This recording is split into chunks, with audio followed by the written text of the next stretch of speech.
When they heard that she was going to dig bamboo shoots, they were not too surprised. After all, Dia had been working in the fields with Huang Fengming since she was young, and she was very capable at a young age. "We are also going to dig bamboo shoots, let's go together," Wang Chunling called the sisters. Dia and the others did not dare to say no, so they nodded and followed the adults. Lin Wanshu happened to be walking at the back, and Sonia looked at Xiao Miao Miao, who was carried on her back, her eyes full of envy. "Sonia, hurry up." Knowing that she walked slowly and was prone to falling, Dia led her to walk. Although she was not very old, she was very skilled in taking care of her sister, as if it had become instinct. After walking for a while, she took out a roasted grasshopper from her pocket and secretly stuffed it into her mouth. "Eat it quickly." Although Sonia had eaten sweet potato porridge last night, she was hungry again after sleeping. When she received the grasshopper, her eyes lit up immediately, and she stuffed it into her mouth and chewed it randomly. Xiao Miao Miao held the rice cake in her hand, looked at Sonia, who was eating it voraciously, and then looked at the rice cake in her hand that she had eaten half of. She blinked, stretched out her little hand, and handed the rice cake to Sonia. Sonia looked at the rice cake in front of her and couldn't help swallowing her saliva. She had eaten this before, it was fragrant, sweet, and sticky, and it was delicious. But looking at the clean rice cake in Xiao Miao Miao's hand, she shook her head timidly again. Xiao Miao Miao had a bad memory and had forgotten that she was rejected once last time. Now that she was rejected again, she didn't cry, but her little face was full of confusion. "Sister, you eat. Sonia has eaten, she's not hungry."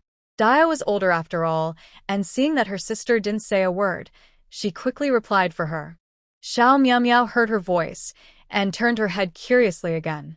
She was probably born to be a boy who gives away money. After being rejected by Sonia, she handed the rice cake to Dia.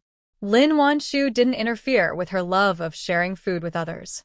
As long as it wasn't stolen, she would let her do whatever she wanted.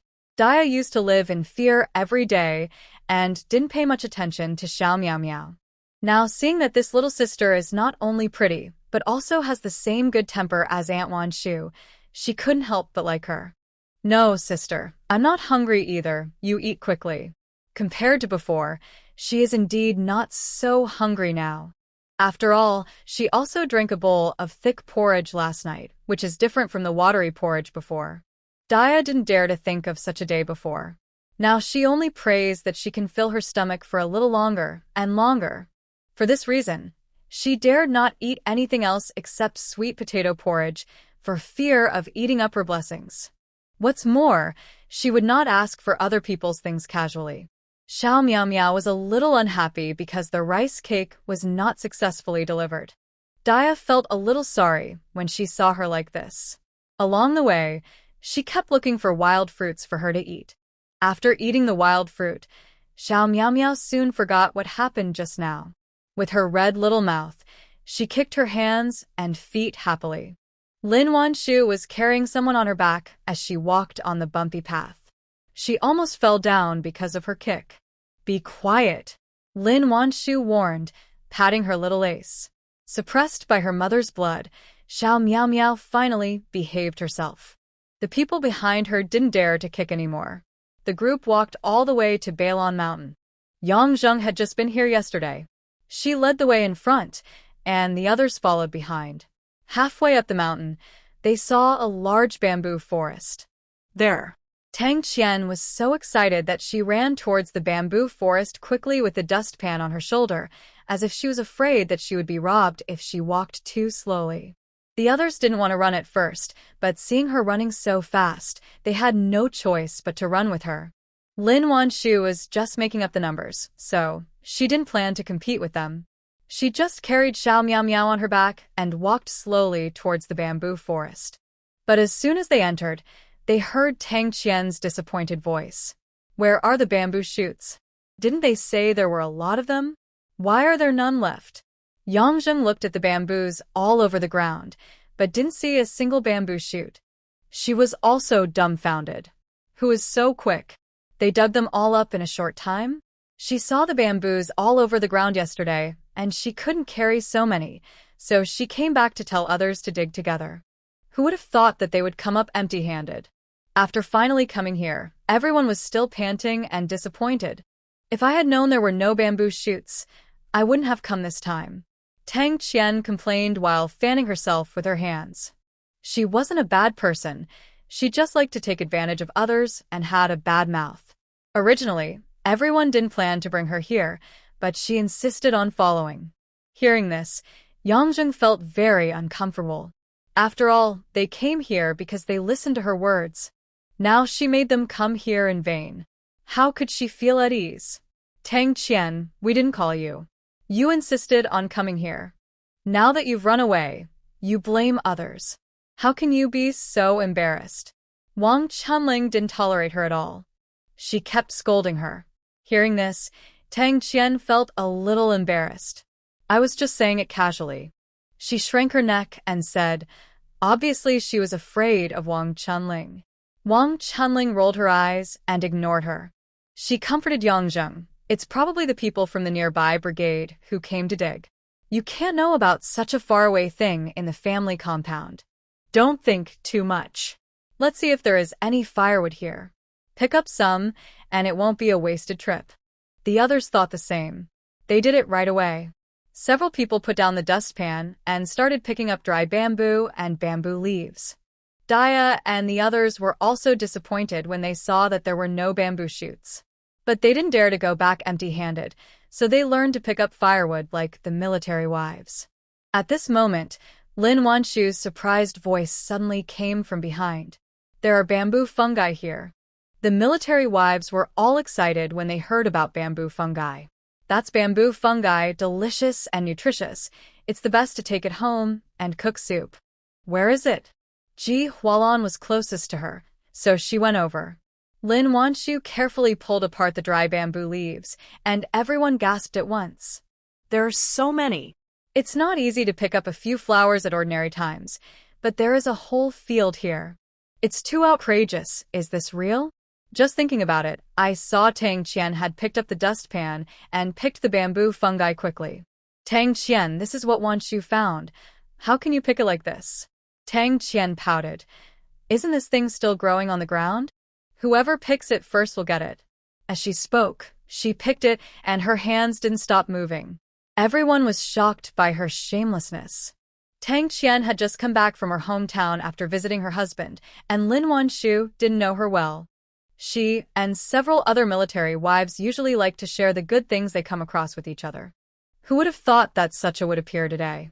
Lin Wanshu is willing to share with the military wives she is on good terms with, but that doesn't mean she is willing to be plundered by a stranger. Just as she was about to speak, she suddenly saw a few black scorpions jumping out of the soil from the corner of her eye. Be careful, step back. Lin Wanshu's face changed, and she stepped back while holding her little meow meow.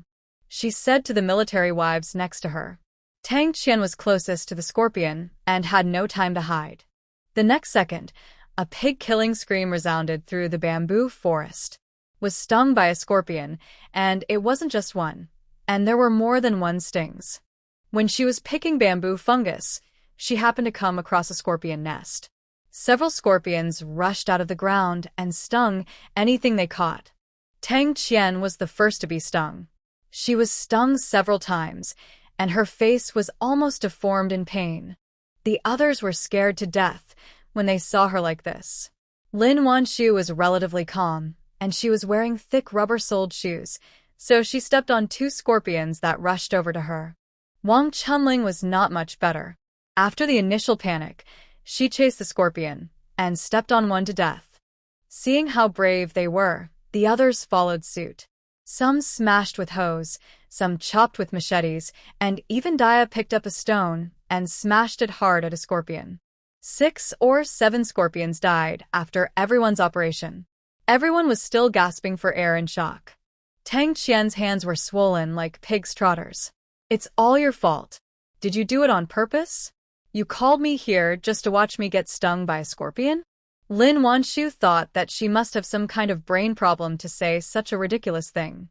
Yes, you're right. I have clairvoyance. I saw scorpions here in the family compound. I dragged you here and opened this pile of bamboo leaves to let you pick bamboo fungus on purpose so that you can get stung by a scorpion. Are you satisfied with what I said?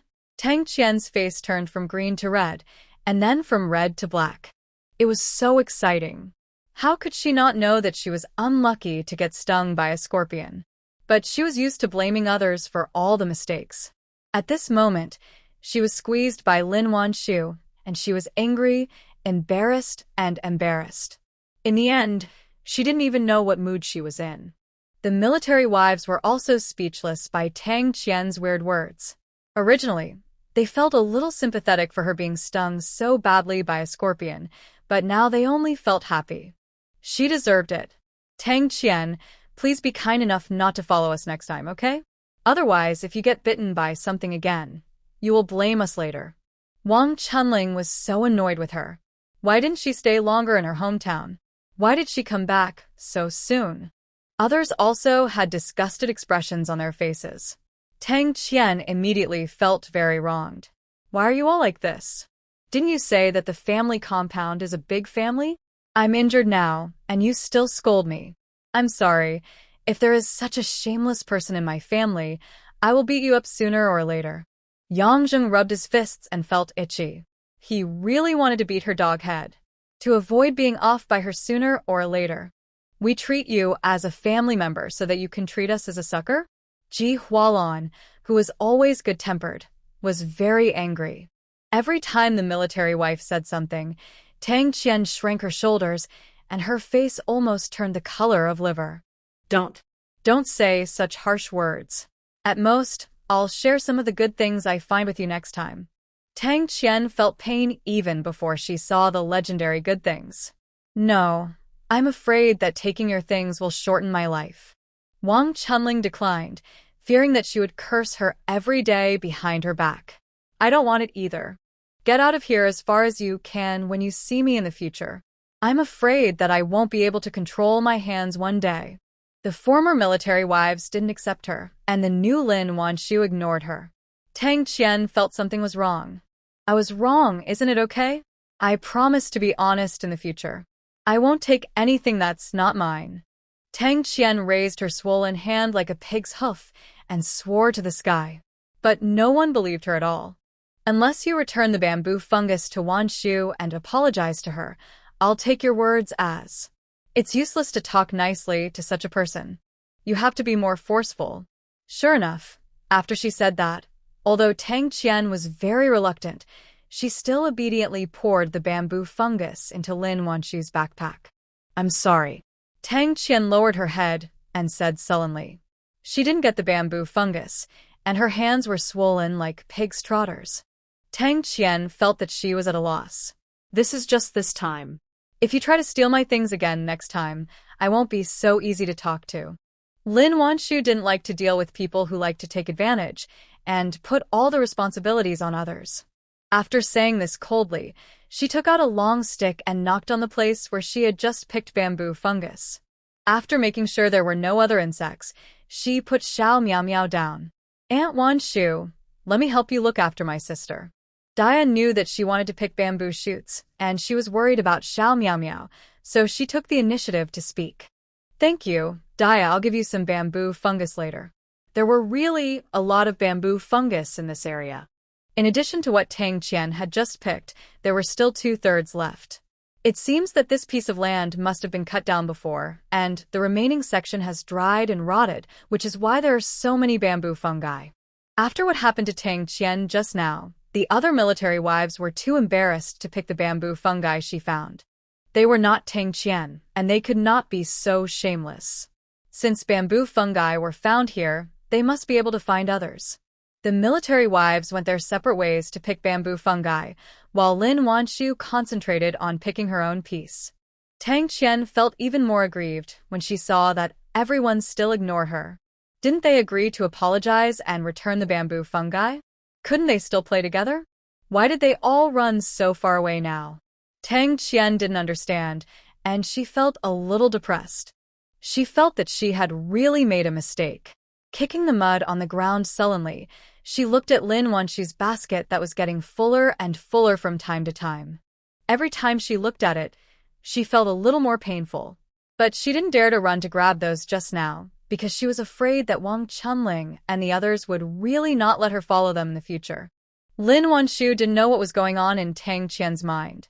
After picking up the bamboo fungus on the ground, she grabbed a few handfuls and put them into Aria's bag. Dia still refused to take it, but she couldn't convince Lin Wanshu. This is a reward for helping me take care of my sister. If you don't accept it, how can I still have the nerve to ask you to help? At this point, how could Dia refuse? In the end, she had to help her take care of Xiao Miao Miao seriously. She must not let her fall, bite, or be bitten by insects. Lin Wanshu knew that Dia was a steady person, so she didn't worry about it. She gave each of them a piece of mung bean cake and asked them to sit on a big rock to eat it, and then she went to concentrate on looking for bamboo fungus. Sonia's eyes almost turned green when she saw the familiar mung bean cake in her hand. Sister, cake. She happily raised the mung bean cake in her hand to Dia. Dia looked at the mung bean cake in her hand and was very excited, but she couldn't bear to eat it. She planned to take it back for her mother to taste it. After eating this mung bean cake, her stomach is full and it can satisfy her hunger. Her mother needs to eat more good food so that she can get better soon. Looking at the mung bean cake in her hand, Dia's eyes are full of expectation. Lin Wanshu was looking for bamboo fungus, not far away. When she looked up, she could see the children on the stone, so she was not too worried. Just as she was poking and searching everywhere with a stick, suddenly, at a certain place, she felt a strange touch under the stick. Lin Wanshu. Lin Wanshu's heart tightened. This touch.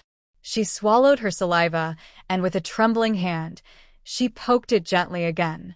As soon as she poked it, she heard a cough from under the bamboo leaves, followed by a heavy gasp of, as if it would not last for the next second.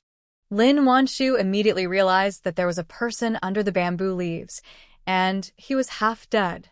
Without figuring out what was going on, Lin Wanshu did not dare to step forward rashly, but still took the stick and gently pushed away the bamboo leaves covering the man. As the bamboo leaves were pulled away little by little, an old face with white hair and beard appeared in front of Lin Wanshu. The old man didn't know how long he had been hungry, and his cheeks were sunken because of his thinness. At this moment, he was opening his mouth and breathing hard. Seeing that it was really an old man who was about to die, how could Lin Wanshu dare to delay? Throwing away the stick in her hand, she walked forward and asked, "Old man, how come you are here?" Perhaps hearing the voice, the old man who fell to the ground opened his eyes with difficulty. Water. From the sound of his weak breathing, Lin Wanshu barely recognized his words. Without hesitation, she hurriedly took off the kettle on her back, unscrewed the lid, and then carefully helped the man up. As soon as the water was put to the old man's mouth, he, who was originally dying, didn't know where he got the strength, and suddenly grabbed the kettle and drank it. The whole kettle of water was drunk up in a short while. Seeing that he seemed to have not eaten for a long time, Lin Wanshu took out the rice cake she brought in the morning from her bag and handed it to him. The old man probably drank the water and recovered a little spirit. When he saw the food, he didn't hesitate to take it and stuffed it into his mouth. Be careful, slow down. Lin Wanshu was afraid that he would choke. Fortunately, the rice cake was not dry, and the old man did not choke even though he wolfed it down. Lin Wanshu brought 4 rice cakes in total, and Xiao Miao Miao had already eaten one. Seeing that the old man seemed not to be full, she gave him the remaining 2. You eat first, I'll go borrow a pot of water for you. Her water had been finished, and it was not good to eat rice cakes without drinking water, so Lin Wanshu planned to borrow some from a military wife. But just as she finished speaking, a pot of water was handed over to her.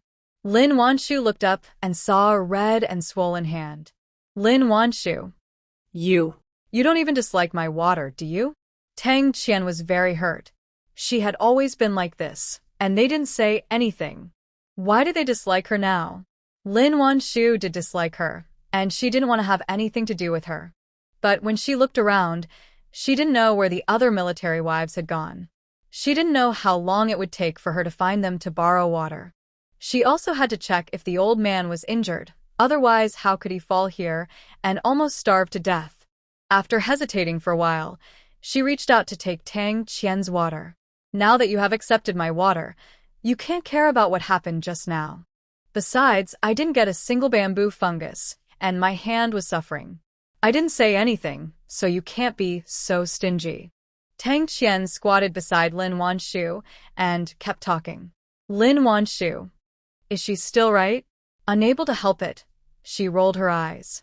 Ignoring her, Lin Wanshu unscrewed the lid of the kettle. Seeing that the old man had eaten another piece of rice cake, she handed the water over. Seeing that he wanted to drink it again, Lin Wanshu hurriedly said, "Drink slowly. There is only this pot now, and it will be gone after you finish it." Hearing this, the old man who originally wanted to swallow it all gave up the idea, only drank 2 shallow sips, and continued to eat the last piece of rice cake. While he was eating, Lin Wanshu helped him check his body. "No need to check, the leg bone is broken," the old man said vaguely with a rice cake in his mouth. Lin Wanshu was a little surprised. "How did you know?" The old man swallowed the rice cake in his mouth and said, "I have been treating patients all my life. How could I not know? If it weren't for those idiots, would he have been sent here? It's a pity that he can't die, and he can't live comfortably." Lin Wanshu. "So it's the old senior, I'm sorry." Sun Haidao waved his hand. "What old senior? Just an old man who won't die." As he said, he put the rest of the rice cake into his mouth. Well, if he didn't die, he would continue to endure. Listening to his accent, it's not difficult to guess why the old man appeared in this difficult border. At this moment, looking at his embarrassed appearance, Lin Wanshu was a little sad. Under the wheel of history, individuals are as small as dust. "Old man, where do you live? I'll ask someone to take you back." Lin Wanshu wanted to send him back, but he almost died here, and no one would care about him. If he was sent back, how many days could he live? Sun Haidao pointed to a cowshed at the foot of the mountain in the distance and smiled freely. "I live there, but there's no need to send me back." He was full now, and with a cane he could move back a little bit. "Old man, with your broken legs, when can you walk back?" Tang Qian saw that Lin Wanshu ignored her, so she interrupted. Sun Haidao was so angry that he blew his beard and glared. "Hey! How can you talk like that, little girl? Do you know what it means to respect the old and love the young?" Lin Wanshu was afraid that Tang Qian would say something more explosive, so she quickly interrupted her and said to the old man, "Your leg bone is broken and you can't move around. Let me take you down." If the old man was in another profession, Lin Wanshu might not insist on taking you down, but he was a doctor and most likely a Chinese medicine doctor, so she couldn't ignore him. "You don't have to take me down."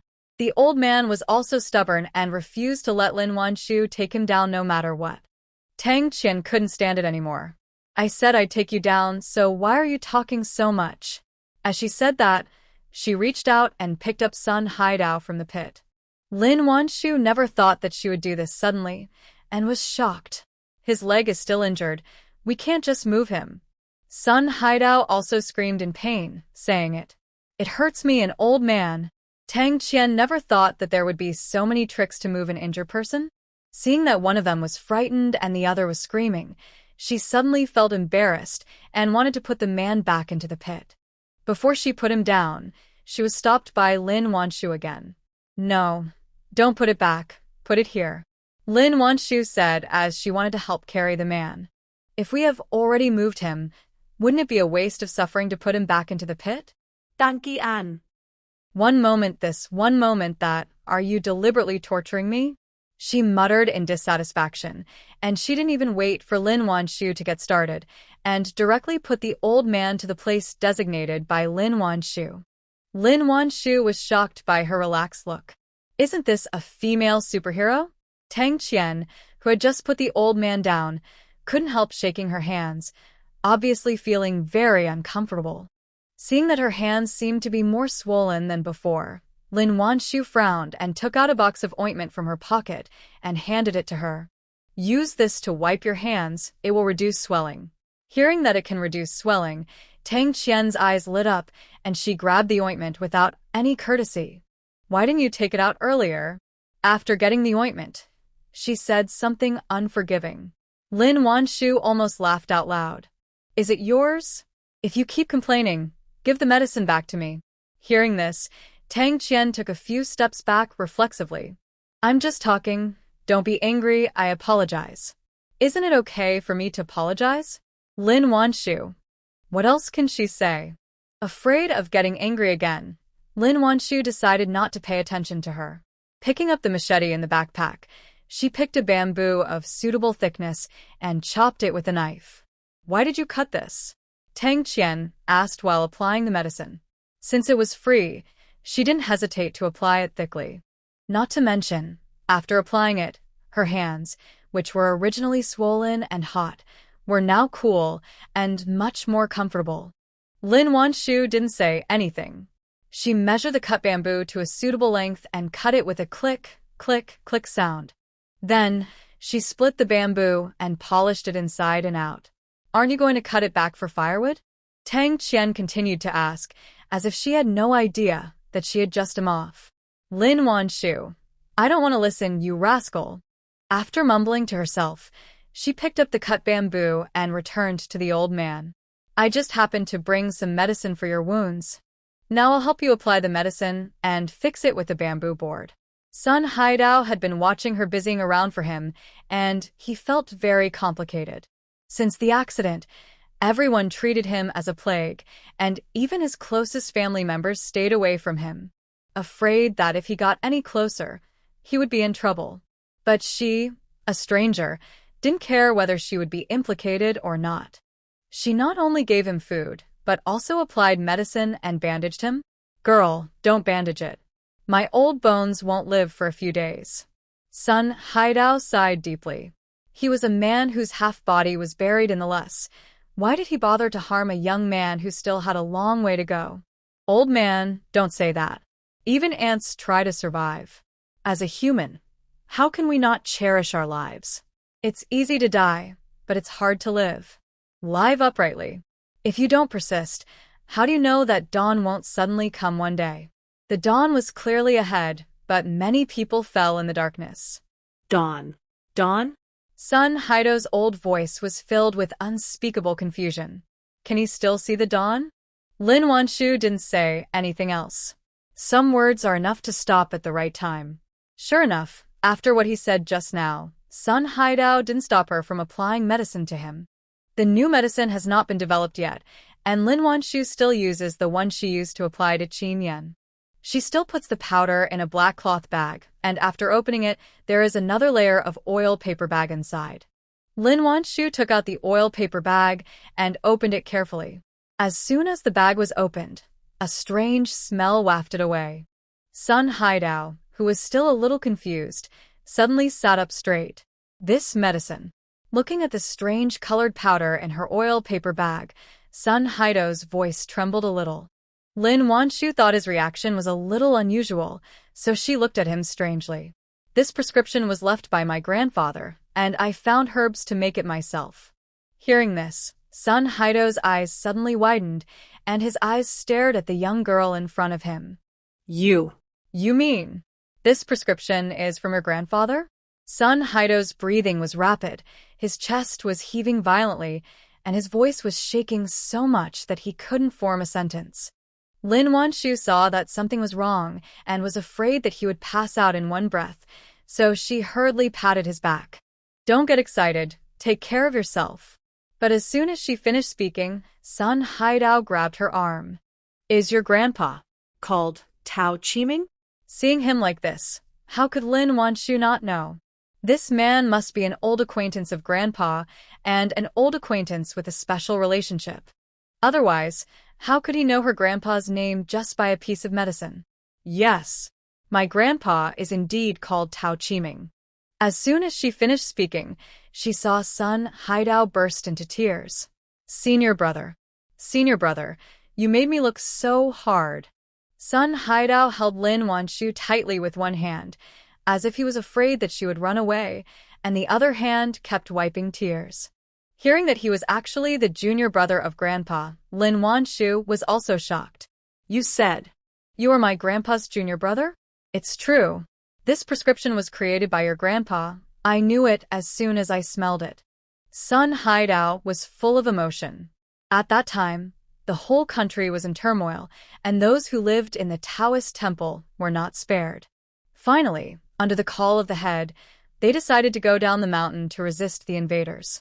But a few years after going down the mountain, they were separated in the war.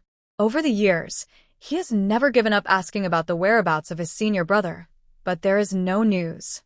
Everyone said that he was definitely in danger. After all, 35 million people died in the whole country in that catastrophe. Under such a huge number, an individual is as small as a speck of dust. How many people died silently on this land and no one knows? How easy is it to find a person whose life or death is unknown in the vast sea of people? Listening to him talking about his past with his grandfather, Lin Wanshu was already in a mess. Didn't her grandfather's family practice medicine for generations? How did they get involved with Taoist priests? And Can Taoist priests get married?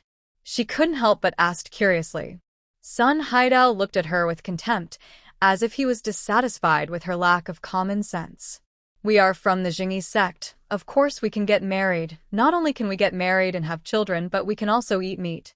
We are not the old feudalists of the Chuanjin sect. Lin Wanshu. Well, it seems that she still has little experience.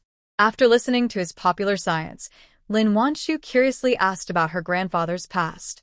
Didn't my senior brother tell you? He only came to our Taoist temple later, and I don't know why he came. If you're curious, why don't you go back and ask him? Lin Wanshu. Seeing that he looked forward to meeting his grandfather, Lin Wanshu suddenly felt reluctant to tell him that his grandfather had passed away. But what was coming could not be avoided after all. After chatting for a while, Sun Haidao seemed to remember something and asked Lin Wanshu, "By the way, where is your grandfather now? Tell me quickly." Facing his excited and expectant eyes, Lin Wanshu's throat seemed to be blocked by something. She opened her mouth again and again, but still couldn't say a word. Sun Haidao was not stupid. Seeing her like this, he knew everything. Just say it. I can bear it. He let go of Lin Wanshu's arm and said in a muffled voice. He was really stupid. He was in such a difficult situation. How could his senior brother be spared? Although she was reluctant, Lin Wanshu still told him that her grandfather had passed away 20 years ago. But to her surprise, the old man's reaction was not as intense as before. Instead, he asked her calmly whether her grandfather had suffered before he passed away.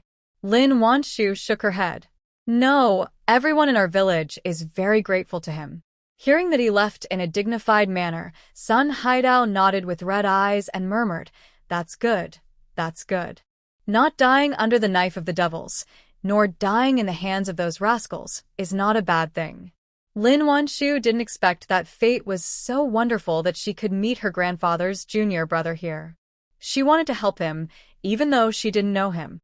Now that she knew he was such a close person, she took care of him even more wholeheartedly. After carefully sprinkling the medicine powder on his right leg, Lin Wanshu picked up the bamboo boards and prepared to fix his leg. Seeing Lin Wanshu take out a long rope from the bag, Tang Qian was numb. "How much stuff did you pack? How come there is everything?" If she wasn't afraid that she would be angry again, she would have wanted to open her bag and take a look. Lin Wanshu held the bamboo board in one hand and the rope in the other, which was not easy to operate. Hearing her squeak, he hesitated for a while and still called her to help. After all, he had just given her medicine, so asking her for a favor was not too much, right? And Tang Qian, who was ordered around, was not dissatisfied and took the bamboo board happily. "I'll do it, don't worry, I'll fix it firmly for you." After hearing this, Lin Wanshu finally had a little change of mind about her.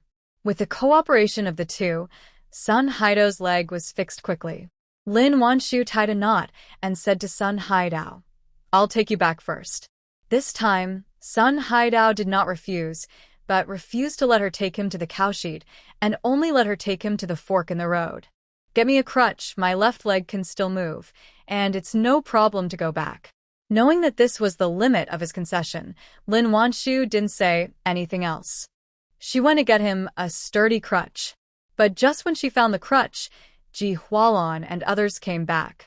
Seeing an injured old man, They were all shocked. Hualan, you're back just in time. Help me take care of Meow Meow. I'll take this old man back to the team. Lin Wanshu didn't say who he was, and the others didn't think much about it, just thinking that it was an old man from the nearby team who fell up the mountain. How can that be? I'll go with you. It's not easy for you to walk alone. Just let them take care of Meow Meow. How could Ji Hualan feel at ease for a beautiful woman like her to go to the team alone? What if someone is blind? Lin Wanshu didn't want her to get involved. After all, the situation was still turbulent. It would be bad if she was implicated. No, I'm fast, don't worry. As she said that, she was about to carry the person. But Tang Qian got there first. Let me do it. It's going to be dark when you guys finish talking. She was strong and quick, and she carried the person and walked away. Lin Wanshu was shocked by her actions again. When she came to her senses, she blocked Ji Hualan from helping her, and then she quickly chased after her. Slow down, wait for me.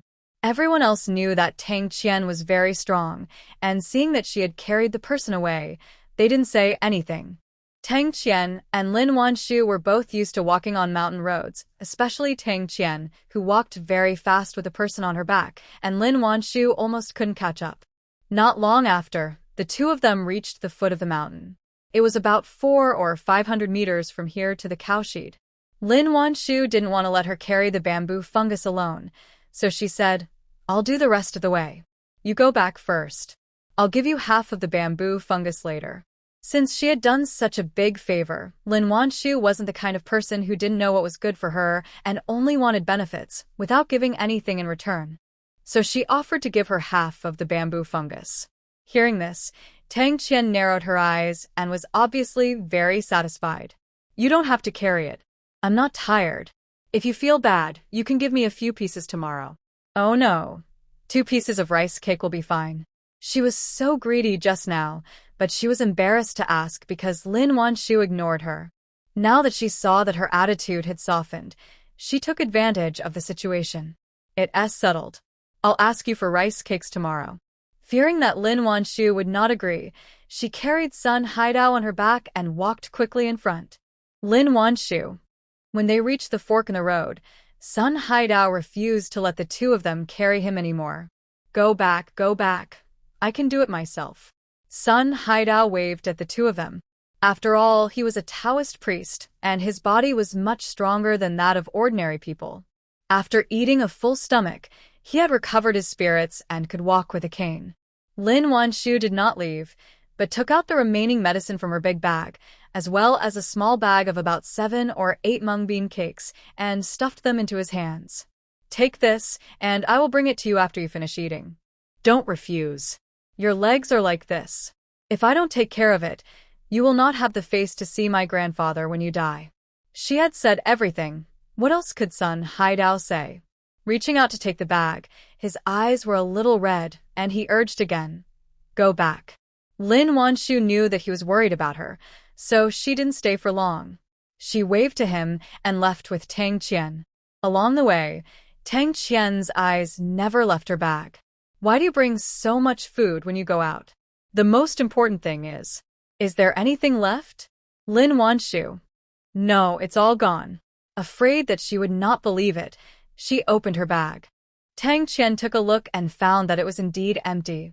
Not to mention food, even medicine was gone. If I had known that you still had so much food, I would have asked you for 1 piece just now. What a pity. For her, not getting any advantage is equivalent to losing money.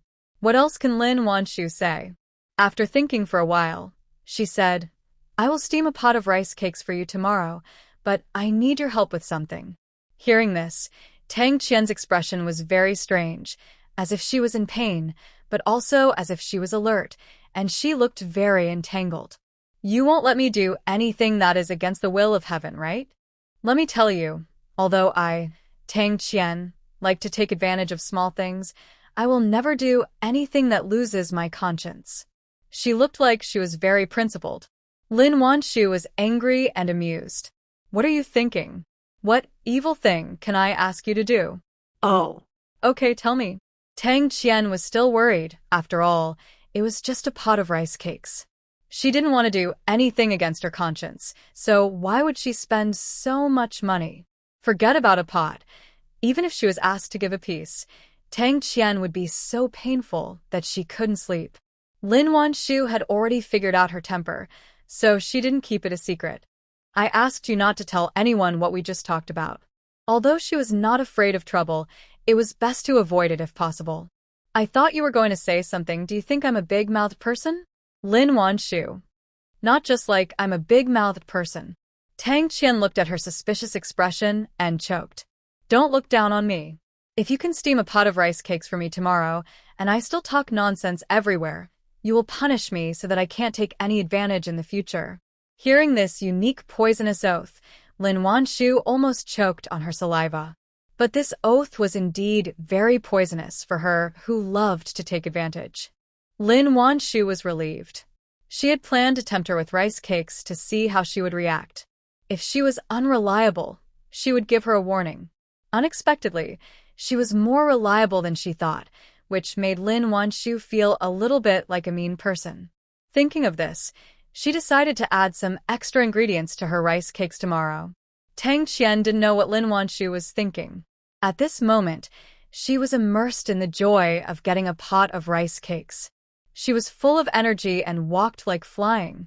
After a while, the two returned to the bamboo forest. All the other military wives were there, and each of them looked like they had made a lot of money. I don't know if they stepped on the bamboo fungus nest, but each military wife picked up a lot. Some picked up 5 or 6 handfuls, and some picked up 1 or 2 handfuls. Even Daya and Arya picked up some by themselves just now. Lin Wanshu kept her promise. After returning, she gave half of the bamboo fungus to Tang Qian and agreed to pick up the rice cakes at 9 o'clock tomorrow morning. After Tang Qian got the bamboo fungus, she went back happily. It was already noon, and Lin Wanshu took out a dustpan and hung up the remaining bamboo fungus to dry. Xiao Miao Miao helped her mother, as usual. Picking up a large bamboo fungus, she curiously fiddled with the white stuff on it. It turned out that this bamboo fungus was different from the ones next to it, and there was a white net skirt under the umbrella. It looked very beautiful. Xiao Miao Miao played with it for a while, then pulled off the umbrella, and then pulled the net skirt. It seemed that she wanted to tear the net skirt off. Lin Wanshu took a look and let her go. Anyway, what was torn off could be eaten. But after a while, the little guy not only failed to pull off the net skirt successfully but also tore it, and immediately cried out wow. Badu holding the mushroom stem in one hand and the torn net skirt in the other, Xiao Miao Miao was very sad. Lin Wanshu touched her little head with a bit of a smile. You want this skirt, right? Mom will pick one for you. As she said that, she picked up another bamboo fungus, carefully plucked off the umbrella, and then took off the net skirt. When Xiao Miao Miao got the net skirt, she immediately turned from crying to laughing and held the net skirt to her waist. Lin Wanshu was amused to see that she was so conceited at such a young age. However, she did not criticize her like most parents of this era, but exaggeratedly exclaimed, "Is this Miao Miao's new skirt? It's so beautiful." Being praised by her mother, Xiao Miao Miao was even happier. Holding the net skirt in one hand and the small cage that she never left in the other, she went out. Seeing that she was going out to play, Lin Wanshu quickly told her not to run so far. Xiao Miao Miao didn't know whether she heard it or not. She responded with a babbling sound in her mouth and ran out with her short legs. Seeing that she was running in the direction of Ji Hualan, Lin Wanshu ignored her and turned back to the kitchen to cook. Shinsiai would come back from school at noon for a few days. Xiao Miao Miao usually liked to play with them, so her goal was very clear. First, she ran to the house next door and looked in from outside the fence. Seeing that Xiao Jianxi was not at home, she continued to run forward with her new toy. When she arrived at the next house, she still stuck her little head over the fence and looked inside with big eyes.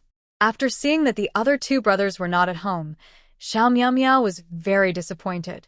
With a small toy on each side, she continued to walk forward aimlessly, wanting to see if there were any other friends. After walking for an unknown period of time, suddenly, a huge figure jumped in front of her. "Stop. This road is opened by me, and this tree is planted by me. If you want to pass through here, Leave money for the road. Xiao Miao Miao didn't know what he was talking about. Seeing that it was a little boy, she thought he was playing with her, so she grinned. Pot pot, but the little fat boy who heard this was disgusted. TSK. Who is your brother? Stop yelling. His mother said that he was from the city and couldn't play with these country bumpkins. Xiao Miao Miao had never seen such a fierce person before and was immediately frightened. When Xiao Pangdun saw the cage in her hand, his eyes lit up and he reached out to grab it. Give it to you. Xiao Miao Miao's cage was snatched away and she cried wow. Xiao Pangdun bullied children a lot on weekdays. Seeing her crying, he was not afraid, but excited to her bamboo fungus net skirt again. After seeing her crying even harder, Xiao Pangdun was very satisfied. He laughed twice and ran away with the robbed spoils. Where had Xiao Miao Miao seen such a dangerous place? He walked back while crying loudly. The two brothers Shenxi just came back from school, and they heard Xiao Miao Miao crying from a distance, and they were both shocked. They didn't even have time to put down their school bags and ran towards the direction of the sound. Soon, the two saw Xiao Miao Miao, who was rubbing her eyes and crying pitifully. Sister, what's wrong with you? Shun Yu was so distressed that he rushed to hug her. But his legs were not as long as Shen Xi's after all. When he ran to her, Xiao Miao Miao had already been picked up by his brother. He was one step slower, and Xiao Xinyue was so angry. His brother was just unethical. Xiao Miao Miao, who was picked up, probably saw her familiar brother and cried even more sadly. Wu Wao pot grab while crying. She raised her little hand and pointed in the direction just now to complain. Although she couldn't hear what she said clearly, the two brothers immediately realized that someone must have bullied her. And this person, no need to think, must be Zhuang Zhuang. Only he likes to bully people so much. Let's go. Brother will take you to revenge. Shun Yu was a hot-tempered person. He rolled up his sleeves and ran in the direction Xiao Miao Miao pointed. Brother will take you to see. Shin Xi did not put Xiao Miao Miao down, but carried her away directly. Shun Yu quickly found Zhuang Zhuang playing with a cage under a tree. He knew his brother had made a cage for Xiao Miao Miao, but he was careless and didn't know what a cage looked like. When he saw Zhuang Zhuang playing with a cage, he got even more angry. Hey! Fatty, take my punch. With a roar, he clenched his fists and charged forward. Although Zhuang Zhuang was fat, his body was quite flexible. When he saw Xinyu rushing towards him, he rolled to avoid Xinyu's fist. But Xinyu was not a vegetarian.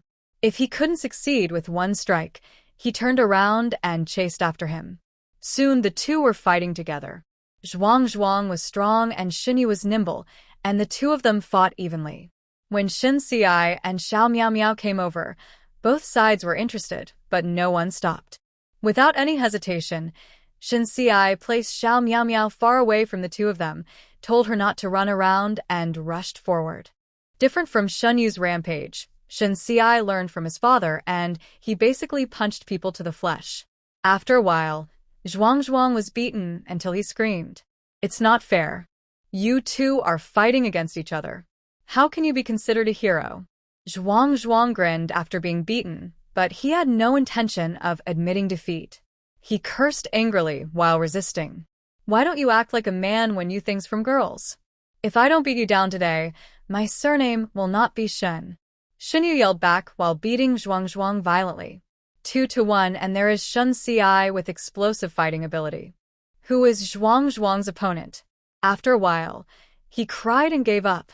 Stop hitting, why don't I give it back to her?" Hearing this, Shin Ci finally stopped.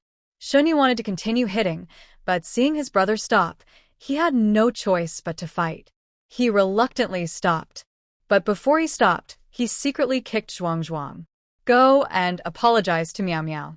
Shin Ci's voice was cold, with an expression that said if he didn't apologize, don't blame him and beat him up again. Although Zhuang Zhuang had fought with these two brothers before, he had never been beaten so severely. Especially Shin Ci, it was as if he had eaten gunpowder, and his tactics were extremely cunning. He now felt pain everywhere in his body. Afraid of being beaten again, Zhuang Zhuang didn't dare to, so he limped up to Miao Miao with a sad face. Miao Miao was frightened by him just now. When she saw him coming, she hurriedly hid behind Shen Xi. Shen Xi touched her head and comforted her. "Don't be afraid. Brother is here." After hearing this, Xiao Miao Miao was not so scared anymore and poked out a little head from behind Shen Xi, staring at a pair of round eyes. His eyes looked curiously at the bruised and swollen Pang Dun. "I'm sorry, I shouldn't have snatched your things just now." Zhuang finished speaking angrily and couldn't help but hiss. It hurts him to death. Xiao Miao Miao didn't understand why she didn't apologize. She just wanted her cage and net skirt back. He stretched out his hand and pointed to the place where Zhuang was playing in the cage just now. Shen Yu ran over and took back his sister's cage. "Here, your cage." As he said that, he handed over the cage in his hand. But Shen Xi frowned when he saw the cage. That's not it. The cage he gave her didn't have ears. Hearing this, Shen Yu was immediately embarrassed on the spot. Could they have beaten the wrong person? Just when he was thinking about this, he heard Zhuang breathing in and saying angrily, "I just took her cage, and before I had time to play, you guys beat me up." While hiding in Shen Xi's room, Xiao Miao Miao behind him saw his cage, and his eyes suddenly became bright. As she said this, she stretched out her hand towards Shen Yu. After confirming that this was really her little cage, Shen Xi felt a little upset. "Sister, where is the cage I gave you?" Xiao Miao Miao didn't quite understand what he said, but she could feel that her brother seemed unhappy. After thinking for a while, she handed over the cage in her hand. Here, looking at her innocent and cute appearance, how could Shen Xi care about his own cage? "Brother doesn't want it. You can play." Shen Yu on the side was a little unhappy.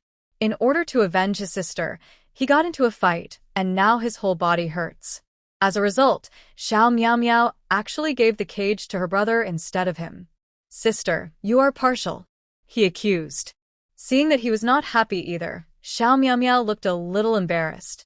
But instead of giving the cage to Shen Yu, she reached into her trouser pocket and dug it out. After a while, he took out a fruit candy. Guagua eat. After getting a fruit candy, Shen Yu was immediately resurrected with full blood. He happily took the candy, opened it, and threw it into his mouth. When he ate the candy with satisfaction, he found that Shen Xi had already led Xiao Miao Miao away. Wait a minute. Shen Yu caught up while eating sweets. After Xiao Miao Miao walked for a while, she suddenly thought of her net skirt again. She took Shen Xi's hand and walked under the tree.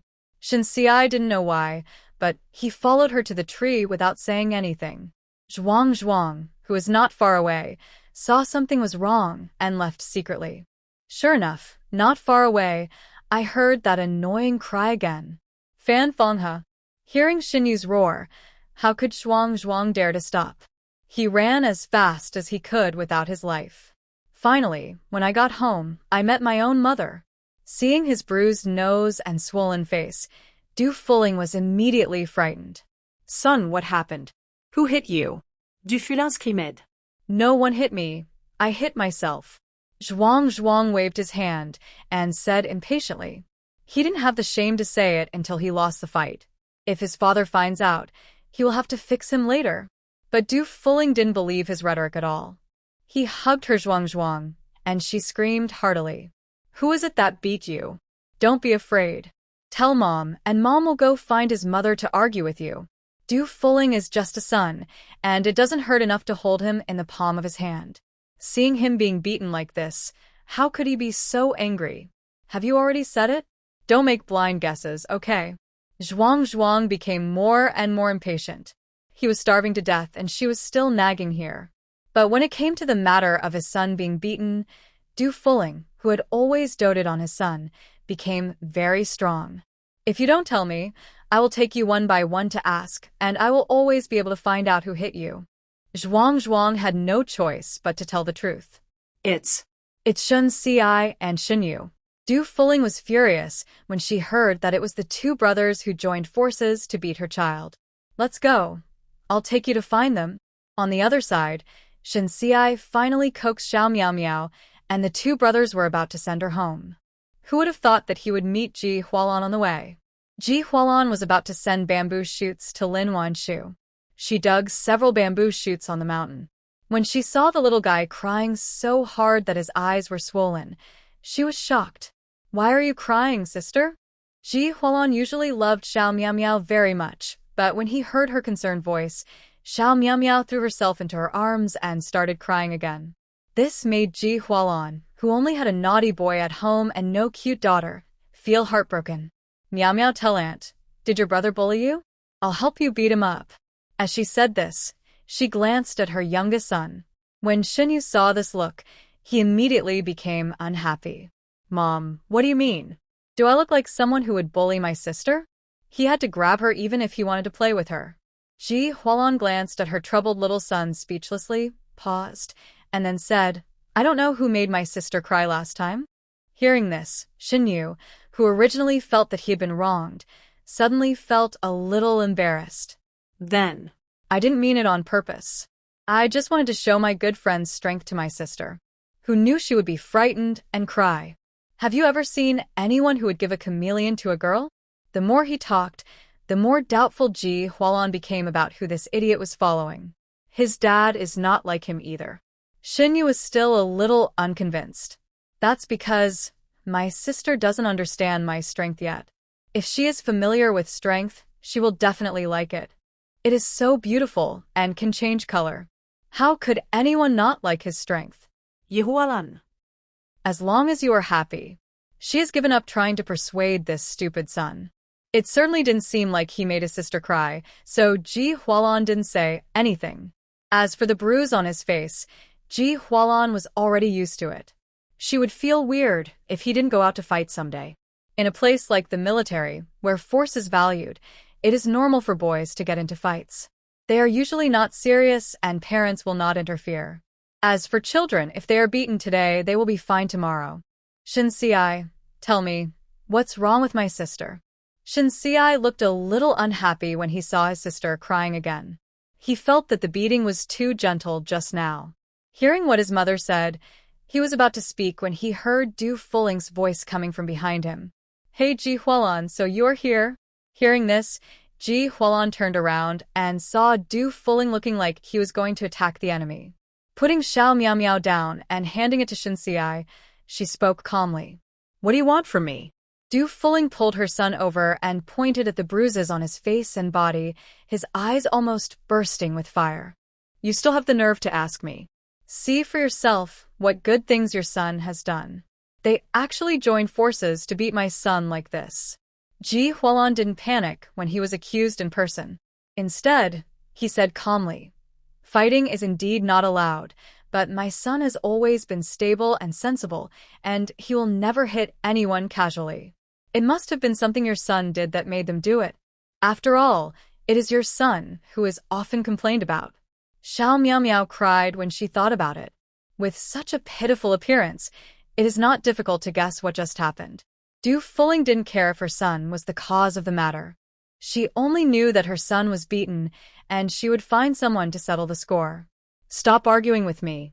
Your son must apologize to my Zhuang today and ask him to fight back. Otherwise, this matter will never end." However, Zhuang, who was pulled in front of her, looked guilty and looked left and right. "I just didn't dare to look at the two Shin Xiai brothers." Seeing her like this, Ji Hualan became more and more sure of his guess. "I advise you that instead of messing around here, why don't you ask your son what good things he has done first? He is still a child, what can he do? But your child is so old that he still beats people. What if you guys today, if you don't apologize, I will go to the family committee to seek justice." Shin Yu, with his mother behind him, couldn't bear to listen anymore. A head popped out from behind Ji Hualan and he shouted loudly, "It's obviously your fat guy who has no shame. He snatched my sister's cage and mushrooms and tore them apart. He should be beaten." Shin Yu pointed at Xiao Miao Miao and held it in his hand. Cage. Bah. "Stop talking nonsense. My son was born in the city and played with toys bought in the store. Why would he fall in love with a broken cage?" Du Fuling felt that her son was insulted. Her family Zhuang has eaten the best and used the best since he was a child. With his aesthetic taste, how could he like a broken bamboo cage? At this moment, Lin Wanshu, who heard Xiao Miao Miao crying, also rushed over. Seeing Du Fuling scolding the bamboo cage made by her man one by one, she looked a little cold. We are indeed not as well off as you city people. We have used toys bought in the store since we were young. For us country people, it would be nice to have a woven cage to play with. Seeing her admit that her bamboo cage unable to get on the table, Du Fuling snorted and raised her neck proudly. It's good that you know. Why don't you apologize to my son quickly? We don't care about this rag like you. Hearing this, Shen Yu was so angry that he clenched his fists and wanted to rush up and beat the fat man again, but was stopped by Ji Hualan. As if unaware of Shen Yu's eagerness, Lin Wanshu continued, such a lot of toys are bought in stores. They must cost a lot of money, right? Hearing this, Du Fuling raised her head even higher. Look directly at people, through your nostrils. Does that need to be said? The toys my son uses, no matter what, are as good as what you country people have to work to death for a month. Lin Wanshu said, oh. He looked her up and down with unclear eyes. It wasn't until a chill rose in Du Fuling's heart that she continued, I heard that the chairman's clothes are still patched. I didn't expect that Deputy Battalion Commander Fan was so powerful. The money he earned allowed his wife and children to live better than the chairman. Be luxurious. As soon as he said this, Du Fuling's face turned as pale as a ghost. You are such a mouthful. Didn't she mean to insinuate her original style? You said it yourself. So many of us heard it. Lin Wanshu was very angry and showed no mercy at all for daring to her daughter's cage and scolding her for the cage made by her man. This is not something that can be revealed with just a few words. Du Fuling had already been scolded once last time, but it was only Ji Hualan who saved her from causing trouble. But she didn't have a long memory, so she had to hit the muzzle of the gun. Ji Hualan, who had always advocated peace as the most important thing, looked very unhappy at the moment and had no intention of helping her out. Du Fuling began to be afraid. For other things, she can still mess around and argue with each other. This was the only thing she could never touch. Thinking of what her man had said before, Du Fuling started to tremble all over. Don't talk nonsense, I thought for a long time, but I didn't say why. After all, she had said it herself just now that one toy for her son was equivalent to the work points earned by the country people in a month's work. Lin Wanshu's eyes were cold, and his voice was somewhat meaningful. I heard that a big family member in Haisher died a few years ago. She had a daughter, and she happened to marry into a family named Du. Before he could finish his words, someone sharply interrupted him. I don't know what you were talking about. There are so many people with the surname Du in Haisher. You can't even think of throwing a basin at my head. Du Fuling glared at her with a stern expression. Lin Wanshu sneered. I didn't name you either. Why are you so excited? Did you really say that you were right? Du Fuling opened her mouth but couldn't say a word. Her face flushed red. At this moment, she wished she could disappear on the spot. How could she care about seeking justice for her son? Wasn't Lin Wanshu a country girl? How could she know all this? Who told her? Nonsense, son, let's go. We won't bother with these country crazy women. She hurriedly said, grabbed Zhuang and ran away. The speed was so fast that it seemed as if there was a ghost chasing behind. Ji Hualan looked at her guilty back, a little dumbfounded. Wanshu, how do you know this? She didn't know even after staying in the family compound for so long. This matter was reported in the newspaper, and I was just guessing. In fact, when Lin Wanshu was doing business in her previous life, she had some research on some powerful celebrities. Although this big Z family in High City died early, he was indeed very good at doing business, and his life deeds were later compiled into a book. There was no mention of Du Fuling, but Lin Wanshu thought she looked familiar, so she lied to her. I didn't expect it to be true. Yehualan. It seems that people really can't be too desperate, or they might hit a wall one day. Du Fuling had already left, and the two didn't say anything else. Although Lin Wanshu was very angry, she didn't want to kill her. After all, they were in the same family compound, and she couldn't just think about her own pleasure and not think about her man. What's more, after this beating, I believe she won't dare to dance in front of them again in a short time. Don't pay attention to those inexplicable people. Look at what I brought you, Ji Hualon said, raising the 2 bamboo shoots in her hand. There were many people on the mountain just now, and she got along with everyone, so it was not easy to give it to Lin Wanshu alone without giving it to others. She had to wait until she returned to the family compound, and then quietly bring 2 to her. Lin Wanshu saw her carrying a big bag that was bulging, and she didn't know what it was. Seeing 2 bamboo shoots now, she was very happy. I thought I didn't have this blessing, but I didn't expect there were 2 more waiting for me. As she said this, she happily took the bamboo shoots. Lin Wanshu has always been generous to her favorite military wives. She would also send them some to try when she made something delicious on weekdays. Others didn't want to take her things for free, so they would basically send something back next time.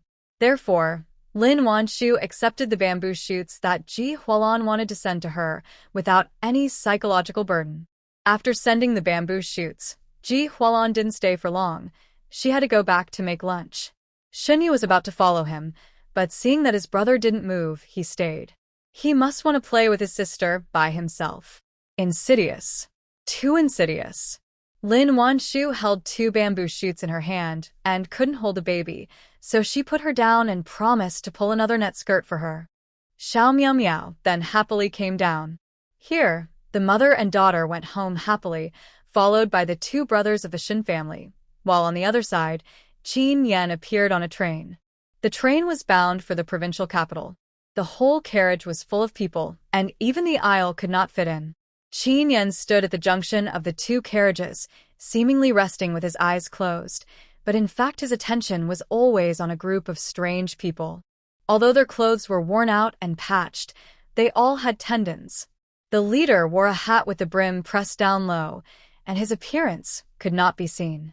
The others looked very ordinary, but if you look closely, you can find that their eyes reveal a trace of unusual ferocity. Chen Yan has strong 5 senses and can distinguish their extremely low voices from the noise. Therefore, he quickly judged that this group of people were plotting something shameful. The train rushed forward with a clang, and all kinds of strange smells in the carriage intertwined and permeated the small space. The noisy noise has never stopped since getting on the train. After an unknown amount of time, the leader winked. Chen Yan's eyes fixed, and he was secretly on guard. However, he still looked lazy and dozing. Not long after, the train pulled into the station. Dear passengers, the train has arrived. As the train announcement sounded, the people on the train lined up to the door one after another, ready to get off the train, but the group of people were lingering at the door, with no intention of getting off. At this moment, another group of people were crowding around an old man and walking towards the door of the next carriage. Seeing the old man surrounded by several people, Chen Yan paused and instantly realized who the target of this group of people was. Sure enough, the thought flashed through his mind, and Chen Yan saw the man in the hat take out a pistol from his trouser pocket. Be careful. Get down. Chen Yan shouted. He kicked the man's hand and heard a few gunshots, and screams instantly rang out in the carriage. Chen Yan was a soldier, and he was already very skilled. After drinking the spiritual spring water given by Lin Wanshu, his strength has now reached a terrifying level. While kicking the man's pistol away, he snatched another man's gun and then fired several shots at an inhuman speed. The gang of criminals fell down 3 or 4 times before they could even react to what happened. At the critical moment, Chen Yan slammed the door of another carriage. The people surrounding the old man had surrounded him in layers as soon as Chen Yan opened his mouth. The criminals couldn't find a chance to attack. Panic made them shoot randomly everywhere, not knowing whether to shoot the old man or the person who helped. However, after this random shooting, the old man was not only fine but was also surrounded and retreated to the carriage just now. And the criminals fell down one after another. They have helpers. Retreat. Seeing that the situation was not good, someone shouted in exasperation. The remaining 2 or 3 who had not fallen quickly ran towards the door. But how could Chen Yan, who had been hiding behind a chair after shooting, let them run away like this? There were a few more bangs, bangs, bangs, and all the gangsters were knocked down. It took only 1 minute from the gangsters' attack to the time they all fell down.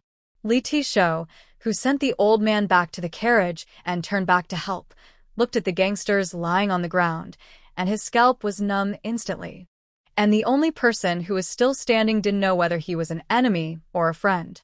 If another group came to assassinate the leader, he didn't dare to think about it. He swallowed his saliva, and his forehead was already wet with sweat.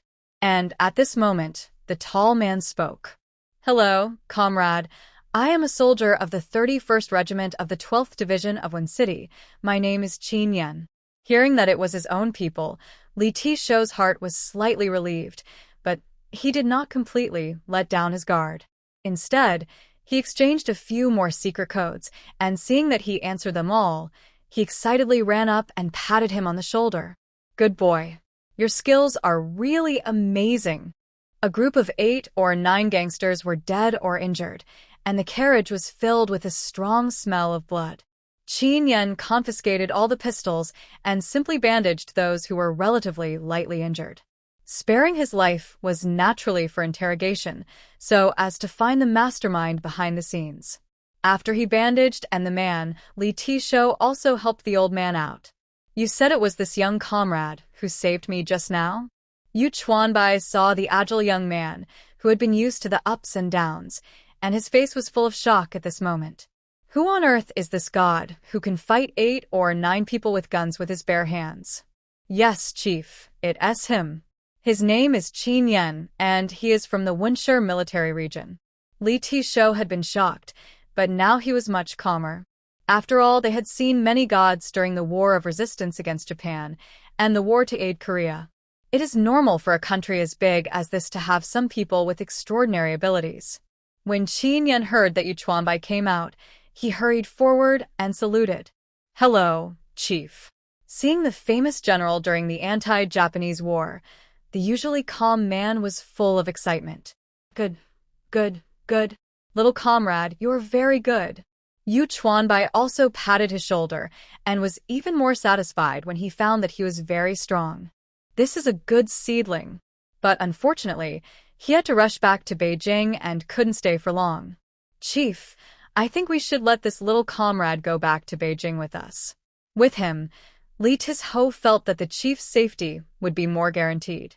And he just checked his ID, and there was no problem with the identification.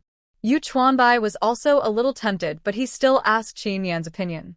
"Little comrade, do you think it's convenient?" The chief needed help, and Chen Yan was naturally obliged. The only thing he was worried about was Lin Wanshu. It was agreed that he would go back in 2 or 3 days, and now he had to delay for so long, and he was afraid that she would worry. But the chief's whereabouts were obviously confidential, and he had no way to notify her. However, Chen Yan did not say this, but saluted Yu Chuanbai. "Anytime you are ready to be deployed." Just like that, Chen Yan, who was originally going to the next city, went north to Beijing with Yu Chuanbai. Lin Wanshu, who stayed in the family compound, waited for a few days and found that the man had not come back, so she couldn't help but worry. They all agreed to make a warm house meal on Sunday, and she also told several military wives. In the end, he didn't come back? And where did he go? Is there any danger? Lin Wanshu's mind was in a mess all day, and she couldn't calm down at all. "Don't worry, he may have a temporary mission. I'm used to them disappearing suddenly and appearing suddenly." Ji Hualan comforted her when she saw her anxiety. Lin Wanshu forced a smile, but her heart was not relieved at all. "Hualan, don't persuade her. It's useless to persuade her. She will adapt after living here for a few more years." Wang Chunling on the side joked. "Don't think that you can see the man at home every day if you live in the family compound. They know better than anyone how busy soldiers are." "Oh, Wanwan, your man is so powerful. He can beat several people at once. What are you afraid of?" "You should be afraid of people who cause trouble for him, right?" Yu Fongfong couldn't bear to see her frowning, so she joked with her, trying to cheer her up. Hearing this, Lin Wanshu also remembered his amazing divine power, extraordinary skills and 5 senses, and the worry in her heart was slightly relieved. But he didn't come back, so the warm house meal had to be postponed. After all, she was a woman and couldn't greet his comrades. Suppressing her worries, She put the dried twisters she picked from the mountains into a jar. One, are these twisters really delicious when soaked in wine? Yu Fongfong picked one up and put it in her mouth to chew. She felt that the taste was average, not sour enough or sweet enough, and not as tasty as salted fruit. It should be delicious, right? Lin Wanshu said uncertainly. After all, she had never drunk it before. She had only seen it in a book. There happened to be a lot of these fruits here. She had nothing to do, so she tried to soak them. In addition to the twist, she also added a few medicinal herbs. This stuff can promote blood circulation, relieve inflammation and pain, enhance immunity and other effects when soaked in wine. Hearing her say this, everyone else was eager to try. Wanshu, is this stuff really that powerful? Then you have to teach me. My man always has pains here and there. I'll try soaking it for him. After being a soldier for a long time, there will be more or less some problems on the body. The military wives are very tempted to make their men feel better. Lin Wanshu still did not hide her secrets. While putting the materials, she told them the precautions. This wine was also brewed by her the day before yesterday. It was about 30 degrees Celsius. Pour it all into the jar, just full of it. After brewing the wine, after the military wives left, Lin Wanshu carried Xiao Miao out again. A few days ago, she sent Sun Haidao back home and visited him once. She didn't know if the villagers thought he was dead, or if the custom of fighting people had gradually faded, so no one came to the cowshed. Lin Wanshu successfully delivered medicine and food to him. In order to make him feel better, she also boiled a pot of medicine for him. She didn't know if it was because he ate the mung bean cake and was no longer hungry, but Sun Haidao looked much better than when she first saw him. Lin Wanshu wanted to go and deliver medicine to him today. Only when his legs are completely healed can he survive. Lin Wanshu didn't know when he could be taken back to the city.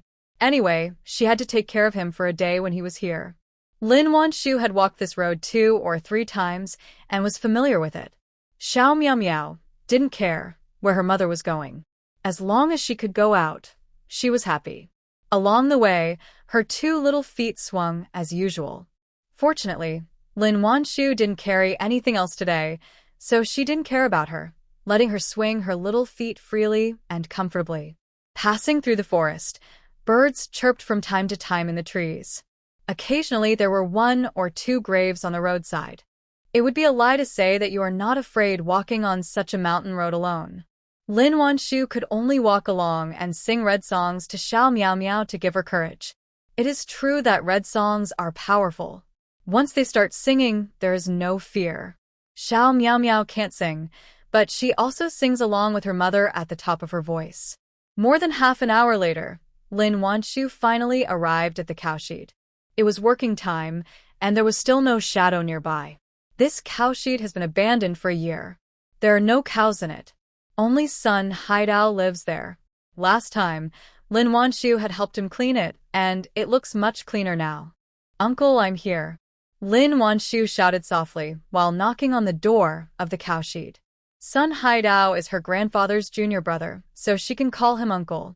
But just after she knocked on the door, she suddenly felt something was wrong behind her. Lin Wanshu turned her head mechanically and saw 5 or 6 people standing a few meters behind her.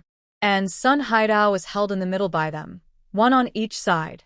At this moment, his head was tilted to one side, and the leg that had been hit by the bamboo board was now bleeding. It seemed that he was not sure whether he was alive or dead. Let him go. Lin Wanshu's eyes turned red when she saw Sun Haidao being tortured like this. How could they treat an injured old man like this? And an old man they didn't know? Oh. You're so anxious. It's worth it that we've been waiting for you here for so long. Zhou Shichong, the leader, had a smile on his face and looked her up and down greedily with his turbid eyes. Lin Wanshu's eyes sank, and she couldn't help but feel sick in her heart. What do you want? While asking, Lin Wanshu was thinking about how to get out. She could run, but if she ran, Sun Haidao would die here. But if she didn't run, these people were obviously going to insult her, so how could she get him out? Xiao Miao, who was carried on her back, probably sensed the danger, and her 2 little hands tightly grasped her mother's shoulders. not daring to say a word. He, what do you think we want? Zhou Shicheng looked at the fair-skinned, beautiful, and seductive woman in front of him, and his saliva was almost flowing down. If he caught her, wouldn't it be his decision on how to deal with her? Zhou Shicheng didn't expect such a good thing to fall from the sky. He was so excited that his eyes almost glowed green. I'm a military wife. If you dare to touch me, just try it. When he heard that it was a military wife, Zhou Shicheng's smile froze, but when he thought of the person who called him here, he felt relieved again. With a playful smile on his face, his eyes became more and more intense. Oh. It's a military wife. I like her even more. Several men next to him also laughed. I haven't slept with a military wife yet, so today I just want to try it out. Hiss. Soldiers eat well, and even their wives are so delicate and tender. As they said that, they threw the half-dead Sun Haidao down and surrounded her excitedly. Lin Wanshu didn't move either. She just stood there, looking at them coldly. Oh my, look at her. She dares to glare at me. How disgusting. TSK, TSK, TSK, this leather is so delicate that you can't even see the pores. I dare not imagine how happy she will be in a while. Several people were talking to each other. Their voices were obscene and disgusting. The beauty in front of them seemed to be scared and still motionless. This made the excited brains of several people lack oxygen. The thought of meeting such a stunning beauty in their lifetime was worth it even if they died on the spot. Beauty, come here, brother loves you. After taking a sip of saliva, Zhou Shicheng opened his hands and pounced on her. Evil beast, stop. Behind him, Sun Haidao, who had just woken up, was bloodshot. As soon as the voice fell, something unexpected happened. The few people who had not yet pounced on Lin Wanshu, one after another, let out a pig-killing howl. My eyes. My eyes, they're so spicy. 5 or 6 people fell down and rolled on the ground. Their faces were all covered with a layer of red stuff. Sun Haidao looked at the people who were wailing in pain on the ground with a look of shock. You witch. You dared to plot against me, die. Zhou Shicheng is worthy of being the leader, and his physical fitness is also very good. Even though he was in so much pain that he wanted to die on the spot, he still stood up and waved his fists wildly, as if he wanted to beat her to death. But he couldn't see it all, and there were so many people lying on the ground. As a result, not only did he fail to hit Lin Wanshu, but he was tripped again. Lin Wanshu sprinkled them with devil pepper powder, which was about the same spiciness as industrial pepper and was used to make anti-wolf spray. Just licking it can make your nerves hurt, not to mention the consequences of sprinkling it on your eyes. For such a ruffian, it deserves to be blinded. Lin Wanshu has no psychological burden at all. Ignoring the people who were wailing on the ground, she hurried to Sun Haidao and wanted to pull him up and take him away. But Sun Haidao refused to do so, clenching his teeth tightly. He didn't say anything, but waved at her with red eyes, motioning her to leave quickly. But how could Lin Wanshu be willing to leave by herself? If she left now, he would definitely have no way to survive. This is her grandfather's relative. How could she leave him alone? Biting her lip, she stubbornly reached out to help him up. But Sun Haidao didn't cooperate at all, and even grabbed a stone and wanted to smash it on her head. No! Lin Wanshu shouted in fear, reaching out to grab his hand. Uncle, don't. You can't leave. If you leave, how should I explain to my grandfather? She has no relatives anymore. After her biological mother left, Lin Wanshu was like an outsider in the Lin family. She was a girl and was not welcomed at all. Even her name was given to her by her grandfather before he left. For Lin Wanshu, her only relatives were her grandfather's family. Although Sun Haidao was only her uncle, he was no different from her grandfather to her. How could she watch him die? Don't go, don't leave me. Lin Wanshu begged with tears. Looking at Lin Wanshu crying like a child in front of him, Sun Haidao's eyes were red. The hand holding the stone was shaking. How ridiculous. His so-called relatives wished he would die on the spot after he got into trouble, so as not to implicate them. And the granddaughter of the senior brother, who had only met him 2 or 3 times, risked her life to save him. Okay, I won't leave. Uncle won't leave. Sun Haidao forced a smile at the corner of his lips. He felt that even if he died at this moment, his life would be complete. After he went down, he could tell his senior brother that his granddaughter was very good and excellent. Not only was she kind and intelligent, but she was also very talented in medicine. When he thought about medical skills, he suddenly had a strong desire to survive. He couldn't die. He wanted to pass on his medical skills to her. Girl. Help me up, let's leave here. Find an empty cave to hide first, and then make a long-term plan. Seeing that he really didn't want to die, Lin Wanshu was very excited. Okay, I'll help you up. As she said this, she supported his arm and exerted force. But before she could lift him up, she heard Sun Haidao's frightened voice.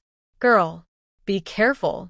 Hearing this, Lin Wanshu subconsciously grabbed a stone and smashed it hard behind him. Ah! Another tragic howl. Zhou Shichang covered his head with blood all over his face. I'm going to kill you. I'm going to kill you. Cut you into pieces. Zhou Shichang hated Lin Wanshu so much that he gnashed his teeth as if he wanted to chew her alive. Perhaps the pain was extreme. He got used to it and stood up and waved his fists wildly in the direction just now. Lin Wanshu just helped Sun Haidao up, and she felt a fist wind hitting her face. Without thinking too much, she pulled Sun Haidao and rolled on the grass. Zhou Shichang's fist hit the place where they were just now. With a bang, a deep fist mark was sunken into the ground. Lin Wanshu felt a chill in her heart. If this fist hit her, her skull would definitely be cracked. Seeing the man with a crazy face who was still looking for them, Lin Wanshu didn't care whether she would be suspected. Prepared the anesthetic needle and planned to knock him down first. But before she could do anything, she heard a roar from the intersection. Zhou Shichang, stop. But Zhou Shichang has fallen into madness and doesn't listen to him at all. He waves his fists and hits everywhere randomly. But before he could hit him, suddenly, a hand stretched out from behind, grabbed his arm, and twisted it violently behind him. Don't move. Don't move. As angry shouts came, Lin Wanshu saw 7 or 8 people in military uniforms appearing. Who was the one who is kidnapping someone other than Shen Shuwen? Brother Shen. Lin Wanshu was a little surprised. Why did he appear here? Shen Shuwen was also frightened when he saw Lin Wanshu's embarrassed appearance. Brother and sister, why are you here? Knowing that he was saved, Lin Wanshu completely relaxed. A few days ago, I saw this old man's leg bone was broken, and he almost died on the way up the mountain, so I gave him some medicine. I didn't expect that when I met these gangsters, they wanted to do something wrong to me. As he said that, Lin Wanshu said. He revealed his identity just now, and told them that he wanted to sleep with his wife. Hearing this, Shen Shuwen almost burst out of anger. You sons and daughters dare to touch Jun's wife. Wait for me. When he thought that his brother's wife was almost insulted by these beasts, he was trembling with anger. Everyone else was also extremely angry, and the escorting people did not spare any effort. They only heard a few clicks, like the sound of bones being dislocated, followed by several screams. Spare your life. We don't dare anymore. But several soldiers felt that they couldn't relieve their anger at all. That's a military wife. Let's put it into perspective. If a group of people plotted against their own daughter-in-law, they would want to kill her on the spot. Attack the Jun's wife? How dare they? All the gangsters were subdued. Lin Wanshu was about to call someone to rescue Sun Haidao, but he found that 2 figures in military uniforms had already squatted beside him. Mr. Sun, how are you? Lu Songqing's heart was full of sadness and discomfort when he saw that there was no trace of skin on his body. Such a person was bullied like this. How could this not make him sad? I can't die. Sun Haidao gasped and said with difficulty, then turned to look at Lin Wanshu. Girl. Look at Meow Meow. It was so dangerous just now. The child never made a sound. He was afraid that she would be frightened. Hearing this, Lin Wanshu suddenly realized that his daughter was unusually quiet. Meow Meow, how are you? Talk. After patting her ace with a shaking voice, Lin Wanshu reached out to untie her strap and hugged her to his chest. As soon as he took Milk Baby into his arms, before Lin Wanshu had time to check if she was injured, the little guy stretched out his 2 hands and hugged her neck tightly. "Don't be afraid, Mother is here." Lin Wanshu felt distressed and blamed herself. She didn't expect that man to be so powerful in combat. Even the Devil's Pepper's chili powder couldn't bring him down. Although it was because Sun Haidao wanted to commit suicide that she spoke out and attracted the gangsters. But Lin Wanshu felt guilty and scared about such an accident. "I don't dare to think that something happened to Xiao Miao Miao. How will she survive?" Only then did Shen Shuwen see that she had brought Xiao Miao Miao on her back. He was also terrified when he saw 2 people, one big and one small. If something happened to these 2 people, he didn't dare to think about Chen Yan's reaction. Miao Miao, how are you? "Uncle is here. Don't be afraid." He walked forward and asked softly, as if he was afraid of scaring her. But at this moment, Milkman, who had been silent, patted his mother on the shoulder. "Boo, I'm afraid." The voice was vague, but the action was clearly to comfort her mother. Lin Wanshu didn't expect that his daughter was not only not afraid, but also comforted him, and he suddenly couldn't react. "Miao Miao, are you okay?" As she said this, she took some of the Milk Baby out and wanted to see how her face looked. But to her surprise, there was no fear in Milkman's big eyes, only confusion, as if he didn't understand what happened just now. Probably feeling that her mood was not right, the little guy reached out and touched her face again. His little face was almost wrinkled into a bun. Lin Wanshu's heart suddenly softened into a ball, and she hugged Milk Baby tightly, her eyes red. "Mama's fine, Miao Miao, don't worry." The little baby didn't know whether he understood or not, so he reached out and hugged her tightly. "Mr. Sun, your injuries are serious. We have to send you to the hospital right away." Lu Songqing had already asked the soldiers to remove the door panel of the cowshed and wanted to lift Sun Haidao onto the board and send him to the hospital. But Sun Haidao was unwilling. "I can't die, just send me to the health center in their town." After finally recognizing his grandniece, he hadn't even passed on his medical skills to her, so Sun Haidao didn't want to leave. These people were designated to take him back to the capital. After returning, who knows when he will see his grandniece again?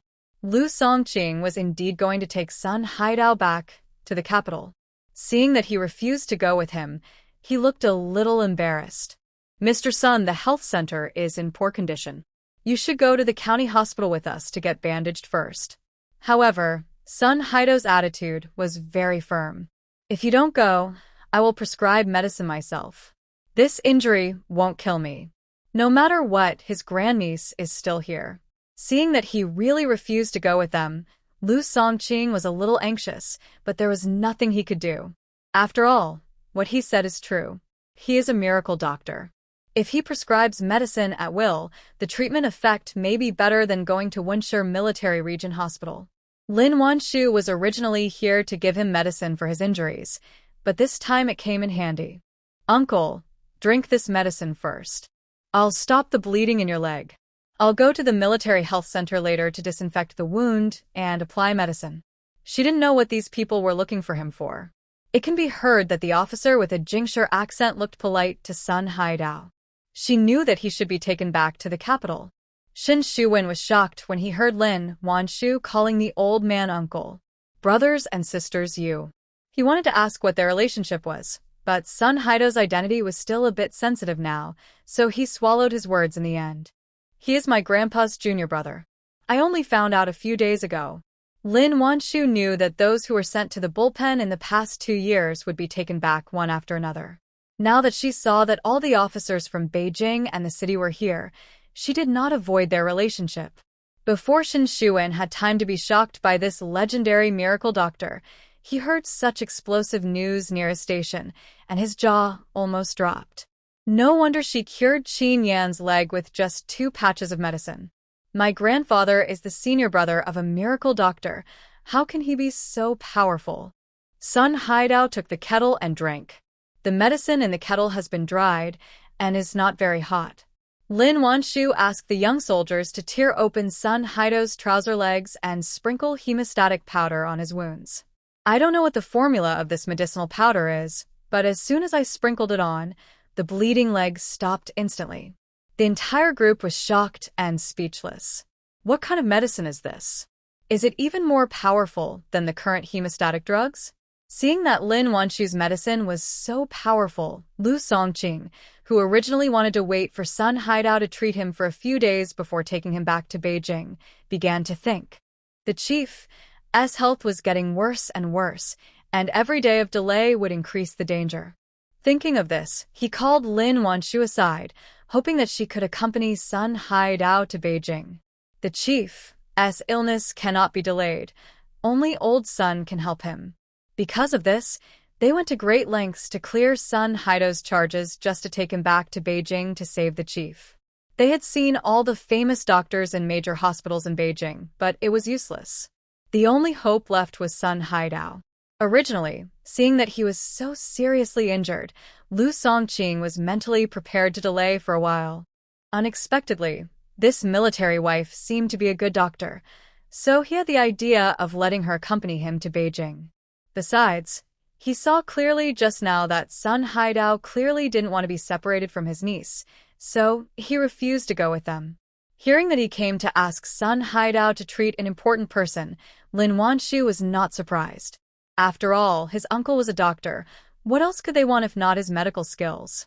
But she didn't care too much about whether he was the leader or not. She only cared whether his uncle was willing. If he wanted to save him, she would naturally have no choice but to accompany him. What did you say? Old Yu is sick? Hearing that Lu Songqing was here to call him back to treat Yunnan, Sun Haidao, who didn't want to leave here, couldn't help but frowned. If it was someone else, he might not necessarily go to save him, but old Yu was different. Not only did he help him, but the two of them had a good relationship. He was sick, so Sun Haidao naturally couldn't pretend not to see it. Girl, I have to go back to Jing City and come back to see you after a while. After drinking the medicine, Sun Haidao's breath was much more stable, and he even had the strength to speak. At this moment, he was eating the boiled eggs that Lin Wanshu had peeled for him while saying, "Uncle, I'm worried about your injury. Comrade Lu Songqing has just said that he wants me to go to Jingshi with you." Although Sun Haidao seems to be fine now, Lin Wanshu has just checked his pulse and knows that he is seriously injured.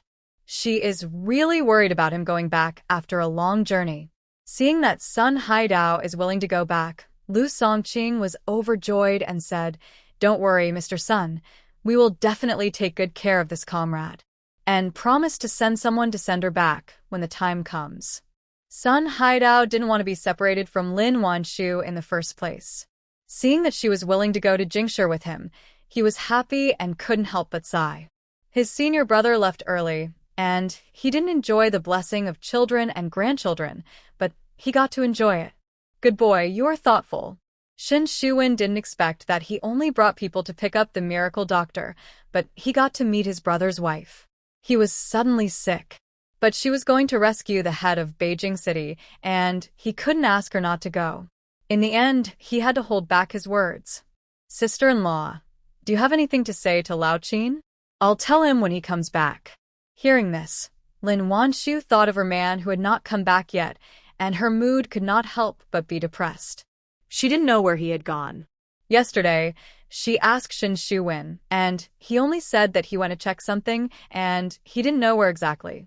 After thinking about it, she took out a small notebook from her pocket, wrote down 2 sentences, and closed it and handed it to Shen Shuwen.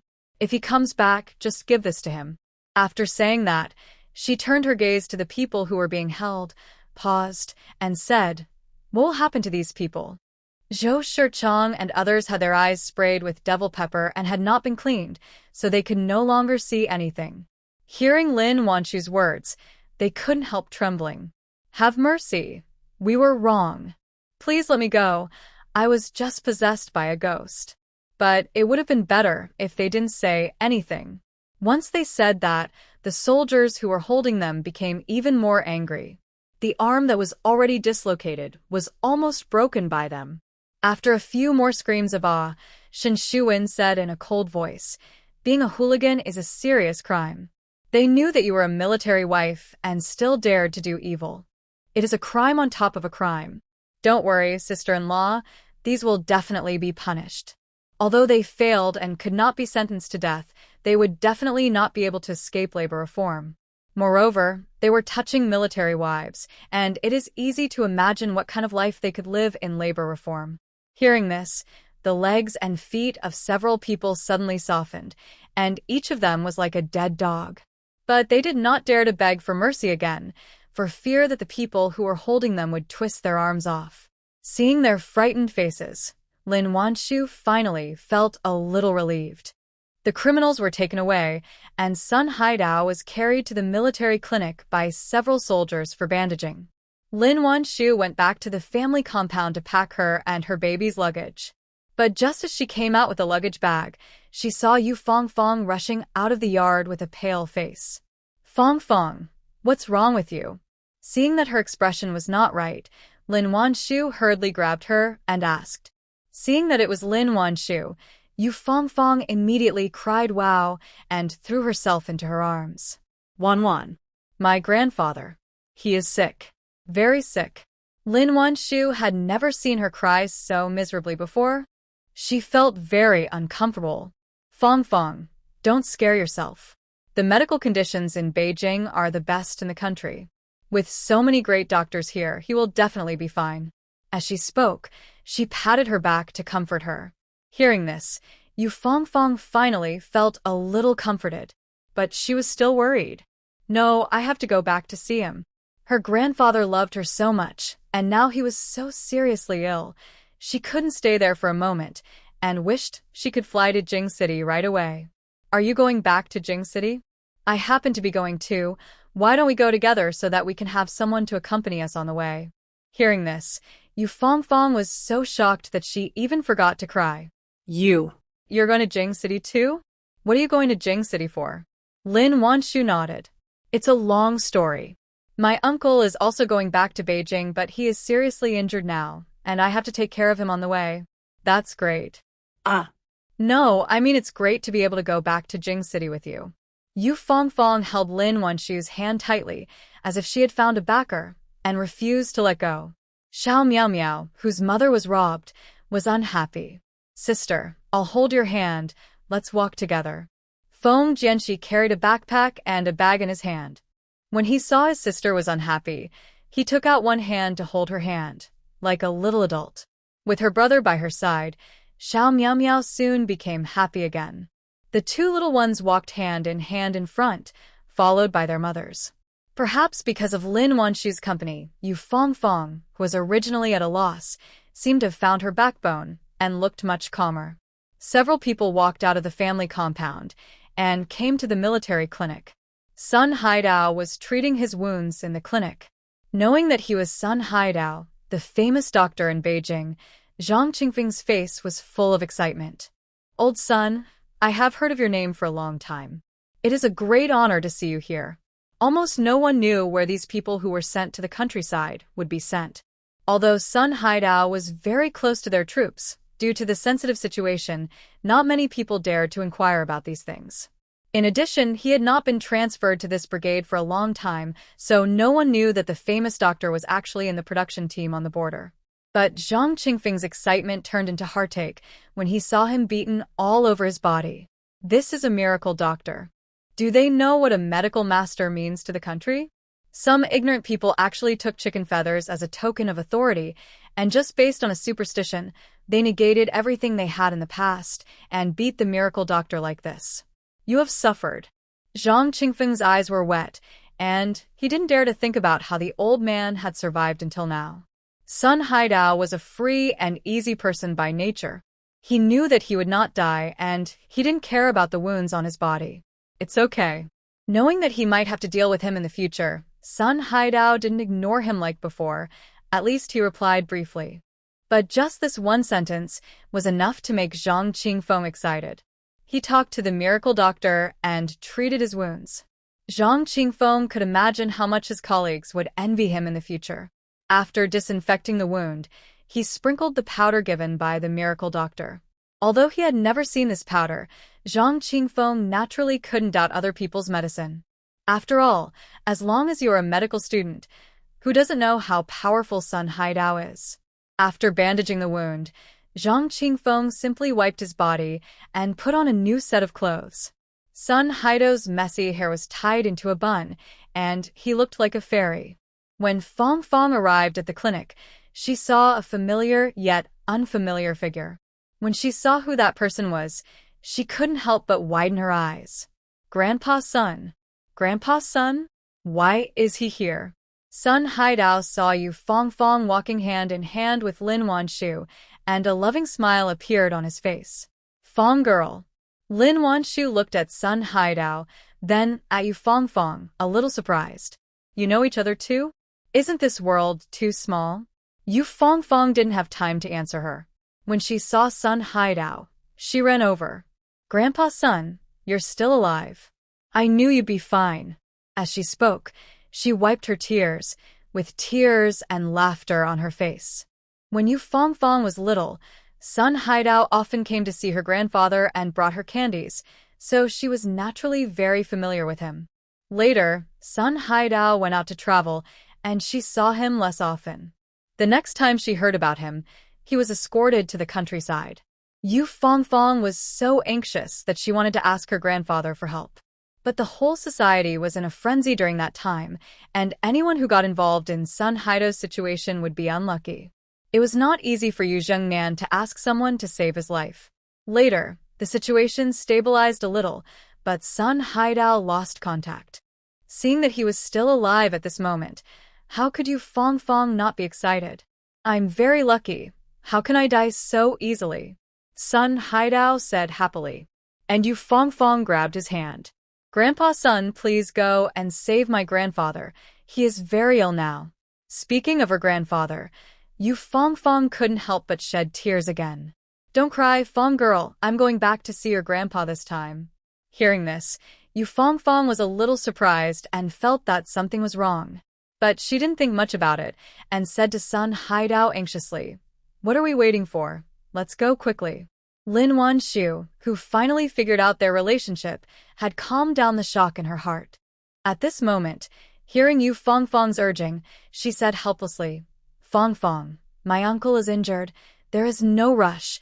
Let the military comrades arrange the car first. Hearing her calling Sun Haidao uncle, the shocked person immediately became Yu Fong Fong. Wan, the uncle you just mentioned is grandpa's son? You accompanied him to Beijing to see my grandpa? Lin Wanshu nodded. It should be like this. Hearing this, Yu Fong Fong hugged her excitedly again. Woo, Wan. Why are you so good? She really didn't make a mistake. Her Wan was the best in the world. Soon the military vehicles arrived. Because there were so many people and Sun Haidao was injured, Lu Songqing found 2 cars to come. After the car started, Yu Fong Fong suddenly felt something was wrong. Son, do you think we missed something? Why did it feel like something was not done? She felt a little uneasy. Feng Jianxi was playing with Xiao Miao Miao, so he didn't have time to pay attention to her. Hearing this, he said without raising his head, You didn't tell my dad that you were going back to Jingshi. Hearing this, Yu Fong Fong almost jumped up. You little brat, why didn't you tell me just now? I'm dying. If Feng Yandong knew that she ran away without saying hello, wouldn't he skin her alive when he came back? Feng Jianxi sighed deeply. How can I have time? I have to help you pack your clothes. His mother was just crying, not taking clothes or money. If he didn't pack, would they have to go back to Jingshi empty-handed? Hearing this, Yu Fong Fong's face was rarely embarrassed. Wasn't I too anxious? You said, your dad won't blame me. Right? At the end, she couldn't help swallowing. Feng Jianxi was peeling candies for Xiao Miao Miao. Hearing this, he said perfunctorily, What are you afraid of? Anyway, if you cry, your dad will forgive you. Just like last time, she didn't want to do the laundry after 2 days, so she ran to his dad to cry. Her crying was so fake, but his dad didn't care about her. Feng Jianxi didn't worry at all that his dad would be angry with her mom. Yu Fong Fong. You know, she obviously paid a great price to get his forgiveness, okay? Yu Fong Fong couldn't help but shudder when she thought of the man's tormenting methods. She thought she should hide in Beijing for a while and go back when he calmed down. Hearing them calling dad left and right, Xiao Miao Miao, who hadn't seen her father for many days, pouted. Dad, seeing the baby crying and looking for his father, Lin Wanshu felt very uncomfortable. Chen Yan. Where did he go? However, Lin Wanshu did not let herself fall into the trough of emotion, but cheered up to coax the baby. Xiao Miao also had candy in her mouth. Lin Wanshu was afraid that she would choke, so she coaxed. Meow, don't cry. The candy will fall. Hearing that the candy was about to fall, the little guy subconsciously covered her mouth with her hand. The crying stopped abruptly. Yu Fongfong saw her cute appearance, and even her mood improved a lot. Meow, come here, Annie hugs you, I still have a lot of candy here. As she said, she took out a few more from her pocket. Xiao Miao's eyes were still filled with tears, and seeing so many candies, her little face immediately bloomed with joy again. Without hesitation, she threw herself into Yu Fongfong's arms. Lin Wanshu. What a little foodie. Not only did Dad forget about food, but even Mom didn't want it. The group arrived at the train station very quickly. Lu Songqing was afraid that Sun Haidao would feel uncomfortable, so he even booked a soft sleeper for the short-distance train. It happened that the train arrived not long after they arrived at the station. Sun Haidao was carried onto the train by 2 soldiers. To be on the safe side, Zhang Qingfeng also came along. Not only did he come with him, he also brought first aid medicine and injections, just in case Sun Haidao encountered any emergency on the road. The sleeper is a soft sleeper with 4 beds in 1 booth. Lin Wanshu slept on the lower bunk with Xiao Miao, opposite Sun Haidao. Yu Fongfong slept on her upper bunk with Xiao Jianxi, opposite Zhang Qingfeng on the upper bunk. Lu Songqing and other soldiers were in the next booth. Not long after the train started, Xiao Jianxi was not one to sit idle, so he took his sister to explore everywhere out of curiosity. Lin Wanshu was worried about Meow and kept a close eye on the baby. Yu Fongfong had nothing to worry about, but she felt bored and wanted to follow Lin Wanshu. The 2 little guys were curious about everything. Sometimes they lay on the table in the booth to look out, and sometimes they climbed to the upper bunk to play. Xiao Miao couldn't climb up, so Xiao Jianxi held her ace and helped her up. After playing for a while, the 2 got off again and sat in the seats they came to look at the scenery outside. Although this is a soft sleeper and ordinary people cannot enter, it is always a good idea to be more careful when you are away from home. Lin Wanshu chatted with Yu Fongfong while watching the baby. At this moment, suddenly, a person walked out of a seat at the end of the soft sleeper car. Seeing her, Lin Wanshu was stunned. Isn't this the female comrade who came to the hospital to visit Chen Yan when she first arrived in Yunnan province? But she was not wearing a military uniform today, but a long skirt, which made her look less heroic and more charming. Ji Qirong just heard 2 familiar voices coming from outside in the seat, and she thought she had heard it wrong. At this moment, seeing the face that she wanted to grab in her dreams, her pupils shrank. Why are you here? Ji Qirong's sharp voice was full of disbelief, as if she had seen a ghost. Lin Wanshu's eyes condensed slightly, thinking that her reaction was a bit too strange. Why can't I be here? Is this train owned by your family? Can I take it? After hearing Lin Wanshu's voice, Ji Qirong was sure that the person in front of her was real, not her hallucination. But how could this be possible? How could she be okay? I clearly heard her say that she was going to visit the old man in the cowshed today. If it weren't for the fact that old man was seriously ill and her mother urged her to go back quickly, Ji Qirong would have wanted to stay there to see her in trouble. Seeing that Lin Wanshu was not only okay, but also got on a soft sleeper, how could she not be shocked? I say, Ji Qirong, you are not sick again, and you think the train is yours when you get on it? Yu Fongfong on the side said with a mocking look on her face. When Ji Qirong first came to her house with Su Yajun, Yu Fongfong happened to be staying at the school, and this person occupied her room. He also said that the room was hers if she lived in it. Although Ji Qirong later returned the room to her and apologized to her. But Yu Fongfong always remembered this incident. Being squeezed, Ji Qirong's face was very ugly, but she still managed to smile. Fongfong, don't laugh. The past was all a misunderstanding. Now, we are a family. Why do you only help outsiders to say something about me? Hearing this, Lin Wanshu was shocked again. Looking at Ji Qiurong and then at Yu Fangfang, she felt that this world was too small. So they all knew each other? Seeing that she had misunderstood, Yu Fangfang suddenly became anxious and spit at Ji Qiurong viciously. She cursed. Who is your family? Don't flatter yourself. You are a burden, and you really think you are a green onion? After that, she hurriedly explained to Lin Wanshu. Wan, don't believe her lies. She and I are not a family. Her last name is Ji, and mine is Yu. She was brought into our family by her mother. She is an outsider. You and I are sworn sisters. Lin Wanshu. When did we become sworn sisters? How come I didn't know? Yu Fangfang chuckled. I swore sworn brotherhood unilaterally. Anyway, I have decided to be good sisters with you for life. She looked like a rogue who would never let her get away from her. Ji Qiurong, who was standing opposite, was twitching at the corner of her forehead. Why did Yu Fangfang look down on her? Instead, she was clinging to a woman from the countryside. What tricks did this woman use? Why were men and women vying to be good friends with her?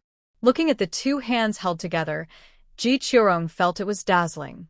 You have tried so hard to squeeze into a circle that does not belong to you, but be careful that you will end up with nothing and become a joke in the end. Lin Wanshu looked at her distorted face and unwilling look and couldn't help laughing in her heart. Leave this to yourself. I think you need it more than I do. Her calmness made Ji Qiurong look even more hateful. At this moment, Lu Songqing, who heard the noise, also came out of the booth. Seeing Lu Songqing, Ji Qiurong's eyes suddenly lit up, and her voice was full of surprise. Brother Lu, why are you here too? However, after hearing this, Lu Songqing just glanced at her lightly and walked towards Lin Wanshu with a concerned look. Comrade Lin, are you in trouble? This huge contrast was like a slap in the face, hitting Ji Qiurong hard. It also made what she said just now look like a joke. How is it possible? Even Brother Lu is on her side? Lin Wanshu shook her head and said, I'm fine. Knowing that this female comrade liked her man, Lin Wanshu didn't want to have too much entanglement with her. Lu Songqing was worried and said, if you need any help, just tell me. Okay. Thank you for your help. Lin Wanshu thanked him politely and took the child back to her seat. Now that Lin Wanshu had left, Yu Fangfang naturally couldn't stay here. Although Lu Songqing was also from the compound, she was not familiar with him. Ignoring her son, who was still looking at the scenery, she also returned to the booth and sat down on Lin Wanshu's bed. Only 2 adults and 1 child were left in the aisle. Ji Qiurong's stubborn face was a little aggrieved. Brother Lu, why did you ignore me just now? They were obviously quite familiar with each other in the military compound, but he was so cold to her and made her lose face in front of Lin Wanshu. Lu Songqing glanced at the tearful female comrade in front of him, paused, and then said, Comrade Ji, I just heard what you said inside. Comrade Lin is Mr. Yu's guest. You should be polite to her. The shocks one after another made Ji Qiurong's head buzz. How is this possible?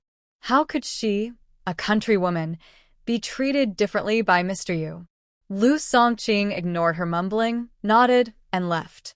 I don't know if it was because she didn't get a good answer, but Ji Qiurong was unexpectedly quiet along the way and didn't make any more trouble. Sun Haidao, who had worried everyone, unexpectedly adapted to the life on the train. It was either eating or drinking, someone helped to apply the medicine, and Lin Wanshu borrowed the train kitchen to boil the medicine. In Sun Haidao's words, these days were like heaven compared to the past 2 years. How could he not adapt? It was not known whether Lin Wanshu's medicine was too powerful. Along the way, Sun Haidao not only did not use Zhang Qingfeng and emergency medicine, but his spirits were getting better and better. This recovery effect shocked Zhang Qingfeng. Is this the power of a miracle doctor? He thought that it was the medicine prepared by Sun Haidao. After seeing the power of this medicine, he also shamelessly asked Sun Haidao some questions about medical skills along the way. Although Sun Haidao did not like to talk to strangers, he was very patient with doctors. No matter what he asked, he would answer patiently. And he was afraid that Lin Wanshu would not understand, so he explained it in detail. Zhang Qingfeng did not know that he was talking to Lin Wanshu and thought he was teaching himself, and his face was red with excitement. If he was not afraid of affecting his rest, he would have wanted to talk to him for 3 days and 3 nights. After sitting in the car for almost 4 days, the group finally arrived in Jingshi. As soon as they got off the car, a young soldier in military uniform came to pick them up. Ji Qirong recognized him as Xiao Zhang, the old man's guard. Seeing him, she greeted him enthusiastically. Xiao Zhang smiled at her shyly. "Comrade Ji." After hurriedly greeting her, he walked quickly towards Lu Songqing and his group. "Deputy Regiment Commander Lu, the commander asked me to pick you up." He saluted and said to Lu Songqing. At this moment, Lu Songqing was supporting Sun Haidao, and upon hearing this, he called him to help. It turned out that after Sun Haidao took the medicine along the way, he was able to walk with a cane after getting off the car. He refused to let anyone carry him and wanted to walk by himself. Lu Songqing couldn't persuade him, so he could only support him carefully. Xiao Zhang wanted to help, but Zhang Qingfeng got there first. "Comrade, I'm a doctor. I'll help. You just help carry the things." Zhang Qingfeng was now completely convinced of Sun Haidao's medical skills. He wished he could take care of him personally, so how could he let others do it? Upon hearing this, Xiao Zhang quickly agreed and really went to help move things. Ji Qirong watched Xiao Zhang busying around, putting the big bags of luggage into the trunk. Then he invited everyone to the car, including Lin Wanshu and Yu Fangfang. There was only one car to pick up people. Although the car was spacious and had 7 seats, there were too many people. It was packed full, and there was no way she could fit in. Ji Qirong stood there in disbelief. How could a grown person like her be ignored like this? Xiao Zhang felt a little embarrassed when he saw Ji Qirong's unhappy expression. Scratching his head, he said a little embarrassedly, "Comrade Ji, you see the car is full. How about you take a bus back first? There are buses here that go directly to the compound." It's not that he doesn't value the step-granddaughter of the chief, but the chief's situation is not optimistic now. How can he take care of her? Hearing this, Ji Qirong became more and more embarrassed. She was obviously a member of the Yu family. Why did he invite some irrelevant people to get on the car? She didn't move, just stood there straight. But Lu Songqing didn't have time to pay attention to him. The leader was still waiting for Dr. Sun to save his life. If the situation wasn't really serious, how could he ignore his injuries and take him thousands of miles? "Drive first," he said to Xiao Zhang. After saying this, Xiao Zhang didn't hesitate anymore, saluted Ji Qirong, and left. Seeing that they really left her here, Ji Qirong was so angry that she almost vomited blood. The car slowly drove away from the train station and drove all the way to the military compound. The journey was not short, but the roads in the capital were easy to drive and there were not many cars on the road, so the speed was quite fast. Not long after, they arrived in front of a majestic and towering gate. Although Lin Wanshu made a lot of money in her previous life, it was her first time to come to the military compound in Beijing. After the car drove into the solemn gate, there were neat trees on both sides, and at the end of the road was a long staircase, on which was a 3-story red building. Little Meow Meow looked at the scenery outside curiously.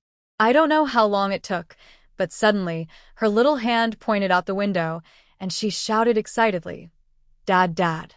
Hearing this, Lin Wanshu took it to heart. After all, this is a military compound, and there are people wearing military uniforms everywhere. It is normal for the baby to make a mistake. "Meow Meow, Dad is not here. He is still in Yunnan province. When Mom finishes her business, I will take you back to find him." She touched the baby's head and comforted him gently. But the little guy didn't listen at all. His 2 little hands were still clinging to the windowsill, and he shouted anxiously, "Dad." Seeing her so serious, Lin Wanshu's heart couldn't help but jump even though she knew it was impossible. Just looking in the direction of her gaze, there was only a forest, not even a figure in military uniform. So where was the dad? Lin Wanshu couldn't help but laugh at herself. She was really confused. How could she think Chen Yan was here? After all, Yunnan province is too far away from Beijing. How could he, a border officer, enter Beijing so easily? Xiao Miao looked outside for a long time and only sat back in a sullen mood after the car drove a long way. Yu Fangfang also thought that the baby missed her father too much, so she teased her with candies. But Xiao Miao, who could be coaxed away by a candy when she just got in the car, now acted like an eggplant hit by frost and ignored anyone. Seeing her like this, Lin Wanshu felt even more distressed. She took out a fluffy little chicken toy from her pocket and handed it to her. The little girl barely perked up when she saw the cute little chicken. After taking the little chicken, although she no longer shouted for her daddy, her big eyes still glanced out of the car window from time to time. The car soon arrived at the entrance of the hospital. As soon as it stopped, Yu Fangfang could not wait to open the door and get out. At this moment, she wanted to fly and to see her grandfather immediately, but because Lin Wanshu was there, she endured it. After Xiao Jianxi got off the car, she reached out to take Xiao Miao and then waited until Lin Wanshu and Sun Haidao got off the car before walking into the hospital gate together. Under the leadership of Xiao Zhang, they soon came to the cadre ward on the top floor. The ward was a suite. As soon as they entered the door, they heard an enthusiastic voice. "Oh, who did I think it was?" It turned out that Fangfang is back. As soon as the voice fell, Lin Wanshu saw a woman in her early 40s wearing a tailored suit appearing outside. Su Yajun was stunned when she saw so many people coming to the ward, and then she greeted them enthusiastically. "Why didn't you tell me you were back?" Yu Fangfang frowned, took a step back calmly, and then shouted faintly, "Ansu." Seeing her repulsive look, the smile on Su Yajun's face froze for a moment. But soon she regained her warm and cheerful expression. "I'm glad you're back. Your grandpa is thinking of you." As she said that, she turned her head and looked at Lu Songqing beside her. "Xiao Lu, it turned out that you went to the station to pick up Fangfang? It's really too much trouble for you." Lu Songqing nodded and said concisely, "It's not a trouble, it's my duty." After greeting both of them, Su Yajun's eyes fell on Lin Wanshu again. In fact, she noticed her from the beginning. After all, with such an outstanding appearance, it would be difficult for her to ignore it. Who is? As she said that, she looked up and down at Lin Wanshu without leaving a trace. Xiao Miao didn't know if she was not used to this strange place. When Su Yajun looked over, she reached out and hugged Lin Wanshu tightly, burying her little face directly in her mother's neck. "She is my friend, you don't have to worry about it," Yu Fangfang said impatiently, and she didn't mean to introduce her at all. Su Yajun seemed to be used to her attitude, and there was a tolerant smile on her face. Okay, then Annie won't ask you.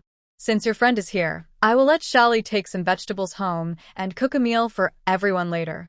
In the compound, there are all kinds of facilities such as hospitals, schools, and shops. It won't be a problem for them to go back for dinner later. From beginning to end, Su Yajun has been taking care of everything that only a female host can. But I don't know whether it was intentional or unintentional. The skinny Sun Haidao on the side was ignored by her. Lu Songqing frowned and felt a little uncomfortable. Just as he was about to introduce her to who Sun Haidao was, he was interrupted by Sun Haidao. "Where is Lao Yu? Take me to see him." Sun Haidao didn't care about these hypocritical greetings at all. He didn't care before, and it was even more impossible for him to take these people to heart after something happened. Seeing this, Lu Songqing didn't say anything else, but called Xiao Zhang and helped him walk into the inner room. "The chief is here." Seeing that Lu Songqing actually wanted to bring this old man who was fleeing like a refugee into Yu Jingnan's ward, Su Yajun seemed to react and hurriedly stopped him.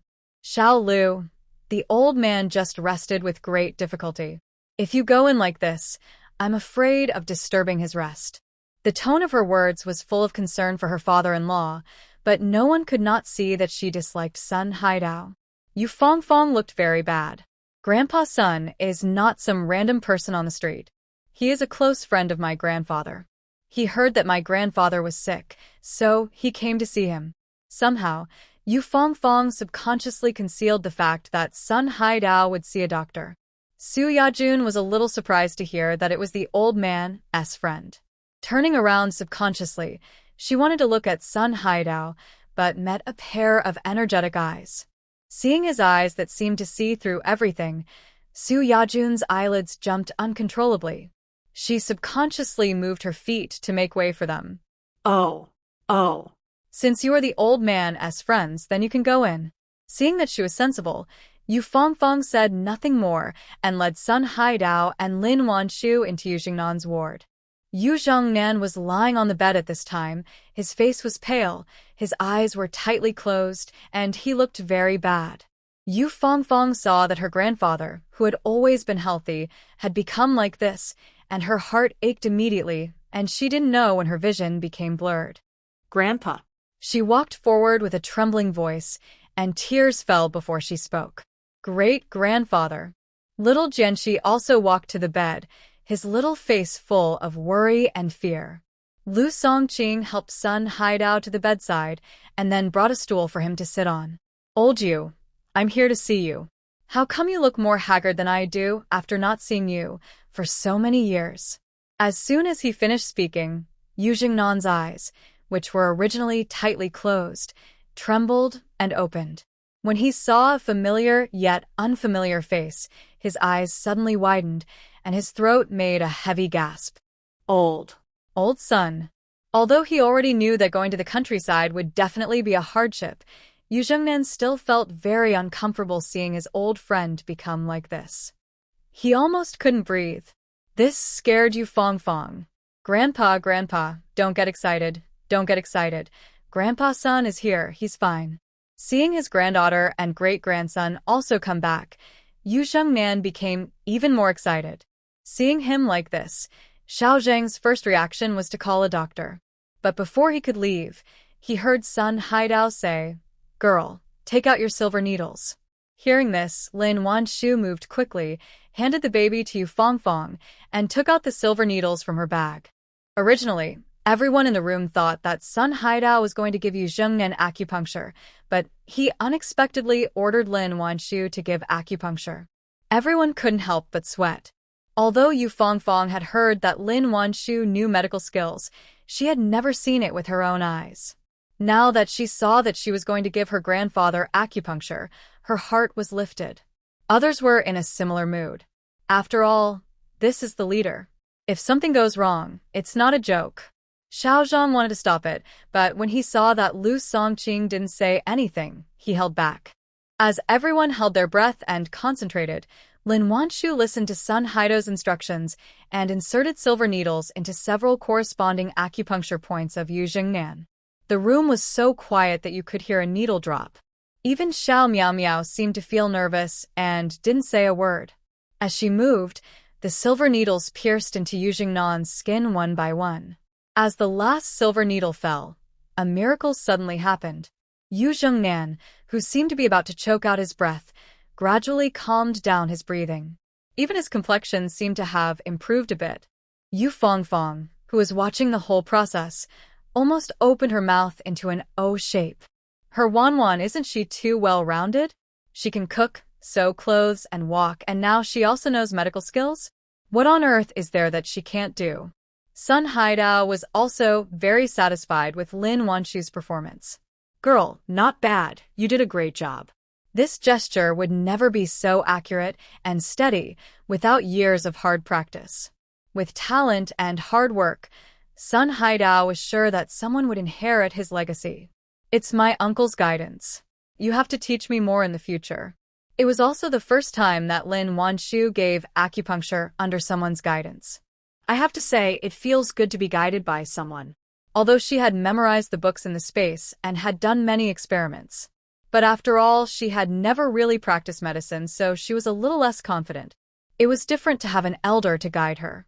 She knew that he had countless experiences, and with him by her side, she felt like she had someone to rely on. She could give full play to the knowledge she had learned. Medical skills still need time and cases to accumulate, and it is not enough to just memorize medical books. After Yu Zhongnan finally recovered, Sun Haidao did not let him speak, and took his pulse. Yu Fongfong was standing by, looking back and forth, looking at her grandfather, and then at Grandpa Sunday. It was as if she wanted to judge what was going on with her grandfather from his expression. Lin Wanshu didn't say anything, but carefully looked at Yu Jingnan's face. He looked pale and slightly swollen, and he didn't look sick, but rather. But before she could take a closer look, she heard a scream from the door. "What are you doing?" Su Yajun looked at the silver needles on Yu Jingnan's body in shock, as if she was looking at some kind of witchcraft. Lu Songqing winked at Xiao Zhang and asked him to stop the man. Xiao Zhang had just seen Sun Haidao and Lin Wanshu stabilize the chief's condition with just a few injections, and now he had no doubt about their medical skills. "Comrade Su, this is the chief's intention. Please keep quiet." As he said that, he stood in front of her and didn't let her get close. "Nonsense. This is superstition. You are in the army after all. How can you do these futile dregs?" Su Yajun said with a look of anguish, as if she couldn't believe that they would use such ignorant methods that only existed in the old society. "Comrade Su, this is acupuncture, which is based on medical theory, not futile dregs." Seeing her intense reaction, Lin Wanshu explained. Bah. "I saw that something was wrong with you just now, but I didn't expect that you really came to harm our family. Wait, I'll go call someone." It looked like she was going to find someone to arrest them all. And who would she find to arrest them? Except for the cabinet committee, he didn't think about it. How could Xiao Zhang let her find someone from the cabinet committee? Before Lu Songqing could speak, he grabbed the man. "Let me go. You dare to arrest me? It's outrageous." Su Yajun's voice was very loud, obviously wanting to call the doctor and nurse. Yu Fongfong didn't indulge her at all. She took out a handkerchief and stuffed it directly into her mouth. "Shut up." Fearing that the stuffing was not tight enough, she asked Lin Wanshu for a handkerchief. Su Yajun didn't expect her to do this, and her eyes turned red with anger. She kept moaning. "I don't know if this chaos affected Sun Haidao, but I saw that his brows were furrowed and his face didn't look very good. Girl, come and take a look." He didn't rush to announce the results, but asked Lin Wanshu to take the pulse. Although the others were very anxious, Sun Haidao was a miracle doctor after all. Since he was not anxious, it meant that it was not yet irreversible. Therefore, they could only suppress their anxiety and force themselves to wait patiently. Lin Wanshu did not refuse, and took over from Sun Haidao to take Yu Jingnan's pulse. After taking it for a while, a hint of understanding appeared in her eyes. "Girl, what is your initial judgment?" Sun Haidao asked on the side. "Uncle, I heard that Mr. Yu's pulse was tight and as fast as a hairpin string." His face was pale and swollen. He didn't look sick. Instead, he looked like a case I had seen in a book. Hearing her half-hearted answer, Yu Fongfong became anxious. "Wan, what's the case?" Tell me. If she hadn't had a trace of rationality, she would have grabbed her shoulders and shook her. Facing the burning eyes of the crowd, Lin Wanshu didn't keep it a secret. "My preliminary judgment is that Mr. Yu was poisoned by a goo." What? Hearing this, everyone was shocked. Especially Lu Songqing. He felt that this was beyond his understanding. Does goo really exist? Only Zhang Qingfeng, who was obviously a doctor who graduated from a regular medical school, didn't look as surprised as Lu Songqing. Although he had never treated such a case, he had heard of people being poisoned by goo in all his years in Yunnan province. The only person who showed a satisfied expression was Sun Haidao. As expected, she is his niece, as powerful as him. "You are right, it is a goo." Hearing Sun Haidao's affirmation, everyone in the ward gasped. Who on earth was it? Hearing such a dirty trick on Grandpa Yu? No wonder so many doctors couldn't find out what it was.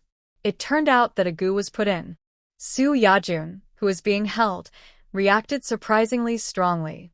She struggled hard with her hands and feet, and her strength was so great that Xiaozhang almost couldn't catch her. Lin Wanshu looked at her strangely. Yu Fongfong couldn't wait any longer and wished she could get rid of the goo and her grandfather immediately. How could she care about Su Yajun, who was struggling violently? "Grandpa's son, Wan, please save my grandfather." Lin Wanshu retracted her gaze and said to Yu Fongfong to comfort her. "Don't worry, it's not difficult. Just go to the doctor and ask for some anthelmintic." Yu Fongfong, Lu Songqing, Zhang Qingfeng. Is it that simple? Yu Fongfong couldn't help but ask in disbelief. The other two didn't say anything, but their faces were full of doubt. Anti-anthelmintic. To kill the goo? Is she sure she's not kidding? When Su Yajun heard her words, she stopped struggling. Lin Wanshu saw it, and something flashed in her eyes. Just when everyone was doubting their lives, Sun Haidao laughed out loud. You are a naughty girl. Then he said to Lu Songqing, go get the anthelmintic. After getting Sun Haidao's affirmation, Lu Songqing walked out of the ward doubtfully. Not long after, he came back and he really had the anthelmintic in his hand. Lin Wanshu fed the anthelmintic to Yunnan and then gave him acupuncture again. Sun Haidao didn't give any instructions at this time, just watching from the side. And Lin Wanshu didn't hesitate, inserting the needle quickly and steadily. Everyone subconsciously held their breath. Even Su Yajun stared at her with wide eyes. About 10 or 20 minutes later, Yu Jingnan's face suddenly changed. Grandpa. Chief. Several people were shocked. Only Sun Haidao and Lin Wanshu had surprisingly calm expressions on their faces. After a moment, Yu Jingnan, who was lying on the bed dying, suddenly sat up from the bed. Grandpa. How are you? Yu Fongfong asked anxiously. Lu Songqing hurried forward to support him. Yu Zhengnan looked down anxiously for his shoes and said, I'm going to the toilet. Hearing this, Lu Songqing was surprised and happy. Chief, you are finally going to the toilet. He had not gone to the toilet once since he was hospitalized, and everyone was anxious. Now that he heard that he was finally going to the toilet, Lu Songqing quickly put on his shoes, carried him on his back, and walked to the toilet.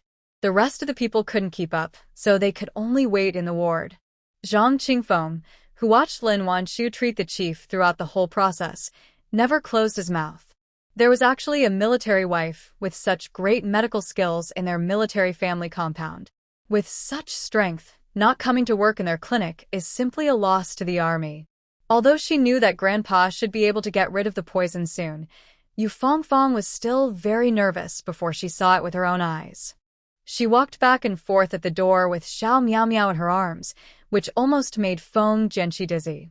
Finally, he couldn't stand it anymore, so he directly grabbed Xiao Miao Miao's feet and strongly asked his own mother to put Xiao Miao Miao down. Oh.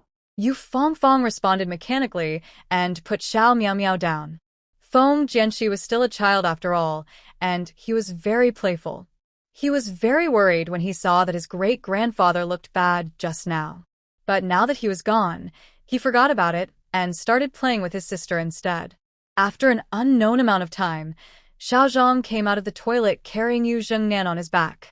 Yu Zhengnan, who was originally pale, finally regained some color, although he still looked a little swollen. But he was in much better spirits than before. Comfortable. Yu Zhengnan touched his stomach. His face was full of ease and joy. Grandpa, how do you feel? Yu Fongfong hurried forward, holding Yu Jingnan's hand and asking. Yu Zhengnan saw his granddaughter with red eyes and felt both relieved and distressed. I feel much better, don't worry. Hearing this, Yu Fongfong finally felt relieved. Su Yajun's eyes were wide open, full of disbelief. Yu Zhengnan glanced at her lightly and then signaled Xiaozhong to let her go. He had come out of a sea of blood and corpses and had killed countless Japanese devils. With just a look, Su Yajun didn't even dare to breathe, and a thin layer of cold sweat appeared on her forehead. Old man. She stuttered and shouted, her face full of uneasiness. Yu Zhengnan snorted coldly and then said, You don't have to worry about this place. Xiaozhong is here. You can go back and ask Xiaoli to prepare the dishes and greet the guests. How dare Su Yajun say anything? She nodded repeatedly and said yes, then fled out of the ward. After she left, Yu Zhengnan couldn't wait to turn around and look at Sun Haidao. When he saw his old friend skinny and covered in wounds, his eyes suddenly turned red. Old son, you've suffered. With such an accident, no one knew if they would have the chance to see each other again in their lifetime. Now that they finally met, he became like this. It would be a lie for Yu Zhengnan to say that he was not heartbroken. Sun Haidao waved his hand casually. It's nothing, I just suffered a little in the past 2 years, and I lived a pretty good life before. After all, he had medical skills. Even if he was sent to the cowshed, there were still many people who secretly came to him for medical treatment and sent him things. If he hadn't offended someone later and was transferred to the border brigade, he wouldn't have almost died in the mountains. But it was a blessing in disguise. If he hadn't come to Lan County, how could he have met his niece's granddaughter? A blessing in disguise. Hearing about how the two met, everyone in the room couldn't help but marvel. It was meant to be for you. China is so big, and yet you bumped into each other. Yunnan was very happy to know that his old friend had found his senior brother's granddaughter, especially when he knew that Lin Wanshu not only lived in the same family compound with his granddaughter, but also had a very good relationship with her. He liked this little comrade even more. After chatting for a while, everyone inevitably brought up the matter of the poison. Grandpa, have you been anywhere recently? Or have you eaten anything strange? Yu Fangfang felt creepy that she could be poisoned in a place like Beijing. Hearing this, Yu Jingnan's originally gentle expression became serious again. Don't worry about it for now. I'll find someone to check it out. Yu Fangfang wanted to help, but she simply didn't have the ability, so she had to agree reluctantly. Lin Wanshu thought that Yu Fangfang's stepmother's reaction just now was a bit strange, but she had just arrived and didn't know anything, so it was not easy to speak rashly. She planned to wait and see first. When Yu Zhengnan learned that they came to the hospital to see him as soon as they got off the train, he said to Yu Fangfang, "Take them back for dinner first, and then arrange a place for them to stay." As for Sun Haidao, Yu Zhengnan was unwilling to let him go. Firstly, he was so seriously injured, but he came back after a long journey. How could he feel at ease if he didn't stay in the hospital? Secondly, they hadn't seen each other for so long, and Yu Zhengnan wanted to reminisce with him. Sun Haidao didn't want to be hospitalized, but he couldn't persuade Yu Zhengnan, so he had to stay with the old guy. Yu Fangfang took Lin Wanshu and Zhang Qingfeng home directly. Lu Songqing picked up the people and detoxified Yu Zhengnan, so he didn't stay with them anymore. The group said goodbye directly at the gate of the hospital, and Yu Fangfang led the remaining 2 adults and 2 children all the way back to the door of a 2-story white building. Before entering the door, they could smell the smell of stir-fried chili peppers coming from inside. The chili peppers were quite spicy, and Xiao Miao Miao sneezed several times. Seeing that she was very spicy, Lin Wanshu held the baby away from the house. "Fang Fang, I'll go in later. Xiao Miao Miao can't stand such a spicy smell." Yu Fangfang saw that Xiao Miao Miao was choking and felt so distressed that she asked the 2 to wait outside. She went in first and asked the kitchen staff to quickly serve the peppers before taking them in. But as soon as she entered the door, she saw Su Yajun and her father seemed to be talking, and Ji Chirong, who was smiling gently, was sitting next to them. They looked like a warm and loving family of 3. Dad. Yu Fangfang greeted him indifferently. As for the other 2 people, she simply pretended not to see them. Especially when she thought of Su Yajun wanting to call people to catch Lin Wanshu and the others just now, Yu Fangfang wanted to go up and scratch her to death. But when Yu Weigua saw her attitude, he couldn't help but get furious. "Yu Fangfang, where are your manners? Is this what I taught you?" As soon as she came back, she saw Yu Fangfang being scolded. Ji Chirong felt as if she had eaten an iced watermelon in June, and her whole body was refreshed. Su Yajun was a little uneasy. She didn't react to Weigua yelling at Yu Fangfang. Her eyes were wandering, and no one knew what she was thinking. Yu Fangfang, who was scolded, rolled her eyes to the sky. "Old man, I think you are confused. I was raised by my mother and my grandmother. When did you teach me?" Hearing that she was still in that careless tone, Yu Weigua almost spit out a mouthful of blood. "You rascal! How can you talk to me like that?" Seeing that Yu Weigua was even more angry, Ji Chirong's eyes flashed with excitement, but she put on a well-educated and polite look in front of him. "Uncle Yu, don't be angry. Fang Fang is still young. She will be sensible when she grows up. Obviously, she is only a few months older than Yu Fangfang, but after saying this, doesn't she seem much more mature and stable than Yu Fangfang?" Sure enough, Yu Weigua got even angrier after hearing this. How old is she? Her children are already in school, but she is still sensible. When will she be sensible? She looked like she was disappointed with her son. Yu Fangfang was not angry at all for this provocation, and even smiled. Yeah, I am young and sensible. Sister Qirong, you are older and more sensible than me, so you definitely don't mind helping me carry my luggage upstairs, right? The luggage was not heavy at all. It was just some clothes, but she kept saying old and sensible, and she looked like she was going to order her around, which made Ji Qirong so angry that her face turned black on the spot. Yu Fangfang. You. Ji Qirong didn't want to help her carry her luggage. She clearly wanted to use her as a maid. But she just labeled herself as sensible, and now she rejected her. Isn't that just contradicting herself? How am I? It turns out that some people are just good at talking and they're not as sensible as they say. If you are really sensible, why don't you go to see Grandpa? I just came back from the hospital. After saying this, Ji Qirong felt that her face was almost swollen. She opened and closed her mouth, but she couldn't utter a word for a long time. Could she say that she was angry all the way because she didn't get on the bus just now, and she didn't think about this at all? When he heard that his daughter had just come back from the hospital, Yu Weigua's face suddenly became a little embarrassed. Speaking of which, it seems that he hasn't been to the hospital to see his father for 2 or 3 days. Although there are indeed a lot of things to do in the army, he can still squeeze in some time to see him. But he wanted to save face, so he quickly put away the discomfort on his face and asked, "How is your grandpa today?" Yu Fangfang knew what kind of person her father was with her toes. When her mother was so sick, he didn't come back to see her. It was she who took care of her in the hospital. She didn't have much affection for this father whom she had only seen a few times since childhood.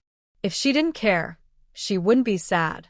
My grandfather is very lucky and has a good life. He has noble people to help him. He is doing well now, Yu Fangfang said, and glanced at Su Yajun with an ambiguous look. Su Yajun, who had been wandering in the void, couldn't help but feel a jump at her heart when she noticed Yu Fangfang's eyes. He. Yes. It turns out that the old man knows a miracle doctor, Weigua. You didn't see it just now. The miracle doctor is really amazing. He took more than a dozen needles and pierced Dad, and now he can sit up. But when he heard the word miracle doctor, Yu Weigua couldn't help but frowned. Dad is really nonsense. How can he believe in the quacks outside? It seems that the crackdown on feudal superstition in recent years is not thorough enough. Yu Fangfang. Breathing in and out, forcing herself to calm down, she said, "That's not some quack, but Grandpa's son, who saved your life when you were a child." Grandpa said that when her father was a child, he was seriously ill, and even the doctors had given up on him. In the end, it was Sun Haidao who prescribed a medicine to save him. Hearing that it was Sun Haidao who saved his father, the embarrassment that Yu Weigua had finally calmed down surged into his heart again. Yu Fangfang felt powerless. No wonder Grandpa never let him sit in a position of real power. Is he like this? If he really had real power, it would be a disaster for the country. Thinking of this, she suddenly felt fortunate. Fortunately, she still has an older brother. If she relied on her father alone, there would be no hope for this family. Without planning to talk to them anymore, Yu Fangfang said to Su Yajun unceremoniously, "My grandfather asked you to buy food to entertain the guests, and this is how you treated them? Don't you know we have 2 children? Who do you want to feed such spicy dishes when you ask someone to cook them?" Hearing her questioning, Su Yajun's eyes suddenly turned red, and her face was full of grievance. I thought you like spicy food, so I asked Shaoli to prepare a dish of fried pork with peppers for you. She looked like she was doing it for her own good, but she didn't appreciate it. How could Su Yajun bear to see her mother suffer such a great injustice? Yu Fangfang, if you hate us, just say it directly. Why do you have to be so mean every time you meet? How has my mother done anything wrong to you?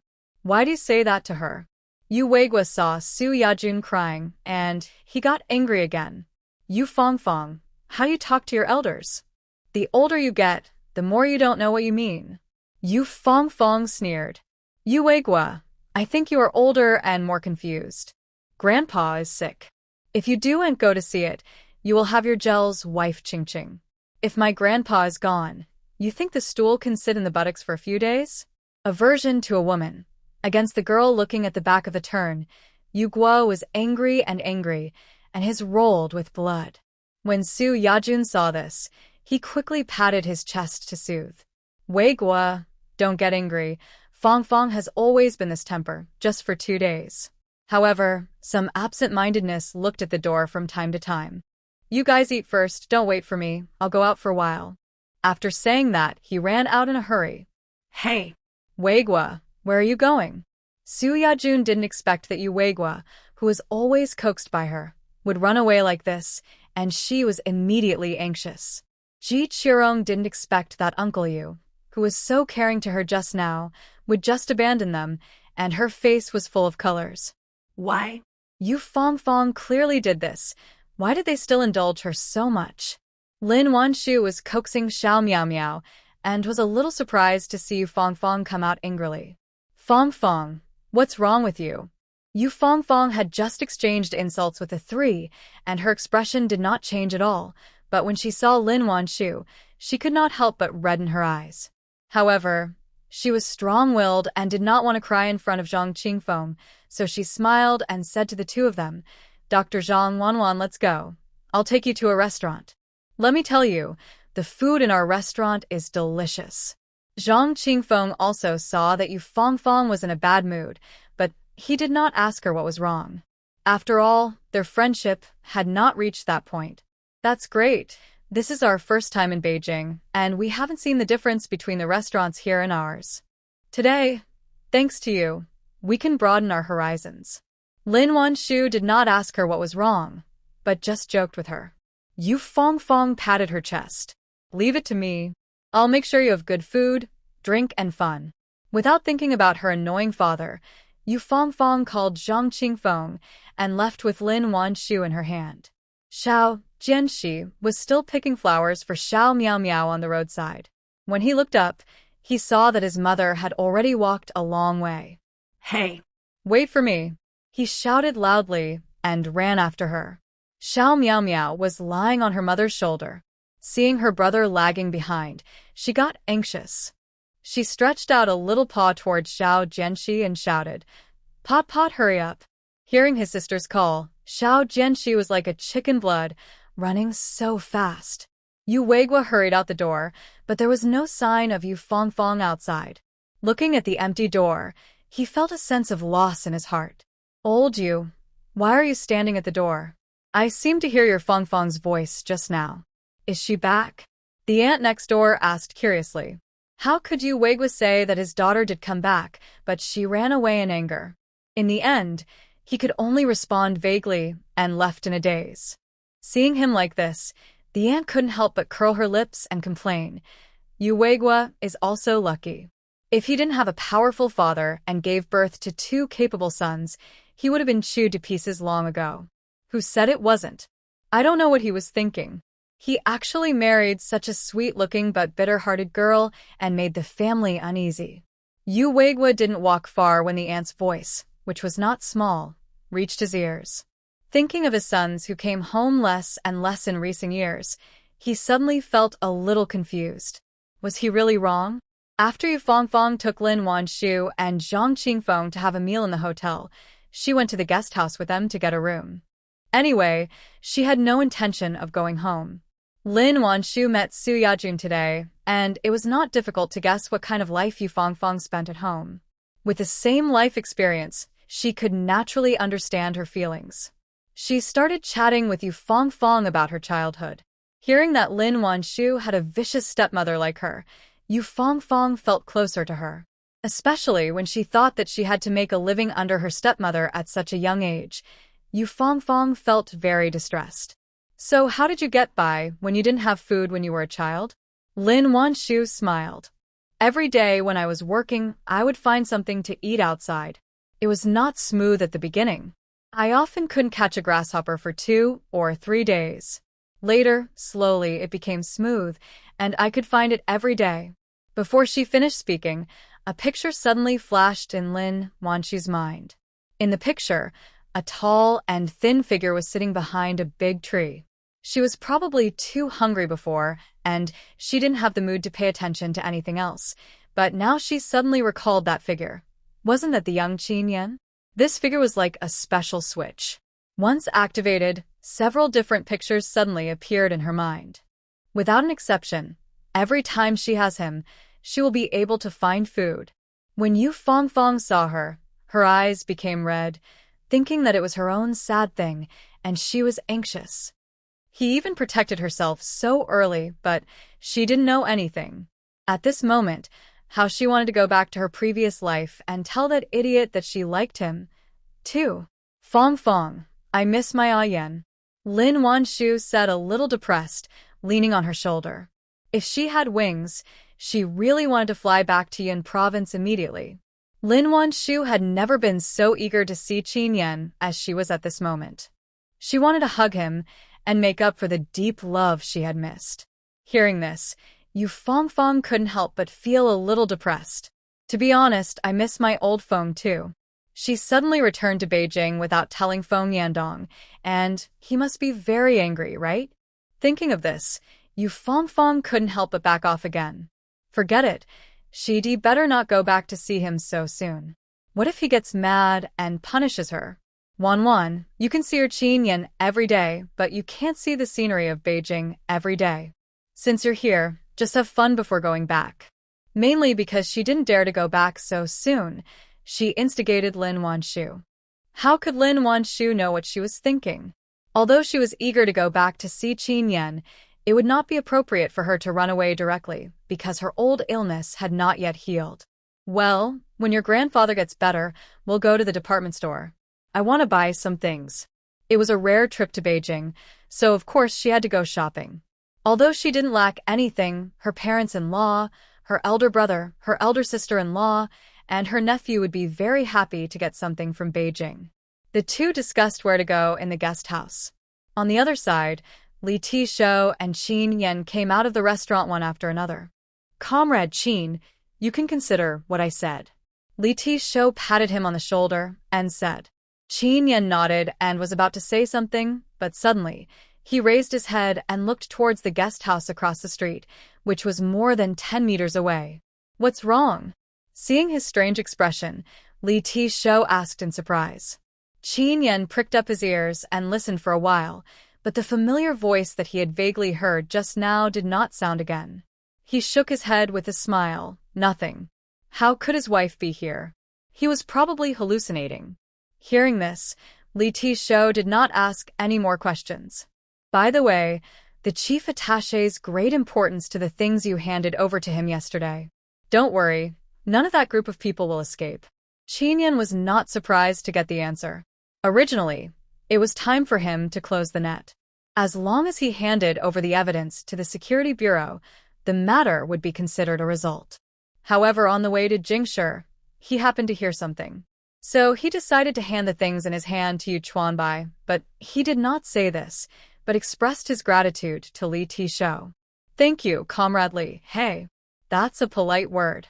If it weren't for you along the way, we wouldn't be able to return to Jingshi so smoothly. Thinking of the ambush he encountered later, Li Tishou is still scared. By the way, this is the foreign exchange coupon you asked for. Before you go back, you can go shopping and bring some gifts back for your lover. The foreign exchange coupons can be used to buy things at the friendship store. The friendship store sells imported goods and is mainly used to receive foreign guests. Ordinary people cannot enter. Thank you. Chen Yan thanked him and took the foreign exchange coupons. Li Tishou had work to do and did not stay long. After Chen Yan got the foreign exchange coupons, he also left the compound and went straight to the friendship store. In the hospital, Sun Haidao looked at Yu Zhengnan with a serious face. You have been infected with this goo for more than a year, and your internal organs have been damaged to a certain extent.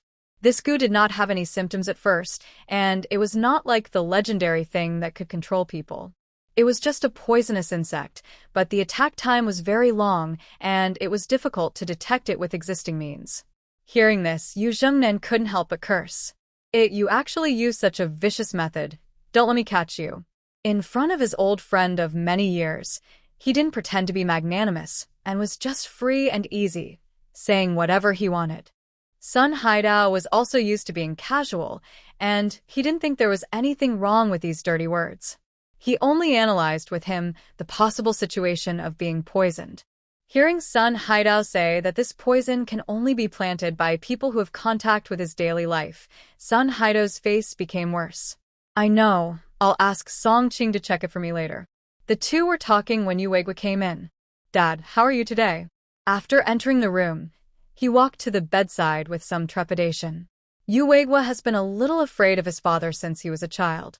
Even though he is now an officer with a high position, his fear of Chen Yan seems to be engraved in his bones. This is why he rarely comes to the hospital. You won't die.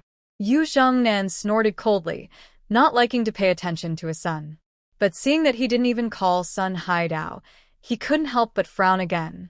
You don't even know how to call when you see people. Where are your manners? Is that what I taught you? Yu Weigua didn't expect that the boomerang would hit his face so quickly, and his face suddenly turned red. He is already over 50 years old, and it is really too embarrassing to be taught such a ruthless lesson by my father. However, the suppression from the bloodline made Yu Weigua dare not say no at all. Hello, Uncle Sun, long time no see. Seeing his old friend's son, who seemed to be able to see through him at a glance, Sun Haidao couldn't help but sigh for him in his heart. It's been a long time, Sun Haidao said, looking at his face carefully. Yu Weigua didn't know what he wanted to do, but he just stood by the bed motionless. Seeing his silly look, Yu Zhongnan couldn't help but want to touch his forehead. He has a great reputation in his life, but why did he give birth to such a fool, who only grows in age and nothing else? Is there something wrong? Yu Weigua couldn't help asking when he saw Sun Haidao's strange expression. Sun Haidao shook his head and motioned him to stretch out his hand. Seeing that he was going to take his pulse, Yu Weigua was somewhat resistant. Although Sun Haidao's medical skills were great, these were all evil ways after all. They should believe in science and approach science, rather than superstitious things. Hurry up and stretch out your hand for me. Yu Zhongnan glared at him and cursed. Yu Weigua. Afraid that his father would get angry, he didn't say anything in the end. After a pause, he stretched out his hand. Sun Haidao still had no emotional fluctuations, as if his suspicion had no effect on him. After taking the pulse for a while, he murmured, Strange. What's strange? Yu Weigua asked curiously. Sun Haidao raised his eyelids, looked at him, and then lowered his eyes. You don't have a goo in your body, but you do have a goo-inducing medicine. Hearing this, both the father and son were shocked. Old son, are you telling the truth? Yu Xingnan's jawline was so tight that he was obviously very angry. Yu Weigua subconsciously thought that Sun Haidao had been in the countryside for too long and was a little crazy. Otherwise, why would he talk so strangely? He even mentioned something like goo. Uncle Sun, medical conditions are good now. If you feel uncomfortable, I will take you to see a doctor. He said this, just short of pointing at Sun Haidao's nose and calling him a psychopath. Yu Zhongnan finally couldn't help it and slapped him on the head. So much nonsense, get out. Yu Weigua was very aggrieved at his age and was hit on the head. But he still didn't dare to say anything and finally left with a frustrated look on his face. He secretly thought to himself that he should not come over these 2 days to avoid making his father angry again. Yu Zhongnan didn't care about him. After driving his son away, he asked Sun Haidao with a heavy face, I heard that people in some places in the southwest are good at using goo, right? Sun Haidao nodded. Yu Zhongnan narrowed his eyes and gritted his teeth to squeeze out a sentence. Poisonous woman. So, you already know who it is? Sun Haidao asked. I probably know. Wait for me to ask Lu Songqing to check it out. Okay, I'll prescribe you another dose of medicine. You ask him to get it and boil it. If you don't take care of your body, it will soon fail. Yu Zhongnan naturally had no objection to this. U.S. Su Yajun waited and waited until it was dark. Yu Weigua didn't come back, and her face became more and more ugly. Mom, why don't you sleep? Ji Churong had just come out of the shower, and she sat next to Su Yajun while drying her hair. There was a lamp on in the room, but the wattage of the bulb was not high. Su Yajun was hidden in the dim light, her eyes dim. Wait a minute before going to bed. I'm not sleepy yet. Su Yajun rubbed her eyebrows and sighed deeply. Ji Qiurong saw her frowning look and felt sorry for her mother. Yu Weiguo was a rough man, and he was lucky to marry such a beautiful wife like her mother, but he didn't know how to cherish her. Thinking of him abandoning her and her mother, Ji Qiurong's face turned a little bad. After waiting for a while, Su Yajun suddenly spoke. "Did you bring back the things I asked you for before?" "I brought it," Ji Qiurong said, with some confusion on her face. "Mom, why do you want these?" Although she felt a little uneasy in her heart, she still brought back the things Su Yajun wanted out of trust. "Why are you asking so many questions? Would your mother harm you?" Su Yajun glared at her. Ji Qiurong thought so too. Her mother couldn't have another child after giving birth to her. She only had one daughter, so how could she harm her? "Wait, I'll get it for you." After saying that, she got up and went upstairs. "I'll go upstairs with you." Just as the mother and daughter went upstairs, Yu Weiguo also walked in from outside.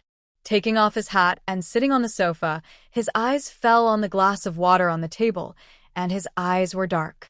His thinking is indeed not so complicated, but it doesn't mean that he is really a fool and can't understand why his father is so angry.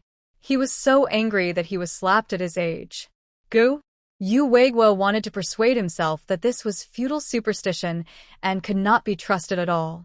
But when he thought that it was Sun Haidao who took his pulse personally, he hesitated again. Could it be that such a thing really existed in the world? And it was done by someone close to him? When he thought that there was such a poisonous snake hiding next to him and that it almost killed his father, Yu Weiguo felt like a thorn in his throat. Turning his eyes to the room where he usually slept, he had no intention of going in at all.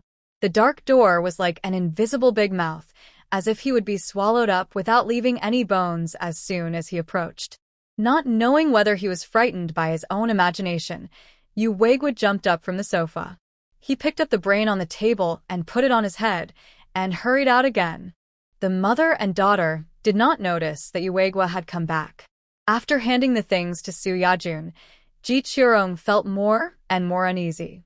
However, she still suppressed this inexplicable emotion and asked Su Yajun about another thing instead. "Mom, did you see a woman with a daughter this old in the hospital today?" Ji Qiurong was even reluctant to use the adjectives of outstanding appearance and fair skin. It can be said that a daughter is best known by her mother. Just by looking at her expression, Su Yajun could guess who she was talking about. "I saw her. She came with you, Fong Fong." Could it be that the country boy married this woman? Upon hearing this, Ji Qiurong's face suddenly tightened. "It's her. Mom, since she dares to come to Beijing, you have to help me." Thinking of the humiliation she suffered on the way back, Ji Qiurong now hated Lin Wanshu. She didn't cause any more trouble along the way, and she also wanted to wait until she came to Beijing to deal with her. Grandpa Yu is still in the hospital, and Uncle Yu is easy to coax. As long as her mother blows pillow wind, Ji Qiurong doesn't believe that she can run away this time. Su Yajun still has the cowhide bag handed over by her daughter in her hand. How could she refuse her request at this moment? "Don't worry, I won't let her leave Beijing without you saying anything. Without her, my daughter's bitter love for so many years should also end, right?" Ji Qiurong was very satisfied with the affirmative answer. "Thank you, Mom," she said affectionately, holding her hand. If you had thought it through earlier, why would there be so many things now? Men are creatures who think with their lower body. After getting him, can you still not hold his heart?" Su Yajun said with some regret. Hearing this, Ji Qiurong also felt that she was too stupid in the past. She shouldn't pursue any mutual affection, but directly take him down. She didn't believe that she couldn't warm his heart. "Mom, you are right. I was wrong before. I will listen to you in the future. You have to help me."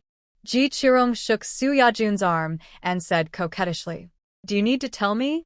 "Wait." Su Yajun smiled lovingly. It was his blessing that his daughter was so outstanding and fell in love with that boy. If he still didn't know how to appreciate it, don't blame her for being ruthless. After the mother and daughter talked affectionately for a while, Su Yajun left. Ji Qiurong sat on her bed. She was so excited when she thought that Lin Wanshu would soon be in trouble. She took out Yuegua's collection of wine, poured herself a glass, and drank it slowly. On the other side, Chen Yan had just come out of Yu Chuanbai's house and was about to go back to the guest house. He had bought a ticket for tomorrow's noon and planned to set off back to Yunnan province. He would just follow up on the follow-up matters. Chen Yan was afraid that Lin Wanshu would be worried at home because he had been away for too long. It was around 8 o'clock in the evening, and there was a street lamp at intervals on both sides of the road. Although the street lights were not very bright, they were better than nothing. Through the dim light, you can vaguely see the neatly arranged trees on both sides. The trees here are very different from those in Yunnan province. The poles are tall and straight, just like rows of soldiers with their heads held high and their chests puffed out. They look majestic and spectacular. But Chen Yan didn't have the heart to appreciate the scenery. At this moment, he just wanted to go back to the guest house quickly, pack up his things, and go to the train station early tomorrow morning. In fact, if he could, he would go to the train station and wait now. Chen Yan hurried towards the guest house. Suddenly, a surprised voice came from the front. "Comrade Chen Yan." Ji Qian looked a little drunk, looking at the tall figure in front of her in disbelief. She actually met him in the courtyard? Happiness came too suddenly. She felt like she was floating up, and her heart was beating non-stop. Her feet walked towards him uncontrollably. Chen Yan didn't care who called him at first. Until he saw Ji Qian walking towards him, his eyes sank. "What's wrong with you?" Chen Yan's seemingly plain voice concealed a bone-chilling disgust. But how could Ji Qian, who was already a little tipsy, hear it? She only knew that the always cold Chen Yan actually paid attention to her. She knew that he couldn't fail to see her good side. "Chen Yan, are you here to find me?" She didn't know if it was because of the alcohol, but Ji Qian stared at the handsome face in front of her that seemed to be carefully carved by God, with an infatuation in her eyes that she had never dared to reveal before. Chen Yan didn't speak, and the disgust in his eyes deepened a little. Ji Qian shuddered inexplicably, but she probably didn't think much about it because she was overwhelmed by the surprise. Her mother's words that men are animals who think with their lower bodies suddenly flashed through her mind, and Ji Qian's emotions that had been suppressed for many years burst out at this moment. "I have liked you for a long time, do you know?" Unable to hold back the impulse in her heart, she choked and confessed to him her unrequited love for so many years. But Chen Yan, who was watching her crying, not only did he not have a trace of pity, but his eyes were as cold as ice. "You can feel at ease confessing to a married man under the banner of love? Excuse me, your love is so selfish that it's disgusting." Ji Qian, who was originally drunk and happily confessing to her lover, was disgusted when she heard him say that her love made him sick. Suddenly, the whole person felt like someone poured a bucket of cold water on her head and was extremely embarrassed. How could he say that to herself? Is it wrong for her to like him? "I don't believe it. You must be lying to me." "What's wrong with me? My grandfather is still a leader, no matter what. He is better than your country wife, right? Can she help you like me?" Which man doesn't desire power? Even if Chen Yan doesn't like her as a person, he can't turn a blind eye to her identity, right? Isn't it better to marry someone who can help you rise to the top than a useless vase? Seeing that she dared to mention his wife, Chen Yan's eyes turned into ice blades, and there was no longer any concealed disgust on his face. "My wife is good in every way. She is better looking than you, gentler than you, kinder than you, and she also knows medical skills. You can't even compare to her by a fingernail. As for the help you mentioned, I'm sorry, I'm a man. I will earn what I want." Such disgust is a big to Ji Qian, who has liked him for many years. A fishy sweetness surged in her throat, and her eyes were instantly full of bloodshot. Good. He dared to treat her like this. She will definitely make him regret it. After Chen Yan finished speaking, he didn't stay for another second and raised his foot to leave, as if it was dirty to look at her for one more time. But he had just taken 2 steps, and suddenly, a baby voice came from behind him. "Dad." Hearing this dad, Chen Yan seemed to be acupunctured, and the whole person instantly stopped on the spot, with disbelief on his face. He seemed to hear his daughter calling him. Suspecting that he was hallucinating again, He didn't even dare to turn around. Mom, it's Dad. Xiao Miao Miao's vague voice was accompanied by the sound of footsteps. The next moment, a soft little hand grabbed his hand. Boom! Chen Yan's mind went blank. This is really his daughter. Not an illusion. With a whoosh, Chen Yan turned around. Sure enough, the other familiar and slender figure behind him. Who else could it be but his wife? You. Why are you here? Chen Yan felt that his brain was not enough. What happened? Why did his wife and daughter suddenly appear in the compound of the Beijing military region? Dad hug. The little baby hadn't seen his father for a long time. Seeing that he didn't hug him, he stretched out his 2 claws and hugged his thighs tightly. How could Chen Yan bear it? He picked up the little guy and walked to Lin Wanshu in an anxious step. Wan. Chen Yan's voice was full of excitement that could not be concealed, and his eyes looked at the woman in front of him greedily. It was completely different from the coldness and disgust just now. His joy was like a slap in the face, slapping Ji Qirong hard in the face. So this is how he likes someone. She could feel the unreserved passion and love even a few steps away. But why couldn't that person be herself? Ji Qirong was unwilling. Her eyes were full of hatred and blood. If her eyes could turn into knives, Lin Wanshu would have been cut into pieces by her. Lin Wanshu had actually been here for a while, but she didn't dare to confirm that the back was him. It wasn't until she heard his familiar voice that she dared to believe that it was really her man. At this moment, seeing that he was full of her eyes, her heart melted into water. A yen. Ever since she knew that Chen Yan had taken care of her when she was young, Lin Wanshu wanted to see him as soon as possible. But at this moment, her dreams suddenly came true, and she actually felt like she didn't know how to react. A pair of watery eyes just stared at him infatuatedly. It seemed that she couldn't bear to look away even for half a second. Which man could withstand such a look? Not to mention Chen Yan, who hadn't seen her for who knows how many days. The surprise of reunion made their eyes become sticky, as if they would not be able to restrain themselves and hug each other in the next second. Both of them were immersed in the joy of reunion, so how could they remember Ji Qirong, who was next to them and hated them so much that she almost vomited blood? Ji Qirong felt like a clown, jumping up and down in other people's love, but in the end she was nothing. People were too lazy to even give her a look. Ignoring is the greatest harm. Just now she was disgusted, and now she was ignored. Ji Qirong felt extremely humiliated. She gave Lin Wanshu a vicious look, and she left with a heart full of resentment. She vowed to make Lin Wanshu regret being born in this world. Let's go. Let's go back to the guest house first. Chen Yan's restrained voice was filled with an urgency that made people blush and heartbeat. Facing those eyes, Lin Wanshu felt her legs go weak, and her heart was beating wildly out of control. But she didn't even think of refusing. Her eyes seemed to have hooks, sparkling and affectionate. With just one glance, Chen Yan couldn't help but breathe. Fairy. If he hadn't been concerned about being outside, he would have wanted to carry her back to the guest house. It's just that the location and occasion were not suitable, so he could only grit his teeth and bear it. The two walked side by side. Chen Yan's step seemed steady, but Lin Wanshu had to speed up a little to keep up with him. Along the way, no one spoke. They were still a fist away from each other, but there was an inexplicable ambiguity. It makes people blush and heartbeat at a glance. Chen Yan didn't ask her where she lived. After knowing that she was really here, he was sure that the sound he heard at the door of the hotel during the day was not an illusion. So he took her back to the guest house directly. As soon as he entered the guest house, he went to the service desk and showed their marriage certificate.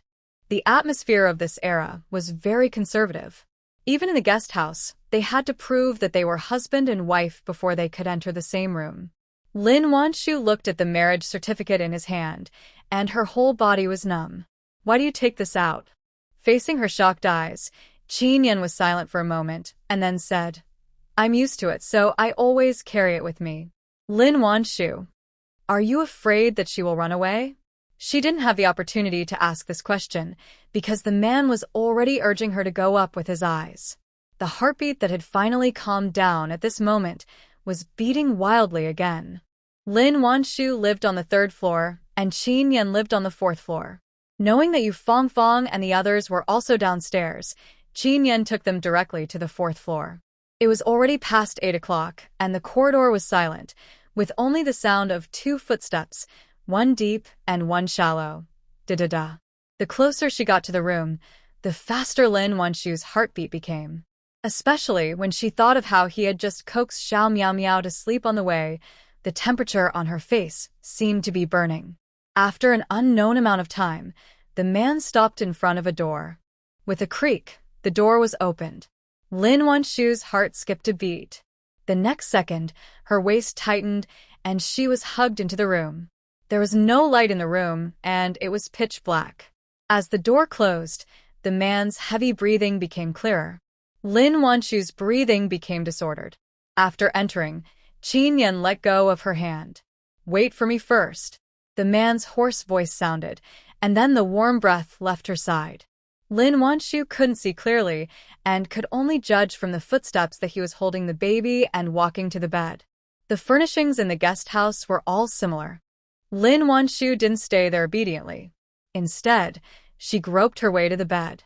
But before she could walk far, the next second, she was hugged into that familiar embrace.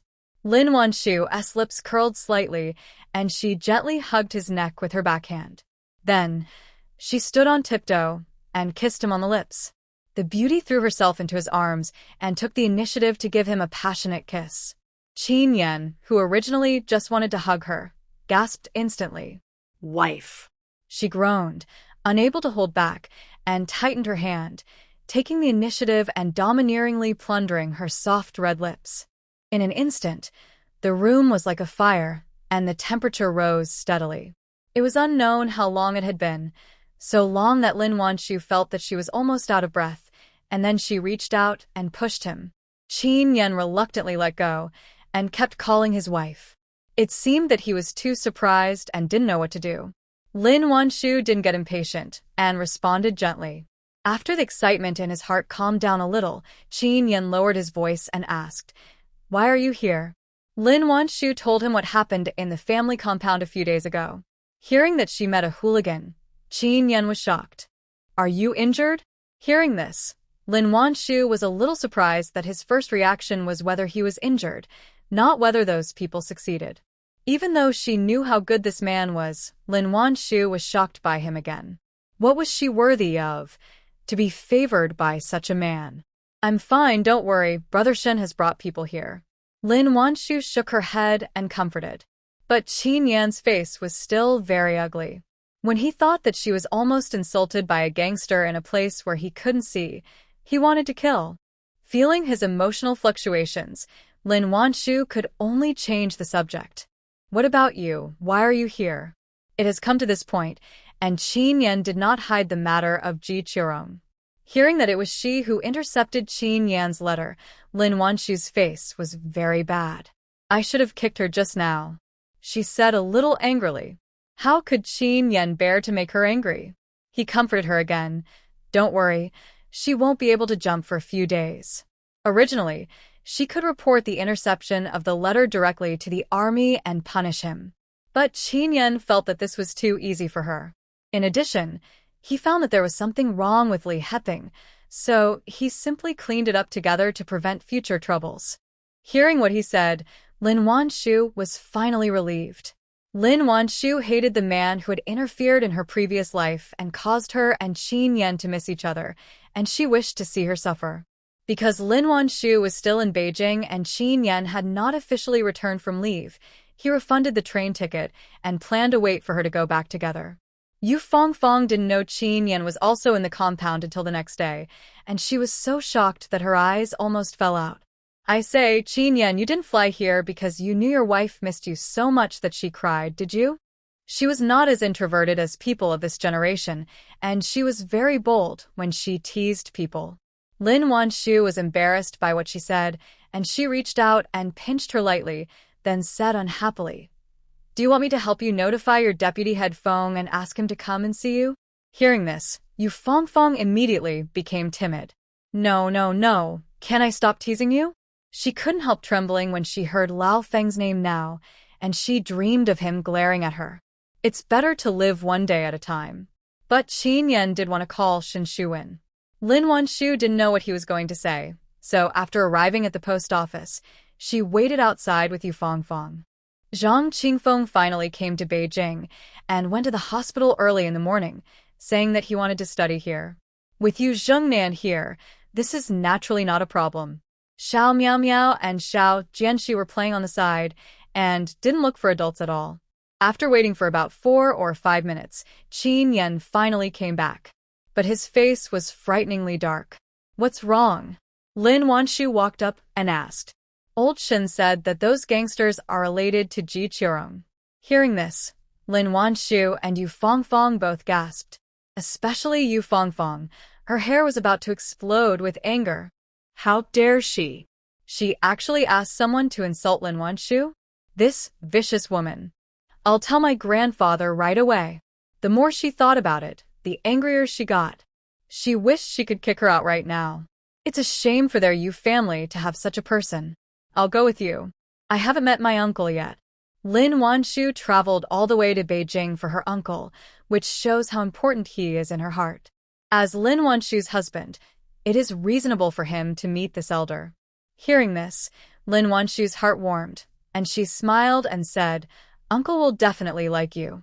Chen Yan did not go empty-handed to visit the hospitalized elders. He bought some nutritional supplements and fruits. Yu Fangfang couldn't wait any longer. When she thought that Ji Qirong would do such a vicious thing, she felt like a thorn in her throat.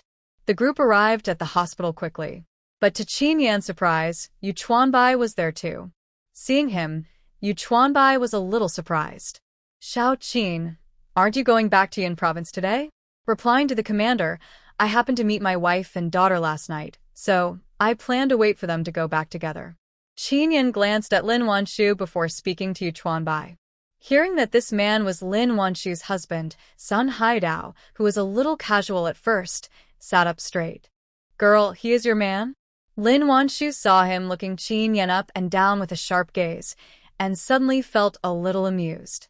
But before she could speak, she heard Yu Chuanbai say, "Old son, this young man is good, a talent, bold, careful, and responsible." However, Sun Haidao, who was originally picky, looked at Chen Yan's face carefully, but his eyes suddenly widened. Hey, "Young man, come closer and let me see." Sun Haidao waved at him. Chen Yan didn't understand, but he was still very obedient. After putting the fruits and nutritional supplements he bought on the table, he walked in front of her. Sun Haidao motioned him to sit by the bed. Chen Yan sat down without refusing. As soon as he sat down, he saw that the old man's eyes were more amazed. He murmured to himself, "Incredible, incredible." Hearing this, Yu Chuanbai felt even more strange, so he asked him directly, "Old son, what are you talking about?" Yu Chuanbai also imitated Sun Haidao and looked at Chen Yan carefully. But apart from the handsome appearance and righteousness of this young man, he didn't see anything special about him.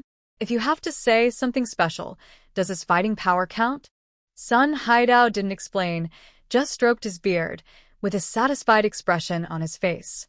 "Nothing, I mean my niece's vision is extraordinary, and the young man she found is really good." He asked Chen Yan again. "Young man, what's your name?" "Master uncle, my name is Chen Yan." Unexpectedly, the two hit it off at first sight. After a conversation, Sun Haidao became more and more satisfied with his niece's son-in-law.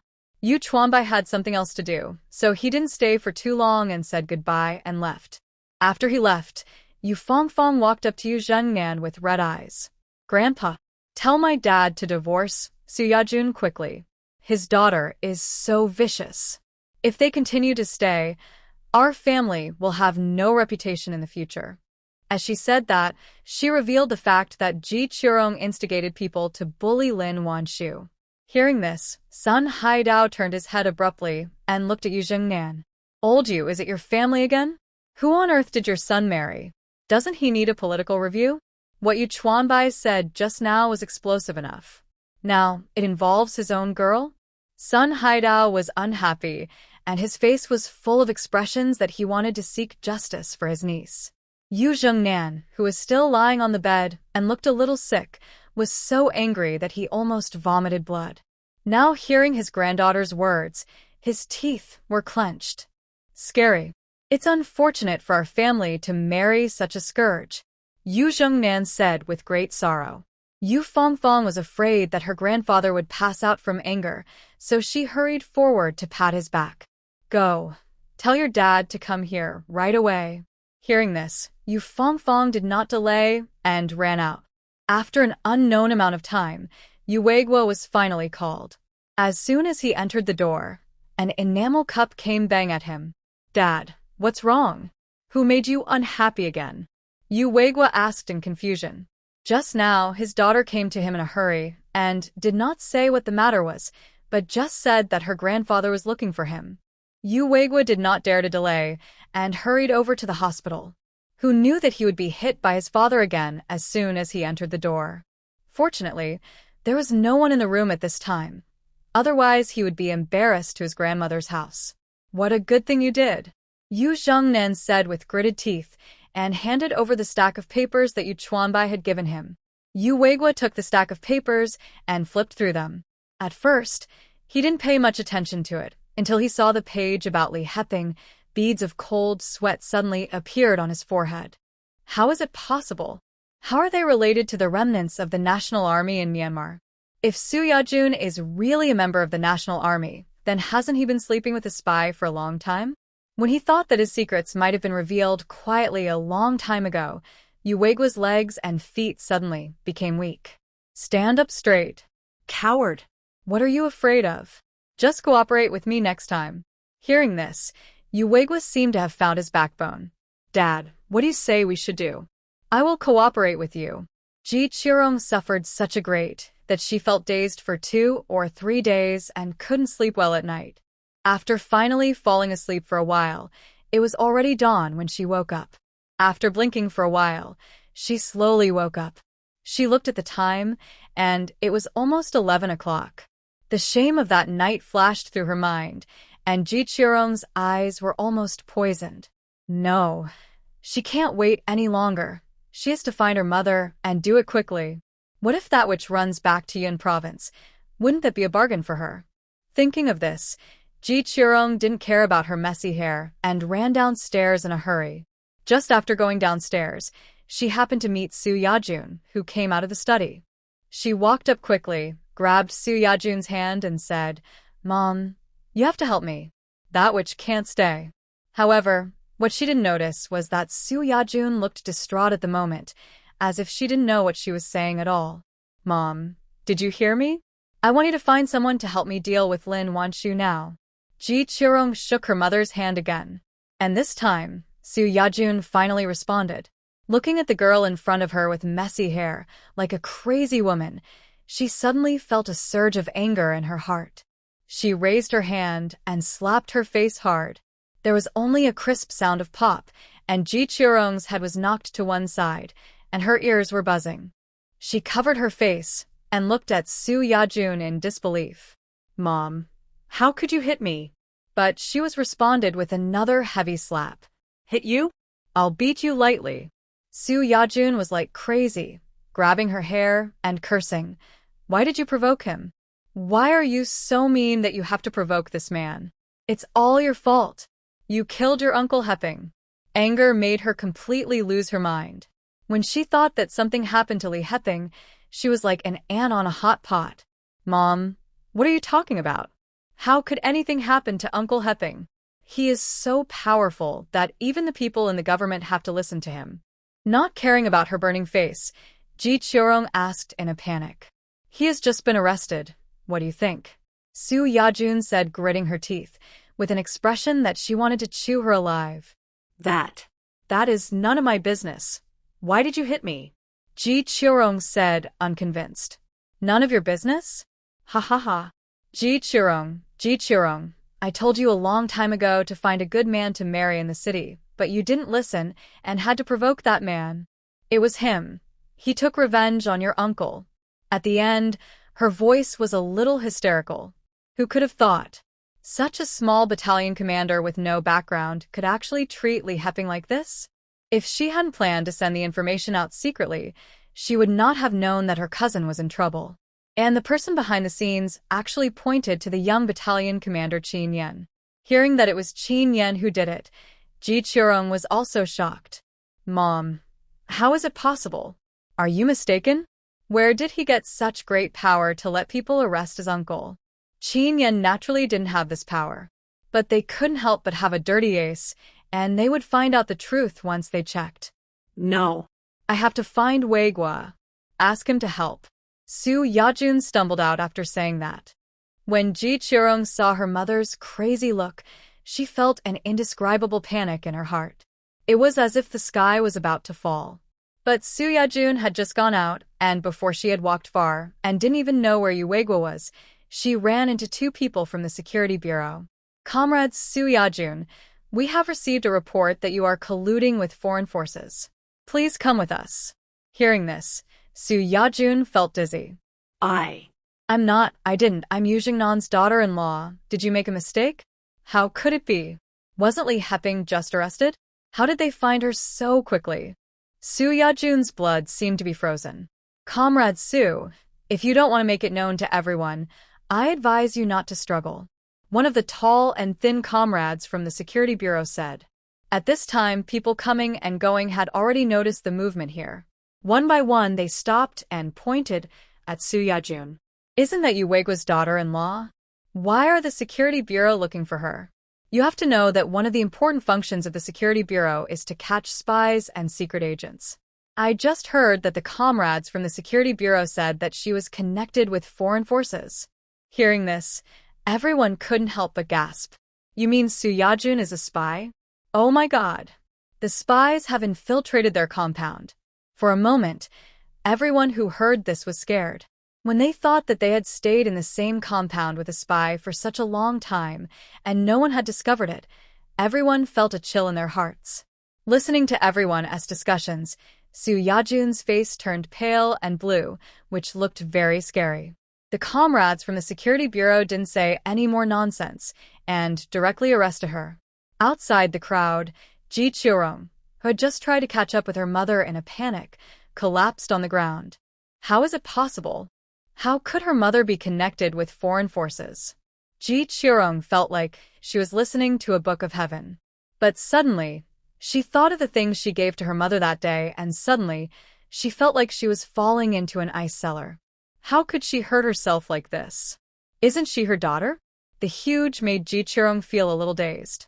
Suddenly, she thought of something, and she got up from the ground. She was going to find Uncle Yu. He liked her mother so much. He must have a way to help them. While thinking, she stumbled in the opposite direction. Others were busy watching Su Yajun's excitement, and no one paid attention to where she was going. Ji Chirong also didn't know where Yu Weiguo was now, and the whole person was like a headless fly, bumping around everywhere. As a result, Yu Weiguo was not found, but Lin Wanshu and Chen Yan were met. Seeing Chen Yan, Ji Chirong's eyes turned blood red. It's you. Why did you hurt my mother? Ji Chirong stared at the man in front of her with anger and resentment. How could he be so heartless? Not only did he reject her, but he even reported her mother and her uncle? Facing her questioning, Chen Yan's eyes were indifferent, and there was not even a little emotion on his face. I'm just doing my duty. What a good sentence to do your duty. Doesn't he know that this will kill them? That's treason. Punishable by execution. How can you do this to me? How have I done anything wrong to you?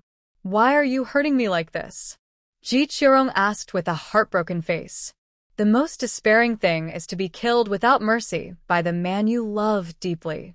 Hearing this, Lin Wanshu was almost amused by her. Do you think no one knows about the dirty things you did? Hearing this, Ji Chirong was stunned and had a bad premonition in her heart. You.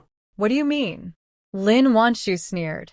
Secretly intercepting the military officer's letter, colluding with the cabinet committee to frame the military wife, instigating gangsters to insult female comrades.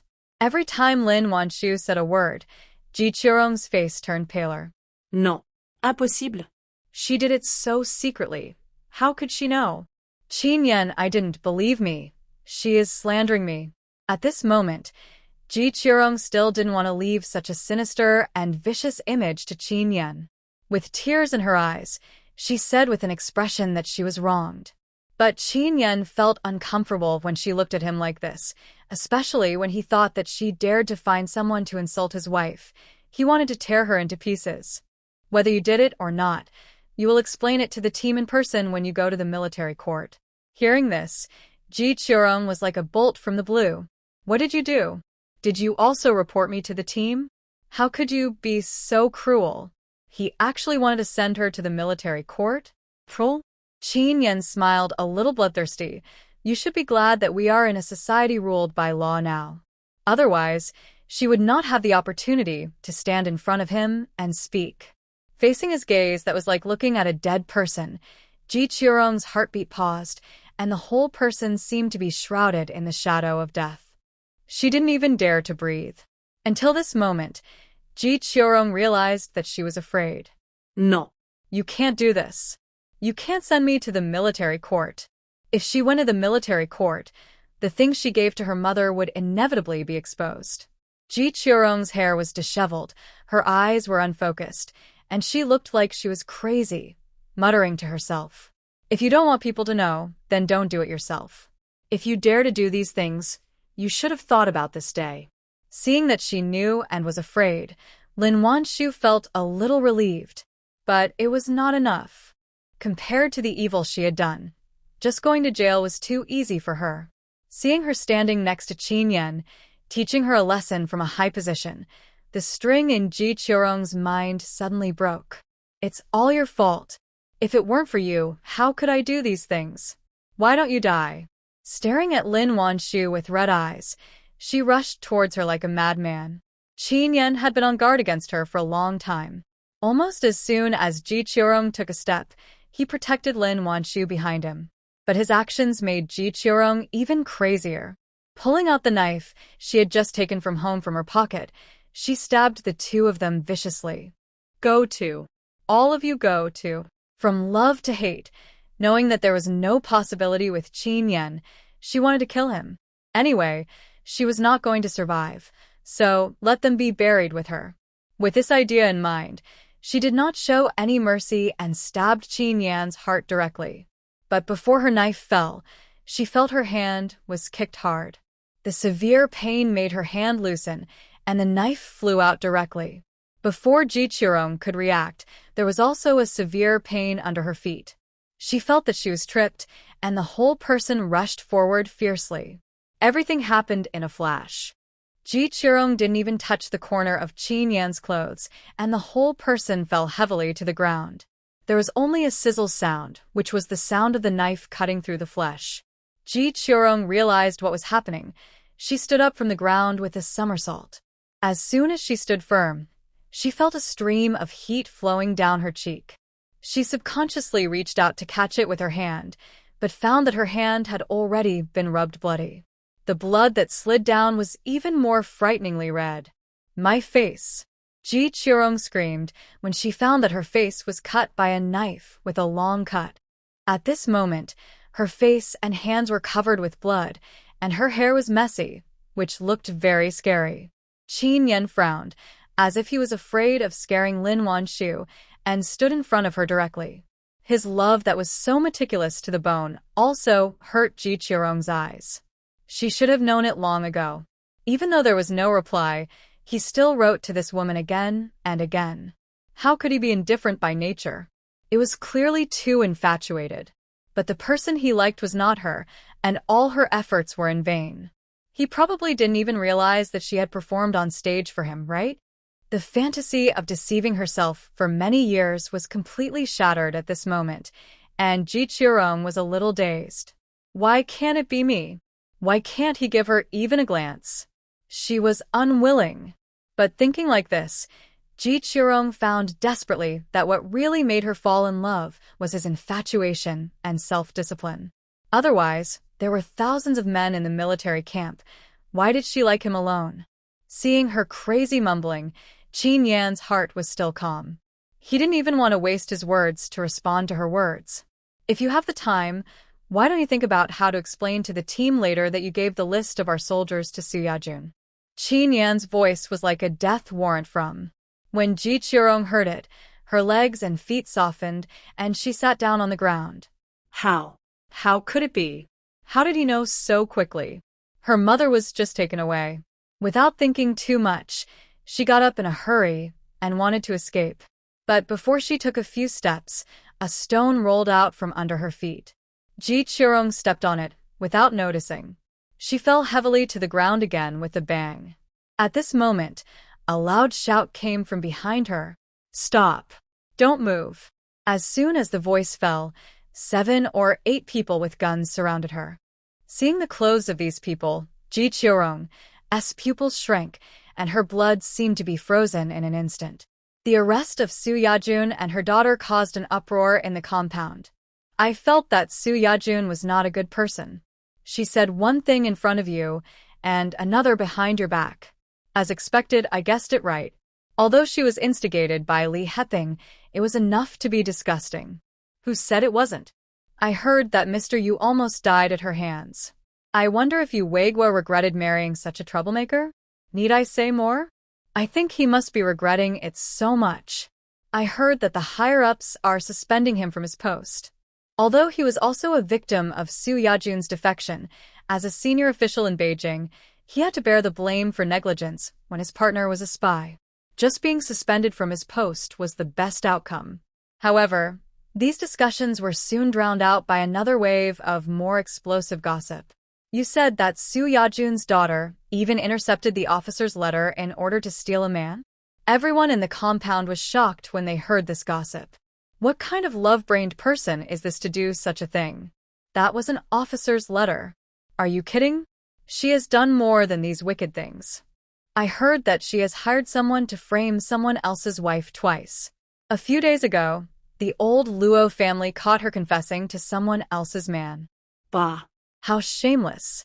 It's true that the upper beam is crooked and the lower beam is crooked. What good bamboo shoots can grow from a person like Su Yajun? For a while, the whole compound was filled with contemptuous curses against Ji Qiurong.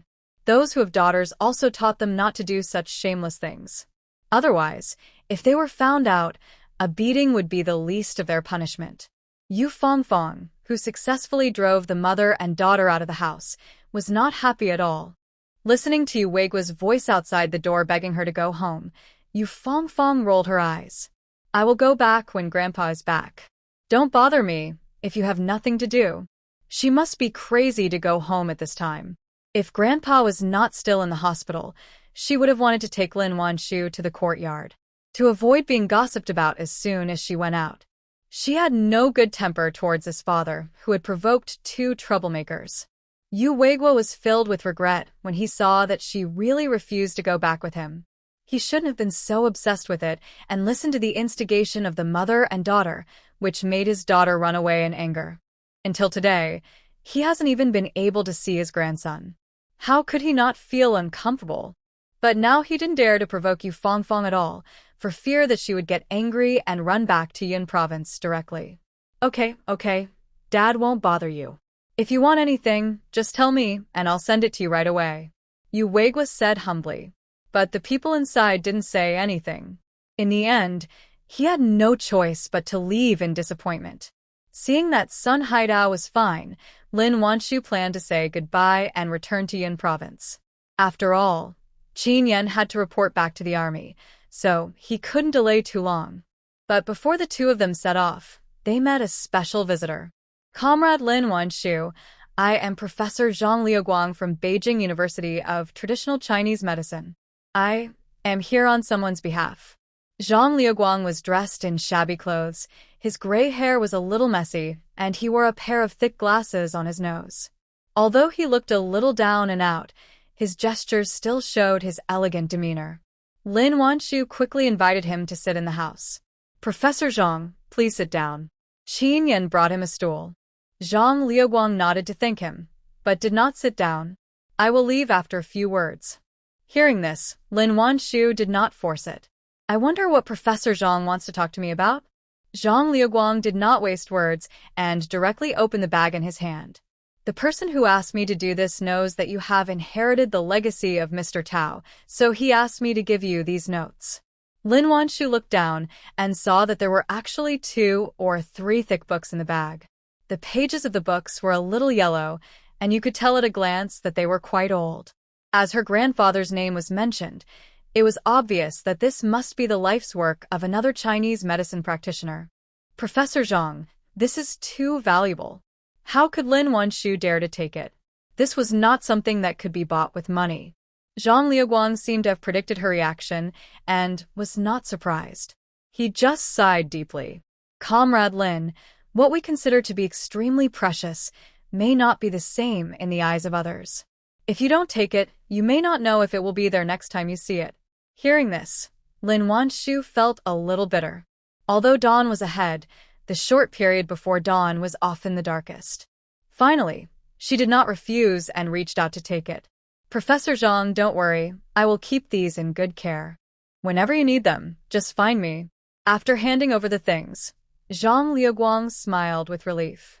No need. They have found their home. As long as these can be passed down, that's enough. Zhang Liuguang didn't stay long. After handing over the notes, he left in a hurry. The couple was packing up their things. Yu Fongfong came. Wanwan, can't you stay a few more days? Yu Fongfong looked at her putting the things she bought these days into the bag one by one, and she was a little depressed. Lin Wanshu smiled. It's not like we won't see each other anymore. We still have a long time in the family compound in the future. After saying that, she didn't know what she was thinking about, and she lowered her voice and said, Why don't you go back with us? Your deputy commander Feng hasn't seen you for so long, and he must be thinking about you in the family compound.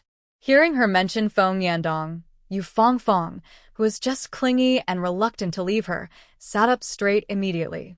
Forget it. Forget it, I haven't finished my work here yet. I'll go back after I finish it. He called her a few days ago, and she didn't dare to say a word. Just by listening to his voice, she could imagine how dark his face would be. Yu Fongfong felt that she could still survive for a while. Seeing her timid look, Lin Wanshu couldn't help laughing. The two were talking and laughing, when suddenly, the guard Xiao Xie came over.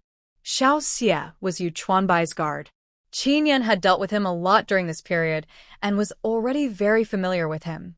Captain Qin, the commander knew that you were going back to Yunnan province, so he asked me to bring you some local specialties. As he said that, he handed over the box in his hand. Chen Yan didn't expect that Yu Chuanbai still remembered him. Even though he was always calm, his face still revealed some excitement. Thank you, Commander. As he said that, he saluted and took the box with both hands. After Xiao Xie sent the things out, he didn't stay for long and left. Not long after, Yu Jingnan's guard also came over. He also didn't come empty-handed, but brought a framed certificate and a key. Comrade Lin, the commander asked me to see you off and asked me to pass this on to you. Lin Wanshu took it and looked at it, but found that it was a property certificate for a quadrangle courtyard with her name written on it. Comrade Li, this is too expensive. I can't accept it. This is not a medical note, but a house, and it's a house in Beijing. How could she just accept someone's gift? You don't like it? Yu Fongfong, who was standing by, raised her eyebrows when she heard this. I carefully selected this for you. I asked Grandpa to give it to you because I saw you liked it. It would be wrong not to express gratitude to someone who saved her grandpa. Yu Zhengnan didn't know what to give. It happened that Yu Fongfong went to the Sihiyuan with Lin Wanshu 2 days ago. Seeing that she seemed to like these houses very much, she asked Grandpa to give them to her. Lin Wanshu. Of course she likes it, but she plans to buy one herself after a few years of reform and opening up. Fongfong, it's not a question of like or not. The house is too expensive. I can't accept it. You just gave me a local specialty, and I like it very much. She had already sent some of the things she bought in Beijing back to the Qin family. There's nothing you can do if you don't like it. It has been transferred to your name. Hurry up and accept it. Yu Fongfong spread her hands and said. Lin Wanshu was helpless. No, I can't take yours for free, or you can name a price and sell it to me. Chen Yan also didn't like to take advantage of others. His wife liked these houses, and he would earn money to buy them in the future. Seeing that she really didn't want to accept it, Yu Fongfong was immediately depressed. If you don't accept it, my grandfather will definitely scold me to death when I go back. Lin Wanshu didn't know whether to laugh or cry, but still insisted on spending money to buy hers. Okay, 200 yuan. She showed. Lin Wanshu shook her head. I'll give you 2,000 yuan, but I don't have that much money now. I'll give it to you when I go back. The current courtyard house cannot be traded. Even if you want to sell it secretly, it will cost several thousand yuan. She got a great bargain for 2,000 yuan. Yu Fongfong was unwilling, and after a final tug of war, the two decided to make a deal for 1,300 yuan. You must accept this money, otherwise I can't have the house, Lin Wanshu said, and wrote her an IOU. Yu Fongfong, who took the IOU, looked like the person who owed the money, with a bitter face. She could imagine how her grandfather would criticize her after she returned home. Lin Wanshu, who bought a courtyard house for 1,300 yuan, was in a good mood. She packed her things while humming a song. Although the train was at noon, they still planned to go early. They had to buy some food on the train later. Little Jianxi cried and made a fuss to go back to Yunnan province with his sister, but was finally suppressed by Yu Fongfong with a slap. Be honest, I will take you back when your great-grandfather is better. The most important thing is that she has been making trouble with her biological father for a long time, and it is time to take little Jianxi home. In order to avoid being poked in the back and scolded for being unfilial, being violently suppressed, little Jianxi pursed his lips and finally did not mention going back with his sister. When Lin Wanshu and her family of 3 went back, they still took the sleeper, but she didn't want to be too high profile, so she asked Chen Yan to buy a hard sleeper. With him around, Lin Wanshu had to do almost nothing on the way, just looking at the scenery. Zhang Qingfeng had gone back the day before Su Yajun was arrested. Therefore, this trip was just the 3 of them. Xiao Miaomiao was probably a little depressed along the way because she lost her friends, and she didn't run around. Seeing that she was unhappy, Lin Wanshu brought her some small toys, and they played all the way back to Yunnan province. As soon as they entered the family compound, they heard an excited voice from afar. Sister. It's my sister who's back. Hearing the familiar voice, Xiao Miaomiao, who had been listless all the way, suddenly brightened up. Gua gua. She shouted and ran towards Xinyu with her short legs. But who knew that she was intercepted halfway? Sister, you're back? Xin Ci held the little one, his face full of surprise. Xinyu didn't expect to be intercepted again, and he was suddenly not feeling well. Brother, you're a scoundrel. Isn't it just relying on his long legs? Wait for him. He will definitely surpass him in a few years. Xinyu swore secretly in his heart. Xiao Miaomiao returned to the familiar family compound, like a bird set free, very happy. Lin Wanshu didn't care about her, and let her play by herself. Ji Hualan heard the noise and ran out of the house with a look of surprise. Wanshu, you are finally back.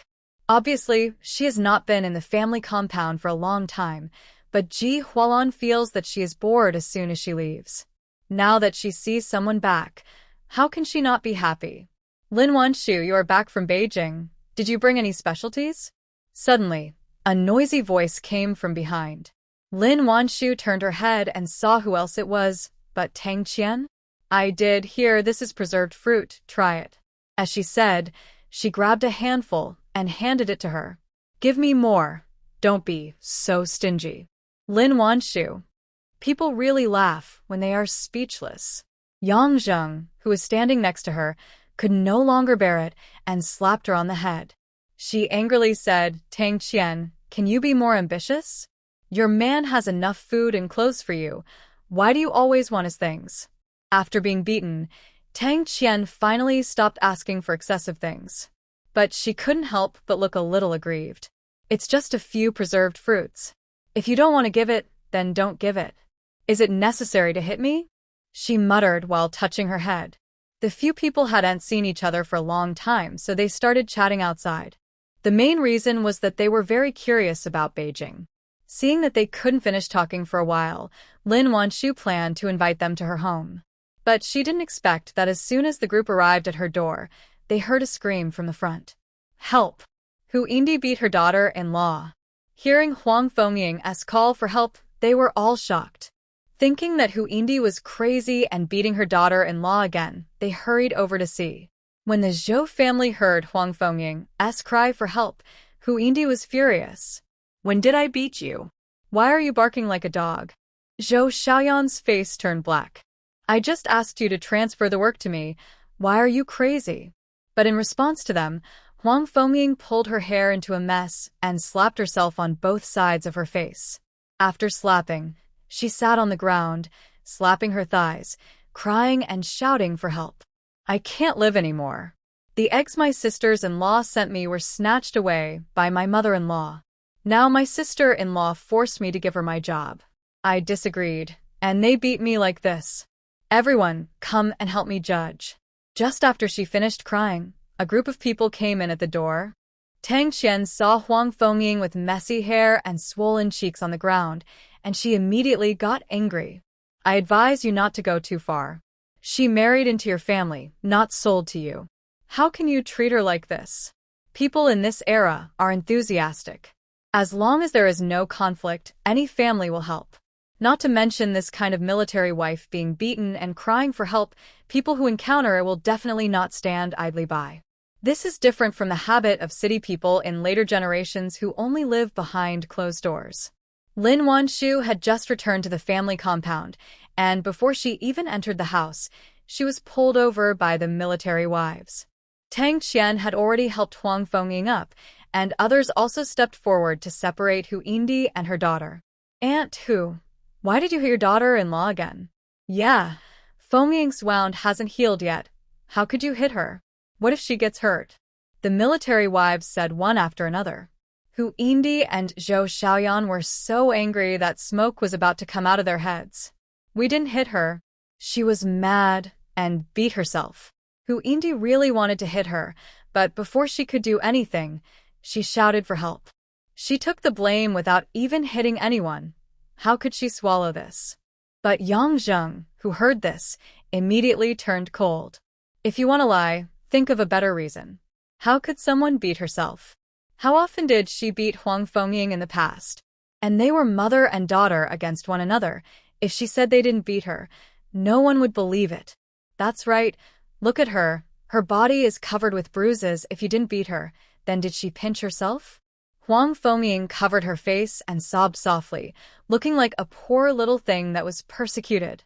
But only Hu Yindi and Zhou Xiaoyan knew that those blue and purple scars were caused by her pinching herself.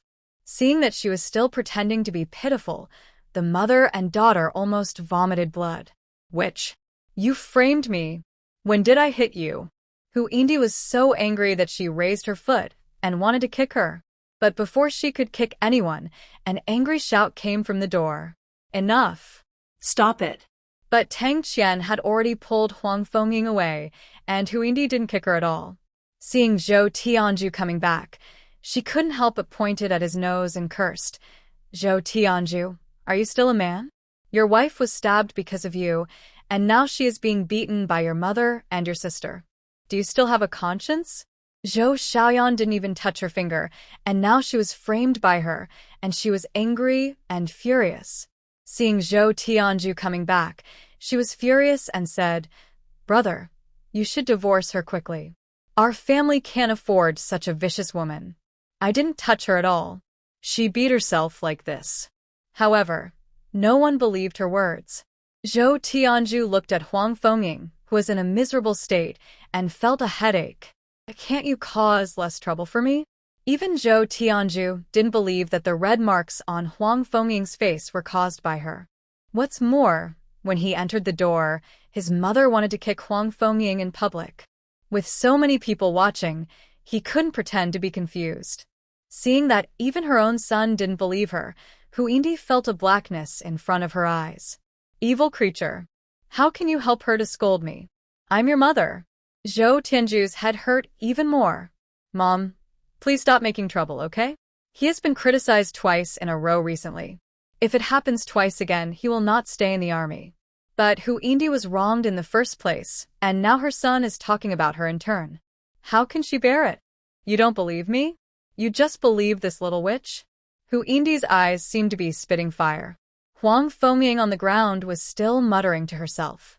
That's my job. I can't transfer it to you. Even if you beat me to death, I won't give it to you. The trembling thin body, coupled with a pair of terrified eyes, looked as miserable as it could be. Lin Wanshu, who had been paying attention to her, saw the coldness flashing in her eyes.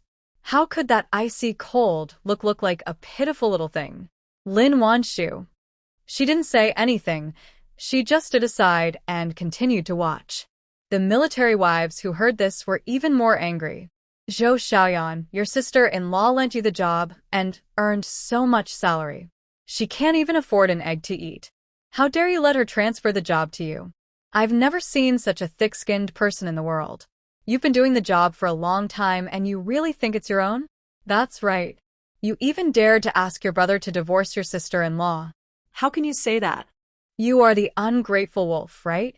Zhou Tianzhu was ashamed when his sister was talked about, especially since he helped persuade his wife to lend the job to Zhou Xiaoyan. Zhou Tianzhu was even more embarrassed. He felt like, Zhou Xiaoyan, can't you say a few words less? Zhou Tianzhu couldn't scold his own mother, so he vented his anger on Zhou Xiaoyan.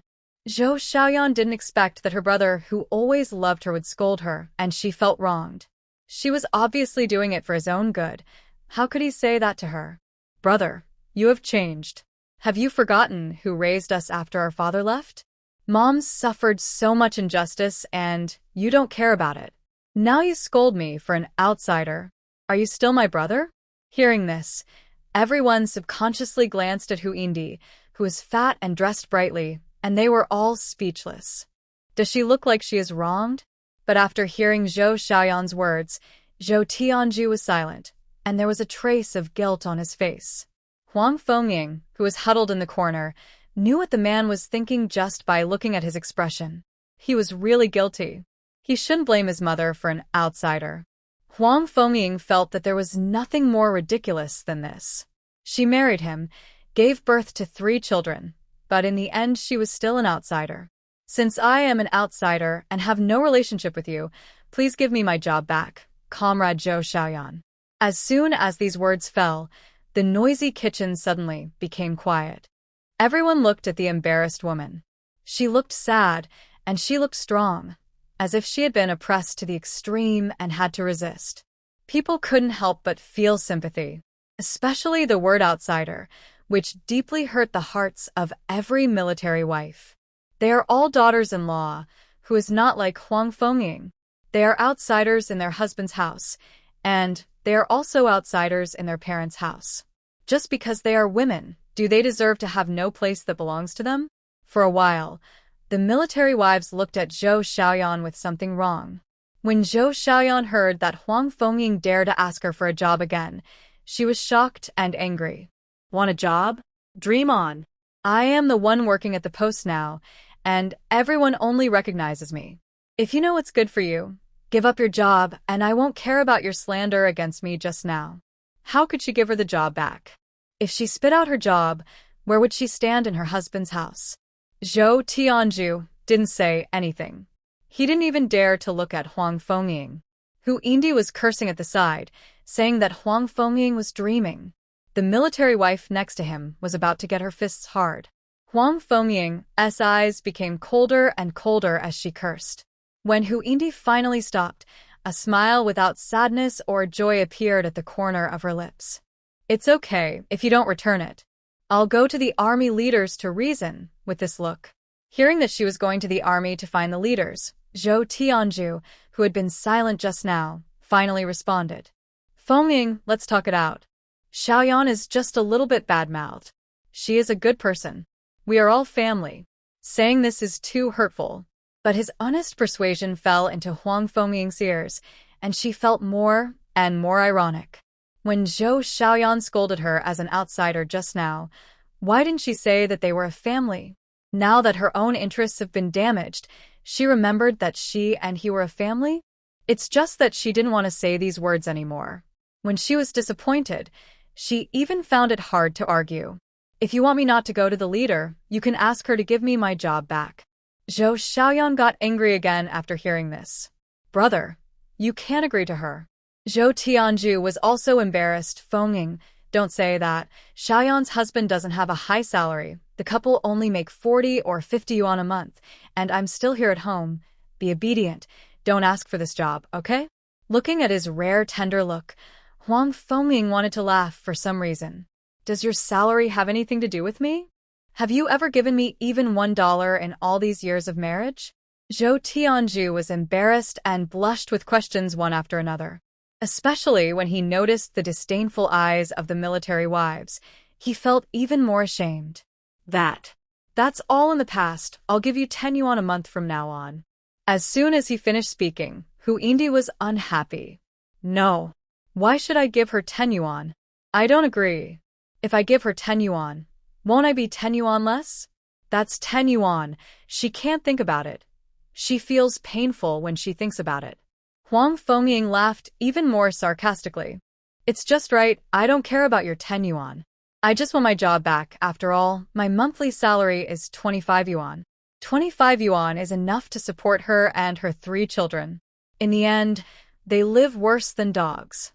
Unexpectedly, this time Hu Yindi agreed. Return it if you want, Xiaoyan. Give her the job back, son. Divorce her and let her take the 3 money-losing goods and get out. Our family can't afford a woman like her. Hearing this, Zhou Xiaoyan was so anxious that she jumped up and down. Mom, how could you agree to her? Seeing that her daughter was frightened, Hu Yindi patted her hands and whispered a few words in her ear. It turned out that she was afraid that Huang Fengming would continue to make trouble, so her son agreed to give her 10 yuan, and then she thought of using divorce to scare her. Which woman is willing to divorce these days? Even if she is beaten to death, she still has to continue living with the man? The reason is nothing more than that a divorced woman will be laughed at and looked down upon by others.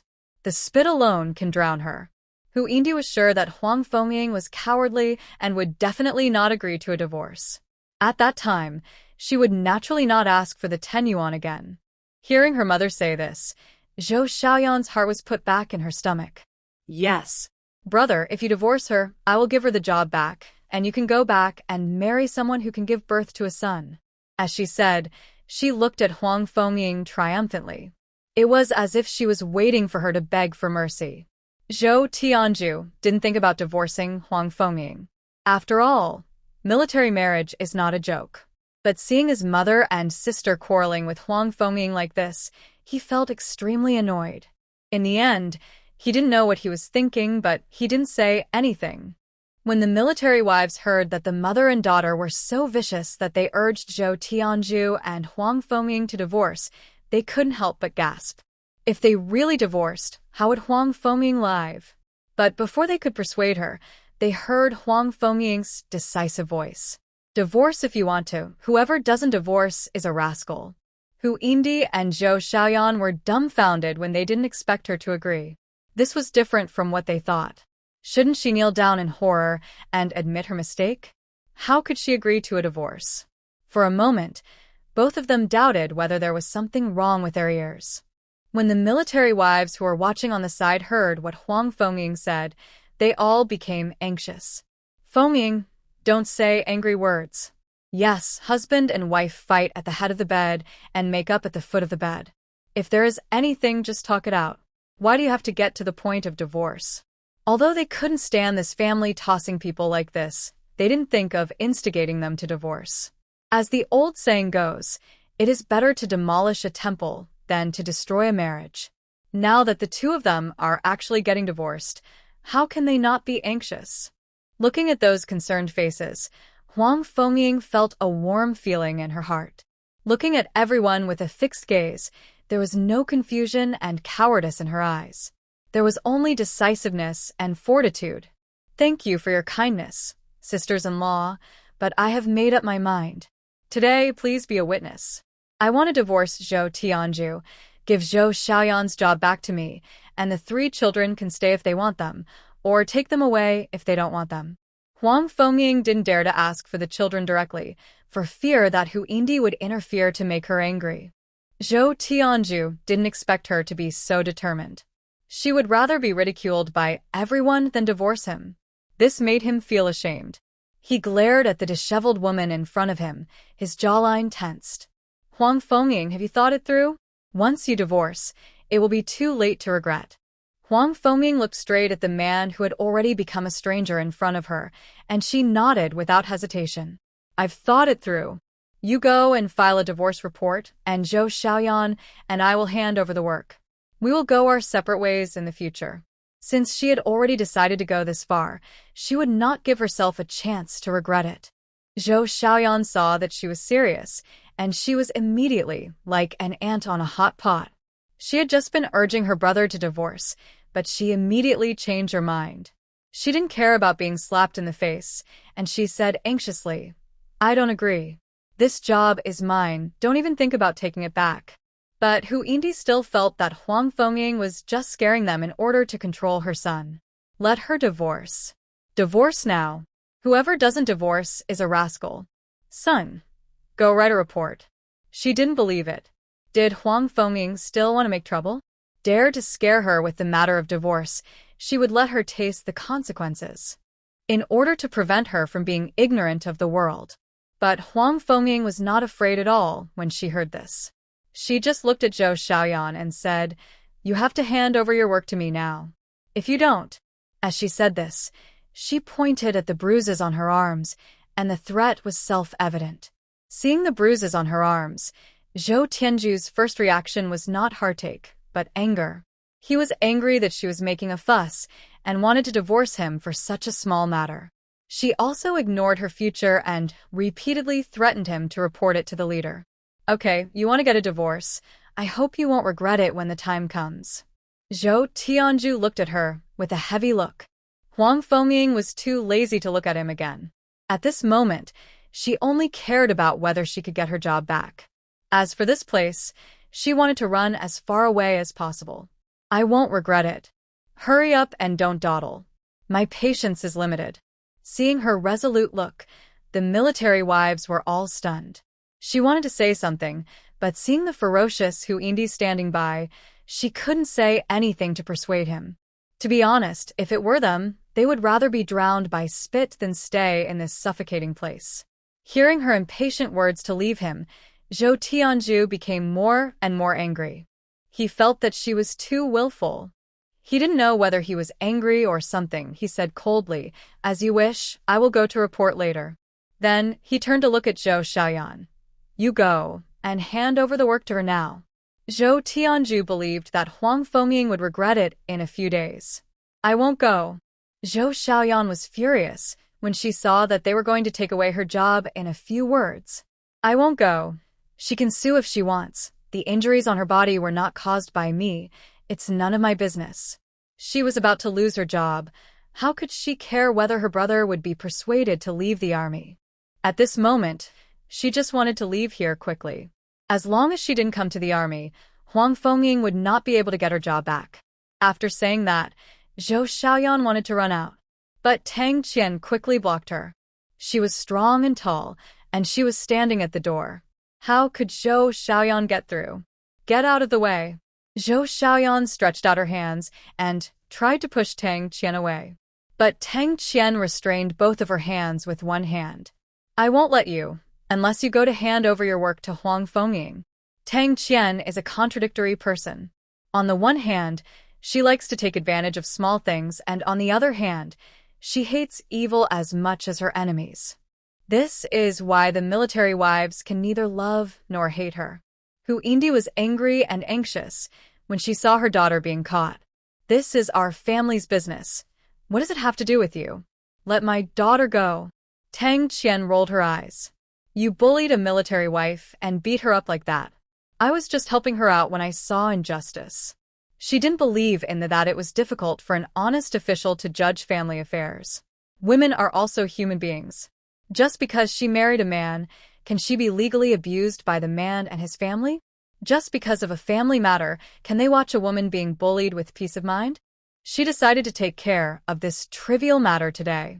Seeing her unreasonable look, Hu Yindi was so angry that she almost fell over. Zhou Tianju looked at the messy farce in front of him, and the veins on his forehead jumped. Enough! Zhou Xiaoyan, you have to hand over this work today even if you don't want to. Don't force me to twist you over. He had lost enough people today. So many military wives were looking at him. How could Zhou Tianzhu, who always loved his face, bear this? Hearing this, Zhou Xiaoyan glared at Zhou Tianzhu with resentment. Brother, why are you so selfish? You sacrifice mine for your own job? What did I do wrong that you treat me like this? He knew clearly how difficult it was for her to marry a man from a county town. If she lost her job, wouldn't her mother-in-law torture her to death? Hearing this, Zhou Tianzhu felt a chill in his heart. Is this his sister? How much effort did he put in to get her here from her hometown? In the end, she ended up being neither a human nor a person. Does she know how hard it was for her to get to this position? But she resented him for the job that didn't belong to her in the first place. Zhou Tianzhu was extremely disappointed. Zhou Xiaoyan, there is no room for negotiation on this matter. If you don't hand over, I have a way to transfer the job directly to her. Facing Zhou Tianzhu's cold eyes, Zhou Xiaoyan's head, which was overwhelmed by anger, instantly became clearer. No. Brother, that's not what I meant. Listen to my explanation. But Zhou Tianzhu, who was extremely disappointed with her, was not willing to listen to what she said. With a cold snort, he walked directly to the door. Seeing this, Tang Qian quickly jumped to the side. She was so disgusted, as if she was afraid of being contaminated by some bad luck. Zhou Tianzhu left, and Zhou Xiaoyan slumped on the ground, her eyes a little dull. She shouldn't have come here today. Huindi was also very distressed to see her daughter like this. She hurried forward to support her. But before she touched anyone, she was pushed away by Zhou Xiaoyan viciously. It's all your bad idea. Why did you instigate her to come here and let Huang Fengming transfer the job to her? Now, not only did the job not get transferred, but it was taken back. Zhou Xiaoyan hated Huang Fengming to death now, and also resented Huindi. How could Huindi have thought that she would actually push herself? Unprepared, she was pushed and staggered, and almost fell to the ground. Zhou Xiaoyan, I'm your mother, how dare you push me? Huindi said in disbelief. But what greeted her was Zhou Xiaoyan's even more angry push. It's all your fault. You have to pay for my job. Being pushed again, Huindi also got angry and slapped her in the face. The military wives were dumbfounded when they saw the mother and daughter fighting. They turned against each other? Huang Fengming and Zhou Tianzhu's divorce has caused a great uproar in the army. They didn't expect that Huang Fengming, who had always been cowardly, would be so brave and divorce as she said. But military marriage is not a joke after all, and the superiors can't just watch the two of them divorce like this. From the instructor to the political commissar, they took turns to do ideological work on the two. Zhou Tianzhu, who originally agreed to divorce out of anger, gave up the idea of divorce after being persuaded several times. But Huang Fengming, who got her job back, was unwilling to live with him no matter what. If you don't divorce me, I will live in the factory dormitory. When you think it through, let me know. It took almost a week to get the job back. This was her first day back to the factory. Huang Fengming took out the only skirt without patches that she had pressed at the bottom of the box and put it on. It has been almost 30 days since the operation. After applying the wound medicine given by Lin Wanshu these days, her incision has healed almost completely. Not only did it not ooze out, but even the bruises and pain near the incision disappeared. Moreover, she not only ate a lot of eggs during the confinement period, but also drank a lot of millet porridge. Her spirits were much better than before giving birth. At this moment, she was wearing an apricot-long skirt, and her hair was braided into 2 braids. She looked like a different person. Huang Fengming knew that military marriages could not be divorced without the consent of the soldiers. But she didn't care. Anyway, she would not return to the army again. If he could bear not to divorce, he would bear it. She was not in a hurry. Daya and the others knew that their mother was leaving, and they waited at the door early, as if they were afraid that she would not take them with her. Mom, don't leave me. Sonia reached out and hugged her mother's legs, looking at her eagerly. After a month of getting along, she had already fallen in love with her gentle mother. Fearing that she would leave and she would live a hellish life again, she almost stayed with Huang Fengming. Dia and Arya were embarrassed to hug their mother's thighs like their sisters, so they stood aside and looked at her eagerly. Huang Fengming looked at the girls who were all panic-stricken, and she couldn't help but feel sad. Don't abandon them. You and Mom will go to the factory together, and we will live there from now on. She touched Sonia's head and comforted her. Zhou Tianju's hair was a little messy, and the discipline button that was always tightly fastened was now torn open. These days, the family has become a mess. His wife is determined to divorce, his sister comes to him to cry every day, and his mother is not idle either, sitting in the yard every day yelling and scolding. She either scolds Huang Fengming or Zhou Xiaoyan. Zhou Tianju has never collapsed like this since he was a child. He is a little dazed. Hearing Huang Fengming's heartless words at this moment, his face is very bad. No need, the divorce report has been approved, and we will go to tear up the certificate later. Zhou Tianju is also tired of the messy life now. Since his mother and sister don't like Huang Fengming, let her leave. Zhou Tianju believes that after she leaves, the family will definitely return to peace again. After all, they've been dependent on each other since they were young. As for the 3 daughters, since they were born, Zhou Tianju has not paid much attention to them, and naturally, there is no emotion. If she wants to take them away, let her take them away. Huang Fengming breathed a sigh of relief when she heard that the divorce report was approved. Without giving him time to regret, she urged him to tear up the divorce certificate. It was not until she got the divorce certificate that Huang Fengming felt relieved. After saying goodbye to the military wives who had helped her in the family compound, she left the family compound with her 3 daughters without looking back. Although she didn't know what was waiting for her, at least she escaped from the suffocating life. The military wives looked at the backs of the 4 mothers and daughters, and they couldn't help sighing in their hearts. The affairs of the adults did not affect the children in the family compound. They still play carefree every day. As soon as Shen Yu got out of school, he hugged his school bag and rushed home excitedly. I prepared this gift for my sister. She must like it. Thinking of how happy Xiao Miao Miao was when she received his gift, Shen Yu couldn't help but laugh out loud. However, after he finished speaking, he didn't hear Shen Xi's response for a long time. Turning his head, he saw that his brother had already walked 10 meters away. Hey! Wait! Why are you running so fast? Shen Yu was startled and hurried to chase him. But his brother seemed to have eyes on his back. He ran when he ran, and his brother's legs were long, so he couldn't catch up at all.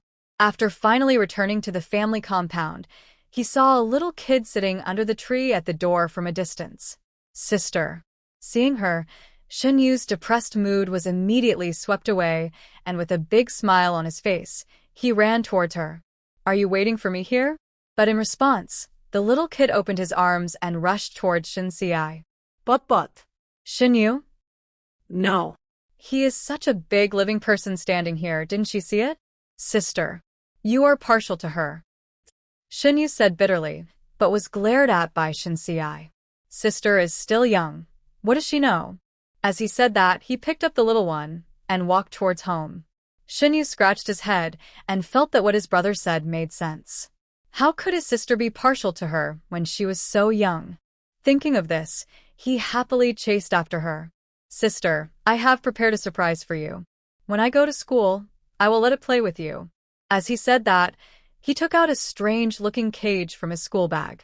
Although the cage was also made of bamboo, the pattern was crooked and the gaps were large and small. Through the gaps in the cage, Xiao Miao Miao looked inside curiously. But before she could see clearly what it was, Shen Xiai covered her eyes. Take your frog away. Don't scare your sister. Shen Xiai glared at Shen Yu with a warning. Shen Yu felt very aggrieved. Why? Sui Hua is so cute. My sister will definitely like it. In order to let his sister make friends with the frog, Shen Yu seriously thought of a name for it. He was very confident in the gift he gave. How could anyone not like such a cute creature as a frog? But Shen Xiai said nothing and would not let him bring the frog to Miao Miao. Shen Yu suspected that he was abusing his power for personal gain, but he had no evidence. Little Miao Miao didn't know what the 2 brothers were arguing about. She looked at Shen Yu, and then at Shen Xiai, her little face full of confusion. Shenxiai didn't say anything and took the little guy back to his home. Then he took out an exquisite cage from the corner of the kitchen. There was also a furry little rabbit in the cage. Sister, this is a gift from me to you. It's called Xiaobai. If you are bored at home, let it accompany you. Shen Yu. Why can't my Tsuehua be given to my sister, but his Xiaobai can? How is Tsuehua worse than Xiaobai? He was not convinced. It happened to be the weekend, and since there was nothing else to do, they simply cooked a warm house meal for everyone. Lin Wanshu and Chen Yan went to the county town early in the morning and bought a lot of vegetables. However, the county town was not very close, and they had to ride a bike. When they came back, it was already noon. Not long after returning to the family compound, the military wives came one after another. And they were not empty-handed. One brought a bunch of green vegetables, another brought a bunch of mushrooms, and some brought pickled bamboo shoots. Lin Wanshu was too busy just to receive them. Just as she brought the vegetables brought by the military wives into the kitchen, Ji Hualan came. She was holding a big fish weighing 3 pounds in her hand. The military wives were all shocked. Hualan, where did you get the fish? There was a shortage of food in those days. Not to mention such a big one.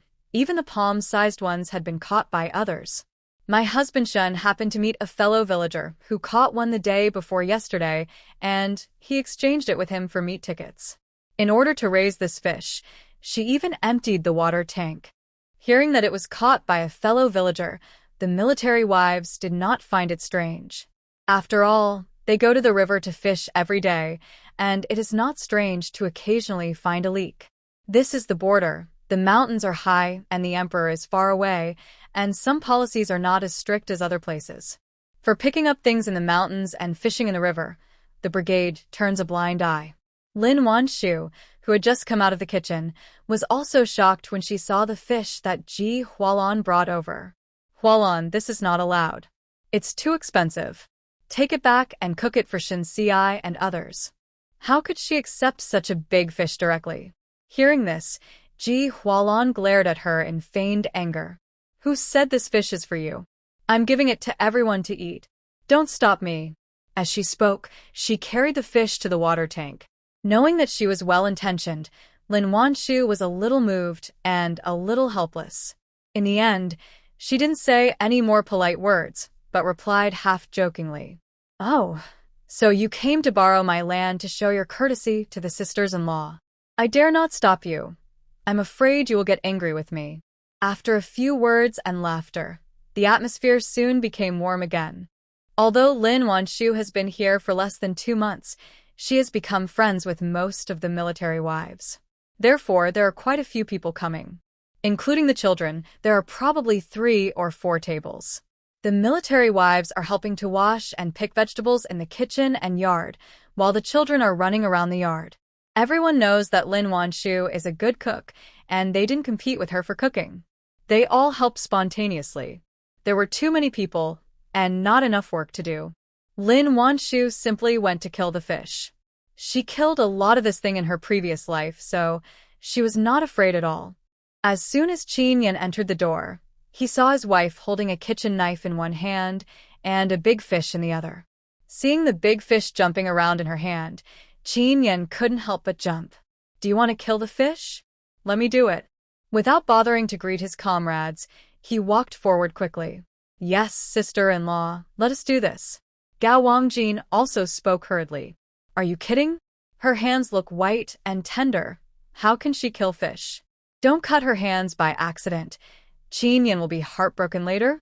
In the whole family compound, no one doesn't know how much he loves this daughter-in-law. But just thinking about this, he saw Lin Wanshu put the fish on the ground, raised her hand and cut it, and heard a pop, and the fish was knocked unconscious. Gao Wangjin. No, I want to slice this fish thinly. You can just go in and have some tea. Lin Wanshu knocked the fish unconscious, then turned around and smiled at them. Just looking at her calm appearance, Chen Yan couldn't help but flash back to the days when he was with her in the last life. He witnessed with his own eyes how she went from being a little woman who was afraid of killing even a small fish to becoming a female boss who could kill countless big fish without changing her expression. Whenever he saw Lin Wanshu's hands covered with new wounds from cutting fish, Chen Yan couldn't help but hate himself for being just a soul and unable to help her. At this moment, he finally had the opportunity to help her kill the fish, so how could Chen Yan bear to let her do it? "I can slice it, leave it to me." As he said that, he squatted beside her. Hearing this, Lin Wanshu also remembered the scenes she saw in her dream. The man watched her kill the fish, his eyes full of heartache and anxiety. He reached out to her countless times, but he penetrated her body again and again. Even if it was just a dream, Lin Wanshu could still feel his powerlessness when she recalled it now. Blinking her sore eyes, she curled up a smile at the corner of her lips and looked at him with dependence in her eyes. "Okay, I'll leave this fish to you. You have to help me slice it well. I'm afraid it won't look good and my sisters-in-law won't like it. What should I do?" Although he was talking about his sisters-in-law, Chen Yan seemed to hear her in the previous life, asking him for help coquettishly. In the previous life, she learned how to slice fish, and her hands were frozen red in the winter, but she still trembled as she clumsily and carefully sliced the fish meat. If there was something that was not sliced well, she would be very distressed. She was afraid that it would not look good and the customers would not like it. With his fingertips slightly curled, Chen Yan resisted the urge to rub her head, nodded, and took the kitchen knife. "Well, I promise to slice it beautifully for you, don't worry." As he said that, he put the fish on the chopping board. With a light of the knife, the fish was cut. After removing the internal organs and gills and washing them in a basin, he neatly cut off the fish head, shaved off the fish bones, and began to slice the remaining fish meat. Although he had never killed fish like this before, Chen Yan was very skilled in his movements. It was as if he had practiced it countless times in his mind. And the fish he sliced was as if it had been measured with a ruler, and the thickness of each slice was almost indistinguishable.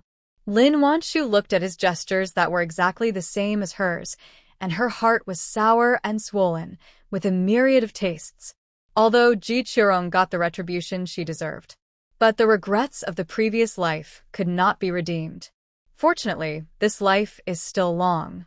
Lin Wanshu bought a lot of ingredients, some of which people didn't even look at. "Wanshu, can this large intestine be eaten?" Looking at the pile of stinking things, Yang Zheng felt sick. "This thing is for feces, do you really want to eat it? Have you forgotten the snail incident before? Since Wanshu dared to bring this back, it must be edible," Ji Hualan said while picking up the snail. Although she couldn't help but murmur, she was afraid of being slapped in the face, so she could only choose to believe Lin Wanshu in the end. "It's edible. I guarantee you'll want to eat more after you've tried it." Lin Wanshu had already brought the wood ash and started to process the pig intestines.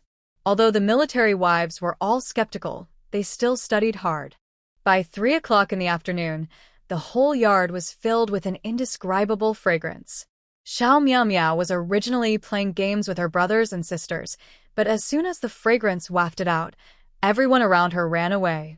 Blinking, she looked at the backs of her brothers and sisters with some confusion. It was as if she didn't understand why they didn't play with her anymore. "It's okay, your brother is still here." Shen Xiai wished that those annoying people would run away, so he comforted Xiao Miao Miao. But at this moment, an excited voice suddenly came from outside. "Sister, brother is back." Hearing this familiar voice, Xiao Miao Miao turned her head. Then she saw Xiao Jianxi carrying a bag and running towards her quickly. "Guagua."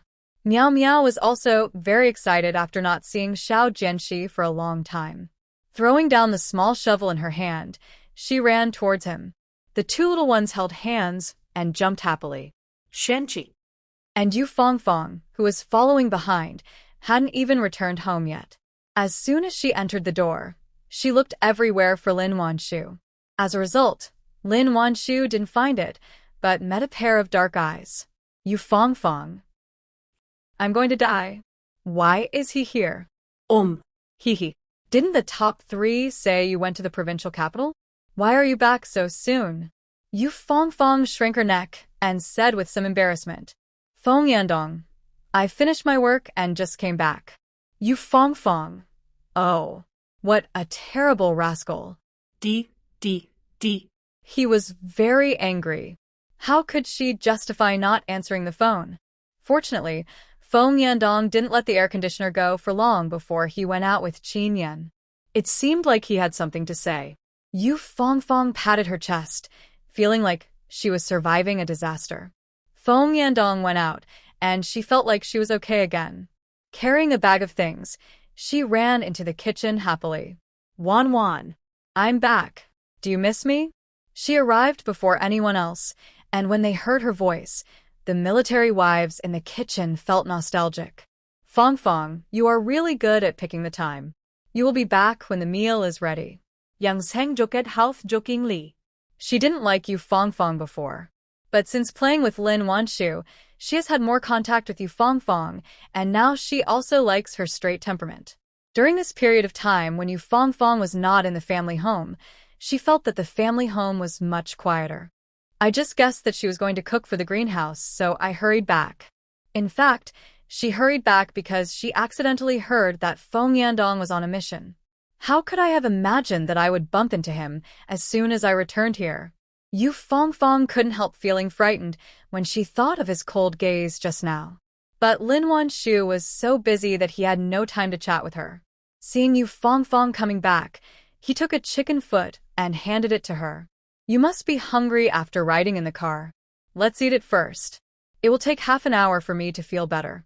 Yu Fong Fong took the fragrant chicken feet and her eyes widened. Regardless of whether this thing could fill her stomach, she stuffed it into her mouth. TSK, TSK, TSK, look, Wanshu is so biased. We've been here to attack her for so long, but we haven't seen her give us anything delicious. As soon as you come back, you get a chicken foot. Yehualan pretended. He said jealously. Yu Fong Fong gnawed on the delicious chicken feet, smiling with satisfaction. Isn't that right? Our houses are closer to each other than yours. Isn't it right for her to favor me? The look of it being natural that the two of them are good friends makes people feel itchy after seeing her. In the end, the two men, both 50 years old together, got into an argument over who was better, Lin Wanshu or Lin Wanshu. The military wives next to me couldn't help laughing. Hey. Don't be too naive, you two. It's obvious that Wanshu's favorite person is me. Didn't you see that she passed on the skill of steaming rice cakes to me? Tang Qian interrupted the two of them simply and rudely. As a result, the two of them unanimously spoke out and suppressed the one who tried to compete for favor. Lin Wanshu was amused by them and couldn't laugh or cry. In the end, I had no choice but to give each of them a frosted peanut, and the matter was revealed. But after eating the frosted peanuts, the military wives felt even hungrier. A pair of green eyes stared straight at the stew pot. Tang Qian swallowed her saliva and couldn't help but ask, Wanshu, when will this braised pig intestine be ready? I can't wait. How much they disliked pig intestine just now. Now they are so greedy. Just smelling that fragrance is a bit unbearable. This is too fragrant. It feels more fragrant than braised pork. The most important thing is that no one wants this thing. If they learn how to do it, wouldn't they be able to open a meat dish every now and then? Thinking of this, the military wives are looking forward to this braised pig intestines even more. Just cook it for another half hour. Lin Wanshu bought a lot of pig intestines. In addition to the braised ones, she also cut some of them for frying. Now that the other dishes were ready and on the table, she fried the last sausage. Soon, a strange smell filled the kitchen. It's not as fragrant as before. This smell is fragrant, but it is also mixed with a little bit of stench, and it even gets a little after smelling it too much. Stir-fried fatty intestines won't take long. After adjusting the flavor, Lin Wanshu quickly put the dishes on the plate. Each dish is divided into 4 portions, 1 plate per table. When it was almost 4 o'clock in the afternoon, the braised large intestine, which everyone had been waiting for, was finally ready. Seeing 4 tables full of sumptuous dishes, everyone couldn't help but stare. Although some of the dishes were made with ingredients that they usually didn't like, after trying Lin Wanshu's fried snails, no one doubted that these dishes would be unpalatable. After all, just looking at the color and smelling the fragrance will make people want it unbearably. Everyone sit down, I'll get some wine. The Niji wine she brewed last time hasn't finished yet, and it will take 3 months to brew it. The wine I am holding now is rice wine I brewed myself." When they heard that she brewed the wine herself, the men almost cried with envy. How did he find his wife? Even if she is good-looking, gentle, and virtuous, she is also so versatile. Lin Wanshu had just brought out the wine and was about to pour it when he suddenly realized that Shin Shuwen was not there. "Where's brother Shin? Why hasn't he come yet?" she asked Chen Yan strangely. "He said he had something to do, and he would come over later." "Let's not wait." Chen Yan didn't know what happened to him, so he didn't say anything. Hearing this, Lin Wanshu started drinking for the men without saying anything else. Unexpectedly, just after the fight, I saw Shin Shuwen walking in from outside. Lin Wanshu was just about to ask him to sit down when he saw him, saying with joy on his face, "Ha ha ha, brother and sister, good news." Hearing this, Lin Wanshu was a little surprised. "What's the good news?" "The prescription you gave to the army has been verified, and the clinical trial results are very good. The chief said that he would commend you." Hearing this, everyone couldn't help but take a breath. Lin Wanshu donated a prescription to the army, and the chief still wanted to commend her? What an honor is this? Seeing the shocked and envious expressions on everyone's faces, Yu Fongfong looked proud. "Wan Wan deserves the commendation. You all don't know how powerful she is. My grandfather was so sick that so many doctors in Beijing didn't treat him well. As soon as she went there, she cured my grandfather immediately." Hearing this, the military wives present immediately went numb. "I went to Beijing to treat the chief." After hearing Yu Fongfong's words, the looks of the women present at Lin Wanshu changed from admiration to admiration. She is also a woman. How can she be so good? She can work in the hall and in the kitchen, can sew clothes and go to the ground, and now she even tells them that her medical skills are also very good. And apart from going to the fields to cook and take care of their children, they seem to have nothing to offer. "Wanshu, you make me feel like I'm here to make up for the numbers." Yongzhen couldn't help but laugh at himself. "That's right, Wanshu. Please tell me what else you don't know. Tell us so that we can balance." Wang Chunling couldn't help but joked at the side. "Lin Wanshu, I can't play table tennis." Hearing this, the military wives also thought of her amazing skills, and suddenly they felt a lot more balanced. On the other side, the men all looked at Chen Yan with envy. "Old Chen, your wife is really amazing." Shin Shuwen only now knew that Lin Wanshu had treated Yu Lao and couldn't help but give him a thumbs up. "My wife is indeed very good."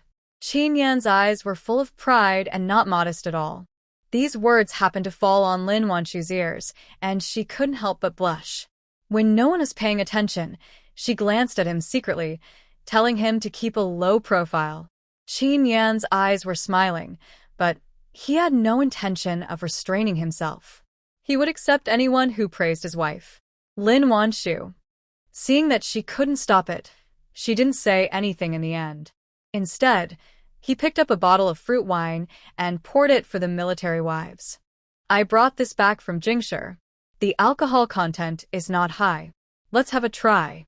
Hearing that it was wine brought back from Jingshi, the military wives wanted to try it regardless of whether they knew how to drink it. After all, this is something from Beijing. If they could take a sip and go back and tell the people in the village, others would be jealous of her. Dinner started amidst the excitement of everyone. Everyone unanimously reached out with their chopsticks to the plate of braised pig intestines that they had been craving for all afternoon. It's elastic, smooth, tender, and juicy. The taste is simply amazing. Wang Chunling couldn't help but praise after taking a bite. The others didn't even bother to say anything. After finishing a piece, they immediately reached out with their chopsticks to grab the pot of fried pork intestines. Wow! This one is even more delicious. It's also chewy and smooth, but this dish also has a spicy and fragrant taste, which makes it so delicious. 2 large plates of pig intestines were eaten one by everyone, and soon there wasn't much left. Yu Fongfong originally saw that this thing was made of pig excrement, so she refused to take off her chopsticks. Now that I saw it was almost gone, I became anxious. Regardless of what was wrapped in this thing before, she quickly stretched out her chopsticks to grab a piece. But it was still too late. All the pig intestines on the 2 plates were eaten. Suddenly, she couldn't help but feel annoyed. If she had known earlier, she wouldn't have hesitated and just picked up a piece and brought it back first.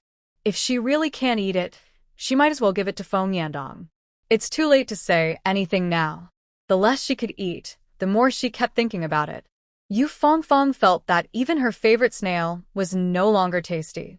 And at this moment, suddenly, a pair of chopsticks was stretched out from the table next to him, with 2 pieces of pig intestines of different colors sandwiched between the chopsticks. She picked up the pig intestines with her chopsticks and put them straight into her bowl. Yu Fongfong turned around and met Feng Yandong's unspeakable eyes. "Eat it quickly." Oh. The corners of her lips curled up into a smile unconsciously. She picked up the sausage and stuffed it into her mouth. "When I first took a bite, the taste was a bit strange, fragrant, smelly, and a bit spicy." Yu Fongfong was not used to it and wanted to spit it out, but she couldn't bear it. She had to continue chewing, and she didn't know when she swallowed it. Seems not bad. Thinking like this, she stuffed another piece into her mouth, but this time there was no smell. The mouth was full of elasticity, smoothness, tenderness, and juiciness, and it was so delicious that she couldn't help but squint her eyes. As a result, as soon as I swallowed the second piece, there was another piece of braised pig intestine in the bowl. Turning around, he saw Feng Yandong drinking seriously. It's as if he didn't put the pig's intestines in it at all. Yu Fongfong wrinkled her nose and made a face at him. "Minsao." But before she could retract her grimace, the man suddenly turned his head. When their eyes met, Yu Fongfong's face turned red like a monkey's ace. She doesn't have a shape anymore. Lin Wanshu next to her didn't know her little moves. At this moment, she was being toasted by other military wives one by one. A glass of wine has reached its bottom without realizing it. Because he had to socialize in his previous life, Lin Wanshu had a pretty good drinking capacity. So much so that she had forgotten that she wasn't really a good drinker in the first place. After drinking a glass of wine, her cheeks turned slightly red and her head felt a little dizzy.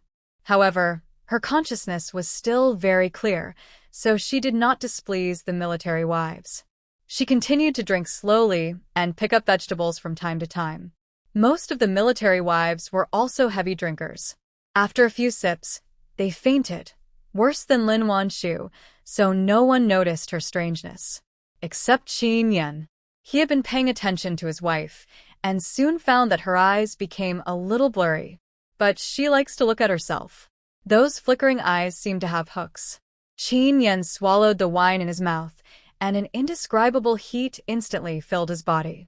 The two have not actually slept together since they reunited. When she was in Beijing, because there was no privacy in the guest house, Chen Yan didn't want her to be spied on. No matter how hard it was, he would not take her hastily in that place. After returning, she happened to have her period. This delay has ended now. Seeing her seductive and unknowing appearance at this moment, Chen Yan's eyes couldn't help but darken. Lin Wanshu didn't know what his man was thinking. She looked at him purely on instinct. After the nerves were anesthetized by alcohol, the original reserve had been thrown away. If she hadn't had a shred of sense and knew there were so many people, she would have run to him long ago. But I didn't go, and it wasn't any better.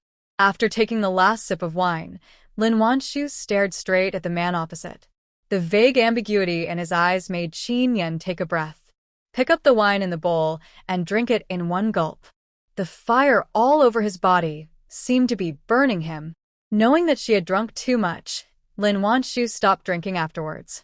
She only picked up the dishes slowly and occasionally responded to the words of the military wife next to her.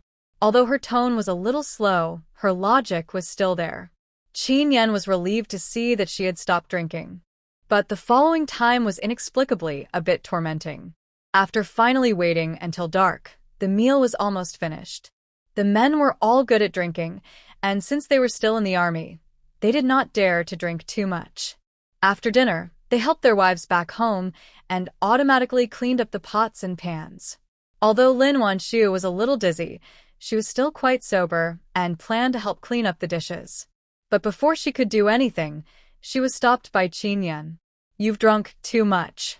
I'll help you go back to your room to rest. We can clean up here." Lin Wanshu turned her head away after her arm was grabbed and blinked her confused eyes. When she saw who was in front of her, a sweet smile appeared on her face. Ian, the drunken voice, was tender and soft.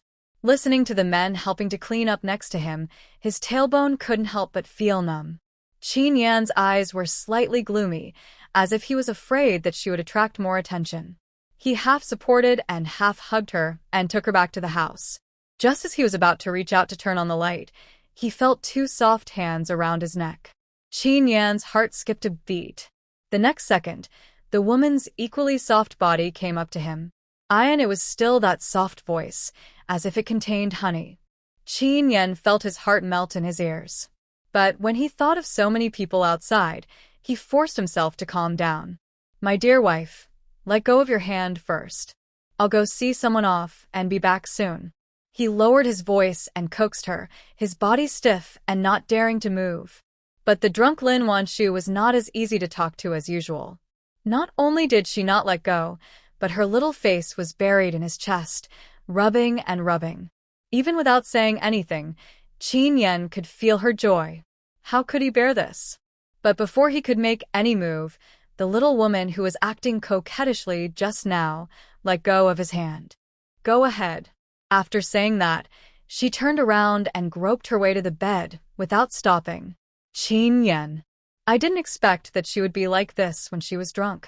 Chen Yan felt helpless and a little funny. Finally, fearing that she would fall, he walked forward again and helped her to the bed. When he went out again, the outside had been cleaned up.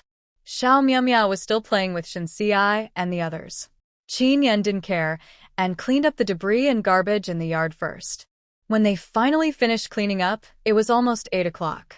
Everyone said goodbye and went back.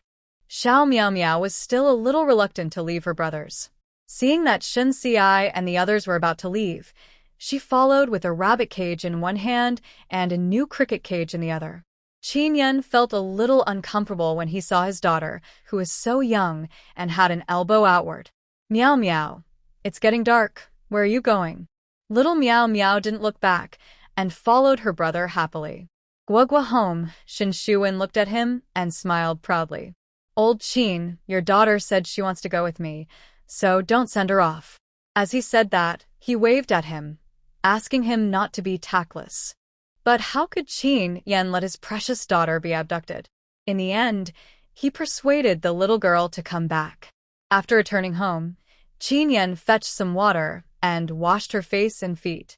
But he didn't know whether he was in a hurry or not skilled, so he washed a little sloppily. Fortunately, little Meow Meow didn't mind. After washing her feet, she finally remembered her mother. Mom Chen Yan went to pour water, and the little girl ran to the room with her rabbit cage. The room was dark and nothing could be seen. Xiao Miao Miao stood at the door and called for her mother in a baby voice. But after she called twice, she was picked up by Chen Yan. "Mom is dizzy and uncomfortable, Meow Meow. Don't disturb her sleep, okay?" Xiao Miao Miao didn't know what dizziness meant. Seeing her father made a gesture to silence, she thought he was playing some fun game, so she covered her mouth. Chen Yan held her and coaxed her. But the little guy who usually went to bed after 8 o'clock was particularly energetic today. No matter how he coaxed her, she refused to sleep. After a lot of effort, when Chen Yan coaxed the baby to sleep, he found that Lin Wanshu had fallen asleep at some point. Listening to her even and long breathing, Chen Yan couldn't help but smile bitterly. He put the baby on the crib gently, and when he was about to go out to wash up, he felt that someone had pulled his clothes. Chen Yan paused for breath, and his heartbeat suddenly began to beat uncontrollably. The next second, he felt dizzy and appeared in the picturesque place again. This time, the space seemed to have changed a little. Chen Yan's eyes fell on another familiar house next to the spiritual spring. The house was made of mud bricks, and the roof was blue-gray tiles. The whole house looked gray, but Chen Yan recognized it as his house at home. "What's going on?" Chen Yan was about to ask her, but when he turned around, he was stunned. It turned out that Lin Wanshu had taken a bath in the space and changed her clothes. At this moment, she was wearing a moon-white suspender dress. The fabric of the skirt was thin and silky, and her fair and tender skin was looming. Such a dress was a big shock to Chen Yan, who lived in a conservative era. Looking at the pure and lustful woman in front of him, his mind was blank and he couldn't react at all. Although Lin Wanshu had taken a bath, her mind was still a little dizzy. Otherwise, she would not have made such a bold move. Seeing the man frozen in place, breathing rapidly, she smiled, and her little hand slowly climbed up from the hem of his clothes. The vague touch seemed to carry a flame, and wherever it went, a raging fire ignited. But she seemed to have no idea how dangerous her actions were, and she was still teasing him recklessly. At a certain moment, the man seemed to finally be unable to bear it. Lin Wanshu felt her waist tighten, and the next second, the world spun around. She was lifted up. Lin Wanshu exclaimed, and saw the man carrying her and striding towards the mud brick house. The next day, when Lin Wanshu woke up again, she was already in the room. She opened her eyes in a daze, but found it was pitch black outside. When she slowly regained consciousness, she was a little shocked. Could it be that she had slept for a whole day? Just as she thought about it, she saw a flash of lightning suddenly flash outside the window. I don't know how thick the lightning was, but it actually illuminated the originally dark room. Lin Wanshu's heart skipped a beat. Subconsciously, she wanted to reach out and cover her ears. But as soon as her hands moved, she felt as if her whole body was torn apart, and it hurt everywhere. Beast. Although it was her own fault, Lin Wanshu couldn't help but curse in her heart. And at this moment, boom, a thunderous sound like the collapse of the sky, and the earth sounded. Then, the crackling sound of rain hit the roof. Seeing that it was raining, Lin Wanshu didn't care whether she was in pain or not. She hurriedly got up from the bed. Don't let the medicine she hung under the eaves get damaged by the rain. But as soon as her feet touched the ground, she felt her legs go weak and she almost fell to the ground. At this moment, the door was pushed open with a click. Chen Yan walked in with wet hair, holding the herbs in one hand and the baby in the other. Seeing that she almost fell, Chen Yan was shocked. Putting down the baby and the herbs, he walked forward quickly and picked her up. Wife, what are you going to do? Seeing that he looked like he was going to carry her away, Lin Wanshu couldn't help blushing. Put me down, I'll walk by myself. At this moment, she was still feeling uncomfortable all over, so how could she let him hold her? Especially when she thought that he seemed to have tireless physical strength as soon as he touched her. Lin Wanshu wanted to beat herself to death for teasing her last night. Seeing her face full of shame and anger, Chen Yan, who knew he was in the wrong, was afraid of angering her, so he had to put her down with regret. But his hand was still supporting her arm. Be careful. Lin Wanshu was mentally prepared. Although her legs were still soft, she would not fall again. She was just a little angry in her heart, so she couldn't help pinching him. But what Lin Wanshu didn't know was that after seeing her charm and affection, Chen Yan couldn't stand her teasing at all. This kind of painless pinch not only had no deterrent effect, but also made his whole body stiff. Grabbing the little hand on his waist, Chen Yan said helplessly, "Be good, don't provoke me." Lin Wanshu. Listening to the man's low and hoarse voice, the danger perception of a small animal instantly sounded the alarm. How dare she touch him again? Biting her lip, her watery eyes moved away uncomfortably. She pulled back her hand and then said, "I want to wash up." Have a meal, by the way. She was already hungry. Chen Yan looked at her frightened little face and couldn't help laughing. Reaching out and scratching her little nose, his voice was full of doting. "It's raining too hard outside. Wait here. I'll go get you some water and food." Hearing this, Lin Wanshu looked at the water pouring down outside and had to give up. After Chen Yan went out wearing a straw raincoat, Lin Wanshu found a stool and watched the rain at the door with her baby in her arms. The icy and cool raindrops, with the fragrance of the soil, came to her face, and Lin Wanshu felt her mind clearer. Xiao Miao Miao looked at the heavy rain outside, Her mouth opened into an O shape, as if she didn't understand why so much water was pouring down from the sky. Lin Wanshu looked at the heavy rain outside, and for some reason, she felt uneasy in her heart. The rain was really too heavy. Xiao Miao Miao was a baby after all, and after being shocked for a while, she quickly shifted her attention. She took a small bottle from the house and put it under the eaves to collect water. It was hot in summer, so Lin Wanshu didn't care about her. She just put a straw hat on her and let her play with water under the eaves. She would change her clothes later. The mother and daughter were just watching the rain and playing in the water, waiting for Chen Yan boredly. At this moment, a slightly plump figure holding a little girl passed by the door in the heavy rain outside the yard. Lin Wanshu was a little strange. Isn't that Zhou Xiaoyan? Why did she come to the family compound in such a heavy rain? Zhou Xiaoyan was soaked by the rain, but she didn't care at all. Holding the baby in one hand and wiping her tears with the other, she ran to Zhou's house angrily. At that time, Huindi had just cooked the porridge and was about to beat an egg inside when she heard the door being pushed open with a bang. Seeing that it was Zhou Xiaoyan, Huindi's face suddenly sank. Where was the half of kindness she had before? What are you doing here? Huindi's face was so ugly when she thought that she actually pushed herself. Seeing that she had ruined her work and turned her face away from her, how could Zhou Xiaoyan, who was already full of anger, bear it? Eat, eat, eat. All you know is eating. My mother-in-law kicked me and Nini out, and you don't even care about me. Are you still my mother? If it weren't for her, how could she have lost her job? Now she has lost her job, and her mother-in-law thinks that she and her daughter are eating for free, so she directly kicked her out. But when she heard this, Huindi didn't even raise her eyelids and didn't even care about the mother and daughter's wet clothes. Isn't it right to kick you out? You even push your mother away, you ungrateful thing. Huindi didn't necessarily like this daughter very much in the past. Later, the reason why they were so close was just because she had a salary and brought meat to see her from time to time. Now that she has lost her job, how can Huindi have the leisure to care about her? Seeing her like this, Zhou Xiaoyan's breath was stuck in her chest, unable to go up or down. If it were still herself in her hometown, Zhou Xiaoyan would definitely not dare to say no to Huindi. But after earning a salary for several years, she had already straightened her back and had a bad temper.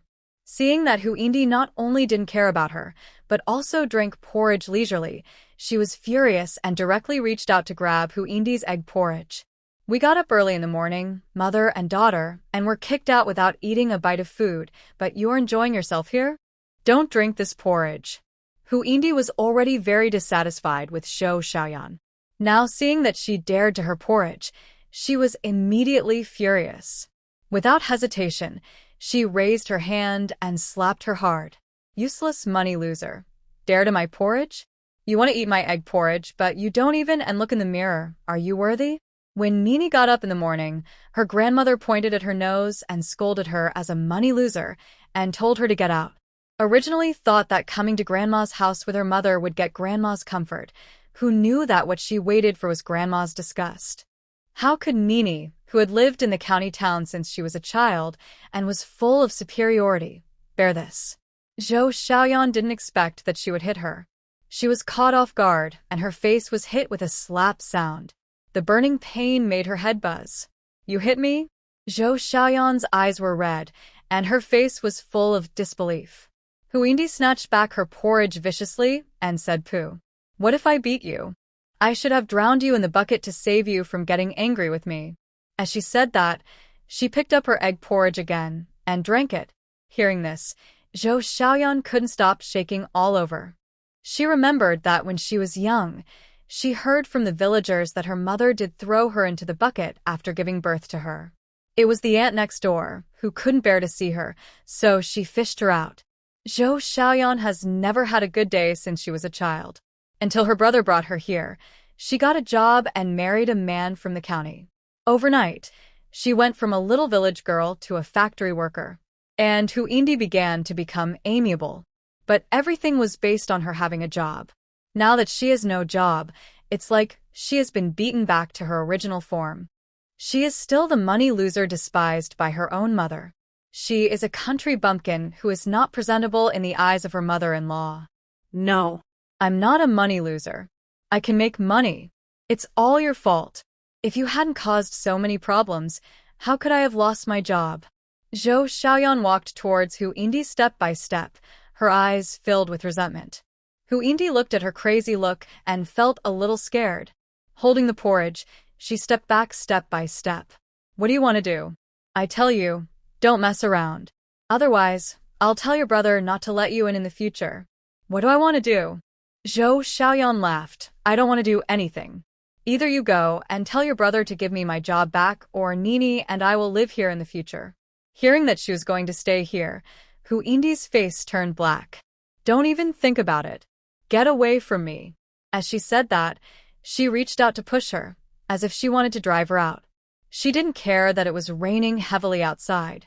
Zhou Xiaoyan, who was almost pushed out, was completely irritated. She stretched out her hand and pushed Hu Indi back viciously. You deserve to die. Old trouble.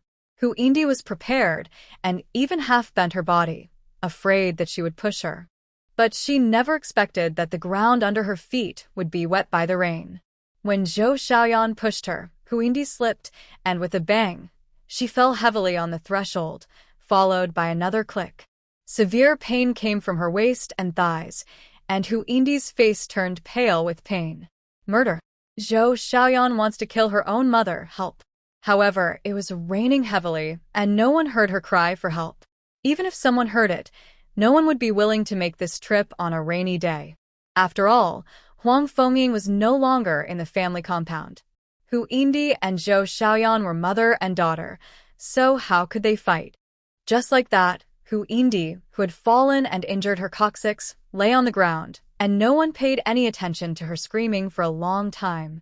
Zhou Xiaoyan had already snatched the egg porridge from her hand and started eating it with her daughter, taking turns to eat. Zhou Xiaoyan turned a deaf ear to her wailing and cries for help. In her opinion, this was Hu Indi's usual trick. It was not like she had never seen her pretending to be pitiful. It was still raining heavily outside, and soon, the water on the ground slowly rose.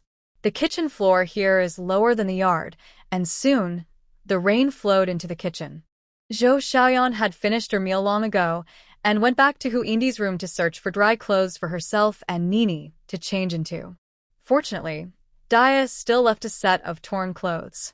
Although it was rotten, it was better than nothing. Where had Nini worn such rotten clothes? She was disgusted to death. Mom, I don't want to wear tattered clothes. I want to wear my skirt. Being kicked out was already unfair enough, and now she had to wear such tattered clothes. Nini burst into tears. If it were any other time, Zhou Xiaoyan would have felt distressed when she heard her cry. But now she was so annoyed that she didn't have the mood to comfort her. Cry, cry, cry, cry for nothing. It's good enough that you have clothes to wear. As she said that, she pinched Nini's ears fiercely. Nini's face turned pale with pain. Mom, I don't dare to do it anymore. Don't pinch my ears. Nini begged in pain. Hearing her crying and wailing, Zhou Xiaoyan suddenly came back to her senses. Looking at Nini in tattered clothes in front of her, she suddenly felt sad. Why do they, mother and daughter, have to live like this? This is obviously the life that Huang Fengming should live. What qualifications do they have to live in the factory? Take it off. Take off these tattered clothes. We don't wear hers. Finally, she couldn't help it and reached out to pull Nini's clothes. But seeing her crazy look, Nini was frightened and refused to let her take off her clothes. No, I don't have any clean clothes, so I can only wear this.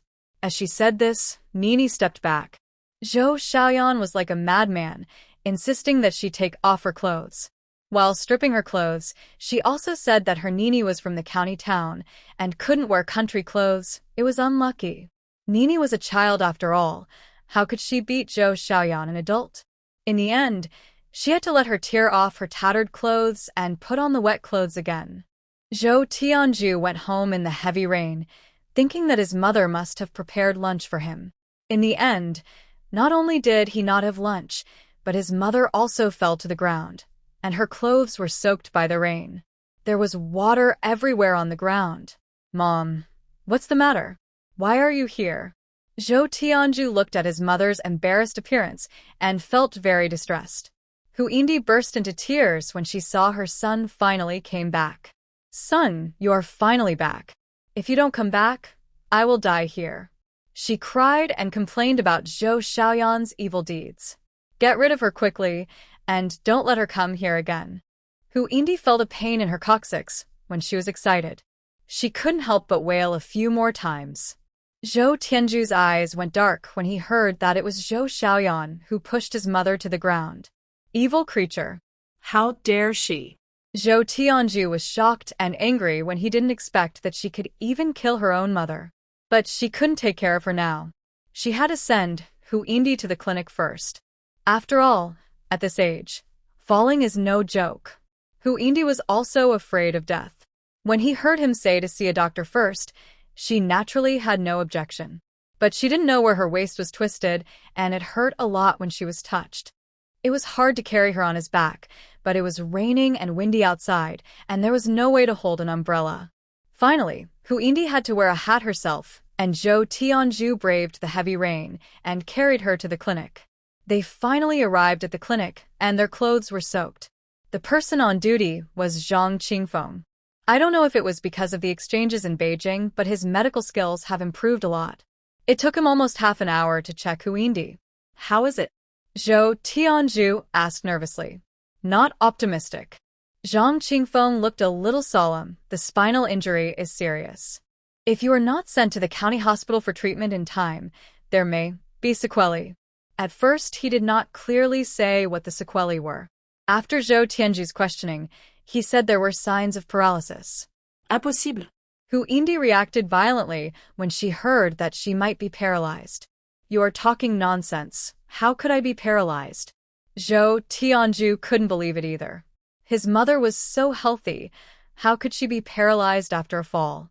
The patient has a fractured spine and numbness and tingling in the lower limbs. The situation is not good. Zhang Qingfeng also understood the patient's feelings. After all, no one could accept that they would be paralyzed. I don't believe it. You are a quack. Son, take me to the county hospital for examination. Hu Yindi grabbed Zhou Tianju in a panic and struggled to get off the bed. But as soon as she moved, she felt a piercing pain in her waist. At the same time, her legs seemed to have lost consciousness and did not listen to her at all. Realizing this, Hu Yindi became more and more frantic. Take me away. I don't want to stay here. Zhou Tianju's mind was buzzing at this moment, as if he could not accept this thunderbolt. After Hu Yindi pushed him several times, he gradually came back to his senses.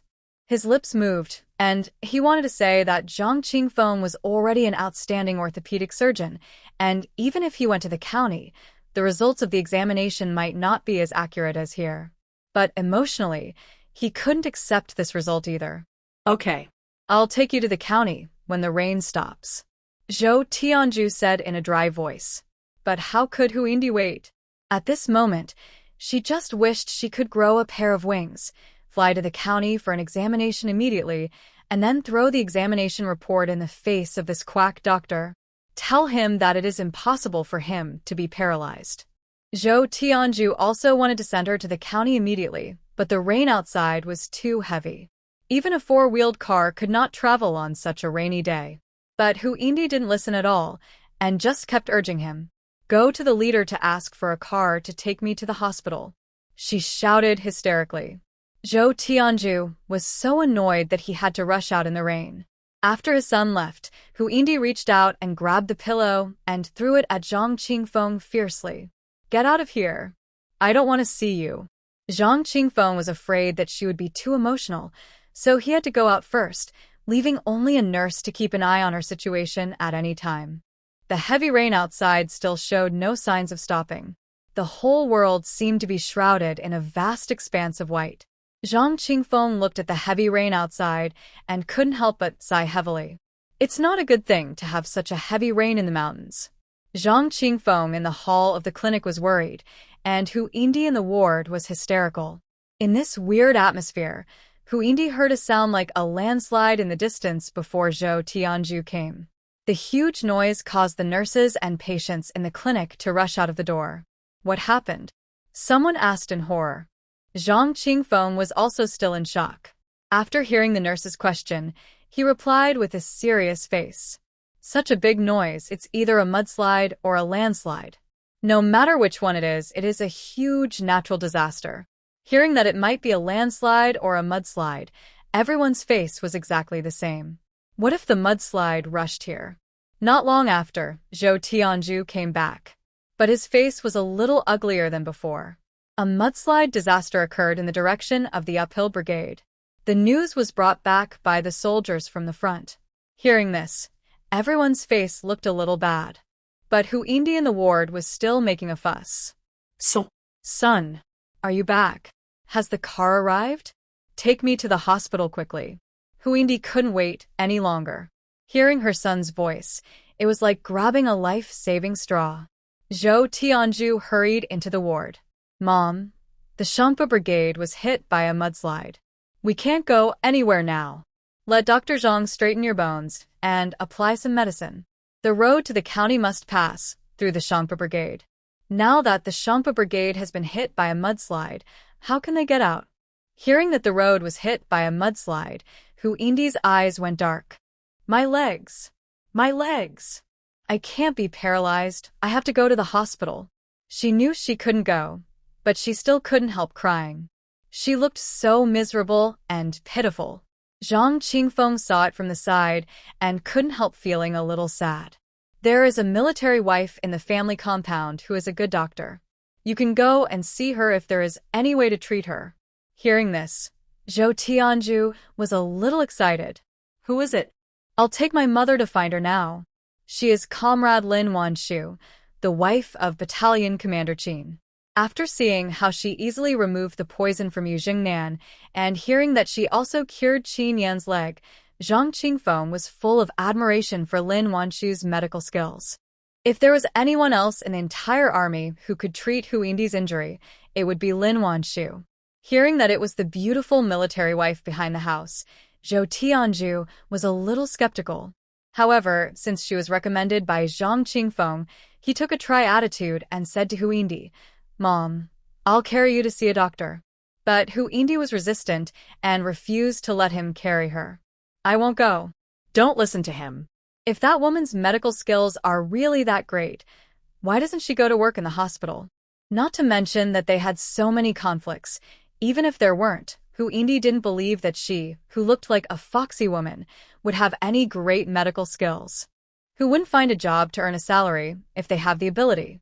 Unlike her, she does nothing every day, either cooking or working in the fields. How can she be a doctor? Zhou Tianzhu was afraid that her big movements would make her spine more seriously injured, so he quickly comforted her. Okay, if you say you don't want to go, then don't go. Let's ask Dr. Zhang to apply medicine to you now. When the road is open, I will take you to the county hospital immediately. Of course, Huindi was unwilling. But she had no choice now, so she had to agree reluctantly. Seeing that she was finally willing to apply medicine, Zhou Tianzhu was relieved. But when he thought that if she was really paralyzed she would have to be taken care of, he felt a little headache. If he had known earlier, he would not have nodded and agreed to divorce Huang Fengying. The news of the mudslide disaster in the Shampa brigade was soon reported back to the family compound.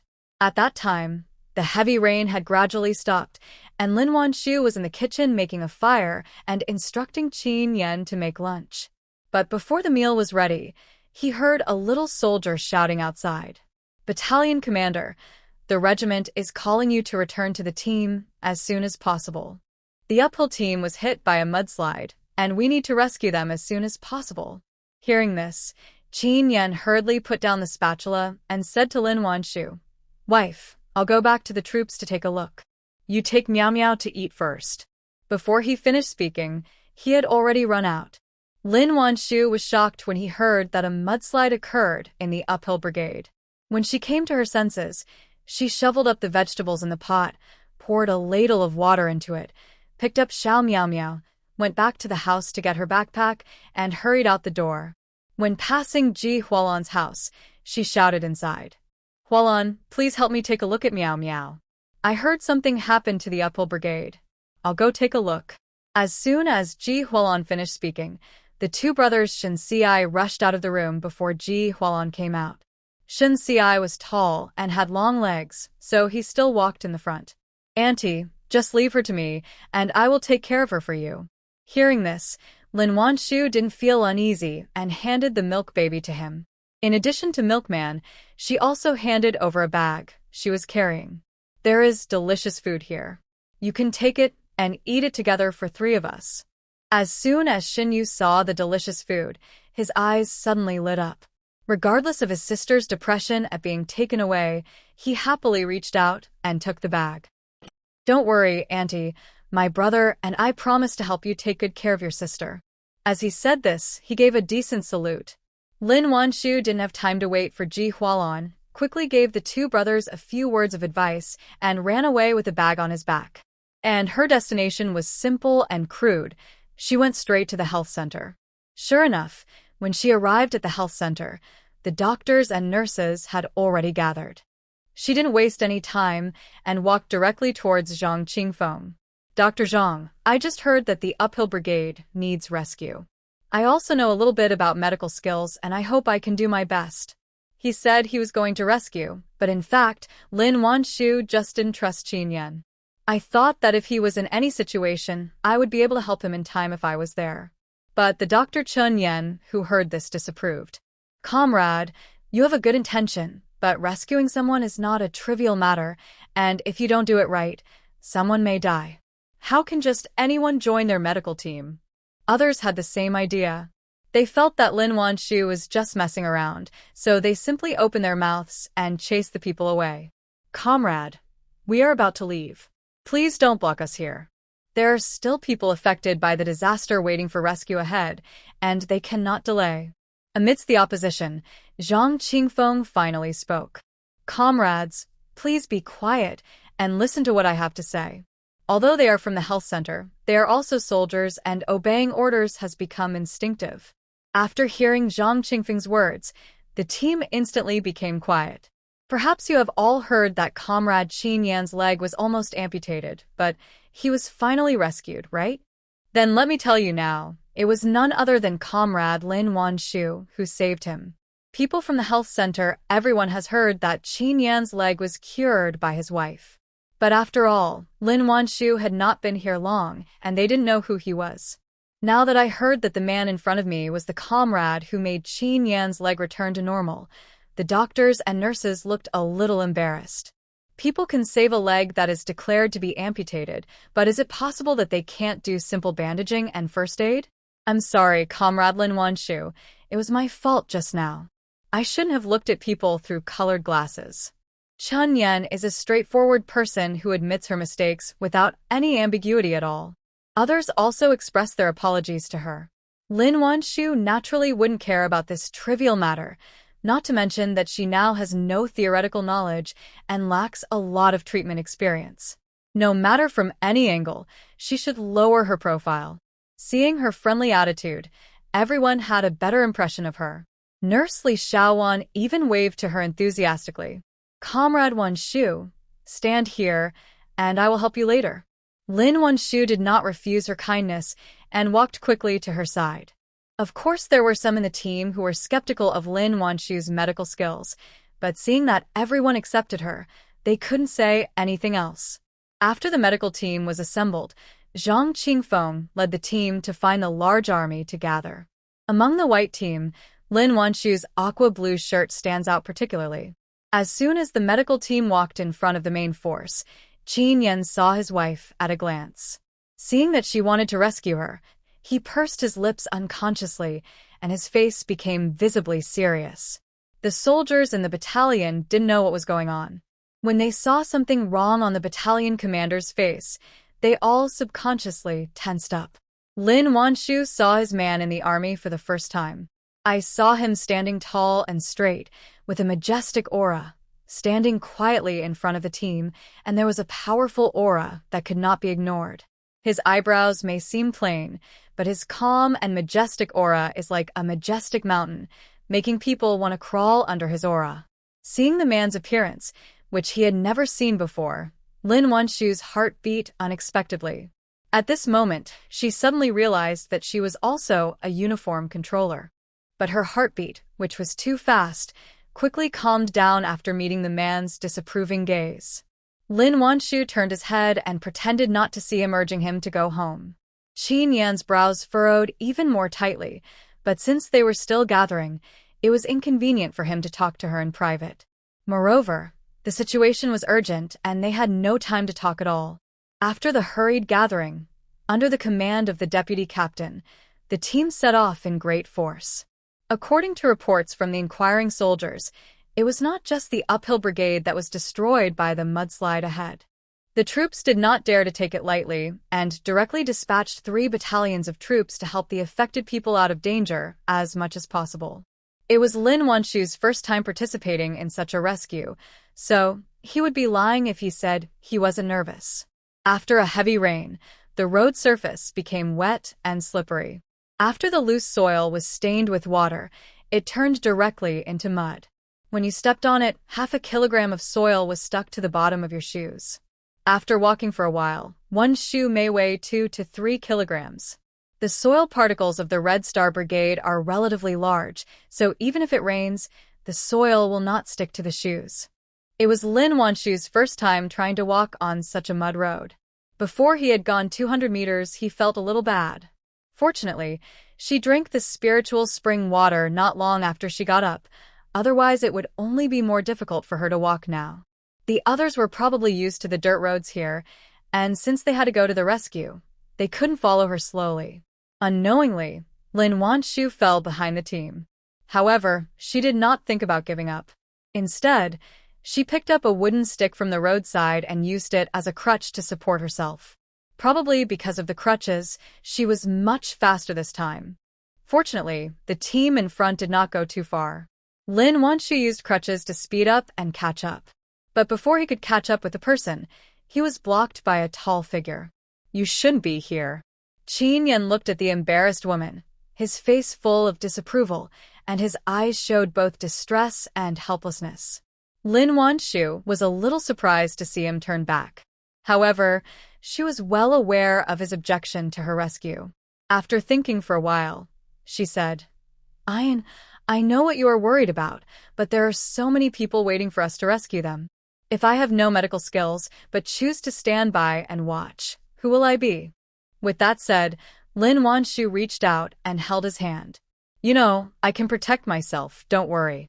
Looking at the determined woman in front of him, Chen Yan had an indescribable feeling.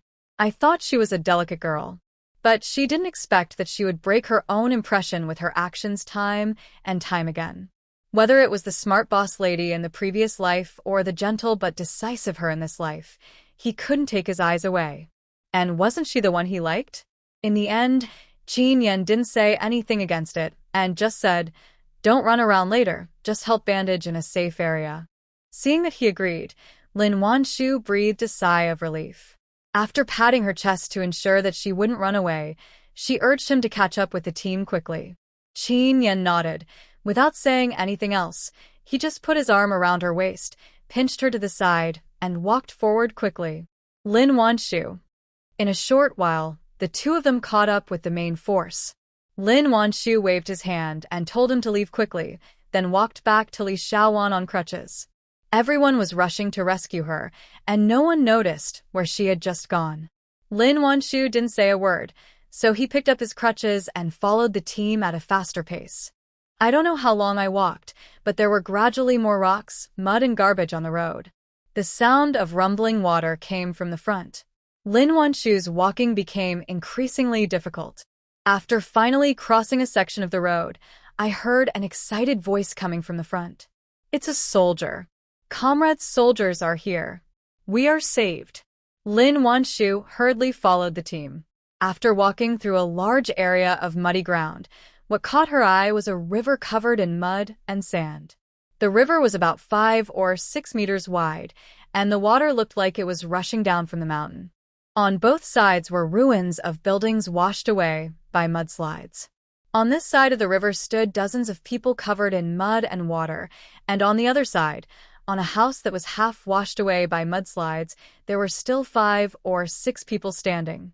The water was still constantly washing the already shaky house, and the situation was very critical. Seeing the troops coming, the villagers came forward excitedly. "Comrade soldiers, you are finally here. Please, save them quickly. Otherwise they will be washed away by the water." The person who spoke was the brigade's secretary Liu Jingmao. He had one trouser leg longer than the other, and his body was covered in mud. His hair was even more messy, and he looked extremely embarrassed. Who would have thought that the weather was fine yesterday, but it suddenly rained so heavily today? He didn't even have time to organize the evacuation of the masses. When he thought of so many people who were still missing, he was so anxious that his mouth was about to bubble. Seeing the soldiers now was like seeing his relatives.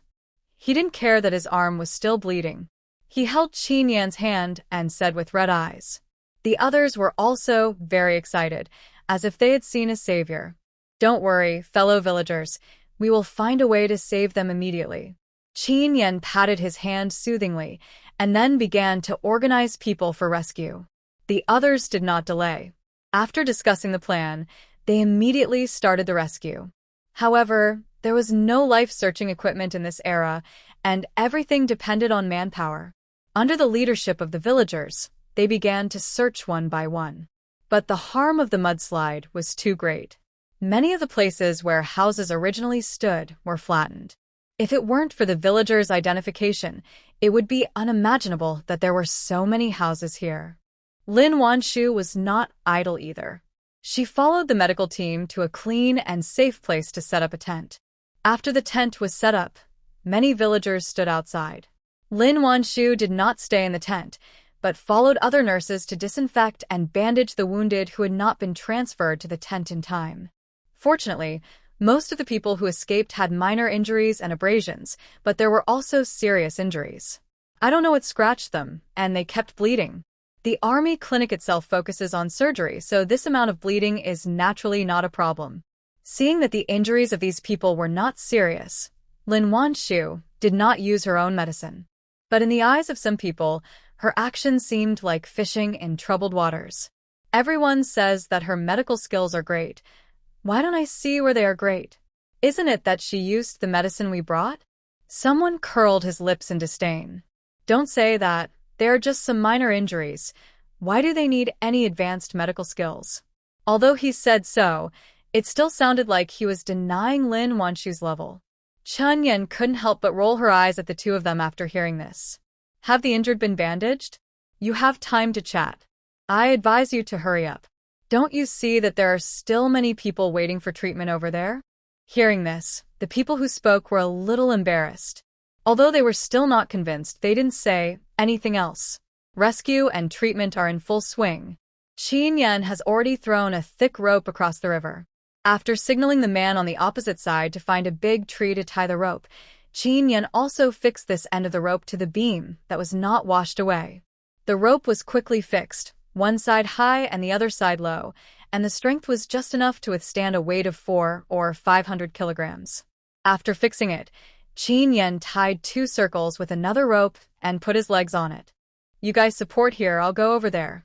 After testing that the rope was strong enough, Chen Yan turned around and said to the others, Old Chen, be careful. Shen Shuwen was a little worried, but Chen Yan was the best person here, and no one was more suitable than him to go over for rescue. Chen Yan nodded, and without further ado, with the help of the pulley on the rope, he kicked his legs and slid to the other side. The pulley rolled on the rope and made a slurp sound, and quickly slid Chen Yan to the center of the river. Everyone couldn't help but sweat for him.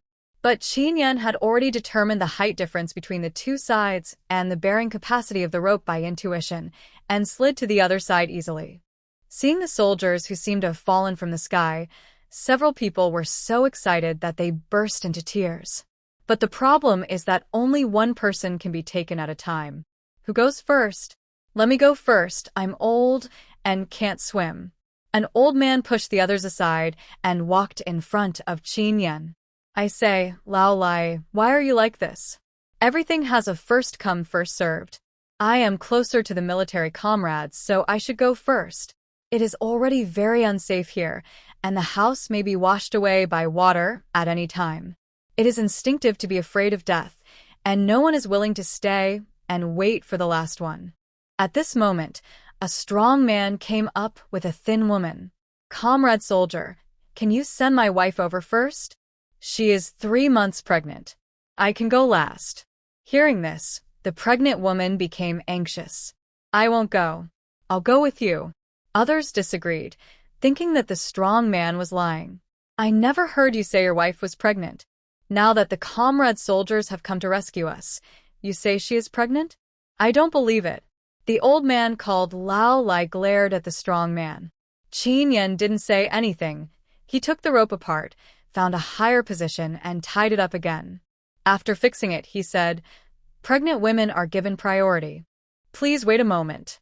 As he said that, he instructed the strong man to pick up the pregnant woman and put 2 nooses on her legs.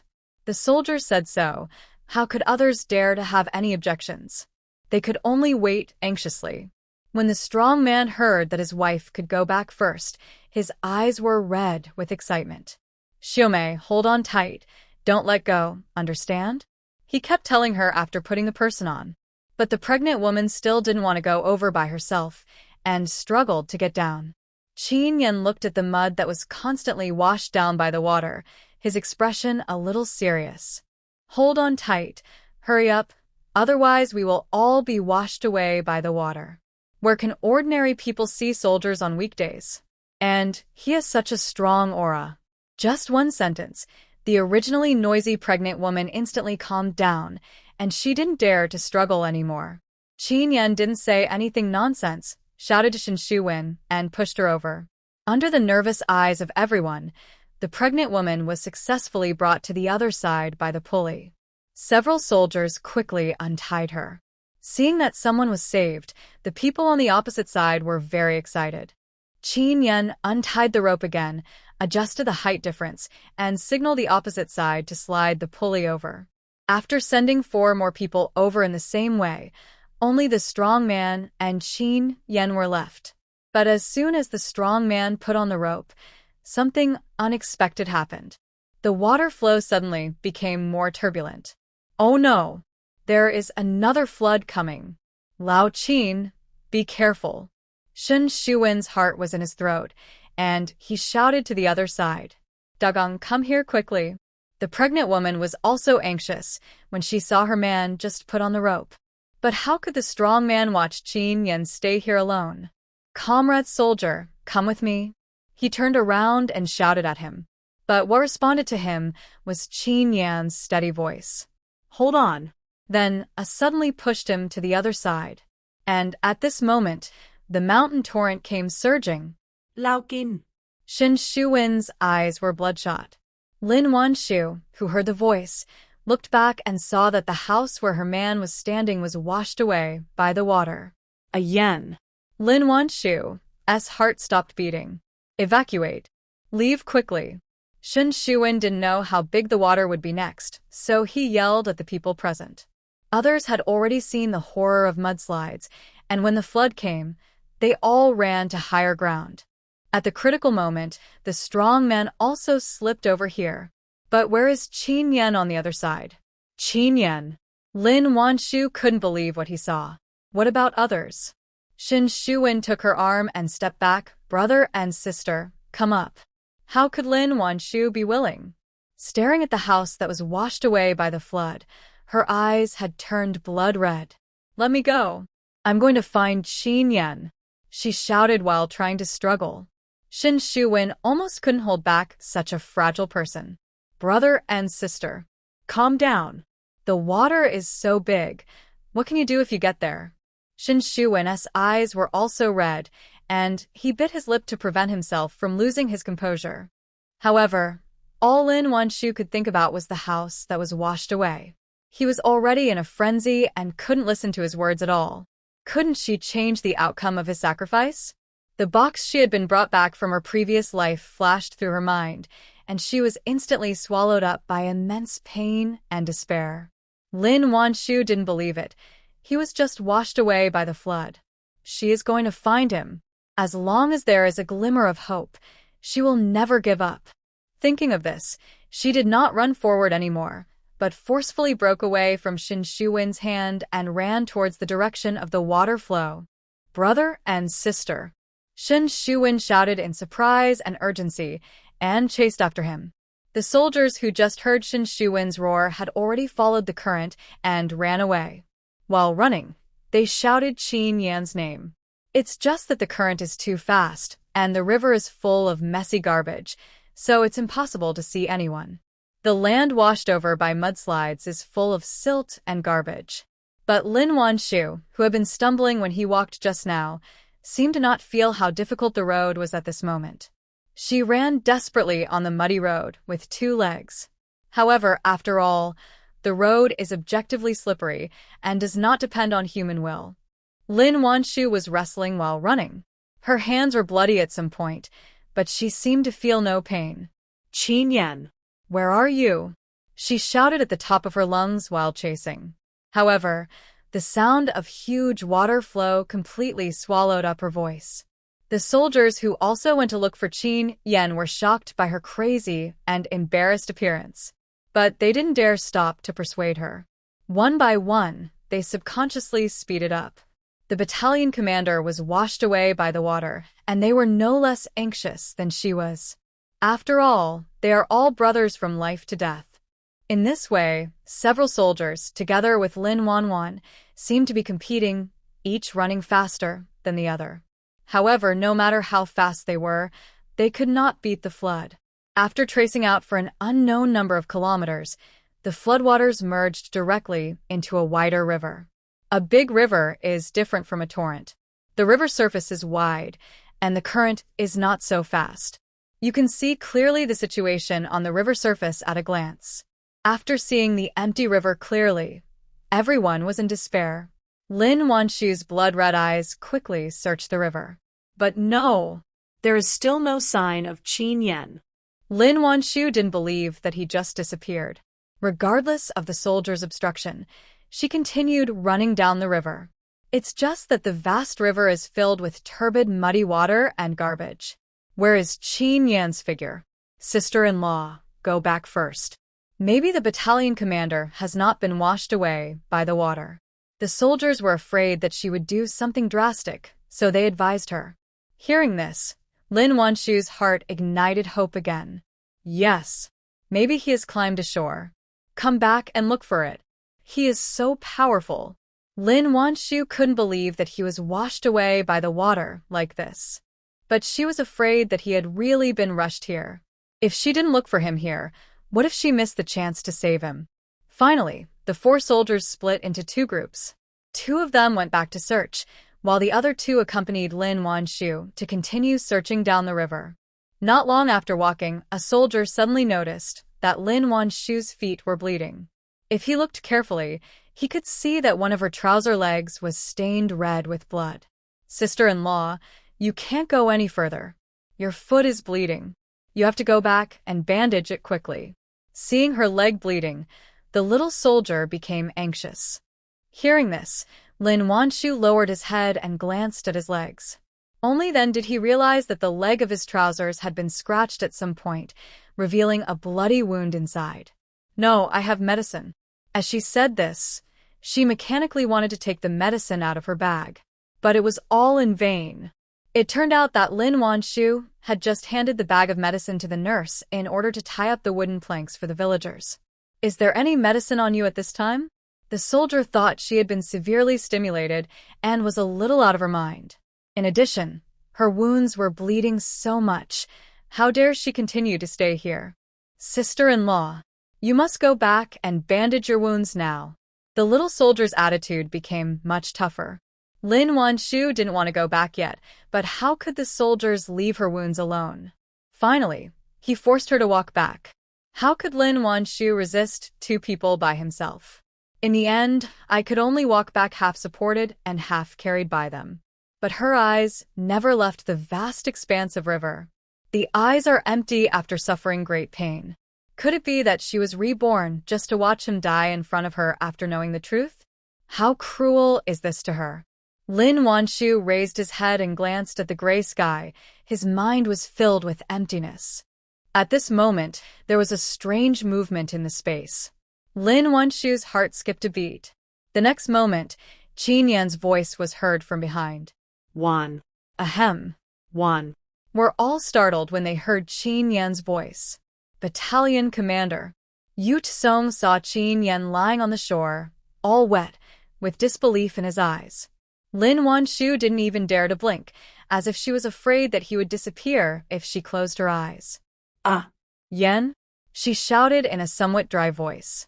Yu Tsong had already rushed forward quickly, trying to pull him up. But Chen Yan didn't need him to pull him at all. He climbed out of the water by himself with his hands. Then he walked to the wooden woman in 2 steps. Looking at her embarrassed appearance covered in blood, Chen Yan's heart ached. "Wife, I'm fine, I'm back." As he said, he reached out to help her. But Lin Wanshu suffered such a drastic emotional fluctuation in a short period of time. How could she bear it under the ups and downs? Almost as soon as Chen Yan took her over, she fainted in his arms. Wan. Chen Yan was startled. Yu Tsong hurriedly said, "Captain, my sister-in-law's leg is injured and still bleeding. She must be sent back to the garrison to be bandaged." Hearing this, Chen Yan also saw the bloody wound on her leg. He was on the verge of death just now, but now he was in a panic. "I'll take you back to bandage." As he said that, he carried the person horizontally. "Captain, let me carry you on my back. You just fell into the water." Take a rest. Yu Tsong made him tired and hurriedly said, "No, I can do it." Chen Yan didn't give him the chance to touch Lin Wanshu at all. He carried the person and walked back quickly. Obviously, he was choked by water for so long, but he was like nothing happened. He walked on the muddy road holding a person, and his steps were fast and steady, much faster than the soldiers behind him with empty hands. Yu Tsong looked at the battalion commander's hair still covered with mud, and the whole person was shocked on the spot. The battalion commander is worthy of being the battalion commander. His physical strength is really too strong. If they were washed here by the flood, they might have died long ago. But not only was he fine, he was also walking fast with someone in his arms. As soon as they reached the intersection of the water, they ran into Shin Shuwen, a doctor, and 2 soldiers. "Old Qin, you're fine." Shin Shuwen rubbed his eyes, as if he couldn't believe what he saw. Chen Yan didn't care about him at all, and walked towards the doctor holding Lin Wanshu. "Comrade, help my wife bandage up. She's injured." The person who came was Chen Yan. Seeing Lin Wanshu covered in blood, she was also shocked. Without saying anything more, she instructed Chen Yan to put Lin Wanshu on a flat place. "Put her here." Chen Yan put her on a stone, and held her head with his hand for fear of hitting her head. After Shin Shuwen saw that Chen Yan was really fine, he noticed that Lin Wanshu's hands and legs were covered with wounds. He couldn't help but patted Chen Yan on the shoulder. "Fortunately, you are okay. Otherwise, I dare not imagine what she would do." Shin Shuwen suspected that if he had not stopped her at the beginning, Lin Wanshu might have jumped into the river. He had never seen such strong emotions, and for a moment, he could not help but envy Chen Yan. Chen Yan looked at the pale little woman in front of him, and his heart was also filled with fear. When the flood came just now, he had already jumped to the high ground. But he did not expect the flood to be so fast that it directly washed down a whole piece of mud, and he was also swept down by the rapids.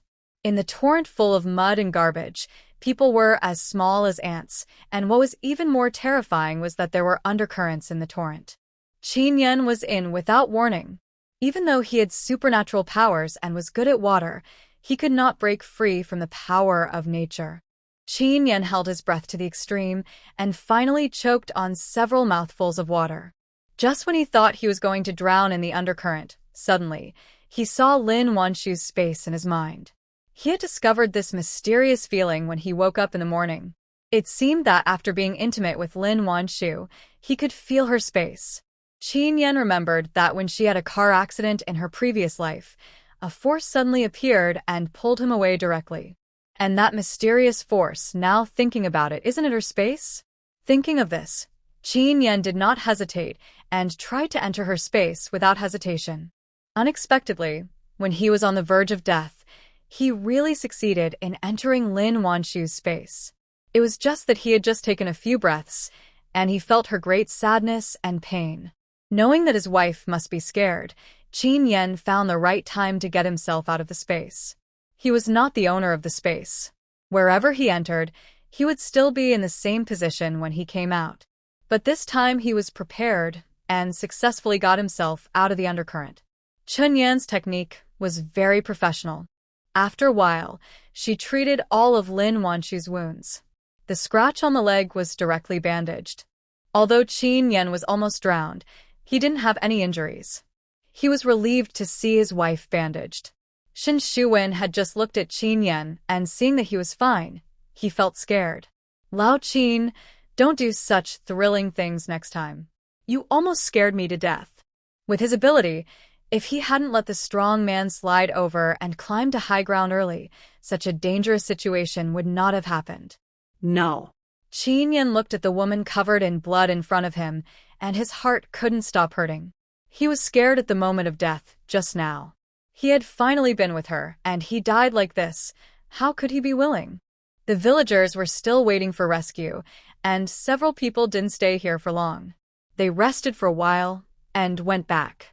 Before returning to the camp, Lin Wanshu woke up. Blinking, she looked at the man's firm jawline with a dazed look. When she felt his steady and strong heartbeat, Lin Wanshu dared to believe that he was really fine. Awake? Feeling her gaze, Chen Yan lowered his head and asked, his voice incredibly soft. But in response, the woman turned her head away, not even looking at him, let alone talking to him. Chen Yan's heart tightened. Knowing that she was angry, his heart also rose to his throat. He wanted to coax his wife, but there were too many people, and he couldn't do anything. He could only nervously carry her back. When they were about to return to the camp, Lin Wanshu pushed his chest. Put me down. The voice was light, and it was impossible to tell whether she was happy or angry. Chen Yan's heart was a little up and down. Wife. He was always rational and calm, but there was an unprecedented panic in his eyes. Lin Wanshu didn't say anything. Her eyes fell on his hands. Chen Yan knew he was in the wrong, so he didn't dare to say anything. After a pause, he put the person down with a stiff movement. Not long after, the group returned to the garrison. Seeing that Chen Yan was fine, everyone present couldn't help but breathe a sigh of relief. Comrade soldier, that's great, you're fine, the pregnant woman said to Chen Yan with an excited face. God knows how guilty her husband was after learning that he was washed away by the water. He is still looking for someone everywhere and hasn't come back yet. Because his wife ignored him, Chen Yan was in no mood and just nodded politely. Thank you for your concern, I'm fine. Li Xiaowan was shocked to see that Lin Wanshu's hands and legs were covered with wounds, and she couldn't help but be shocked. Comrade Wanshu, are you okay? Lin Wanshu was also in low spirits and just shook her head. I'm fine, just a little skin injury, it will be fine in a few days. You guys go, and don't worry about me. Obviously, she came to help, but she didn't help and was injured. How could Lin Wanshu have the face to let others take care of her? Knowing that she was in this state because her man was washed away by the water, everyone had nothing but pity and admiration in their hearts. Most people in the world yearn for beautiful love. Doctors and nurses are no exception. What's more, the man was washed away by the flood while trying to save people. Naturally, they would not have any opinions about her. After Chen Yan told her to rest here, she led the nurse out to save people. This rainstorm and mudslide was a sudden natural disaster.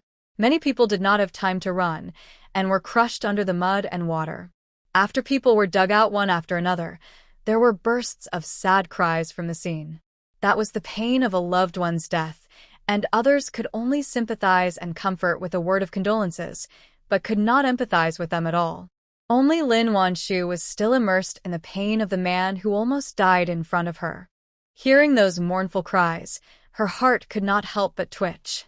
In the end, she did not plan to rest and applied the medicine from the space to her wound again.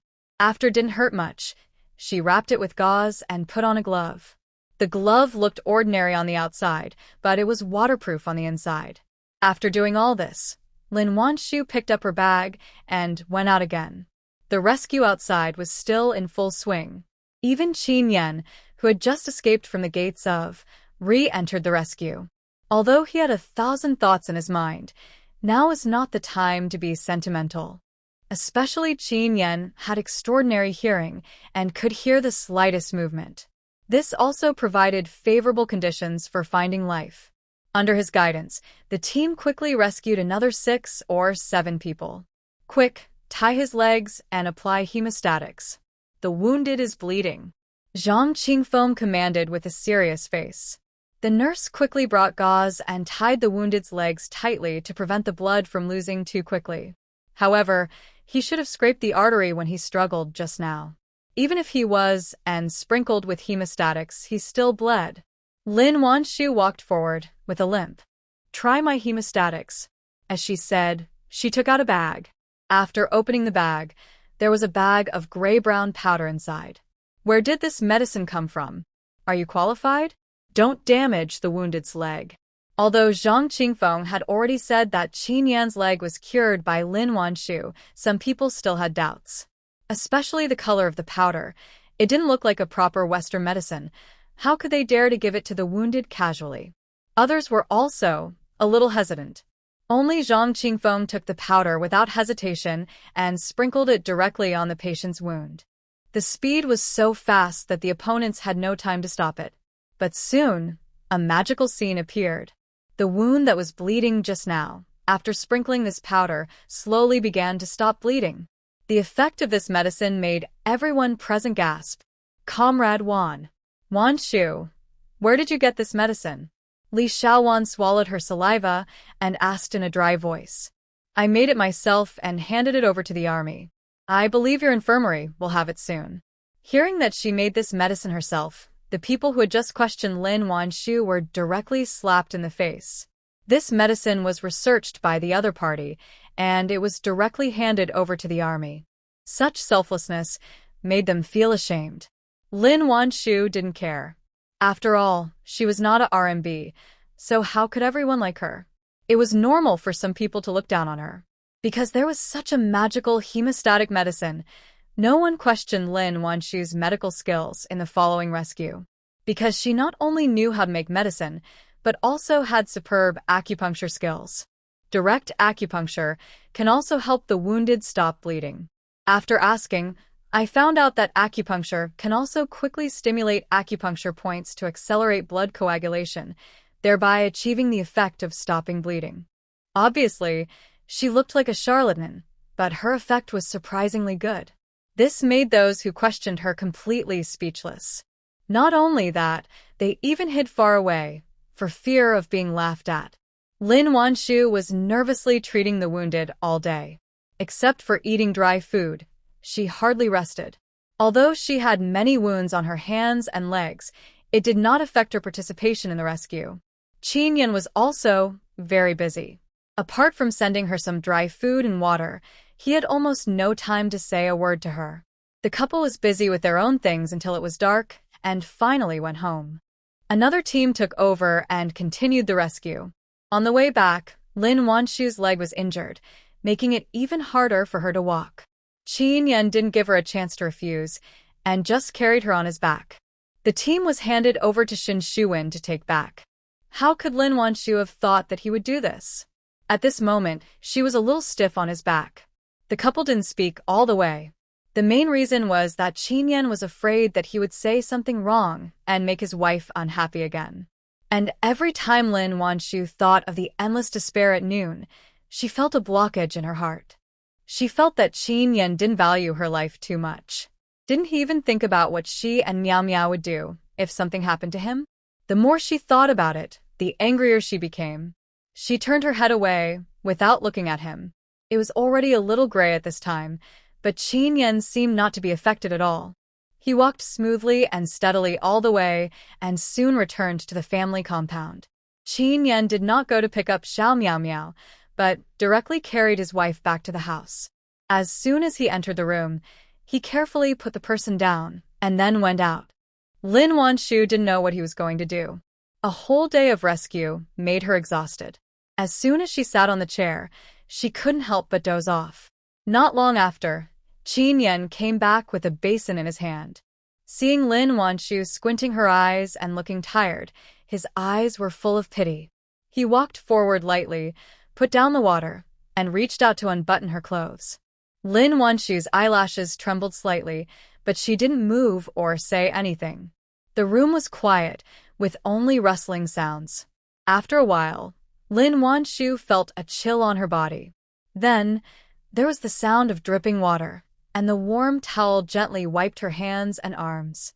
Wherever the towel went, the remaining dirt and disinfectant were wiped away bit by bit. The originally fair and crystal skin was covered with mottled and interlaced scratches. It was a bit shocking to look at. Chen Yan's hand holding the towel couldn't help but tremble. After a long while, he continued the action of his hand. But just after wiping his hands, he was held down by Lin Wanshu. "I'll do it myself." Chen Yan refused, fearing that the scratches on her hands would get inflamed by water, so Lin Wanshu casually took out a pair of transparent waterproof gloves. Chen Yan. Knowing that she was still angry, Chen Yan didn't dare to force it, so he had to hand the towel to her. Take a rest. "I'll go get Meow Meow. I'll call you when the meal is ready." After saying that, he leaned over and kissed her forehead gently before turning to leave. Lin Wanshu. She pursed her lips, glared at him, and then picked up the towel to wipe herself. Meow Meow had been playing at Shen's house for most of the day, but she seemed to have been enjoying herself for a long time. When Chen Yan came, she had already eaten with the two brothers Shenxiai. "Chen Yan, you are back? Have you cooked? If not, let's eat together." Ji Hualan was picking up eggs for Meow Meow. When she saw Chen Yan, she quickly stood up and greeted him. "No need, sister-in-law, I've put the rice in the pot," Chen Yan said, and touched Meow Meow's head again. "Meow Meow, go home with Dad." But Ji Hualan didn't let her go. "Hey, why are you in such a hurry? Let her eat here. I'll ask Shenxiai to bring it to you later." When Xiao Meow Meow heard her father's voice, it seemed as if she finally remembered that there was such a person. She picked up the spoon and quickly stuffed the remaining 2 mouthfuls of porridge in the bowl into her mouth. She held the table and jumped off the stool. Shenxiai quickly helped her. Xiao Meow Meow's mouth was still bulging, and she gave Shenxiai a greasy smile. Shenxiai didn't mind, so he took out a handkerchief from his pocket and wiped her mouth. Chen Yan, Shinya next to him, was still eating in big mouthfuls. When he saw his sister coming down, he asked curiously, "Sister, don't you want to eat?" Xiao Meow Meow shook her head, reached out and held her father's big hand and waved to them. By hearing this, Shinyu quickly swallowed the rice in his mouth and almost choked and rolled his eyes. Ji Hualan was speechless and quickly reached out to pat him on the back. "Why are you eating so much? Are you a starving ghost?" Shinyu finally swallowed the food in his throat and waved to Meow Meow impatiently. "Goodbye, sister, come to our house to play tomorrow." Little Meow Meow nodded, took her father's hand, and skipped away. When they got home, it was completely dark. Chen Yan didn't delay. He took out the vegetables and eggs in the kitchen and started to cook dinner. And little Meow Meow ran to the room by herself. The lights in a room had been turned on just now. Although the light was a little dim, she still saw her mother on the bed with her sharp eyes. "Mom." After all, the baby still needs her mother. After not seeing her for most of the day, she saw her in bed, her eyes lit up. With her short legs, she ran towards her. Lin Wanshu had just wiped her body and lay down for a while, and she was no longer so tired. Hearing the sound of the little one purring, her heart softened instantly. "Meow Meow, you're back?" As she spoke, she propped herself up and sat up from the bed. She didn't feel much pain in her legs when she applied the medicine in the space during the day. This time, the effect of the medicine may have worn off. When she moved her legs, she couldn't help but gasp in pain. When little Meow Meow saw the wound on her mother's hand, her little face wrinkled into a ball. She carefully held her mother's hand with her 2 little hands. She blew on her hand with her little mouth, imitating Lin Wanshu's usual behavior. While blowing, she said, "Fly, fly." When Lin Wanshu saw her blowing her hand seriously, her heart seemed to be filled with something, and her eyes couldn't help but warm up. Thank you, Meow Meow. Mom feels much better. Seeing her so cute and caring, Lin Wanshu suddenly felt a little scared. At the moment when Chen Yan disappeared, she really wanted to jump into the river to find him. At that moment, she seemed to be unable to care about anything else, and her mind was filled with the huge panic that he was washed away by the water. Looking at the little guy in front of her, Lin Wanshu was filled with guilt. Although she had space and would definitely not drown, what if something else happened? What should Xiao Miao Miao do? Thinking of this, Lin Wanshu couldn't help but bend down and hug her tightly in her arms. Xiao Miao Miao didn't know what was wrong with her mother, and she was a little anxious when she saw her red eyes. She stretched out her chubby hands, wiped the tears from the corners of her mother's eyes, and said anxiously, "Don't cry." Lin Wanshu, who was comforted by the baby, felt soft in her heart. "Okay, Mom won't cry. Let me give you a bath, okay?"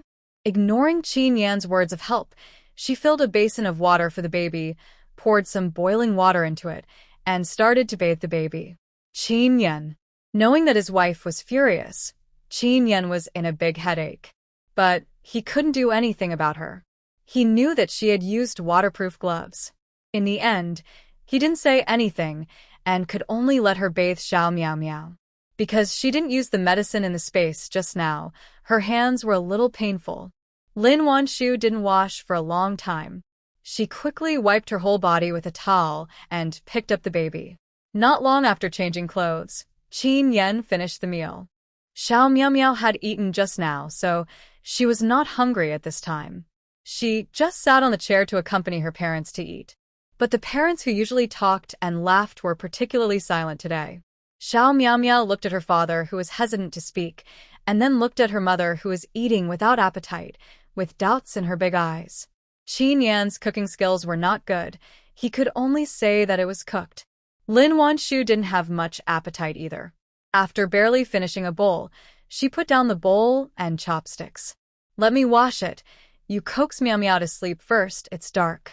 Chen Yan usually eats faster, but he doesn't leave after eating every time, just waiting for the mother and daughter. Seeing that Lin Wanshu had finished eating, he urged her to coax Meow Meow to sleep. Lin Wanshu glanced at him and finally said nothing and took the baby back to the house. But the little guy might be excited because he hadn't seen his mother for most of the day. How could he sleep? He pulled Lin Wanshu to play games with her and then rolled on the bed by himself. When she got tired of playing, she climbed up on the bed frame. Lin Wanshu had no choice but to wait for her to use up her extra energy and coax her to sleep. But before the baby got tired of playing, the steady footsteps of a man came from the door. "Dad!" Little Meow Meow shouted excitedly. Lin Wanshu subconsciously turned her head away. But the next second, she was stunned on the spot. The man at the door seemed to have just taken a shower. His hair was still wet, and the water slowly flowed down along his jawline, falling into the equally wet military green vest. The vest was tightly attached to the man's body, and his strong and firm chest muscles and well-defined abdominal muscles struck her eyes. Realizing that she had been staring at his figure, Lin Wanshu felt uncomfortable. In the end, she didn't know whether she was embarrassed or annoyed.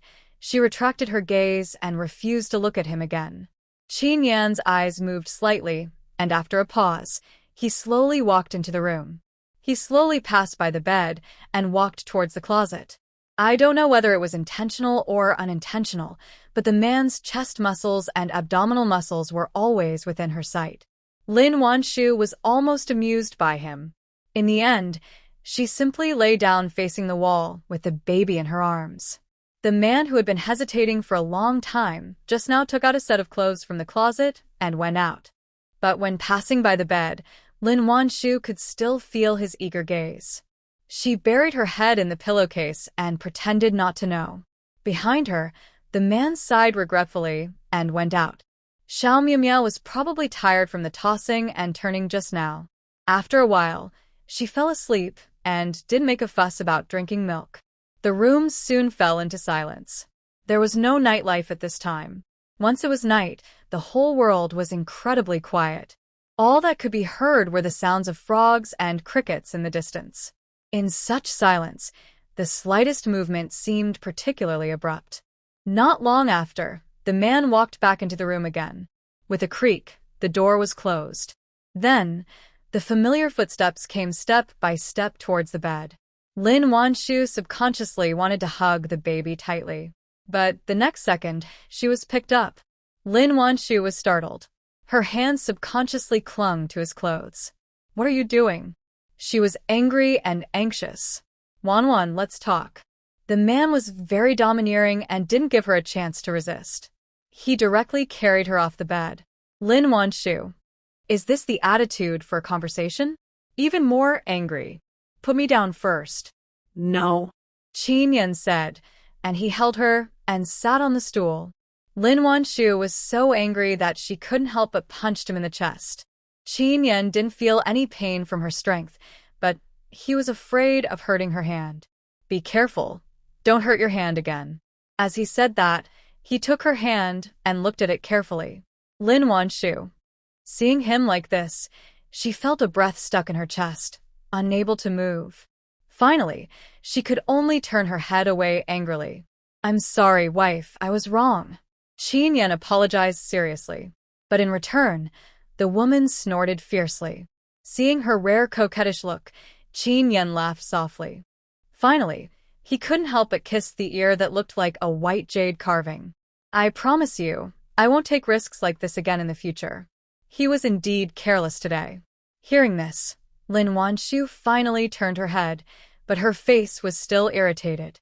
"Don't, if you continue to take risks. One day you will torment yourself to death. I will take Meow Meow to change."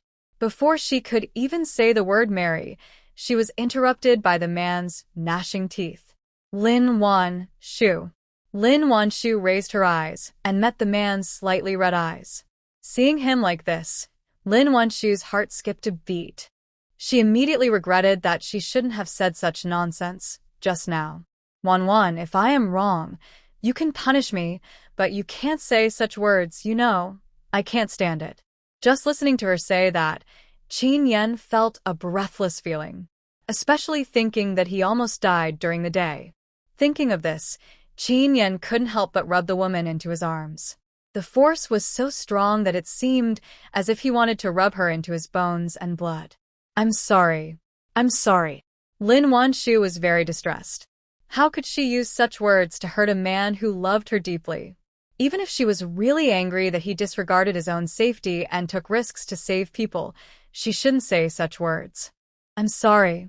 As she said, she kissed his lips.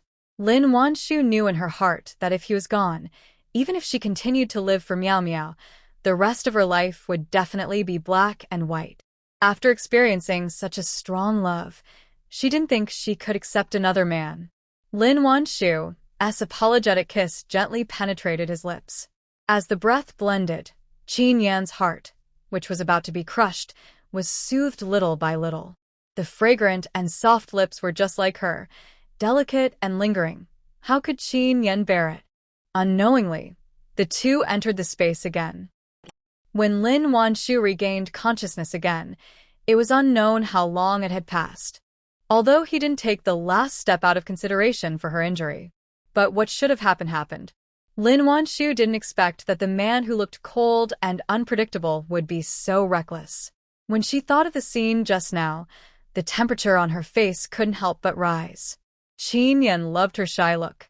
Unable to help, he leaned over again and wanted to kiss her little mouth. But before he could kiss her, Lin Wanshu blocked it with her hand. Facing her accusing eyes, Chen Yan couldn't help but laugh again. "Wife, we are husband and wife." Lin Wanshu was afraid that he would say something reckless, so she covered his mouth with her hand. "You are not allowed to say it." Seeing that she was a little angry, Chen Yan did not dare to tease her anymore, so he coaxed her and said, "Okay, I won't say it." But that look was so hot that it made her blush and her heart beat fast. In the end, Lin Wanshu could only pretend not to see it. The two of them lay on the bed in the stone house, and they did not plan to go out so soon.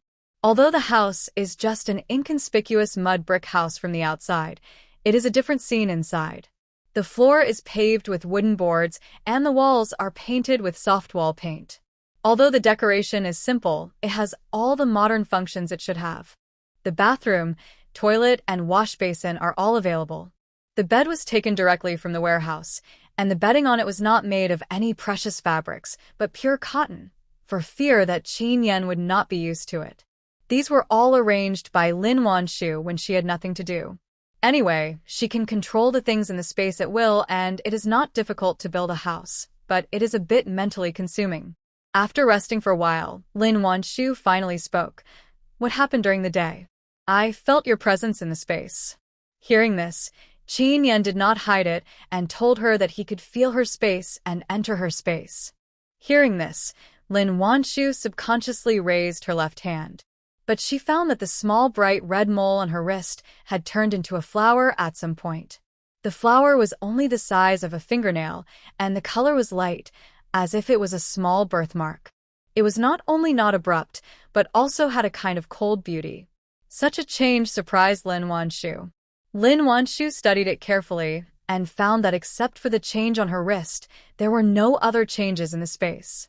Then, she asked Chen Yan to try to enter and exit by himself.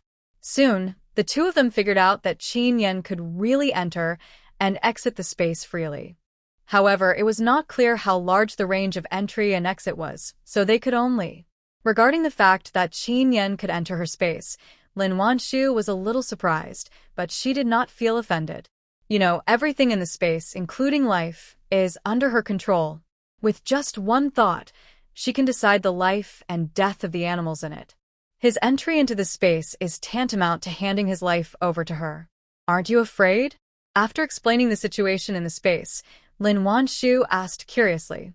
He should also be able to feel that as long as he stays in the space, he is completely under her control. It's just that Lin Wanshu is not on guard against him, so he didn't feel dangerous. Hearing this, Chen Yan shook his head with some amusement. If it weren't for this space, I'm afraid I wouldn't have the chance to come back.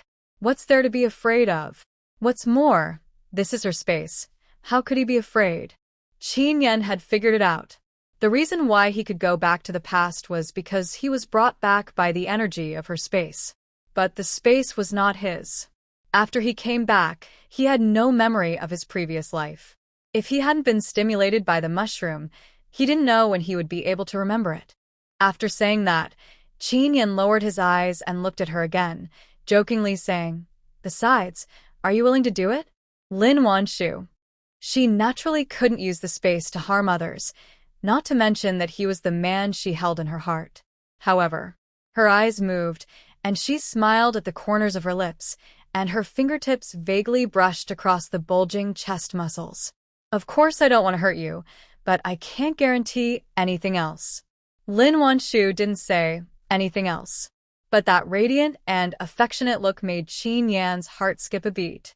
Unable to help it, he reached out and pressed her hand, and the blood in his body was churning uncontrollably. What do you want to do? A low and hoarse voice wrapped in hot breath blew into Lin Wanshu's ears. She couldn't help but tremble, and her eyes suddenly rippled. I want. As soon as the voice fell, Chen Yan felt that he was frozen. Just when he was expecting the woman to do something, he saw her fingertips gently push him down on the bed. Sleep, Lin Wanshu said, and pulled the quilt over him like a prank. Chen Yan. When he woke up the next day, Lin Wanshu first drank a cup of spiritual spring water mixed with water, and then prepared to make breakfast. Chen Yan went out early in the morning, saying that he would continue to rescue. He also told her not to go, just rest at home to recuperate. Lin Wanshu quickly untied him last night, and the man probably took into account that she still had wounds on her body and did not do anything excessive, but just reapplied medicine to her. The medicine is indeed a product of the space, and the effect is amazing when combined with spiritual spring water. After getting up overnight, it has been much better. But such medicine cannot be exposed directly to people. She can only rest at home for a day and see the situation tomorrow. Xiao Miao went to bed late yesterday and hasn't gotten up yet. Lin Wanshu simply made some egg porridge, leaving one portion for Miao Miao and one portion for herself. But just as the egg porridge was served, she heard Tianju's voice coming from outside. Excuse me, is sister-in-law at home? Lin Wanshu. What did he come to see her for? I'm here, What do you want? She put down the porridge and walked out of the yard and asked. Seeing her come out, Zhou Tianju's eyes suddenly lit up. Sister-in-law, it's like this, my mother fell yesterday, and Dr. Zhang said she might be paralyzed. Now the road is blocked, and we can't go to the county town, so I came to ask you for help. Zhou Tianju saw her saving people with his own eyes yesterday, and he completely believed Zhang Qingfeng's words. If there is anyone here who can save his mother, it must be the sister-in-law. Hearing that Hu Yindi might be paralyzed, Lin Wanshu was a little surprised. Wasn't she fine yesterday? She looked lively and energetic, and even had the energy to curse. However, she did not say this, but said to Zhou Tianju with an apologetic look, I'm sorry, I only know a little bit about medical skills, and I have not studied paralysis. This was half true and half false. She had read her grandfather's notes, and there was indeed a treatment plan. But she really only had theoretical knowledge and no practice. Moreover, considering Hu Yindi's personality, if she really treated her, not only would she not get any good results, but she would also get into trouble. No matter from which aspect, Lin Wanshu would not take the risk. But Zhou Tianju finally saw hope. How could he give up easily? Sister-in-law, I know you have this ability. Please help me. My mother can't be paralyzed. If she was paralyzed, she would have to spend more time and energy to take care of her. Zhou Tianju's current position was already precarious and could not withstand any disturbance. However, Lin Wanshu was unmoved. I'm sorry, Comrade Zhou. My ability is limited. Please think of another way. Zhou Tianju was a little disappointed. But if someone said she couldn't do it, what could he do to her? In the end, he could only smile at her reluctantly. Then I'll trouble you, sister-in-law, and I'll think of another way. Zhou Tianju returned home in a lost soul. As soon as he entered the door, he heard a fierce quarrel coming from inside. You pushed me down and fell like this. Not only didn't you take care of me, but you also wanted to eat my eggs? Hu Yindi looked at Zhou Xiaoyan, who was eating with oil dripping from her mouth, and was so angry that she trembled all over. Nini was so scared that she hid behind Zhou Xiaoyan directly, not daring to say a word. When Zhou Xiaoyan saw her mother paralyzed at first, she was also very scared. She could only agree to let her brother stay to take care of her. But after staying, she found that the paralyzed Hu Yindi was like a tiger with its teeth pulled out. It only looked scary, but it was actually useless. In this case, why should she be polite to her? Naturally, she would do whatever she felt comfortable with. Her brother earns more than 70 yuan a month and doesn't raise children. If she doesn't help him spend it, how can he spend it all? Mom, don't say that. It takes so much effort to take care of you. How can I take good care of you if I don't eat something nutritious? Hearing this, Hu Yindi got even angrier. I just asked you to make the bed, but you didn't come for a long time. You still dare to say you take care of me? I think you just want to stay and eat my food and wear my clothes. Seeing that she was still wearing her favorite clothes, Hu Yindi wanted to take the clothes off directly. But she was helpless now. Her legs couldn't move, and she was like a useless person now. Zhou Xiaoyan was sure that she couldn't move, and a smile appeared on the corner of her mouth. She said in a gloomy way, Mom, what's yours and mine? It's so awkward to say these things. Isn't yours mine? As for her asking her to make the bed, Zhou Xiaoyan just pretended not to hear it. Her brother was not here. Why was she working so hard? Hu Yindi was paralyzed. Her sphincter was out of control. She was either pooping or peeing. Who had the patience to clean up these dirty things? These words almost made Hu Yindi faint from anger. You evil beast. You evil beast. Why did I give birth to something like you? Get out of here. Get out right now. Her chest was heaving violently, and she pointed at the door, as if she wanted to hit her out with a broom. Zhou Tianju saw the two quarreling again, and his eyes went dark. Why did it become like this? Not long ago, the family was warm and peaceful. He and Zhou Xiaoyan worked outside. Huang Fengming took care of the family, and his mother was old, so she enjoyed herself at home. Isn't this a good life? Why did Huang Fengming leave? Now his mother and sister have turned against each other. How can he take care of both work and family? Although he was exhausted, Zhou Tianzhu had to cheer up to mediate the conflict between the two. Xiaoyan, Mom is like this. Can't you just say less and take good care of her? Zhou Tianzhu said earnestly. However, Zhou Xiaoyan was full of resentment towards Zhou Tianzhu because of work, so how could she listen to him? This is how I take care of people. If you want it or not, forget it. If you can't stand it, go and find that idiot Huang Fengying.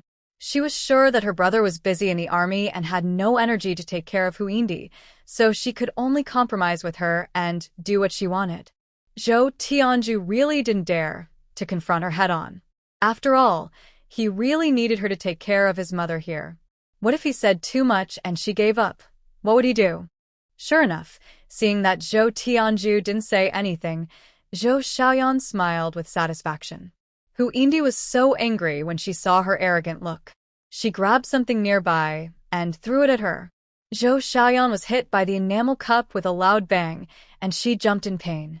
You vicious old man, do you want to kill me? I don't want to do this job anymore. You can find whoever you want. After saying that, Zhou Xiaoyan grabbed Nini, who was wearing tattered clothes, and left. Zhou Tianzhu was angry and anxious when he saw her leave like this. Mom, why did you make her angry and leave? If she leaves, who will take care of you? Huindi was still cursing. Hearing this, she said angrily, Let her go. Don't let her come in anymore. I wonder how long she can be so proud. Then she ordered forcefully, Hurry up and find another wife to serve me. It's better to have a job and a big ace. Don't be like Huang Fengying. Zhou Tianzhu felt that his mother was dreaming. As a divorced person, how could it be so easy to find a partner? If it was when he just got divorced, maybe someone could introduce him to a partner. But now his mother is paralyzed, and he is a second marriage. Which girl would be so reluctant to marry him? Mom, don't think about the wife. I'll go find Huang Fengying and see if she is willing to come back to take care of you. It's been a few days since the divorce. She estimated that she had suffered enough cold stares. If she showed up at this time, she would definitely be able to win back the mother and daughter. Zhou Tianzhu thought so, and he couldn't wait to go to the county to find Huang Fengying.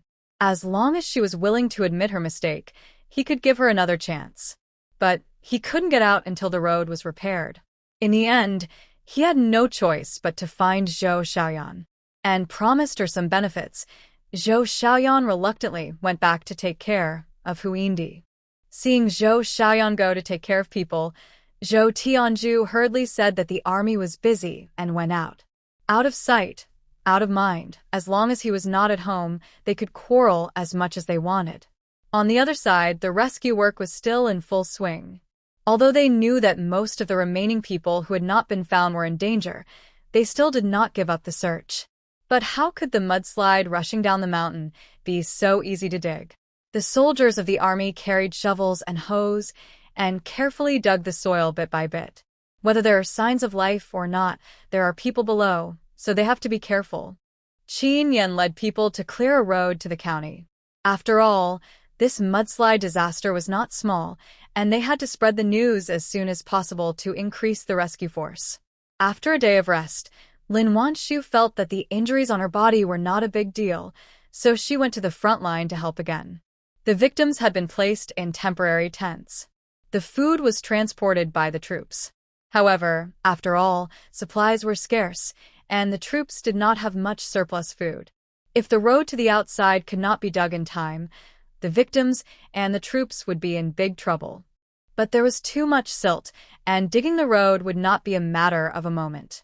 When Lin Wanshu arrived, there were several large pots outside the tent, and sweet potato porridge was cooked in the pots. Because they didn't know when the supplies would come in, the villagers, including the troops, could only eat sparingly. One meal at 9 or 10 in the morning, and one meal at 6 or 7 in the evening. It could only keep everyone from being hungry, but there was no way to eat enough. It was breakfast time, and the children were staring at the bubbling pot. Most of the adults went to help with the rescue. The remaining wounded were lying in temporary tents, and some who were only slightly injured went to the mountains and rivers to find food under the organization of the captain. The troops had already explored the situation yesterday, and all the roads leading out were submerged by mudslides. Only their troops flattened half of the mountain and lived on the hillside, so they were able to escape the disaster. The disaster area was large and the roads were blocked, so food became a problem. This is why the villagers were anxious to find food.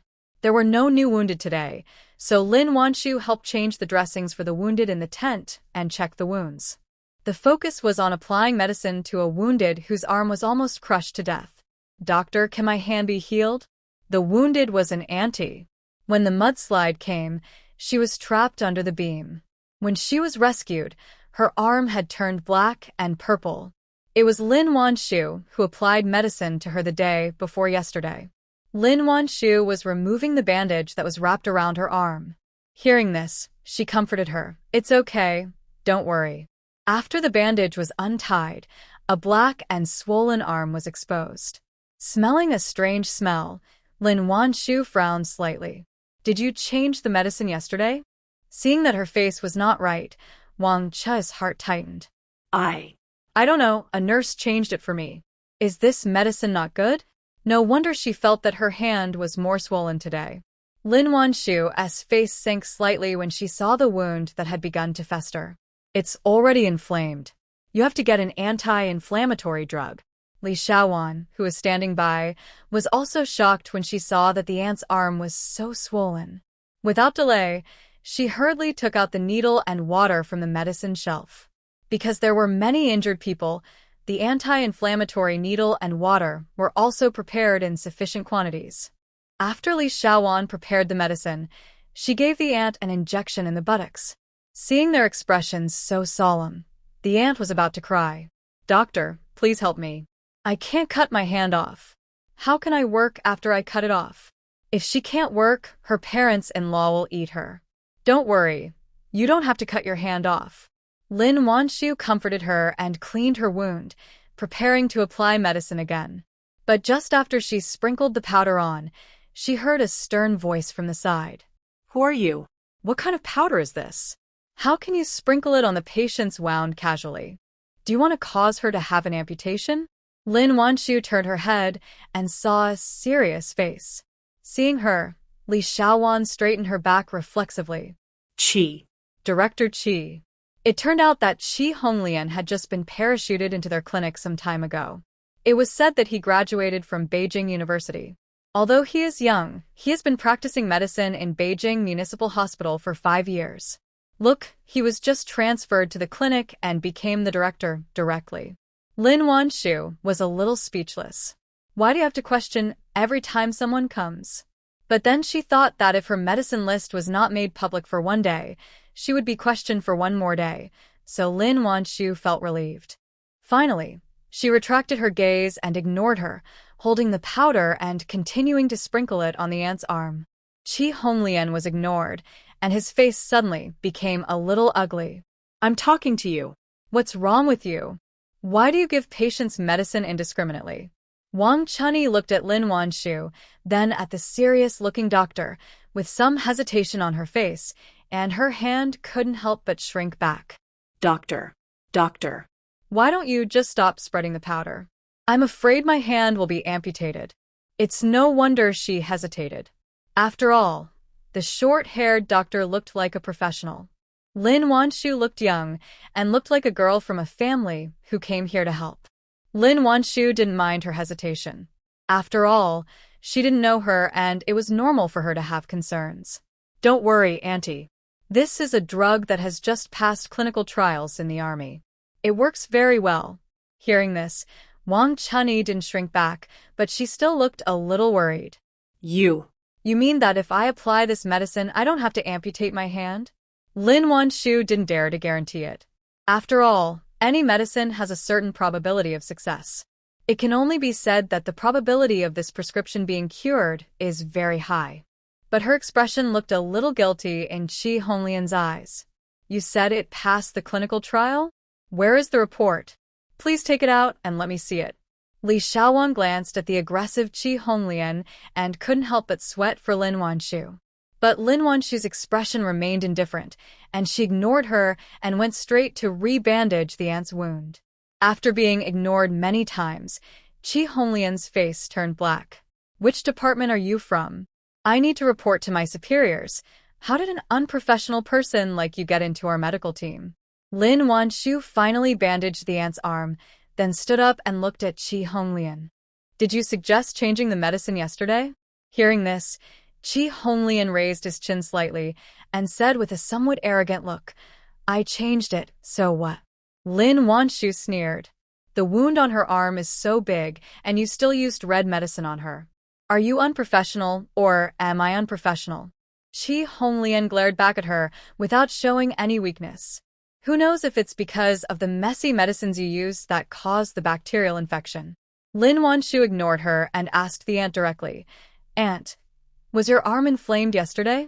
Wang Chunyi subconsciously glanced at Qi Honglian, and after meeting her fierce eyes, she couldn't help shrinking her neck. Although she was a little scared, she still shook her head honestly. My arm was not inflamed yesterday, and I felt it was swollen this morning. Hearing this, Qi Honglian was a little furious. Impossible. You are lying. There is more than one aunt here, and everyone can see what happened to her arm just now. As soon as these words fell, the children who were watching the excitement just now all nodded. I saw it. Aunt Chunya's arm had no pus yesterday, but it became purulent and swollen today. It is said that children will not lie, and this sentence is undoubtedly like a loud slap in the face, hitting Qi Honglian hard. Seeing her suddenly flushed face, Lin Wanshu couldn't help but feel a little strange. Li Xiaowan just called her the director. With her level, can she be the director? This made Lin Wanshu doubt whether there was something fishy going on. So, what if it was just inflamed today? Who can guarantee that her arm inflammation has nothing to do with your medicine? Although Qi Honglian was hit in the face by the child, he still maintained a stern look. But Lin Wanshu looked at him and felt that he was a little bit timid. If I were you, instead of wasting time arguing here, I might as well go back and look at more cases. Looking Qi Honglian up and down, Lin Wanshu smiled with some sarcasm. How dare you question my medical skills? Qi Honglian was anxious and angry, as if he was stepped on the tail. Lin Wanshu smiled faintly. The eyes of the masses are sharp. You can tell whether it is a donkey or a horse by taking it for a walk. After saying that, Lin Wanshu didn't intend to pay any more attention to him. She took a bowl, poured the medicine cooked in the morning into the bowl, and handed it to Wang Chunyi. Drink this medicine, take a rest, and the swelling should be gone by night. Qi Honglian had never suffered such a loss since she came to Yunnan province, and her eyes suddenly became as dark as ink. Wang Chunyi saw her gloomy look from the corner of her eyes and couldn't help shaking. In the end, she didn't dare to look at it blindly. She took the medicine from Lin Wanshu and drank it up. After drinking it, she lay down facing inwards and muttered something. Qi Honglian heard it, and her face became even darker. Stupid village woman. Dare to say that she is fierce? She will definitely regret it. After glaring at Wang Chunyi gloomily, Qi Honglian went out angrily. After the people left, Li Xiaowan couldn't help patting her chest. So scary. She just felt like she was about to be swallowed. Seeing her frightened expression, Lin Wanshu couldn't help but laugh. She's the director and the head of the institute. Why are you so afraid of her? Even if she's the head of the institute, he can't fire a nurse at will. In this era, jobs are all iron rice bowls. Unless you don't do it, you can work until retirement. Li Xiaowan pulled her aside and whispered in her ear. You don't understand. I heard that she was recommended to the Beijing University Medical School directly after graduating from junior high school. That's a medical school. A junior high school student went in directly. If she didn't have a strong backing, how could she get in? Lin Wanshu. No wonder she made the aunt's arm inflamed. Mercurochrome is indeed effective for small wounds, but it's not suitable for such a large wound. If it's not handled properly, it may cause inflammation of the wound. And such a person was stuffed into the army's clinic. Isn't that a joke with the lives of the soldiers? Lin Wanshu thought this was too strange. It doesn't make sense at all. But before she could think about it, there was a commotion outside. There's a wild boar. Be careful. Hearing that it was a wild boar, The people in the tent were not afraid, but rushed to the door excitedly. "Where is the wild boar?" Lin Wanshu didn't want to join in the fun, but the people in the tent were too excited, and she happened to be standing at the door, so she was squeezed out. Just as she stood firm, she felt a shaking sound. Lin Wanshu turned her head, her pupils shrank, and saw 5 or 6 wild boars running towards the side. So many wild boars. Run! The people in the tent, who were just excited to watch the fun, saw so many wild boars and screamed in fear. One by one, they were like headless flies, bumping around everywhere, trying to find a safe place to hide. But to put it bluntly, the tent can only block the sun and rain. How can it stop the wild boar? For a while, it was not possible to run in or out. Lin Wanshu, who was squeezed out by people, turned pale and didn't care about much. She ran behind the other people. Wild boars are not only thick-skinned and strong, but also incredibly strong. If you get hit or bitten, it's no joke. But Lin Wanshu's leg injury hasn't healed yet, so she can't run fast. Besides, no matter how fast a person is, can he be faster than a wild boar? Not long after running, the rumbling sound behind her was getting closer and closer. Lin Wanshu's heart tightened, knowing that running like this was not a solution. She saw a tree next to her from the corner of her eye. She turned decisively and ran towards the tree. As soon as she turned around, she heard a bang, the sound of something hitting the ground heavily. The next second, her waist tightened, and she was hugged and jumped to a high place. Lin Wanshu turned her head in shock and saw a wild boar struggling to get up from the ground. And the person hugging her, who else could it be but Chen Yan? Realizing that he was the one who kicked the wild boar away just now, Lin Wanshu felt a little scared. If it wasn't him just now, she wouldn't have been able to escape at all. The person who fell to the ground now is probably her. "Are you okay?" Chen Yan asked in shock. Lin Wanshu shook her head. You came just in time. "I'm fine."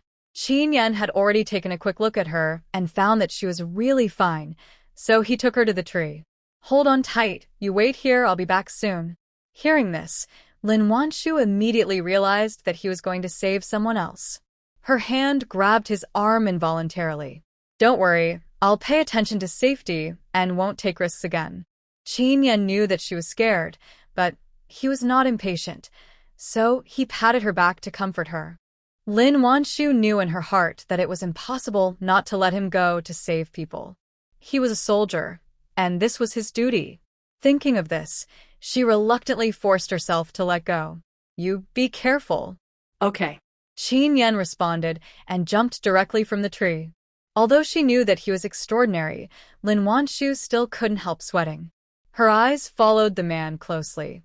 He soon caught up with the group of wild boars. Picking up that he didn't know where he picked up, he dug hard at the wild boar's head. The wild boar's eyes were dug out, and only a scream of awe was heard. The wild boar fell directly to the ground, rolling and struggling. Chen Yan did not give the wild boar a chance to resist. He took out a knife and stabbed it directly into the wild boar's neck. The knife was made of unknown material, but it cut the thick wild boar skin. A big cut was made on the wild boar's neck, and blood splattered immediately. The soldiers who came to rescue people behind were shocked to see that Chen Yan had knocked down a wild boar with a knife. After coming to their senses, they also picked up their own hoes and shovels to surround the wild boar. However, when they smashed down with they couldn't help but doubt their lives. Either the handle was broken directly, or the tiger's mouth was numb. After some operations, the wild boar was not only not injured, but also became more and more manic. Everyone realized how difficult it was to use to deal with wild boars. And in such a short time, Chen Yan knocked down 2 more wild boars. Without exception, all of them had their necks cut. The remaining 3 wild boars were also knocked down by a group of soldiers. After all 6 wild boars fell, there was a burst of enthusiastic cheers at the scene. "The wild boars are dead. So many pigs, we have meat to eat." Although wild boars are fishy and smelly, they are meat after all.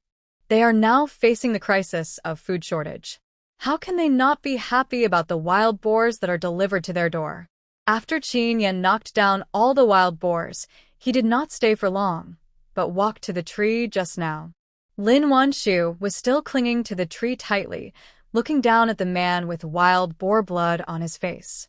Thinking of his neat and heroic figure just now, her heart couldn't help but beating wildly. "Jump down, I'll catch you." Chen Yan stretched out his hand to her. Lin Wanshu, looking at the height of about 3 meters, she thought he was joking. But looking at his wildness that was different from his usual calmness, Lin Wanshu suddenly had the urge to take risks. "Then you have to catch it firmly." Her heart was beating wildly, with no sign of calming down. Looking at the man who was reaching out to her, she looked eager to try. "Yeah." Chen Yan smiled as he looked at the woman with sparkling eyes on the tree. After Lin Wanshu silently counted 1, 2, 3 in her heart, she took a deep breath, closed her eyes, and let herself fall backwards. The feeling of falling at a high speed made her scream in surprise. But the next second, she fell steadily into that solid embrace. He really caught her. "Ha ha ha, you really caught me. So awesome." Lin Wanshu had never been so happy as she was at this moment. Being held in his arms, she was like a girl of 16 or 17, with a flushed face and watery eyes full of admiration. It was rare for Chen Yan to see her so lively, and his heart softened into a pool of water. He even had the urge to coax her a few more times. However, there were many people at this time, and even though their eyes were about to meet, they still had to pay attention to the impact. After hugging her for only a short while, Chen Yan put her down. Lin Wanshu still had a bright smile on her face. She took out a handkerchief from her pocket and wiped the wild boar blood off his face. Others had long been overwhelmed by the joy of being able to eat meat. Who noticed what the couple was doing? Only Chi Honglian looked at the woman who was being affectionate with the man with contempt on her face. Shameless. The wild boar was soon carried back to the camp. Everyone was baring their teeth, looking like they were celebrating the new year. Even the soldiers couldn't help but be beaming with joy. Of course, they couldn't kill and eat all 6 wild boars at once. Now is a special period, and they have to make good use of the meat until the county's disaster relief supplies come down. Soon, the 6 pigs were arranged. Kill 1 first and share it with everyone, and the remaining 5 will be pickled with salt and kept for later. After the discussion, everyone started to deal with the wild boar. Killing a pig is not a technical job, and it does not require so many people. After leaving 20 to 30 people to kill the pig, the rest of the people will do rescue work and dig the ground. After Chen Yan brought Lin Wanshu back to the tent, he went back to the work of digging the road. Lin Wanshu was not idle either. Many people were in color just now, and she and other medical staff were treating the wounds of the wounded. Fortunately, most of them were slightly injured, and only 1 person was bitten by a wild boar. If you are bitten by a wild animal, you have to get a rabies vaccine immediately. But where can you get a rabies vaccine here? Even if there is such a vaccine, there is no storage condition. In the end, Lin Wanshu had to clean his wound and then disinfect and bandage it. Lin Wanshu's technique is very professional, and you can't tell that she has no medical experience before. The people in the health center just thought she was a doctor in her hometown and didn't think much about it. Chi Honglian watched her from the side without even wearing a white coat, and her eyes were full of confusion. Who is she? Why didn't I see her in the clinic these days? Lin Wanshu noticed Chi Honglian's gaze, but as long as she didn't get annoyed, she would never pay attention to these indifferent gazes. After the wounded were bandaged, Lin Wanshu didn't stay in the tent for long. Instead, she went out to watch the pig slaughtering. There were quite a few people watching, most of them were injured and didn't have to work, and there were some children. A row of wild boars were neatly laid on the ground. Chen Yan had just bled all the wild boars, and now he just had to remove the hair. In this era, the team would only slaughter pigs and distribute pork during the New Year and other festivals. Where could you see this scene on weekdays? What's more, 6 were killed at once. The children were so happy that they looked at this one, and then that one, and they felt that their eyes were too busy to keep up. Soldiers were the only ones who killed the pigs. These jobs were no problem for the men. Before removing the hair, the bristles of the wild boars were plucked out first. The bristles of wild boars are hard and can be used as brushes. After plucking the bristles, the wild boars were covered with a layer of mud, and then leaves were placed on top and lit. After the hard hair on the surface of the wild boars was burned, the remaining mud and leaves were scraped off with a shovel. Next, the wild boars were scalded with boiling water several times, and then the remaining hair was scraped off with a knife. After the hair was scraped off, the originally gray-black wild boars were almost the same as the domestic pigs they usually raised. The next step was to disembowel them. The reason why Lin Wanshu was waiting here was that she was afraid that they would just throw away the pig intestines. That would be a waste. However, to her surprise, the pig intestines were not thrown away, but the soldiers took out the ash and dealt with the pile of pig intestines just like she did before. Where have the villagers seen people cook pig intestines like this? Immediately, they all gathered around curiously. "Comrade soldier, what do you want this for? It's fishy and smelly." Gao Wangjin had just turned the pig intestines over and rubbed them with ash. When he heard what the villagers said, he smiled happily. "You don't understand, this is a good thing. Add some chili and stir-fry." Hiss. The taste is exciting just thinking about it. Seeing his aftertaste, everyone looked skeptical. Is it really so delicious? Gao Wangjin. How can it be false? I just ate it 2 days ago, and now I'm so greedy. His wife was the same, dreaming about pig intestines. But before they had time to go to the county to buy some and try it, this happened. Fortunately, they killed a few wild boars today, so they can be considered lucky. The pig intestines were quickly cleaned. The pigs were also chopped to remove the meat and bones. Gao Wangjin had drunk the bone soup cooked by Lin Wanshu last time, and he did not dislike the bones that were chopped off, so he picked them up and made a pile, intending to use them to make soup later. Lin Wanshu was shocked to see the pile of pig intestines and bones. After the pigs were killed, the next step was to cook directly. Although they brought many pots, they could not hold so many wild boar bones, and finally had to cook them in 2 batches. The soldiers also cooked simply and crudely, putting the bones directly into the pot to boil. Forget about the ingredients, just be happy to drink some meat soup. Lin Wanshu did not pick up any leaks, so she did not plan to stay longer. After the pigs were killed, she turned around and prepared to leave. But she was stopped by the sharp-eyed Gao Wangjin. "Sister-in-law, the pig intestines you made last time were so delicious that the brothers were all craving for them. Can you fry another one today to satisfy everyone's cravings?" Everyone was shocked to hear that such a beautiful female comrade could actually make such a smelly thing. "Comrade, how did you find out that this thing is edible? My husband once insisted that I make it, and I almost threw the pot away."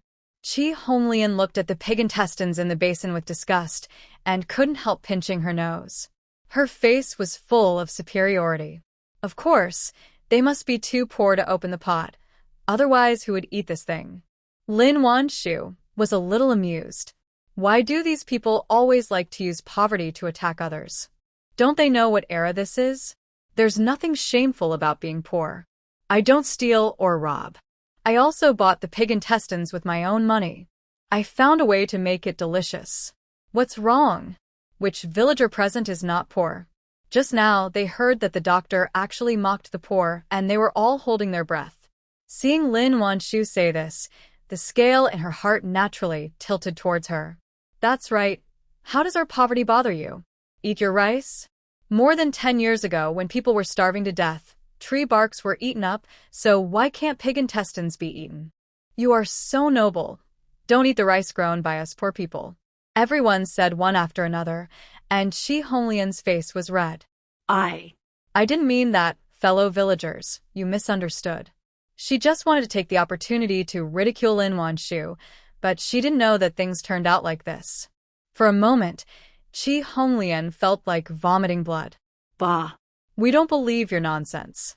Don't think I don't know that you usually look down on us. Why do you look down on us? Isn't the food you eat grown by our hard work? Another round of criticism. Qi Honglian was so angry that he couldn't speak. In the end, he had to stamp his feet and run away. Seeing that she had suffered another setback, Lin Wanshu felt inexplicably better. Finally, Lin Wanshu decided to make braised pig intestines. Anyway, it was not time to eat yet, and when the pig intestines were braised, they would be ready for dinner. Gao Wangjin didn't care whether it was braised or fried, as long as it was the pig intestines she made. In order to braise the pig intestines, Lin Wanshu even went back to her family compound to bring her own spices. But when she came to the camp again, there was a tail following her. Wan, I'll help you, and you can quietly give me a piece of pig intestines later. Yu Fong negotiated in a low voice. Every time she thought about it, she only ate 2 pieces last time, and Yu Fong was very annoyed. If she had known earlier, she would have picked up her chopsticks earlier. As a result, she only ate 1 piece of each, and she still couldn't forget it until now. Now that she heard that Lin Wanshu was going to make pig intestines, she followed her without any shame. Seeing her resentful look, Lin Wanshu laughed so hard. Be good. We won't eat secretly. We'll eat openly later. There are 6 pigs, so many pig intestines, you will definitely be able to eat enough. Hearing that there were 6 pigs, Yu Fong was relieved. I'll light the fire for you later, she said eagerly. Lin Wanshu. Then let's study how to secretly give you a piece without being discovered. Yu Fong. She laughed at me, right? She must be. She looked at Lin Wanshu with a face full of doubts about life. But Lin Wanshu had already covered her mouth and ran away with a smile. For a moment, it was hard to tell who was more childish. When Lin Wanshu arrived, the soldiers had already blanched the pig intestines in water according to her requirements and fried them to a sugar color. Now everything was ready, except for her spices. Lin Wanshu handed the washed spices to the soldier in charge of the kitchen. Lin Wanshu was more confident about their cooking skills, because the people who cooked were all comrades in the kitchen team. But Gao Wangjin didn't want to, and insisted that she cook a pot by herself. He was afraid that the soldiers wouldn't cook it the same way, and that would be a waste of these pig intestines. Hearing this, Lin Wanshu didn't refuse, and she and Yu Fong watched one of the pots. Yu Fong was a chatterbox, and while watching the fire, she kept muttering in a low voice. She was mainly talking about Hu Yindi. I heard her shouting in the house, asking Zhou Tianzhu to bring Huang Fengying back to take care of her. Everyone in the family compound knew that Hu Yindi might be paralyzed. Everyone didn't say anything on the surface, but they all scolded her behind her back. This was probably retribution. When her daughter-in-law was around, she beat and scolded her. Now that she can't move, she remembers this person? Lin Wanshu was also shocked by her thick skin. She couldn't help but feel lucky that she didn't agree to Zhou Tianzhu to treat Hu Yindi. Otherwise, with her character, she might have to blame herself for the rest of her life. I hope she can stand up this time. Others will turn back after a few words of coaxing, but there is really no hope for them. Yu Fong said with a sigh. Lin Wanshu did not comment on this. She was not very interested in other people's gossip, so she changed the subject directly. The two spoke in low voices, and the 2 little heads were huddled together and whispered. Feng Yandong looked at the unreliable wife with helplessness in his eyes. Didn't she see him? Didn't she come over to say hello? Yu Fong did not pay attention to Feng Yandong, or rather, her heart and eyes were full of delicious food. She rolled up her sleeves and insisted on lighting a fire for Lin Wanshu. Lin Wanshu couldn't persuade her, so she had to tell her not to put so much firewood. Yu Fong nodded while carefully controlling the firewood. But this firewood seemed to be against her. As soon as 2 pieces were put in, the flames that were originally burning vigorously soon dimmed. It looked like it was dying and would go out at any time. Yu Fong. No, is this fire sick? Why is it not working after she put 2 pieces of firewood in? Is it going to die in front of her? Lin Wanshu saw a lot of white smoke suddenly coming out of the stove hole and hurriedly bent down to take a look. The stove hole was filled to the brim, and no oxygen could get in. I told you not to put so much in. Lin Wanshu nodded her head in a reproachful manner and then pulled out a piece of firewood. As soon as the firewood was pulled out, the air circulated and the flames crackled and burned again. Yu Fong glanced at the stove hole that was burning again, and her face was full of doubts about life. Why? I only put 2 pieces of firewood in. Are 2 pieces a lot? Lin Wanshu glanced at the arm-thick firewood on the ground with some helplessness. It's not much, but this firewood is very big. 1 piece is enough. There were so many small ones on the ground, but she just picked the 2 biggest ones. Yu Fongfong smiled awkwardly. I want to make the fire burn brighter, so that I can eat braised pig intestines sooner? What else can Lin Wanshu say? There were pots of pork bone soup and braised pig intestines. Soon, a scent of meat wafted out. The villagers who had not eaten meat for a long time could not help but swallow their saliva. Pairs of eyes were glowing green. The children even gathered around the pot, staring eagerly. Beautiful sister, how long will it take? A little boy couldn't help but asked bravely. Yu Fongfong, who had just been called aunt, suddenly felt bad. Kid, why do you call her sister and call me aunt? Is she that old? Hearing this, Ermao's face was a little embarrassed. Finally, he stammered, my mother said that married people should call aunt and unmarried people should call sister. Yu Fongfong was even more shocked. How do you know I'm married? Feng Jianxi is not here. How can he be sure that she is married? She felt that she was only 18 years old. Ermao scratched his head, then pointed at Feng Yandong in the distance and said, I heard that soldier uncle said you are his wife. Hearing this, Yu Fongfong noticed her man who was digging in the distance. Yu Fongfong. No, why would he say that for no reason? It's embarrassing. Yu Fongfong's cheeks were slightly red, and in the end she didn't bother about the address. Instead, she took out a handful of candy from her pocket. This meat will take a long time to be ready. Auntie will give you candy. You go play for a while, come back later. It's too hot here. A group of children were surrounding her, and she was afraid of scalding them. Seeing the candy in her hand, Ermao gulped and swallowed hard. Okay, beautiful auntie.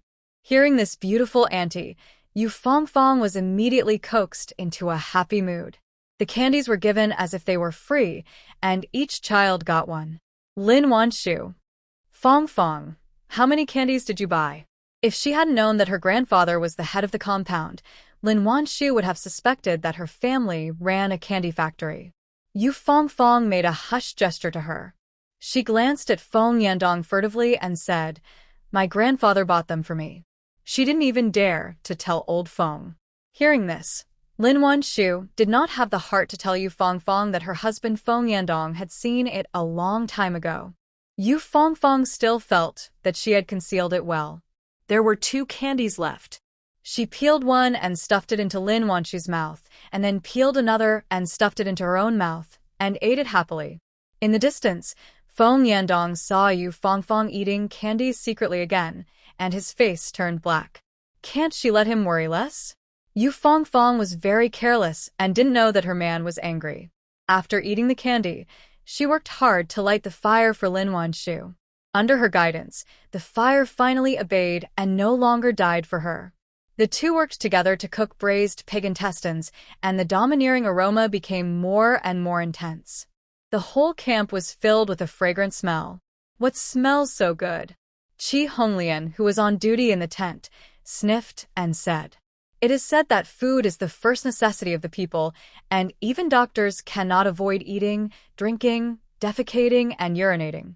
They were already hungry, and how could they bear to smell this fragrance? If it weren't for their duty, they would have run out to take a look. I heard when I went out just now that Comrade Wanshu was braising pig intestines. Upon hearing this, everyone present was shocked. Pig intestines are such a smelly thing, but they are so delicious when braised.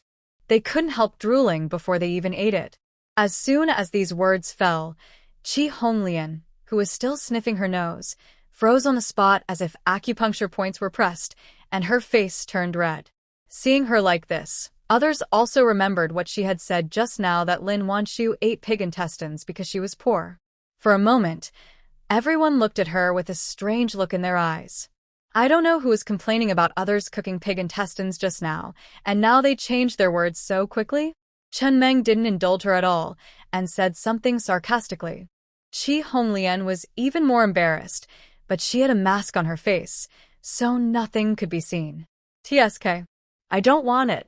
If you like this kind of dirty stuff, eat more.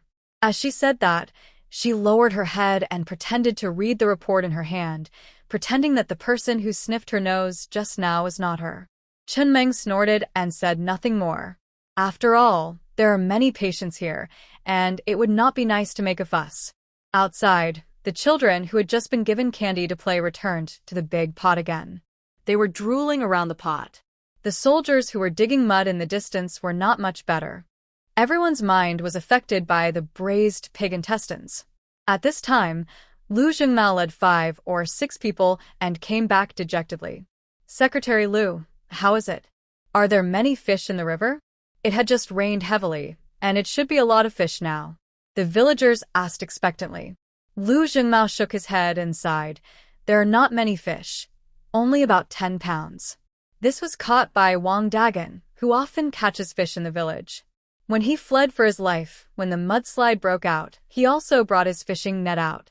But after casting the fishing net several times, they only caught about 10 pounds of fish.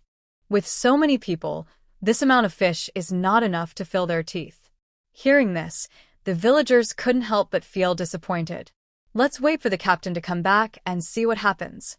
There is nothing in the water, but there must be some in the mountains, right? Fortunately, they just killed wild boars. With so many wild boars, they should be able to last for 3 or 4 days. Lu Jingmao was very excited when he heard that the troops killed 6 wild boars. There is always a way out. Although 6 wild boars are just a drop in the bucket for so many people, it is still hopeful. Now, we can only pray for good news from the captain. Captain Wu Jiang also led 5 or 6 members to the mountain. It is already 2 or 3 o'clock now. It should be back soon, right? But they waited and waited for almost half an hour, and there was still no sign of the captain and his men. Why hasn't the captain come back yet? Someone couldn't help but mutter. I don't know. Should we send someone to call for help? They were all from the same brigade, and many of them were related. No one had come back for such a long time, and everyone couldn't help but start to worry. After waiting for a while, someone couldn't sit still anymore. I'll go call for help. As he said that, Lu Dafa stood up and took a shovel to go up the mountain. But before he walked far, he saw the brigade leader carrying a person on his back, walking out of the mountain. There were also a few people limping beside him. What happened? Seeing that they were all injured, the villagers rushed forward. They helped the people, carried them on their backs, and sent them directly to the tent. Wu Jiang just sat down, still panting. After calming down a little, he spoke. We encountered a group of wild boars on the mountain. When we were escaping, we accidentally fell into the cave and finally climbed up. They didn't find food, and they almost lost their lives. No, one of the old people in the brigade didn't let them go to Dongtu Mountain. It was really dangerous there. If they were not lucky and did not fall too deep, they would have died in the cave. When everyone heard that they had actually climbed up Dongtu Mountain, they could not help but feel scared. How could they care about whether to eat or not? It was good enough to be able to save their lives. But they could not help feeling a little disappointed. They could not find food in the water or on the mountain. There were so many mouths waiting, and they did not know when they could dig the road through. Fortunately, the troops had killed wild boars, which made people feel a little comforted. After the captain and his men had bandaged the wild boars, dinner was ready. The braised pig intestines were also brought out in the expectation of everyone. Because there were so many people, they could only share the dishes. Soon a long line formed in front of the basin of pig intestines. Those who caught the pig intestines could not wait to pick up the pig intestines and put them in their mouths. After tasting the tender and chewy taste, everyone could not help but be shocked. Well, the soldier comrade did not lie. This thing is really delicious. For a while, the whole camp was filled with exclamations. Those who hadn't caught the target yet were all very greedy when they saw how delicious the food was. Qi Honglian smelled the overbearing aroma and her mouth was watering. But she had already said it, and it was not easy to go back on her word and queue up over there. In the end, she could only go to get the pork bone soup with a gloomy face. Except for Qi Honglian, everyone ate the meal as happily as if it were Chinese New Year. But this short-lived happiness was soon broken as the digging continued day by day. Now the troops have invested a lot of manpower to dig the road, but after 5 or 6 days, they still haven't been able to dig through the road. After all, mudslides are different from ordinary disasters. They have to be especially careful when cleaning to avoid mud and rocks falling down and injuring people. Seeing that the food reserves are getting less and less, the whole camp fell into a depressed atmosphere. Even the delicious meat was tasteless. It seems that the area affected is very large, and the road may not be dug through for 10 days or half a month. How will they survive when there is no food? Lin Wanshu looked at her man's solemn face, and her heart couldn't help but feel heavy. The situation was urgent, and the troops had increased their strength. Because they had to speed up the digging of the road, Chen Yan had never returned to the family compound. Lin Wanshu always went back before dark. Yu Fongfong also went with her. Now that she didn't have to go to work, she accompanied her to the camp every day. Wanwan, when do you think this road can be dug through? Yu Fongfong, who had always been heartless, couldn't help but frown. Lin Wanshu looked back at the man who was tirelessly digging the road and couldn't help but sigh. I don't know either. The two walked back a little depressed. In the family compound, everyone knew that food was in short supply now, and the meals were changed from 3 meals a day to 2 meals a day. After picking up Xiao Miao Miao from Ji Hualan's house, Lin Wanshu gave her and herself a bath and then collapsed on the bed. Thinking of the man with a frown on his face, she opened the space after the baby fell asleep. Lin Wanshu's space is actually very large. In addition to the things in the warehouse, there are also many rice plants outside, and there are several mountains in the distance. There are all kinds of plants growing on the mountains. In addition to various herbs, there are also many edible ones. For example, kudzu root, yam, and sweet potato are all inconspicuous things that can fill the stomach. But after a circle in the space, she couldn't help but sigh. Although there are many things in the space, it is not very realistic for her to take them out directly. First, she is afraid of being seen, and second, Chen Yan will not agree. After thinking about it, there is no good way for a while, and Lin Wanshu didn't know when she fell asleep. It was a little late to wake up the next day. She quickly brushed her teeth and led Xiao Miao Miao out. She saw Yu Fongfong yawning and with a messy hair. Fongfong, where did you go last night? Why do you look like you didn't sleep enough? Hearing this, Yu Fongfong looked at her weakly. I had a dream. I dreamed that we had no food to eat. We were so hungry that we gnawed on tree bark. The bark was so bitter and hard that it broke my teeth. Hearing this, Lin Wanshu didn't know whether to laugh or cry. The bark is not gnawed directly, but pounded into powder. The powder is eaten, but it doesn't taste good. Hearing this, Yu Fongfong woke up instantly. She knew so well that she must have eaten a lot of this stuff when she was a child, right? Wanwan, it's okay. That's all in the past. We will definitely not eat tree bark again. Yu Fongfong patted her shoulder and comforted her. But there was lingering anxiety in her eyes. Lin Wanshu looked at it and couldn't help sighing in her heart. The food in the army probably won't last long. The porridge has become thinner and thinner in the past 2 days. If the road is not dug through, there will definitely be trouble with so many people. Thinking of this, Lin Wanshu felt a little heavy in her heart. After Fongfong washed up, the two went out. But because of the food, no one was in the mood to talk. They walked in silence all the way to the camp. When they passed the foot of Dongtu Mountain, suddenly, a gray thing rushed past them. Rabbit! Yu Fongfong shouted excitedly and chased after it. Hey, Fongfong, wait a minute. Lin Wanshu was afraid that she was in danger, so she hurried to chase after it. The rabbit looked fat and not very flexible. Yu Fongfong almost caught it several times. But every time she pounced on it, the rabbit suddenly ran away as if it was assisted by God. Yu Fongfong was so angry. She vowed to catch this rabbit and teach it a lesson. Wanwan, hurry up, go over there. Don't let it run away. Yu Fongfong commanded. The two of them split up, one on each side, ready to outflank. The rabbit probably sensed the danger and dodged left and right with all its might. Every time they almost fell, it finally escaped. How could they be willing to accept this? They chased and hid all the way, and before they knew it, they had climbed halfway up the mountain. Fortunately, The wound on Lin Wanshu's hand had completely healed, but in order to hide her tracks, she still applied some ointment. The wound on her leg was more serious and had not healed yet, but it had already scabbed over. In addition, she had the medicine in the space, so there was no pain when she applied it. After seeing that she had missed again, Lin Wanshu was completely convinced. Fong, why don't you just give up? I'm afraid it's not safe to continue chasing, Lin Wanshu advised. But Yu Fong had already chased here, so how could she give up? Wan, try again. If it doesn't work, we'll leave. As she spoke, she rolled up her sleeves. She didn't believe that she couldn't catch this thing today. Seeing how persistent she was, Lin Wanshu had no choice but to sacrifice her life to accompany the gentleman. The two drove the rabbit towards a big rock.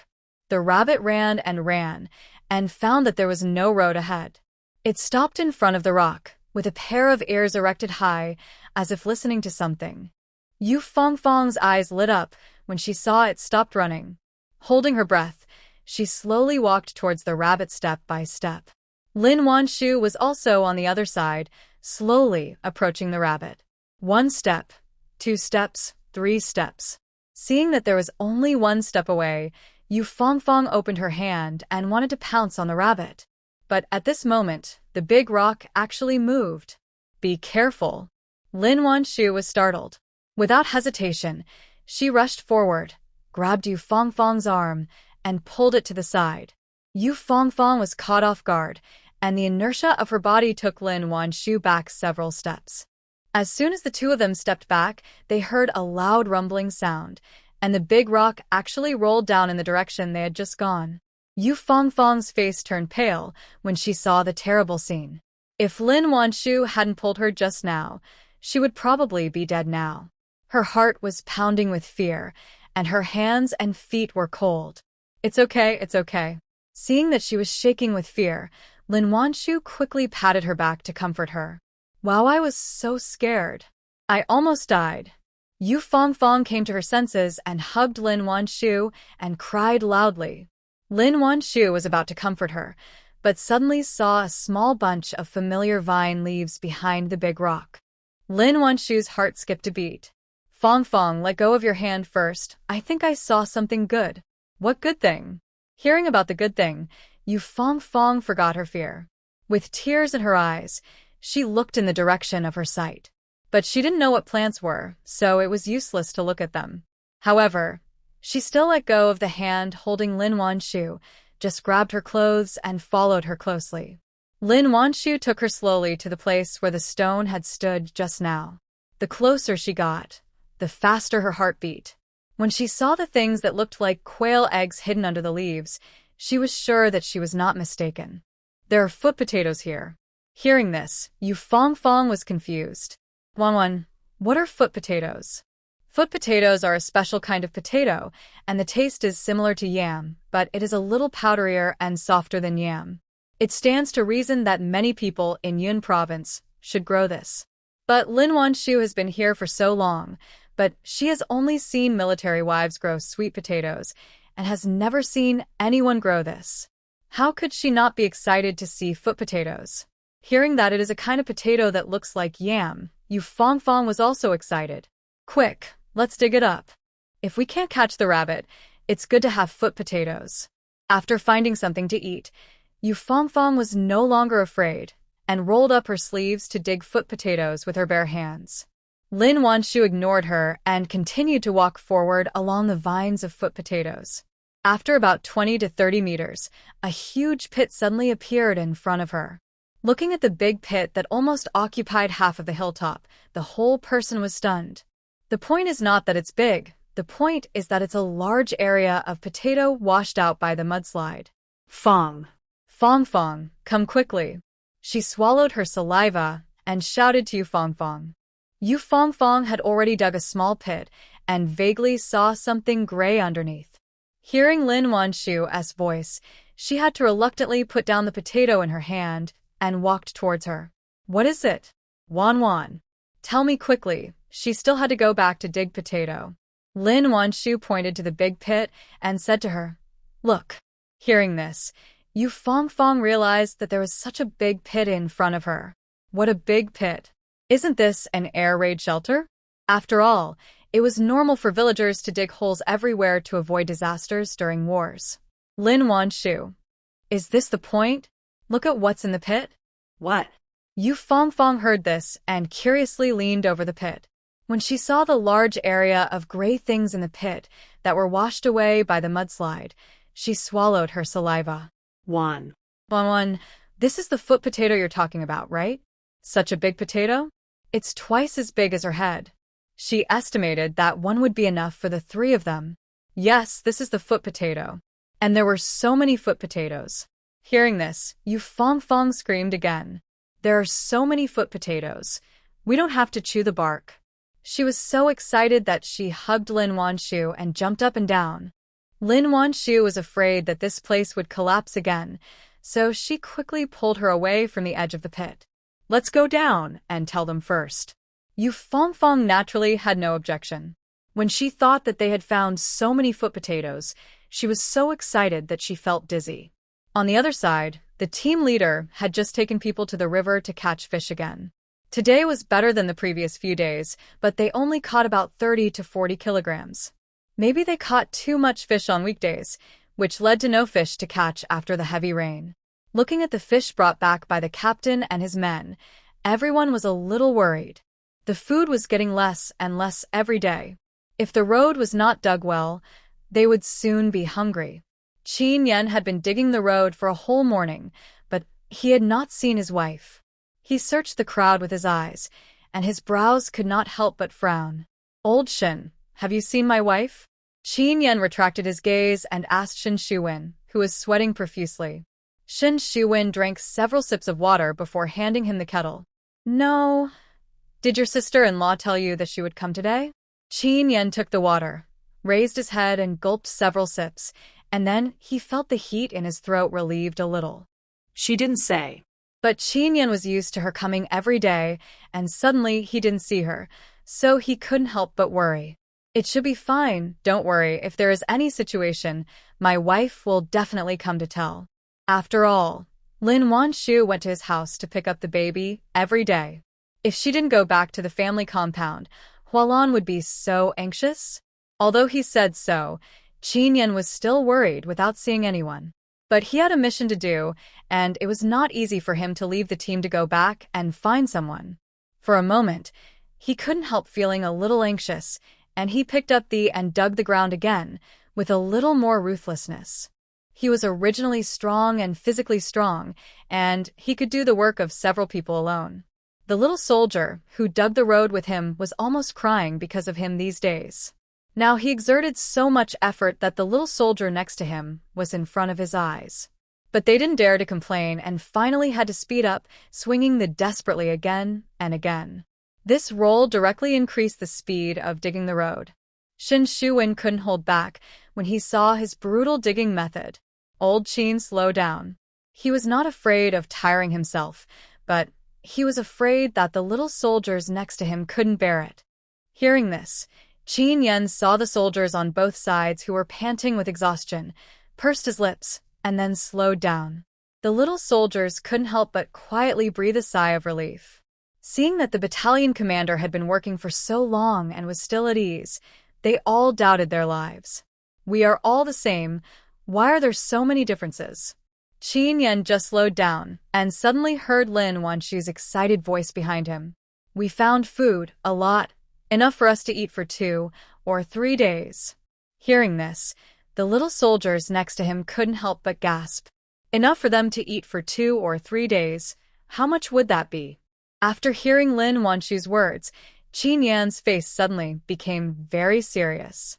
Ignoring the surprised eyes of others, he quickly walked forward and pulled her over. Come with me. Chen Yan took Lin Wanshu to a big tree away from the crowd and then stopped. Looking at the woman in front of him who was wet with sweat, his face was more serious than ever. Wan, where did the food come from? Lin Wanshu didn't expect that he was not happy about finding food, and he was also mean to her, and she felt a little wronged.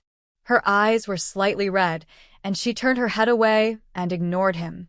Seeing her like this, Chen Yan suddenly realized that his tone was too harsh.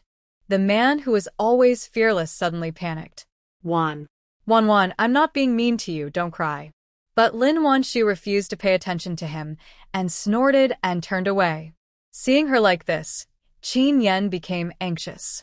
But there were so many people, and he couldn't do anything extraordinary. He could only pull her little hand and said softly, I was worried about you, so I spoke a little harshly. I'm sorry. Hearing him say this, how could Lin Wanshu still be angry?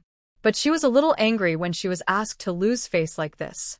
Finally, she turned her head and glared at him. How could Chen Yan not feel her softening attitude? Suddenly, his heart softened. With his fingertips slightly curled, he barely restrained the urge to hug her. After a pause, he lowered his voice by 2 degrees and said, Where does the food come from? How much food would be needed to feed so many people for 2 or 3 days? This made it hard for him not to wonder if she had used the things in the space. Even though it was difficult now, Chen Yan had never thought of asking her to take things from the space. He was unwilling and unable to let her take such a big risk. After all, it was hard not to be suspicious of so much food suddenly appearing. He hoped that she would be more low-key, and it would be best if no one noticed her.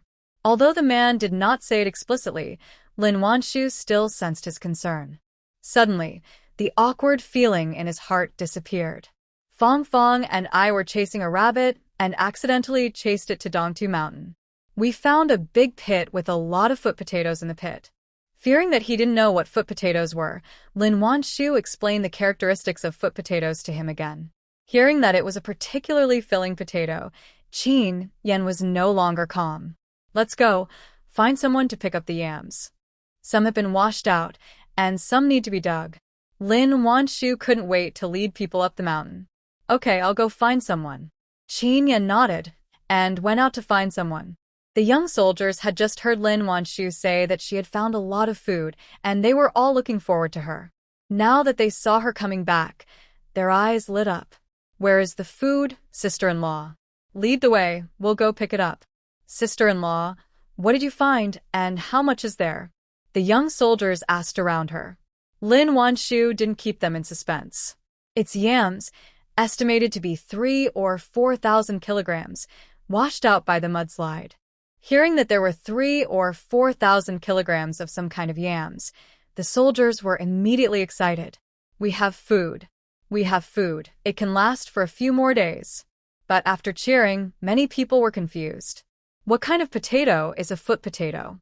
It's no wonder they have never heard of it. After all, the soldiers come from all corners of the country.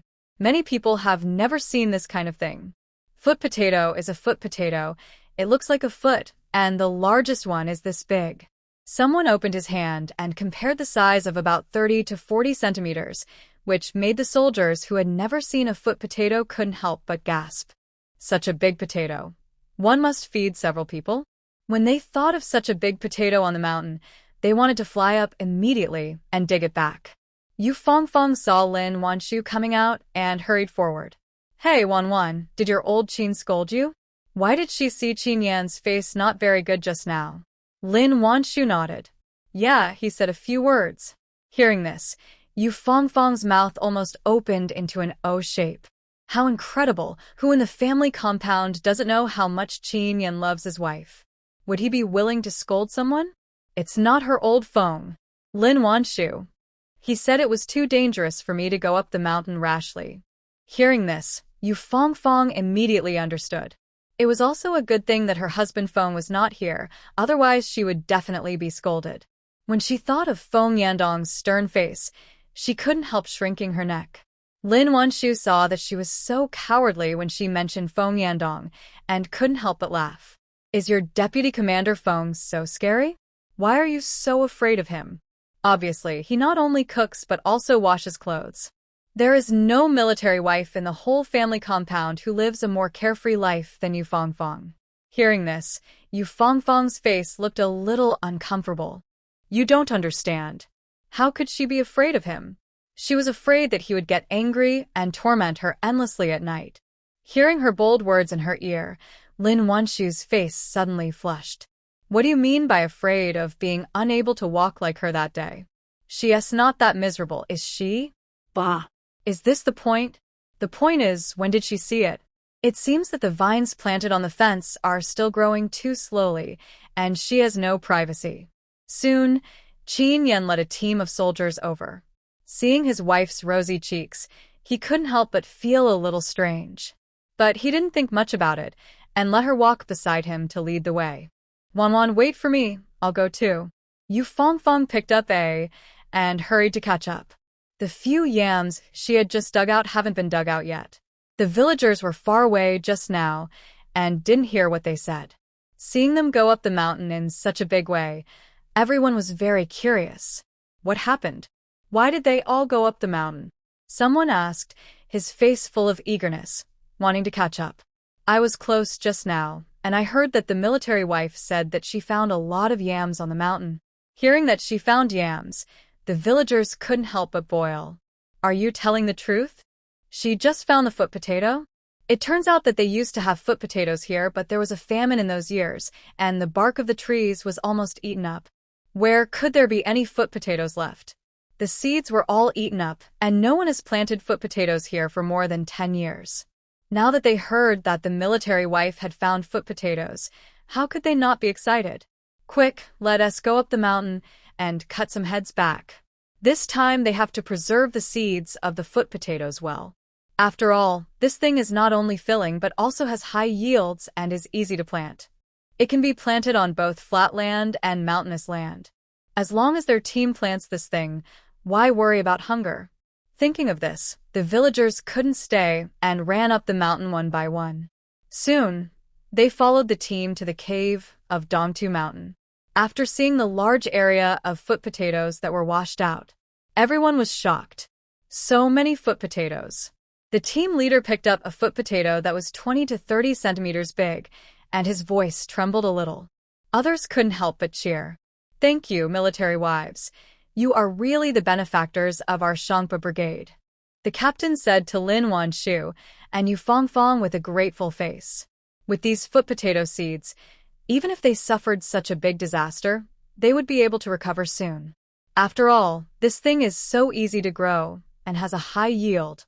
Apart from anything else, there is no problem with the care. Captain, you don't have to be polite.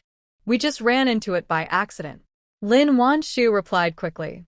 But the villagers who heard this were more grateful to her. What a good military wife. These days, she has been busy, treating them, making delicious food for them, and now she has found so much food for them. How can they not be moved? Yu Fong couldn't wait to dig foot potatoes. After listening to the captain's words, she waved her hand. Fellow villagers, the purpose of our army is to serve the people. You don't have to thank me. Go and dig foot potatoes. She also dug up her own plants. Hearing this, the captain did not say anything more, but directed the villagers to help dig fortified potatoes. Chen Yan had already explored the terrain and confirmed that there would be no more landslides underneath, so he asked everyone to go down and dig fortified potatoes.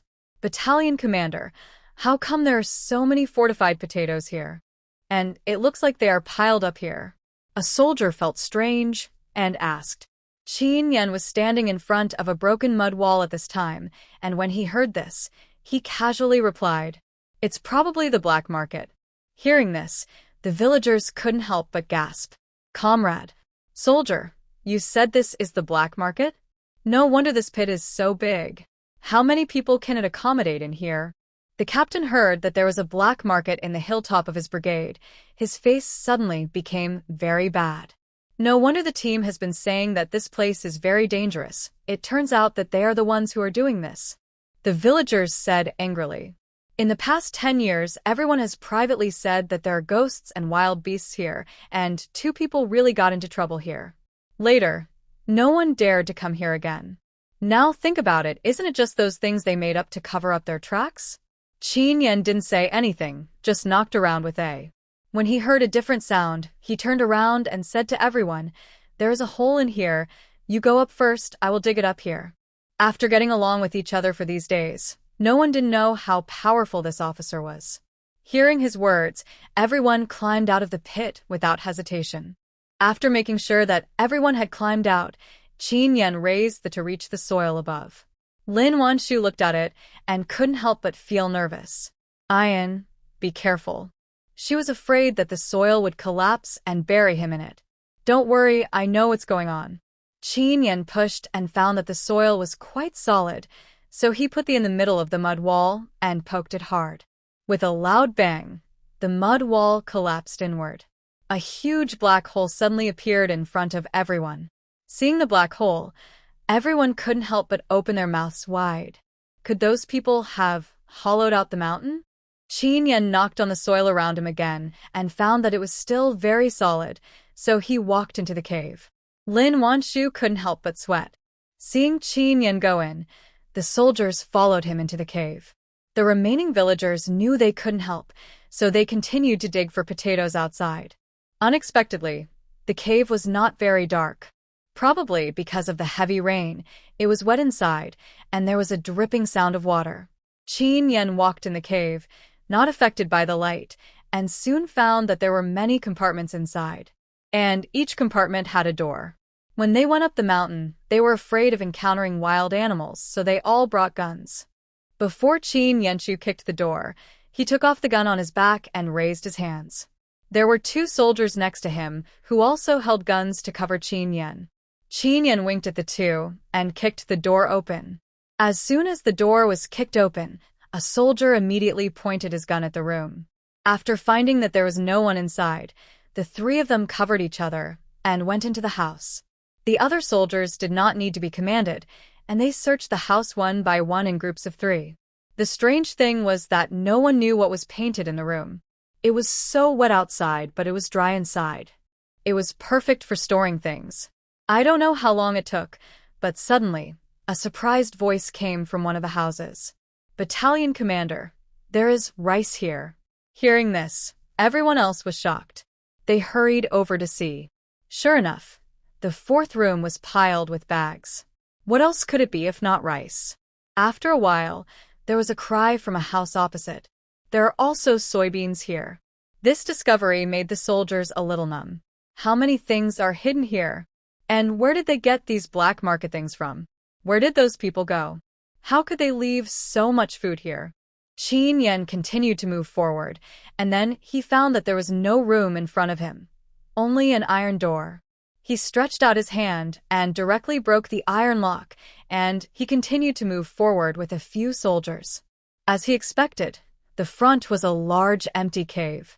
There was a kerosene lamp at a short distance from each word on the walls on both sides.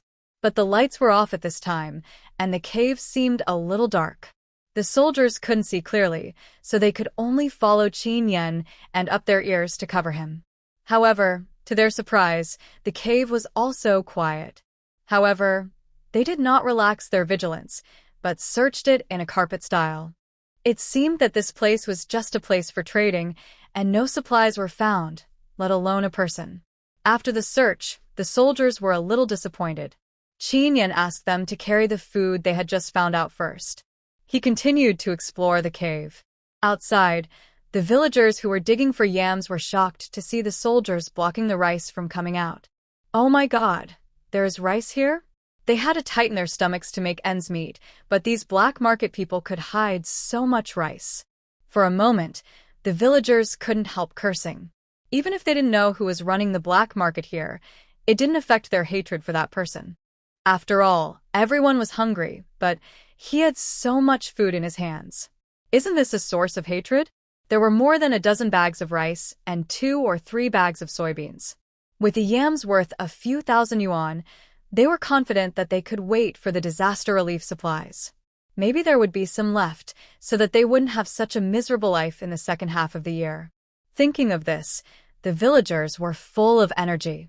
They waved their hoes and dug yams hard. Fortunately, the yams were covered with soil, so it was not difficult to dig. After a while, 4 or 5 bags were filled out.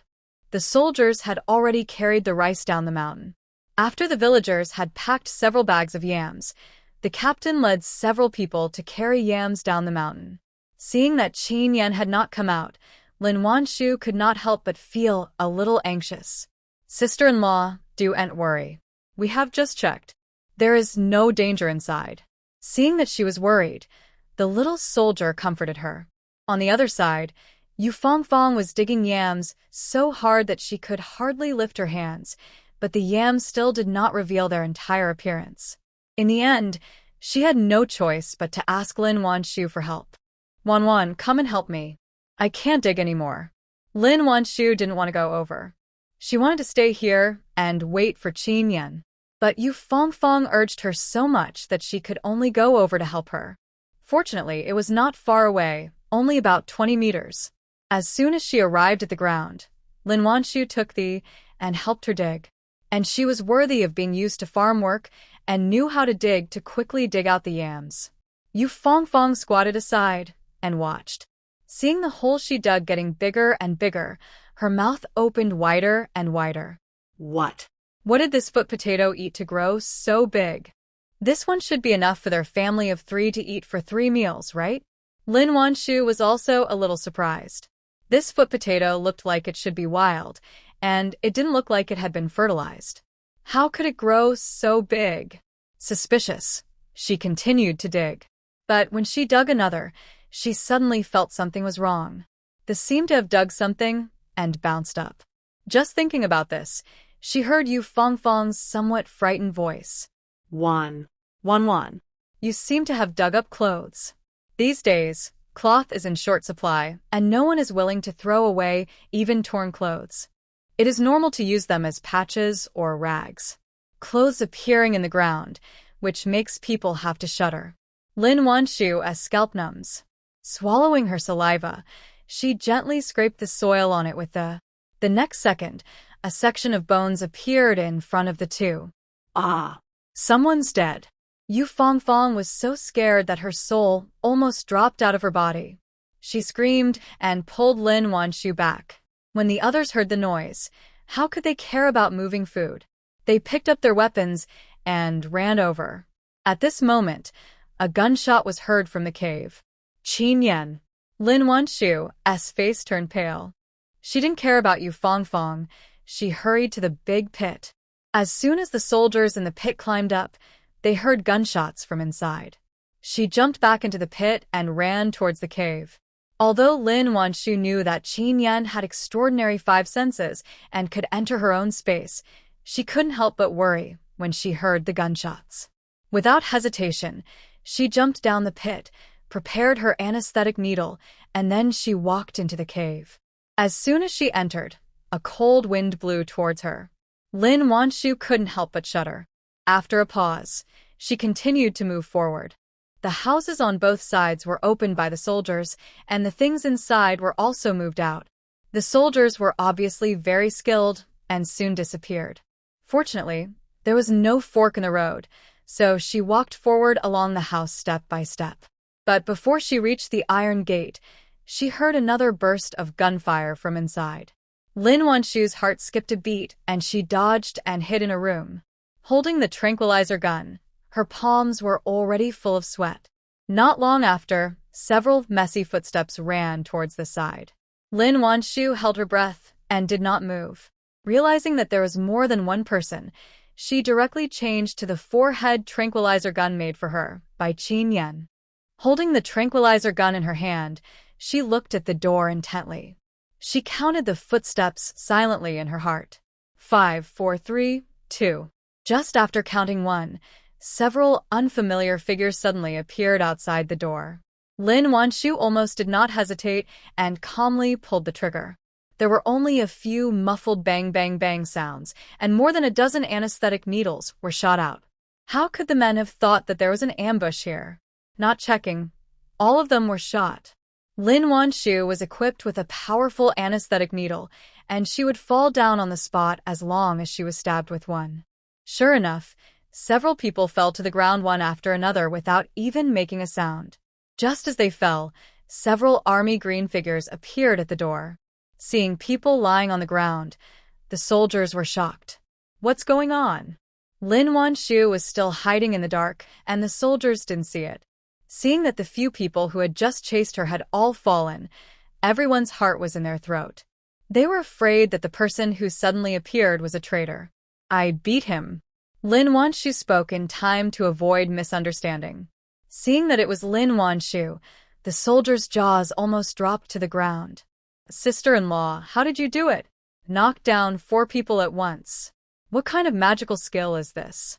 Could it be that she is the hidden master? I knocked them out with an anesthetic gun. It was the gun that a yen made for me. Soldiers. Is this okay? But they didn't have time to ask more questions, so they took out the rope and the men on the ground first, to avoid trouble if they woke up suddenly. At this time, Chen Yan also came out. He was holding a gun in his hand and looked a little anxious. He was relieved when he saw that Lin Wanshu was fine. Why did you come in? Chen Yan said with some disapproval. I heard gunshots and came in because I was afraid you were in danger. She was worried and confused. Even though she knew that there was a high probability that he would not let herself get hurt, she was still worried. After all, the car in front was still there, and he was almost drowned. Chen Yan knew her not, and finally didn't say anything. He only secretly decided to teach her more self-defense and fighting skills, and also to slowly let her believe that he would not be like last time. Otherwise, he would have to worry about her safety when he did something in the future. Wait for me here, I'll go and get someone out. With that, Chen Yan walked back to the cave again. After an unknown amount of time, he really caught someone out. Not only that, he was carrying a radio on his back. Several soldiers had those people and carried them out. Lin Wanshu walked in front, and Chen Yan followed behind. Fong Fong and I were digging for potato chips just now, and we found a skeleton. We don't know when he died. As they walked, Lin Wanshu told him what had just happened. Chen Yan's face was not very good. Especially when he thought about what the radio in his hand was used for, his eyes became more gloomy. We will find out about this matter. I will send you and your sister-in-law down later. You don't have to come up. This place is probably not just a black market. The specific situation will have to wait until those people wake up and interrogate them to know. Yu Fongfong was frightened by the skeleton just now, and her face was pale. Seeing Lin Wanshu coming out, she said in a trembling voice, "Wowu Wan Wan, I want to go down." She never wanted to see potato chips again. It's too scary. Lin Wanshu had already put the tranquilizer gun back into her bag and walked up the newly dug steps beside the pit. She reached out and hugged Yu Fongfong. It's okay, there are so many people here, don't be afraid. She was actually quite scared. After all, those guys were desperate. Lin Wanshu had never dealt with so many people in her previous life. She knocked down 5 people directly, and her legs were slightly weak. But her mental quality was still okay, and she didn't show anything on her face. She could even comfort Yu Fongfong. Yu Fongfong listened to her calm voice, and she, who was originally very scared, calmed down a little. But her 2 hands were still tightly grasping Lin Wanshu's clothes. Chen Yan looked at the 2 women who were getting closer and closer, and his face was a little hesitant. But in the end, he swallowed the words in his mouth. It was important to do business first. I'll take you down. Oh. Yu Fongfong responded unconsciously, still clinging to Lin Wanshu tightly. Lin Wanshu supported her and walked in front, while Chen Yan followed behind with a radio on his back and a man in his hand. There were 5 people carrying criminals behind him. The group went up the mountain excitedly, but went down the mountain with a solemn face. Although they got food, the soldiers felt uncomfortable when they thought that there might be spies so close to their troops. I don't know how many secrets they have found out. It turned out that Chen Yan found a hidden mechanism in the corner of the cave hall. After opening the mechanism, there were several people inside, and they shot him head-on. The gun naturally did not hit Chen Yan, who was prepared. Several people ran away directly. Chen Yan then noticed that there was a radio hidden in the secret room of this mechanism. Who can use the radio? You don't need to think about it. I just don't know if these people who were caught are spies. If not, where did the spies hide? With a lot of doubts in their minds, Chen Yan and his 3 companions quickly went down the mountain. At the station, it was already boiling. Everyone gathered around the pile of rice, all with happy smiles on their faces. We have food. We have food. They no longer had to starve, and they would definitely be able to wait for the rescue supplies to arrive. Yu Fongfong was still in shock, and just as she walked down the mountain, she ran into Feng Yandong. What's going on? Feng Yandong was shocked to see Yu Fongfong's face as pale as a ghost. How could he remember to scold her and tell her not to go up the mountain casually? Wow. There's a dead person. Seeing Feng Yandong, Yu Fongfong's suppressed fear surged up again. She didn't care that she was still outside, and she just cried while hugging Feng Yandong. Where had Feng Yandong seen her look so pitiful? He was suddenly very nervous. It's okay. Don't be afraid, I'm here. But he only had time to comfort her a few words, because Chen Yan had handed over the radio that he had just seized. Hearing that 5 suspicious people were caught in the cave at the east end, Feng Yandong's face was also very solemn. Comrade Xiaolin, please help me take care of Fongfong, Chen Yan, and I will go there. Now is not the time for love. He handed Yu Fongfong to Lin Wanshu. Lin Wanshu hurriedly helped her over. Don't worry, I will take good care of her.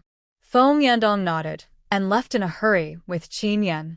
Seeing that Yu Fongfong's face was really bad, Lin Wanshu helped her to a stool and sat down and took out a candy from her pocket. Eat some candy to calm your nerves. Yu Fongfong was caught eating candy that day by Feng Yandong, and all the candy in the house was confiscated. She hadn't eaten milk candy for several days, and when she saw the milk candy handed over by Lin Wanshu, her eyes lit up. She took the milk candy, peeled it, and put it in her mouth. The fragrant and sweet taste spread in her mouth, and she finally felt a little refreshed. The villagers didn't care who the troops had captured in the cave. As more and more food was brought down, everyone's faces were beaming, as if it was New Year's Day. Someone suggested making foot potatoes for breakfast. Hearing the word foot potatoes, Yu Fongfong's face suddenly changed, and her throat was dry. Wan, do you think those foot potatoes have grown so big because they ate dead people? Lin Wanshu was a little helpless. Do and scare yourself. Foot potatoes can grow very big. I guess those people planted them with a lot of manure. I just don't know what they're doing with so much food here. Thinking that this is a border county, Lin Wanshu felt that things were not that simple. Yu Fongfong finally felt a little comforted when she heard her words. It was just that the shadow of almost digging up a dead person could not be eliminated for a while. The villagers took out 7 or 8 bags of foot potatoes, poured them out, and planned to peel and cook them. This thing not only tastes like yam, but even the skin is no different from yam, but the shape is quite different. However, the flesh of the foot potato is not only white, but also pink and purple. Peel it and cut it into pieces, and put it in a bowl with purple and white, which looks very pleasing. The skin of the foot potato is gray-black. After peeling, it feels slippery in the hand and has a tingling feeling. Lin Wanshu happened to hold a pink and purple one. Yu Fongfong saw that the color of the potato in her hand was very beautiful, and for a while she forgot the scene she saw on the mountain just now. Wan, let me try it. Yu Fongfong is a face control. She likes everything that looks good, including food. This pink and purple foot potato just met her aesthetic taste. Watching her peeling it, she was also eager to try. Seeing that Yu Fongfong looked better, Lin Wanshu handed the foot potato to her. Be careful, it's a little slippery, hold the handle here. Hearing this, Yu Fongfong carefully took the foot potato. But as soon as she got the foot potato in her hand, it slid out with a swoosh. Yu Fongfong looked at the foot potato rolling on the ground and suddenly doubted her life. Wan, you call this a little slippery? Her soap is not so slippery when it is wet. The foot potato in her hand is no different from a loach. Lin Wanshu. It's okay. As she said that, she picked up the foot potato and washed it in water. Seeing that she took it so easily, Yu Fongfong doubted her life even more.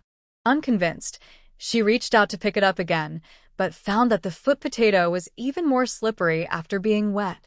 Yu Fongfong. Forget it. She just doesn't have the talent for cooking, so there's no need to struggle anymore.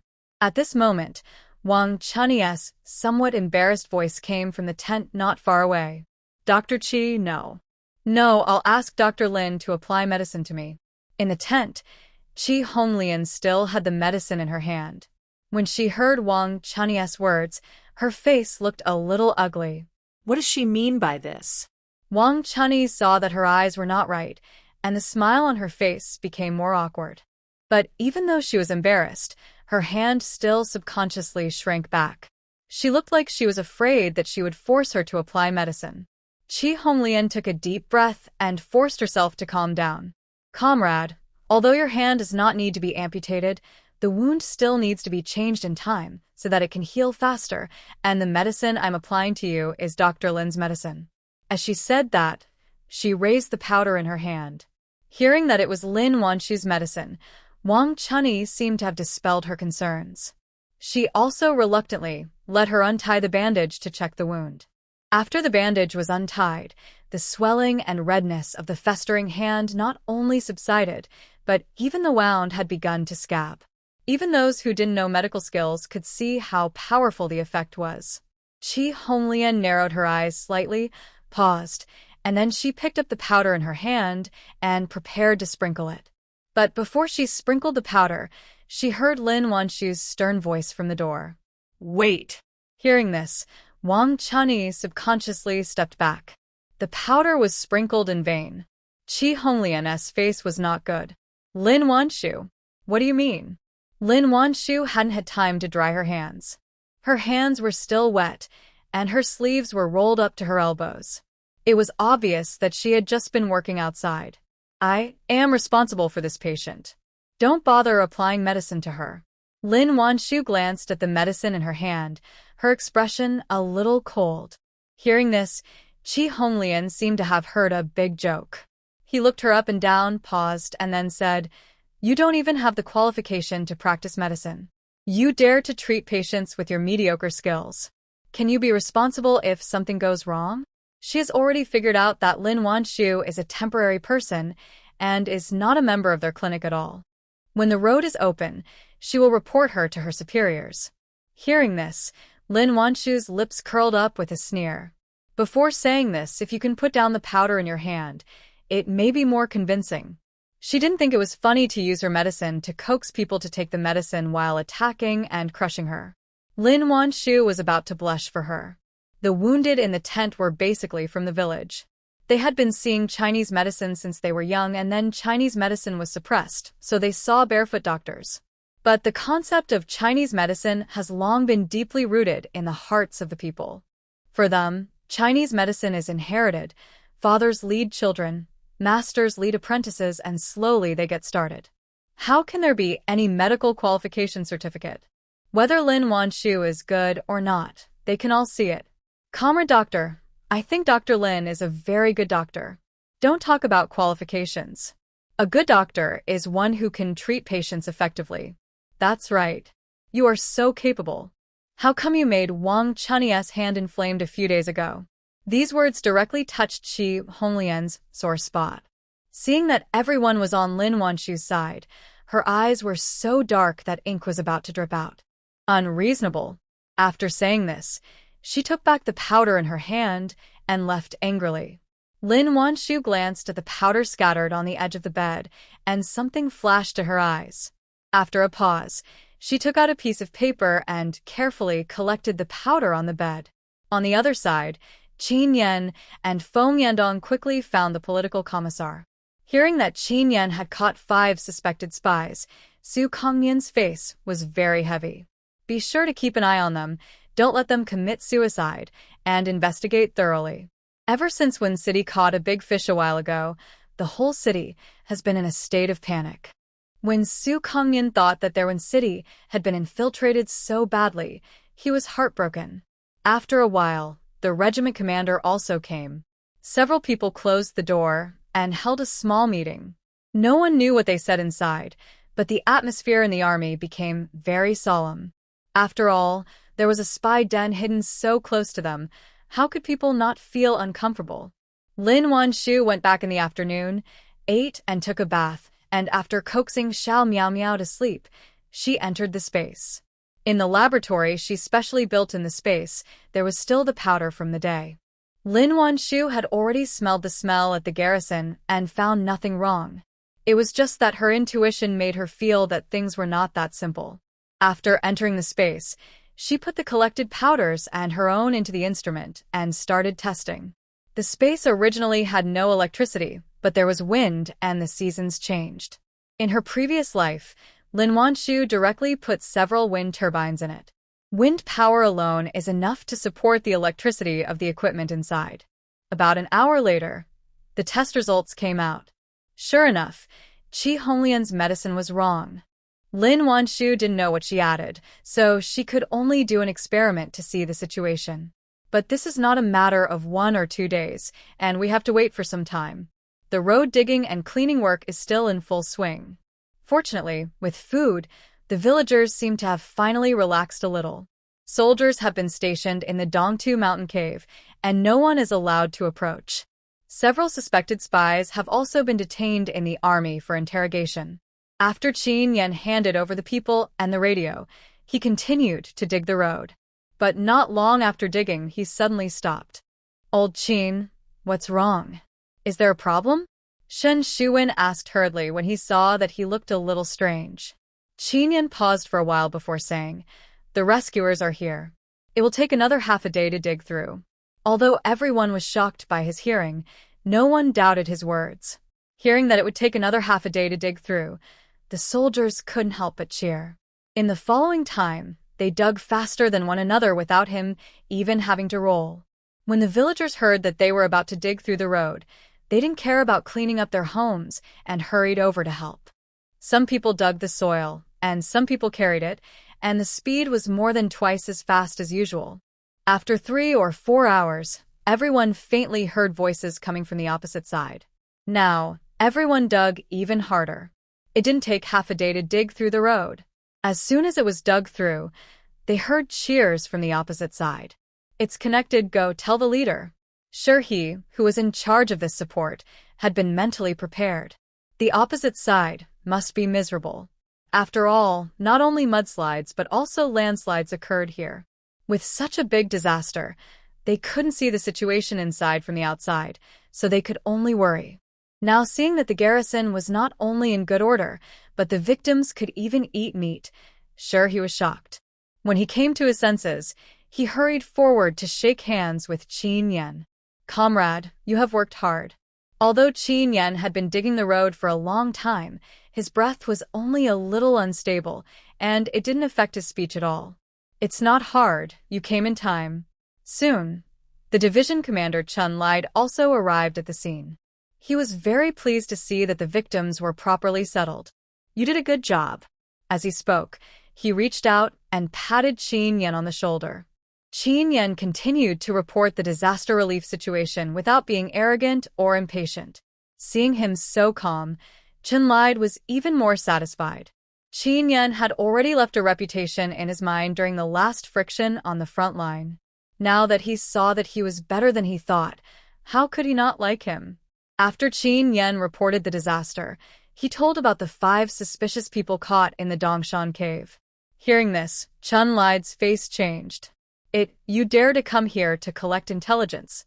I don't know if it's the bald man in the east or the monkey in the south. If it's the bald man in the east, it's normal, but if it's the monkey in the south." Thinking of the monkeys that have become more and more restless in recent years, Chen Yan's eyes are as heavy as water. On this side, the post-disaster cleanup work of the Shampa Brigade is still going on, and on the other side, in the Red Star Brigade, the Qin family just got home from work and ran into comrades from the post office. "Comrade Qin Jinbang, there is your package, from Beijing City." Hearing that it was a package from Beijing City, the villagers stopped one by one. "Jinbang, do you have any relatives in Beijing City? How can there be a package from Beijing City?" "Yes, Jinbang, open it quickly, and let's open our eyes." That's Beijing City. When they thought that the people in their brigade could actually receive a package from Beijing City, everyone was surprised and excited. Those who didn't know thought that they had received a package. Under the urging of everyone, Qin Jinbang had no choice but to open the package. As soon as the package was opened, a letter appeared inside. Qin Hua picked up the letter quickly, and when he saw the familiar handwriting on it, his eyes were full of astonishment. "It was sent back by my sister-in-law. Wasn't she in Yunnan province? Why did she go to Jing City?" He Manxiang walked past the Qin family's door and was about to go home when she heard that Lin Wanshu had sent a package back from Jing City. Suddenly, she froze in place. Why would she go to Jing City and send a package back? The others were also shocked and kept urging Qin Hua to open the letter and read it to everyone. Qin Hua didn't read it directly, but quickly glanced at the letter in his hand. The more he looked at it, the brighter his eyes became. Qin Hua, please read it. It's really anxious. People in this era don't have a sense of boundaries. They are all fellow villagers. If a family receives a letter from afar, it is normal to take it out and read it to everyone from time to time. He Manxiang stared at the letter in Qin Hua's hand. Under the expectant eyes of everyone, Qin Hua announced loudly. My sister-in-law wrote to say that Chen Yan's leg is completely healed, and she also recognized Mr. Tao's junior brother. This trip is to Beijing to see the chief. Hearing this, everyone present gasped. See the chief? I didn't expect that this little girl actually got the true teachings of Mr. Tao. Not only did she cure Chen Yan's leg, but now she is also seeing the chief? This news was like a heavy bomb, making everyone present dizzy. The Qin family was happy and proud, but they didn't take out the contents of the package for fear of jealousy. Sun Shifeng had already taken the package home, while Qin Hua was reading the letter. He Manxiang bit her lip tightly, and her whole body was a little shaky. How is it possible? How can she be so powerful? She also has medical skills? And she is treating the chief? That's the chief of Beijing. Even if Zhao Mingyuan was the richest man in his previous life, he might not have had the chance to meet those people. But she met Lin Wanshu easily? Not only did she meet him, but she also cured him? I don't know why, but He Manxiang had a bad feeling in her heart. He Manxiang walked back with a lost look on her face. As soon as she reached the door of her house, she ran into Lu Jihua. Where have you been? You are not at home all day long, and you don't even know to come back to cook and feed the chickens after work. Our Zhao family is so unlucky that we married a lazy person like you. Lu Jihua put one hand on her waist and pointed at He Manxiang and cursed. If it were normal, He Manxiang might have endured it. After all, Lin Wanshu also survived this way in her previous life. But now she was in a terrible mood, and when she heard what Lu Jihua said, she immediately got angry. Hurry, hurry, hurry, why are you rushing? Are you in such a hurry to reincarnate? Although Lu Jihua already knew what kind of person she was.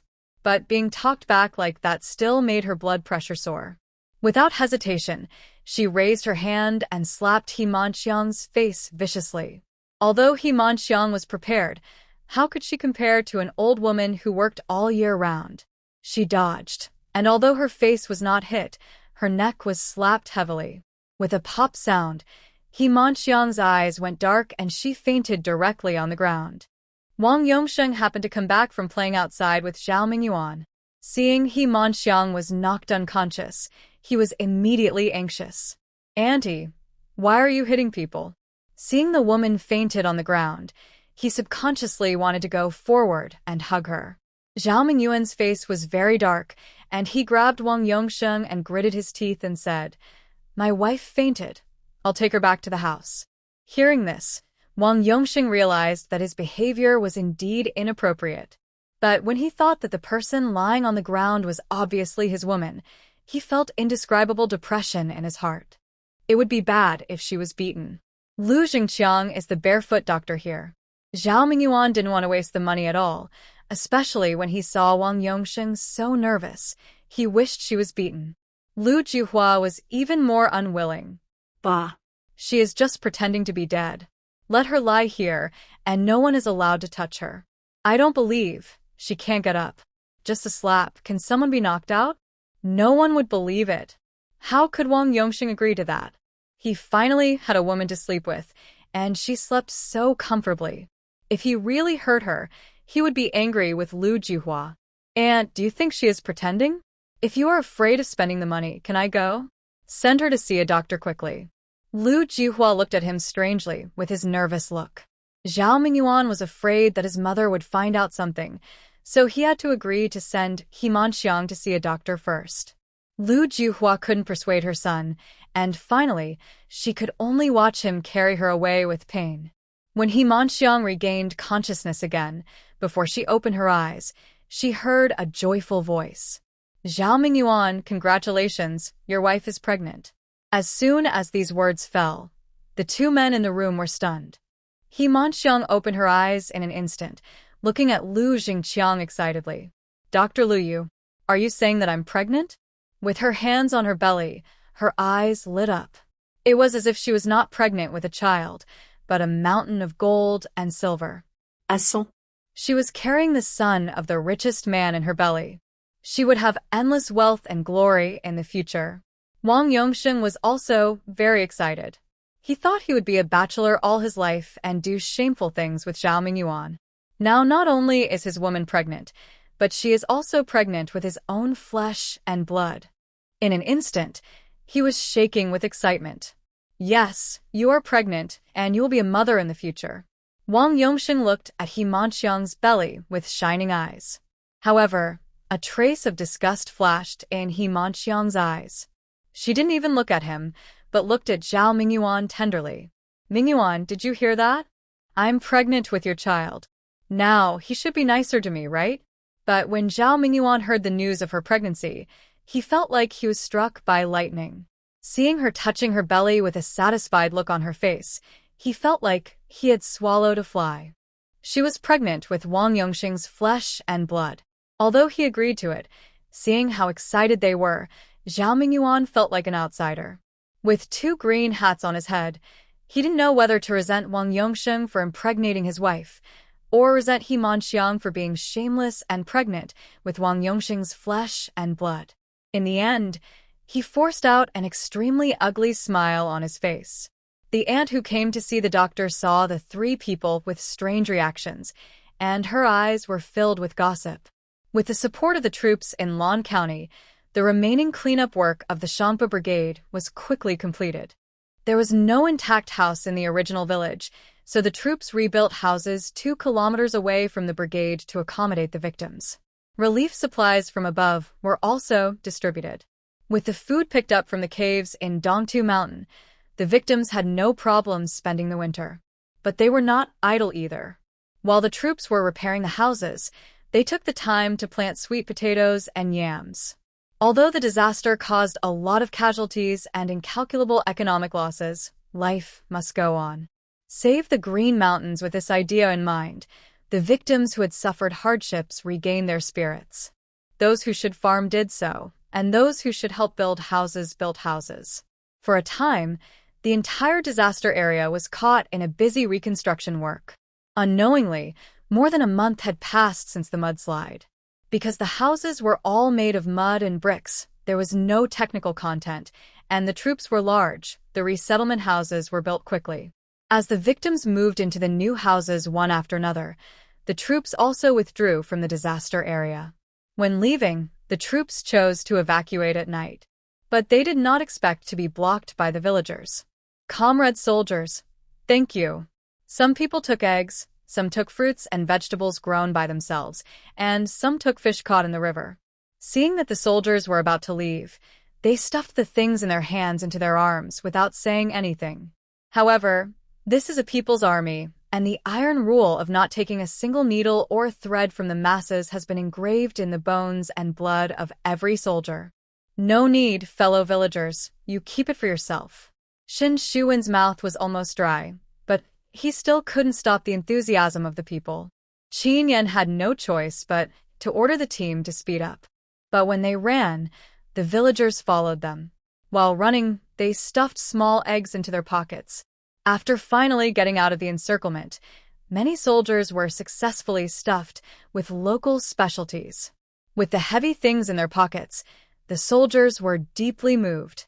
There is nothing more proud than being loved by the people. On the other side, Lin Wanshu hadn't been to the disaster area for many days. It was already dark now. She had just given Xiao Miao Miao a bath when she saw Yu Fongfong coming over mysteriously. I just received a call from my grandfather. Guess what I heard? Hearing this, Lin Wanshu asked curiously, "What did you hear?" Yu Fongfong smiled a little gloatingly. I heard the news about Ji Chirong. The higher-ups are very angry. I guess she probably won't be able to get out. It's good that she's not sentenced to death. After all, leaking military information is a serious crime. What's more, she has done more than just one or two immoral things. However, although the evidence is conclusive, it will take a long time to be sentenced. Hearing that Ji Chirong might be sentenced to life imprisonment, Lin Wanshu's eyes flickered. Sometimes living is more painful than death. If Su Yajun had not been arrested, she would still worry that she would have an easy time in prison. But now Su Yajun has also been imprisoned, and the crime she committed is much more serious than Ji Chirong. Even Ji Chirong is going to be sentenced to life imprisonment, let alone Su Yajun. You don't even need to think about what her fate will be. When they dared to do this, they should have thought that this day would come. Lin Wanshu had no sympathy for this. People who betrayed their country would be despised no matter where they were. Yu Fongfong felt that they deserved it. Her father still felt a little bit sorry for it, but fortunately the law didn't listen to him. The two were talking to each other in a low voice when they saw Chen Yan coming back from outside. And who else could the person standing next to him be but Feng Yandong? Yu Fongfong. Feng Yandong stood at the door, his eyes fixed on Yu Fongfong, without saying a word. Yu Fongfong, who was originally grinning with a look of relief, suddenly felt as if she was being stared at by the Dean of Studies. Thinking that her life, milk, and pulse, sugar, were still in his hands, Yu Fongfong did not hesitate and immediately said goodbye to Lin Wanshu. That. Hee. Wanwan, I'm going back first. I'll see you tomorrow. Lin Wanshu's attention was on the dirty man. Hearing Yu Fongfong's words, she reluctantly retracted her gaze. Okay, see you tomorrow. Suppressing the throbbing in her heart, she sent Yu Fongfong out. On the other side, Xiao Miao Miao hadn't seen her father for a long time. When she saw him, she ran up to him and stretched out her hands to hug his thighs. Chen Yan was dirty and was afraid that he would dirty her, so he quickly caught the little girl and lifted her up with both hands. Xiao Miao Miao kicked her short legs in the air, giggling. However, Lin Wanshu, whose heart and eyes were full of Chen Yan just now, did not go forward, but turned back to the house. Chen Yan was still holding the baby in his arms, and his heart had already flown to his wife. Seeing her leave, he put Xiao Miao Miao on his arm and took her to chase after him. The little baby lay on her father's arm with her two chubby hands open, pretending to be an airplane. Dad, fly, she commanded without any politeness. Chen Yan also let her go. His arms rose and fell, and flew all the way back to the house. The baby giggled all the way. As soon as the father and daughter entered the house, Chen Yan saw his wife standing in front of the wardrobe. Under the dim light, the woman's figure looked so gentle and soft. Chen Yan's heart softened as well. After a pause, he put the little girl down, took her hand, and walked forward. Mom. When Xiao Miao Miao saw her mother, she immediately turned her attention to someone else. She hugged her mother's legs with her hands and feet, turning into a leg pendant. Lin Wanshu also let her play. There were not many clothes in the closet. The man's military uniform and her skirt were hung in the long cabinet on the right. On the left, there were shirts, vests, and underwear. Lin Wanshu took the clothes and Chen Yan watched from the side. These days, both of them were busy. Even though they were in the disaster area, they actually had no time to communicate. Chen Yan had not been home for more than a month and had been busy with the aftermath of the disaster area. They met at home suddenly. Even though they didn't speak, the air was still filled with an Even though they were in the disaster area, they actually had no time to communicate. Chen Yan had not been home for more than a month and had been busy with the aftermath of the disaster area. They met at home suddenly. Even though they didn't speak, the air was still filled with an unspeakable restlessness. Lin Wanshu pretended to be calm and took off the man's clothes and handed them. Anyway, she had never seen him really eat enough. It seemed that he could finish as much as he could cook. Chen Yan took the clothes, looked at her steadily, and nodded. Okay. Chen Yan went to take a shower, and Lin Wanshu took Xiao Miao Miao to the kitchen to cook noodles. The kitchen always had eggs, but many of the vegetables she planted were drowned by the rain, and there were only a few left. She pulled a few back and planned to cook porridge for Xiao Miao Miao tomorrow. Now that Chen Yan was back, she simply used it to make egg noodles for him. Lin Wanshu first put the chopped vegetables and shrimp skin into the bowl, adjusted the seasoning, and fried an egg in the pan, then poured boiling water into the pan and put in the noodles. A bowl of egg noodles was quickly ready. But the man was obviously also very fast in taking a shower. He came to the kitchen not long after the noodles were cooked and dried. He didn't let Lin Wanshu serve the noodles, he served them himself. Xiao Miao Miao was following her mother like a little tail just now, but now that her father was here, she changed her target and became her father's tail. Wan, have you eaten yet? Although she cooked a bowl of noodles, Chen Yan still asked with concern. I just ate, you eat now. Lin Wanshu helped him get the chopsticks, washed them, and handed them to him. The man was probably really hungry, picked up the noodles, blew them, and ate them in big mouthfuls. Xiao Miao Miao was sitting on the side, and when she saw her father eating deliciously, she immediately swallowed her saliva with greed. Miao Miao wants to eat too? Chen Yan saw her looking at him eagerly, and his heart was about to melt. However, he did not feed her directly with chopsticks, but got up and got her a small bowl and chopsticks. After washing them, he filled the little one with half a bowl of noodles and picked up a small piece of egg for her. It was dark, and he did not let her eat too much, fearing that she would not be able to digest it. Xiao Miao Miao got the noodles and immediately gave her a big smile back to her father. Then, she also learned from her father, picked up the noodles, blew them, and put them in her mouth. Although she was only 1.5 years old, she could already use chopsticks. But she was still young after all, and she couldn't control the amount well. Sometimes she picked up a lot, and sometimes she only picked up one, and sometimes she didn't even pick up one. But Xiao Miao Miao was very patient. Although she picked up the noodles with difficulty, she still ate them by herself and didn't let her mother help. Lin Wanshu was happy to be free, so she leaned her head to watch them eat noodles. Because it was evening, she didn't get any other clothes for Chen Yan and only wore a vest on his upper body. Probably because of the continuous exposure to the sun during this period, the man's skin was a degree darker. The bronze arms bulged with his movements. It wasn't the kind of exaggerated bulge, but the smooth muscle lines made people feel its hidden power in every move. It is said that beauty is seductive. Since Lin Wanshu was with Chen Yan, she found that men are no less handsome. The woman's eyes were straightforward and hot. How could Chen Yan not feel it?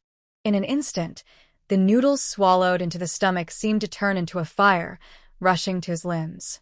Chen Yan paused slightly, and then he ate the noodles faster without making a sound. Xiao Miao Miao was still busy, and when she looked up, her father had not only finished the noodles, but also drank the soup. Miao Miao, Dad will feed you. Chen Yan, who always adhered to the principle of independent education, said to the little guy beside him. He didn't say anything, but Lin Wanshu could still feel a kind of urgency, and her face couldn't help but steam. Although her face was red and her heart was beating, she didn't want to refuse, but her eyes became more seductive. Xiao Miao Miao didn't want her father to feed her, she just wanted to eat slowly by herself. The couple had to sit in their respective seats and wait patiently. In the end, no one knew who started the fight first. In a place where Xiao Miao Miao couldn't see, 2 hands, one big and one small, were held together. The man's dark skin and the woman's white skin formed an extreme contrast. One was strong and powerful, the other was soft and boneless, and a tingling electric current came from the 2 people's clasped hands. Lin Wanshu, who was very brave just now, soon became timid again. She moved her hand and tried to pull it back, but the man was too domineering. Not only did he not let go, he even tightened his grip a little more.